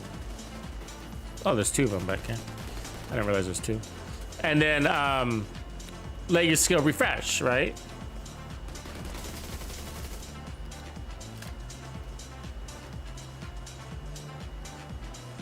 There we go.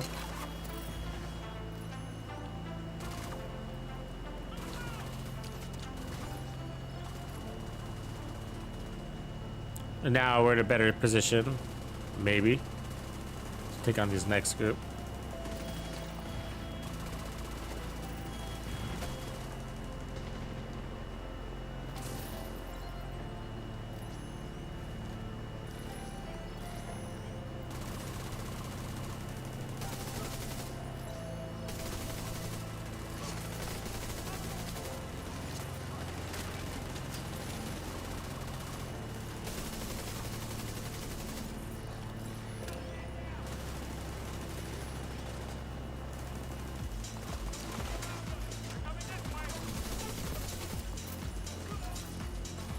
Comes the Hefe.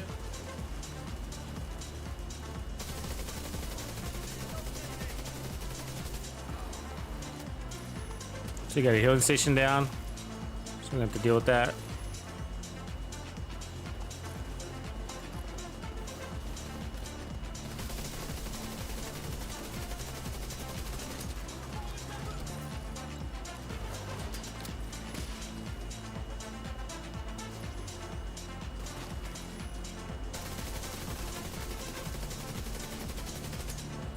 So we got pulse resistance, so we're gonna be able to take a little bit of that pulse.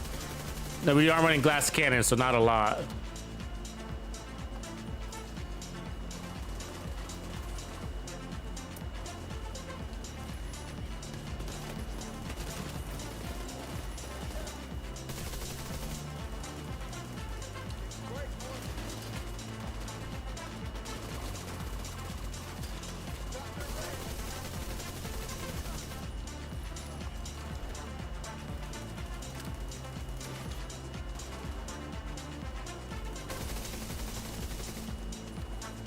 So I'm breaking down my turret, getting ready for the final phase. Maybe that was too early. I can't tell if that green guy. Oh yeah, he's alive. So now he's dead.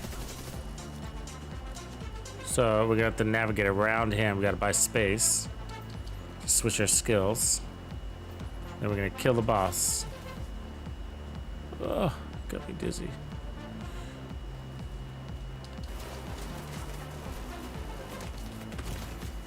Oh, that was fucking close. We survived that. I'm not gonna heal through it.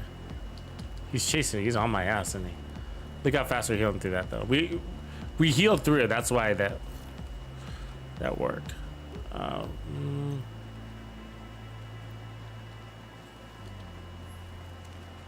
we took another one of those. Okay, and then.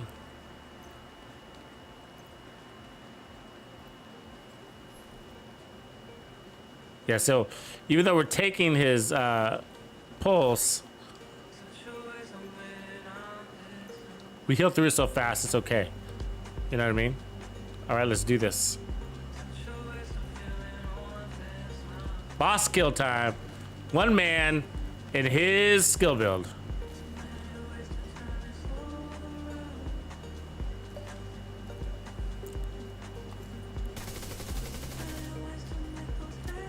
Actually, while we're at it, let's get some ammo while we're waiting for him.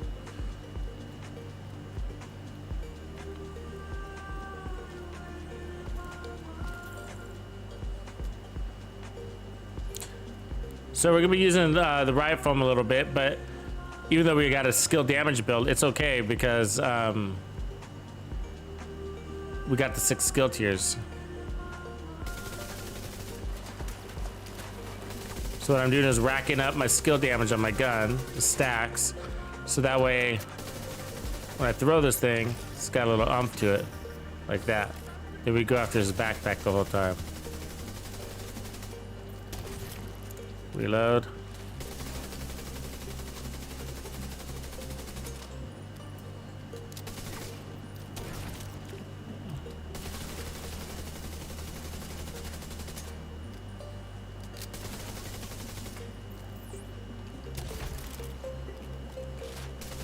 kind of try to get into a rhythm here.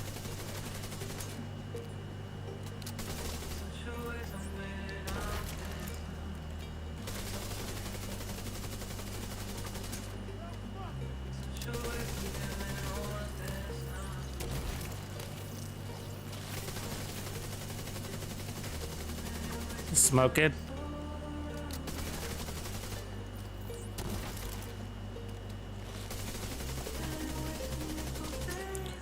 You should try using like the Scorpio as your second weapon, so which means if you were gonna do that, you'd want to run the test subject for this part or whatever.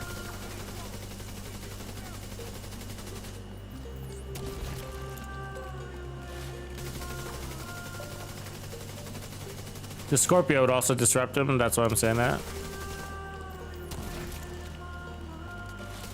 Backpack broken. You gonna have to break his chain again? Or not, I guess. Now we're just all headshots.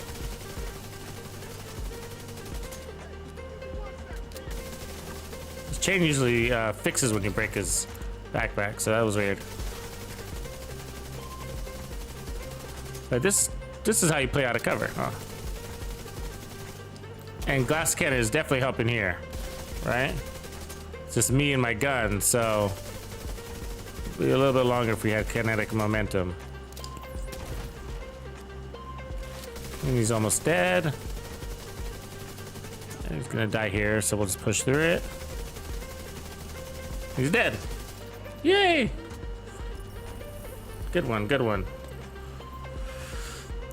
Yeah, so clean sweep though. You know, clean sweep. So we had a couple of rough starts, just kind of getting used to the build again because it's been a while since I've run this build. Hey, we got exotic cash. But it's just a really solid build. So it's like it's really easy to adapt to, I think, because of that 20% armor on kill is balanced in with the power coming from glass cannon, and that's kind of where this build shines, I guess I should say. It's like it's not the strongest, it's not the weakest in any one of those departments, but it's the one that's perfectly in balance when it comes to armor regen and armor on kill and damage output. It's the one that's perfectly in balance. Like I would say Game Over is a little on the tankier side, and then you got a Perfect Blend, which is a little more on the squishier side of things, right? And so like swing, and both of them, there's nothing wrong with it. That's great. They do what they're supposed to do. This one does what this one plays perfectly in balance. So you can't get out of cover as much as Game Over, but enough to do what we want to do, which is to get the trophies. And so, you know, I get out of cover. You saw that how that first checkpoint went. We were basically just going around picking up trophies, and everybody was falling over like dominoes because the trophies on top of glass cannon is just a really nice thing to have. So let's see what that time is. Probably about an hour, right? Hour, yeah. Pretty typical for a skill build. Be about 45 minutes to an hour, I think. You know, these don't break records. They're not exactly speedrun builds. I mean, could I? Maybe. You know, I don't know. I mean, what do we call a speedrun? I guess I don't know. But I'm happy with an hour. Like to solo legendary an hour. I'm happy with that. With what you saw there, right? And I was talking and doing all the other shit, so I wasn't exact. But you know, probably like. Just to be like realistically, probably like if I were to try to speed up this build, like it just goes fast as possible, probably like 30 minutes, like cutting it in half. I mean, that's hard work. You know what I mean? That'd be hard work, but possible, you know?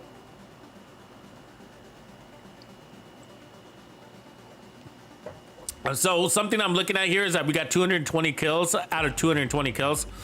So that means that we didn't let the medics pick anybody up, so that's pretty good. So we were efficient at killing medics.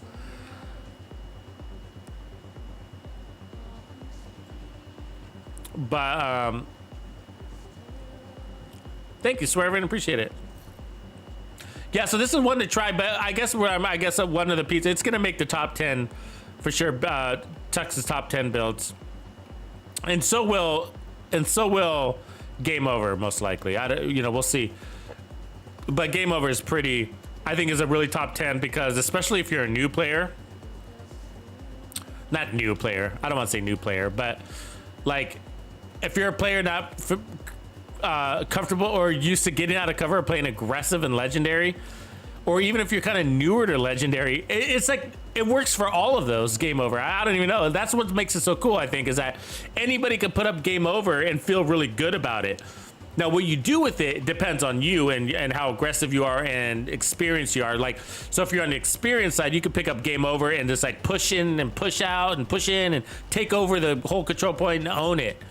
But if you're not aggressive like that, or you're kind of newer to Legendary, or you're a more relaxed player, then what you're happy about is your ability to absorb all that annoying damage that comes at you that can be really frustrating, like getting hit with a grenade or getting hit with these drones, and you just recover and not have to worry about like, oh, I'm pinned down, I can't shoot, I'm never shooting, I'm always hiding. You know, that's all annoying stuff, right? That makes Legendary not fun. So game over is like, that's why I think game over is probably the most valuable build to the most amount of players. What up, Skeletor? Because so many, I mean, it doesn't matter what your play styles, you can pick up game over and like, it's probably, you'll find a reason to love it, or it'll find a way to work for you, however you want to look at it.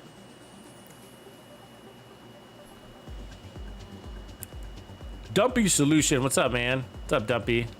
What gun can I use with this build if I don't have the capacitor? Use the test subject for sure. Yeah, the test subject and capacitor are pretty close. One has their benefits over the other. I mean, like for me, the test subject's got a bigger mag. So if you compare the two, right? It's test subject on the left. It's got a bigger mag, so that's nice. A little less reloading. That's 10 more rounds. Also, it picks up damage faster. For your skills, right? Because it's instant, basically, to proc your skill damage, which is 40%. So that's not a little bit. Where the capacitor is 60%, but you got to rack it up and then maintain it. But which isn't hard, but there's a value to that. Like, which is why when I was running the Eclipse Protocol build, the test subject, I didn't have time to stack up the capacitance, right? Like, I needed the test subjects that would buff the fire in a single shot, because the fire is going to dissipate. So there is no time. And so when you have no time, you want instant power. In sync is great. So it's like instant skill damage. It's like burst skill damage power almost, if you look at it that way. But otherwise they're the same gun, right? Also, if you're not running crits, if you're, you know, this gun can be better, right? You got mods and well, I don't know if I'm saying that right, but my point is that this one's got 30% crit damage mod. So if you're gonna run, maybe say it this way: if you're gonna run crits, run the capacitor, because that's an amazing mod right there. I'm not sure there's another gun that has a mod like that. 30% crit damage mod. That's absolutely beautiful with damage to health and damage to armor. So, and then notice the stats. That's the other thing to talk about, like. The capacitor, the test subject can never have the damage to armor value that the capacitor has. Never. It's impossible. It's one of the most unique things about the capacitor is everything else aside is the fact that it's got 12% damage to armor. So does the shotgun. So that's a shotgun value. Shotguns are the only one that has 12% damage to armor. So for an assault rifle to have 12% damage to armor is really unique. Really unique. Like, if I were to re-roll damage to armor on my assault rifle, this test subject, which I can't, well, I guess I can, it'd be 6%. Half the value, right? That's half the value. So they did something unique with the capacitor, which is why it's so strong, and most people don't realize how strong it actually is. It's actually really strong, and that's the equation. They flip the health damage. So assault rifles like this test subject normally come with 21% health damage, and then you roll on the armor if you want to, which would be 6% armor damage.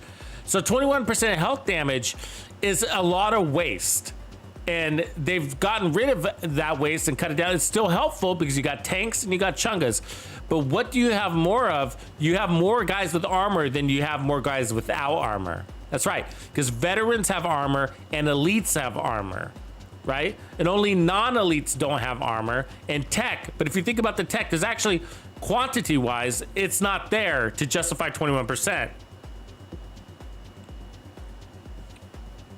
For instance, checkpoint 1, you got, let's just say, 25 enemies in checkpoint 1, maybe 30 enemies in checkpoint 1 on DUA. and only 3 of those are tanks. And then you got your 2 chungas, which are health damage. So there's 5. There's 5 health damage enemies. Out of the other 25 are going to be damage to armor. Now there's some non-elites in there too. So there's some red guys. So let's give those another 5, right? So now you got 10. So there's 20 with armor, 10 without. You know what I mean? You see what I'm saying? So health damage does matter. Everybody, once you break everybody's armor, you get down to their health. So I get that.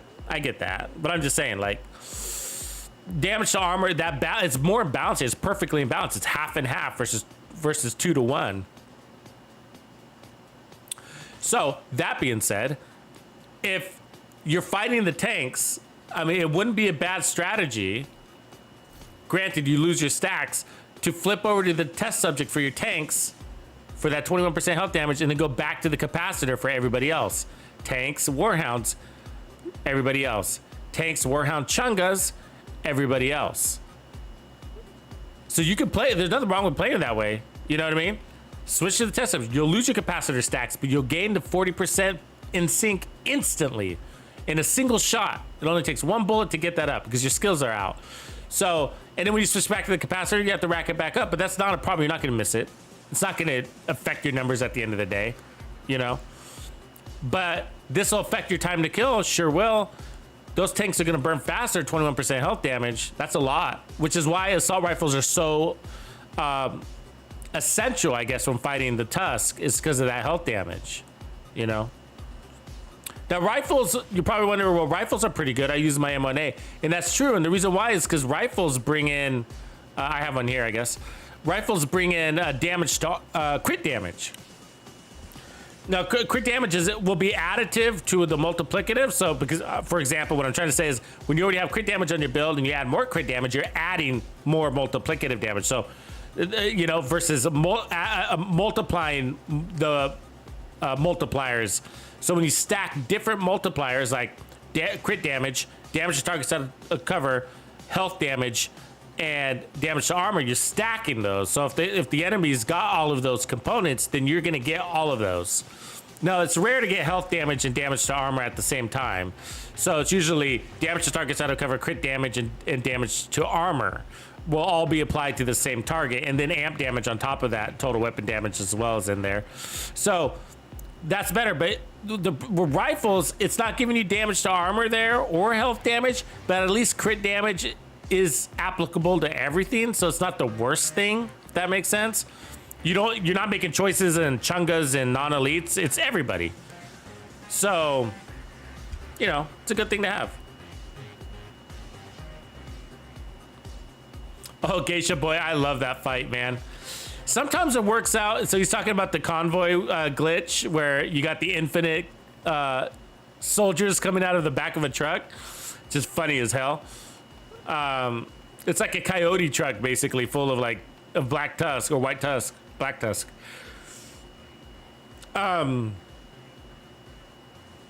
It doesn't always work though. I wish it was like, sometimes I'll go and look for that fight and then I'll go there and you don't get the glitch and you'll get like 4 or 5 ways. Maybe sometimes I've gotten it all 3 ways. So sometimes you don't get the glitch at all.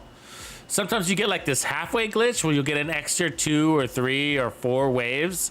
And then you get the infinite one. So I got that infinite one. I put out that video on it the other day where it was literally forever. It was, I timed the fight. It was almost 8 minutes of pure fighting.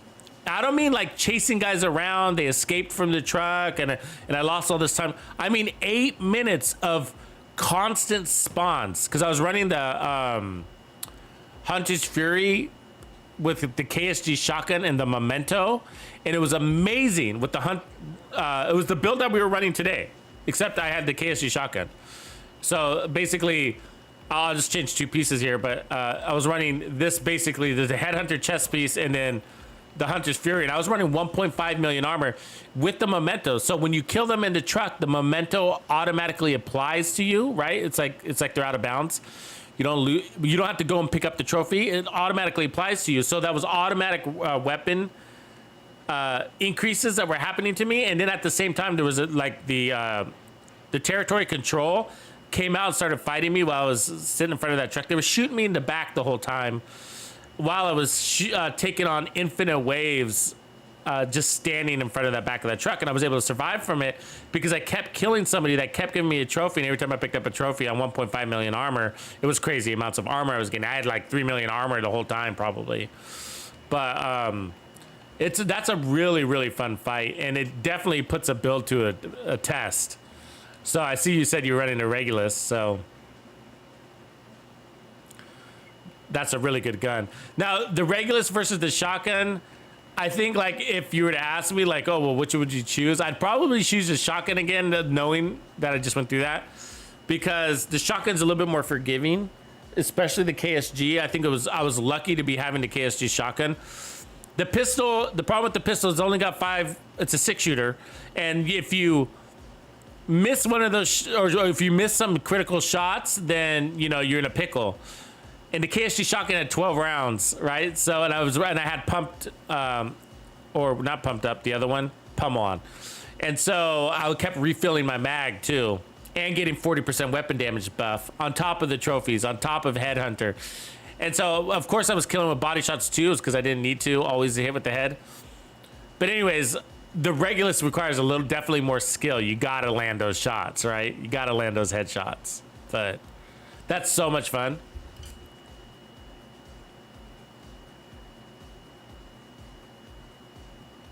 Oh, you were running the Regulus with the Heartbreaker fully stacked. Wow.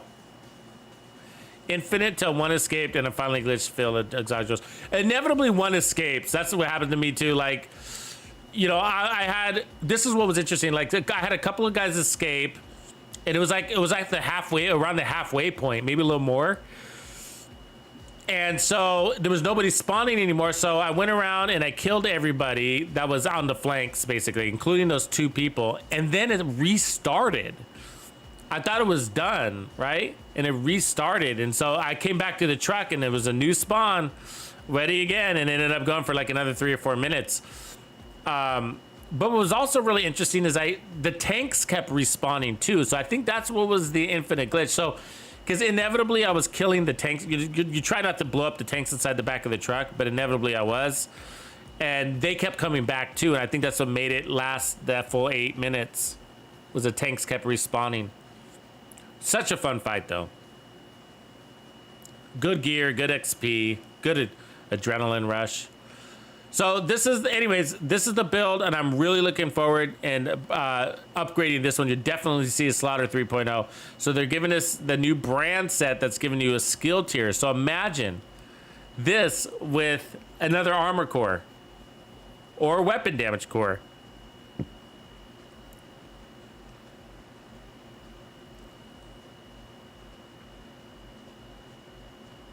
I mean, I'm just looking at it right now. So 2 pieces of the new one gives you an extra skill tier and skill haste. So I'd probably lose. Ooh, what would we lose, guys? You know, what would we lose? I like the 20% armor on kill. Would we rather lose the armor regen, the 1% armor well? Let's just talk about benefit. Like, what would be the benefit of getting an extra skill tier? Well, it'd be obviously, I'm just saying the obvious stuff here, either a weapon core or a armor core. Well, on the skill build, a hybrid skill build, I would rather have the armor core, right? Because I already have 6 yellows here and then 1 red, and so the capacitor is powered up from yellows, right? And so obviously I get more power from the weapon damage, but by picking up another armor core, there's the one unique thing that the memento gives, which is bonus armor. So I would pick up 30% bonus armor from that by adding another armor core. I'd get 10% from that, 10% from that, and then 10% there.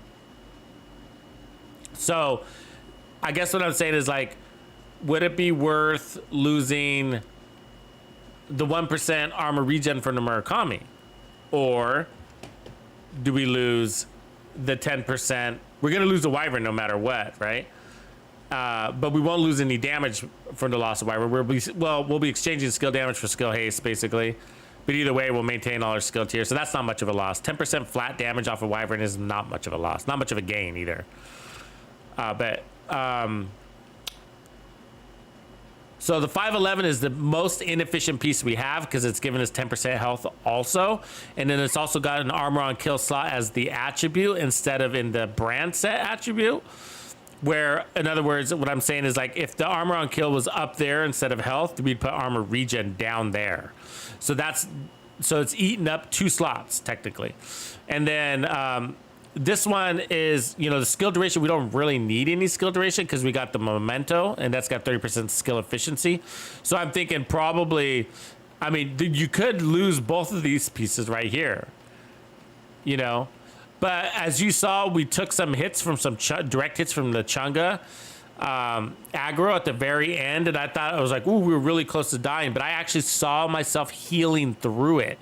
Literally healing through it. I saw the armor go up, down, up, down, up, down, up, down as we were almost to armor break. And I was like, wow, we healed through that. I didn't expect that. And so that was the armor regen that does that, right? It's having that max armor regen. So I guess I'd probably, I'm leaning to probably losing the Wyvern, and we could go a couple of ways. We could lose the Wyvern and the 511, and that would bring us another skill tier. So now we'd grab 30% bonus armor on trophy, which is a big win. It's the bonus armor that lets you get out of cover, right? So, and not that we want to run around out of cover, but like a crazy man, but just to be able to get more trophies and stack more trophies. As you can see, every time we stacked a trophy at the beginning on that checkpoint 1, that's all we were doing. We killed all the Chungas and everybody. We didn't even put out many shots because all we were doing was grabbing trophies. And every time we did that, we were spiking our damage output.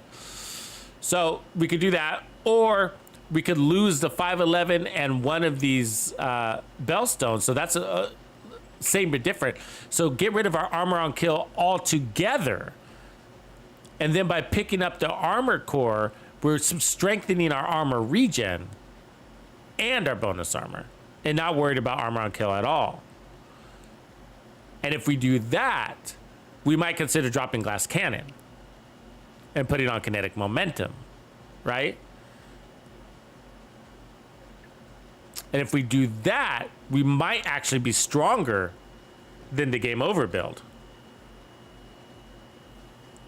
We might actually be stronger than the game over build. That's a very good possibility.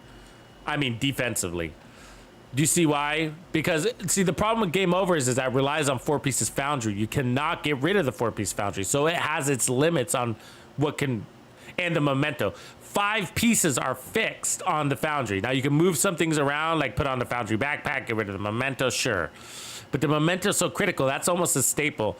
So you're basically talking about, do I run the foundry chest or do I not run the foundry chest? That's your option. And kinetic momentum is going to bring more to the table than the foundry chest in most cases, right? So I think if we were to, yeah, you're saying losing knee pads is a sure start. That's not bad. It's all a tough question. Losing 1% armor regen is pretty fucking good, though. You know what I mean?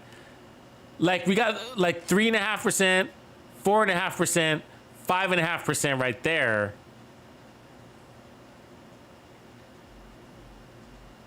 Yeah, fuck. I don't know, man. It's gonna be one of those ones. This is what's gonna happen to Sure Star. Like it's gonna be one of those ones, just like Hitman. I ran Hitman for 2 weeks before I solidified it, and Reaper was there the whole time with me. Basically, Reaper for at least a week and a half, he was running it with me, and he was like, "I wouldn't change a thing on one of these things." And we went full circle, like with bringing in the assault rifle and whatever. And in the end of the day, I decided to go with the pistol combo, right? The TDI card, and the reason why was because that brought the most unique value, because I didn't want it to be too close to game over, because we already have game over. And so I needed something that stood apart, that separated it, what made it different. You know what I mean? And at the end of the day, 77% protection from elites is amazing. So that's going to get an upgrade too. So we got 2 branches of upgrades that are going to happen. One, the Slaughter is going to take a 3.0, and I'll need to figure out. And so I'm sure I'm going to run Slaughter for a full week or 2 until I figure out which I'm going to run it without glass cannon, with kinetic momentum. I'm going to run it without the knee pads, with the knee pads, without the 511, without the Bellstone, without the Wyvern. I'm going to run all those combos and then you know, see which one, like, wow, which one is bringing the most benefit. And then I see Hitman taking another step up too, because it's got a lot of flexible pieces in there as well. Shit, Hitman might be crazy. Because it's already at peak protection from elites. That's 77% protection from elites. Oh my God. You know what might happen with Hitman? Just thinking out loud. I might be able to get rid of Technician. Because we'd pick up another skill. We'd have all our skill tiers and the armor. And then we could like run like Gunner. And get... Oh, there's so many different ways you could go with that. I don't know. I have to play around with it. I'm trying to visualize it, but yeah. So yeah, this is an interesting build. So I mean,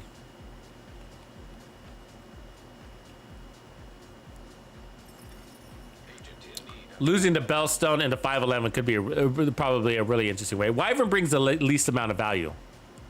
Right, 10% skill damage after. I mean, if you're going from trophy to trophy to trophy to trophy to trophy and grabbing 30% skill damage increases, skill efficiency increases, who cares about 10% skill damage? You know what I mean? Like, we're grabbing 30% skill efficiency and we're stacking those trophies for 10 seconds. Like, who cares about the 10% skill damage? You're not missing it at all.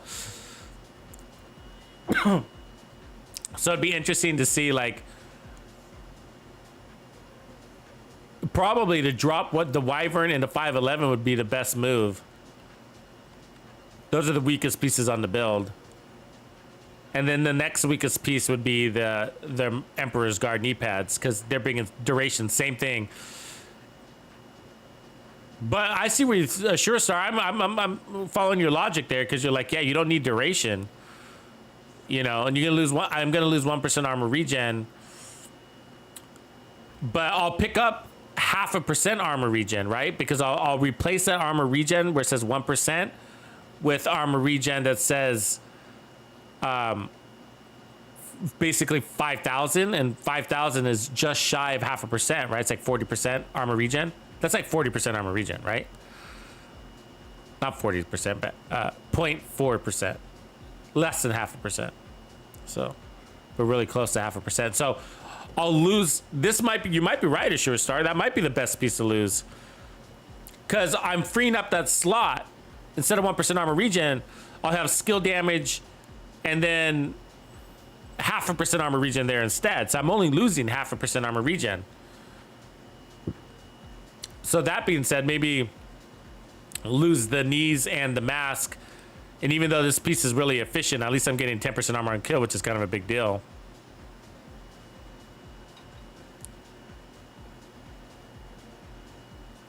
Ooh, I'm so excited.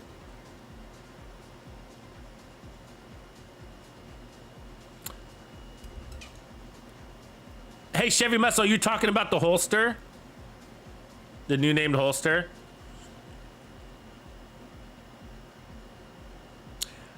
Hey, Chevy, are those, is that new gear set, the Brazos one? Are they all coming? I'm assuming they're all coming with skill tiers. Is that true, or are you seeing anything with armor there? I haven't looked yet. I've been streaming since like 6:30 this morning or something, so I haven't looked, but I will. No problem if you don't have the answer. What's the other named gear piece? So we got the named holster. What's the other named gear piece?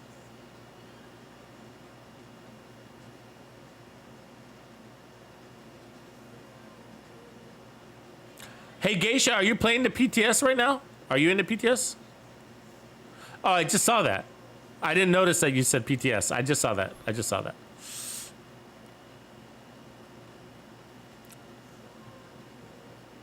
Geisha, do you stream at all?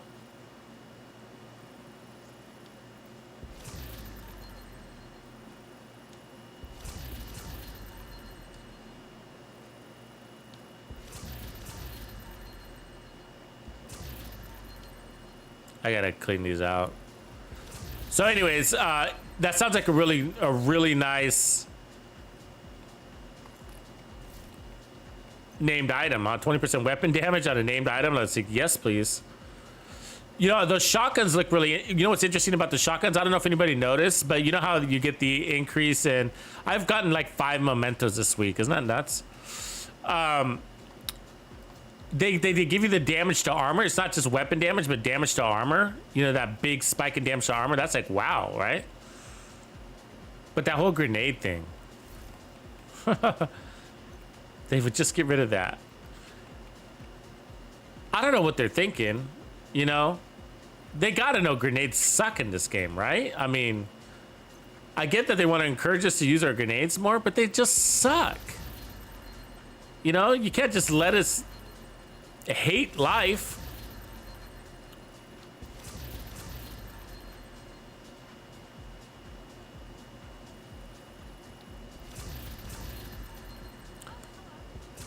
Yeah, so to Chevy's point, maybe I have to run the holster because of that 20% weapon damage. Like, that'd be something that'd be really a big win on the build.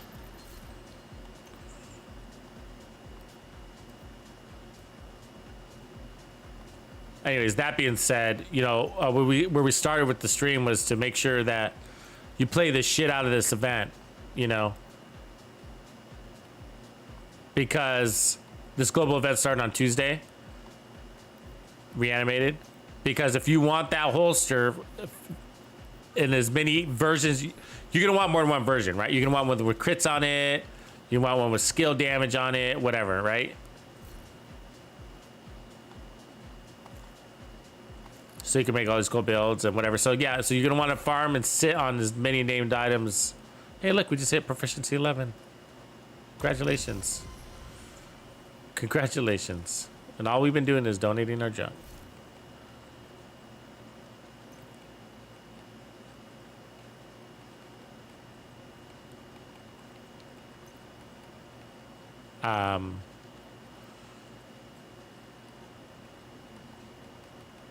So I might as well bump these 3 things up.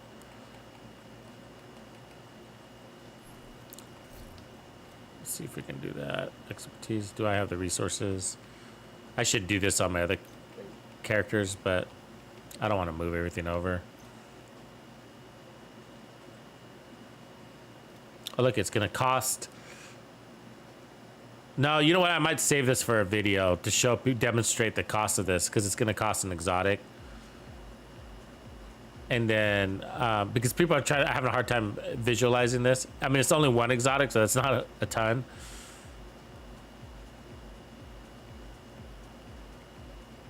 Yeah, I'll just wait. It's not important. I'm not missing any damage, am I, guys?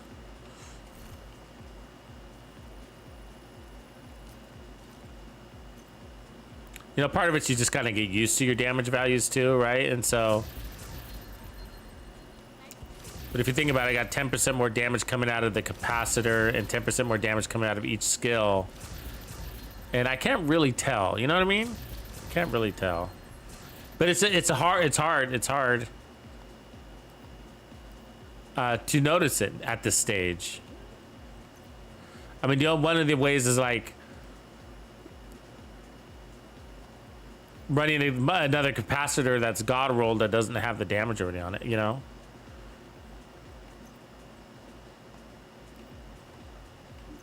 But it then it's still very subjective.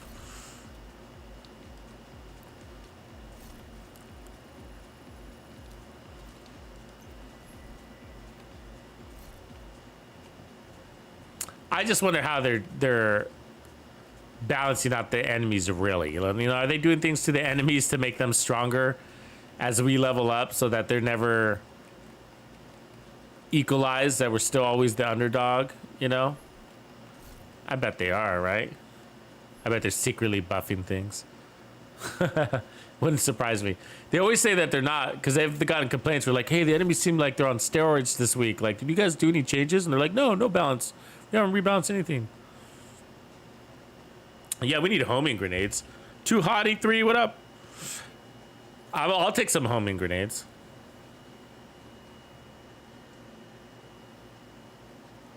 Cool, y'all. So hopefully that was helpful today. That's what I'm gonna leave it at that, because I'm gonna take a break, and then we'll probably be streaming again tonight. So nighttime stream. We'll kick it. And then I think, yeah, so top 10 builds coming up. That'll probably be our tomorrow night stream. So I'll do the top 10 builds for tomorrow night. So thanks for kicking it with me, guys. I'll catch you in a little bit. See you in a few. Tuxedo out.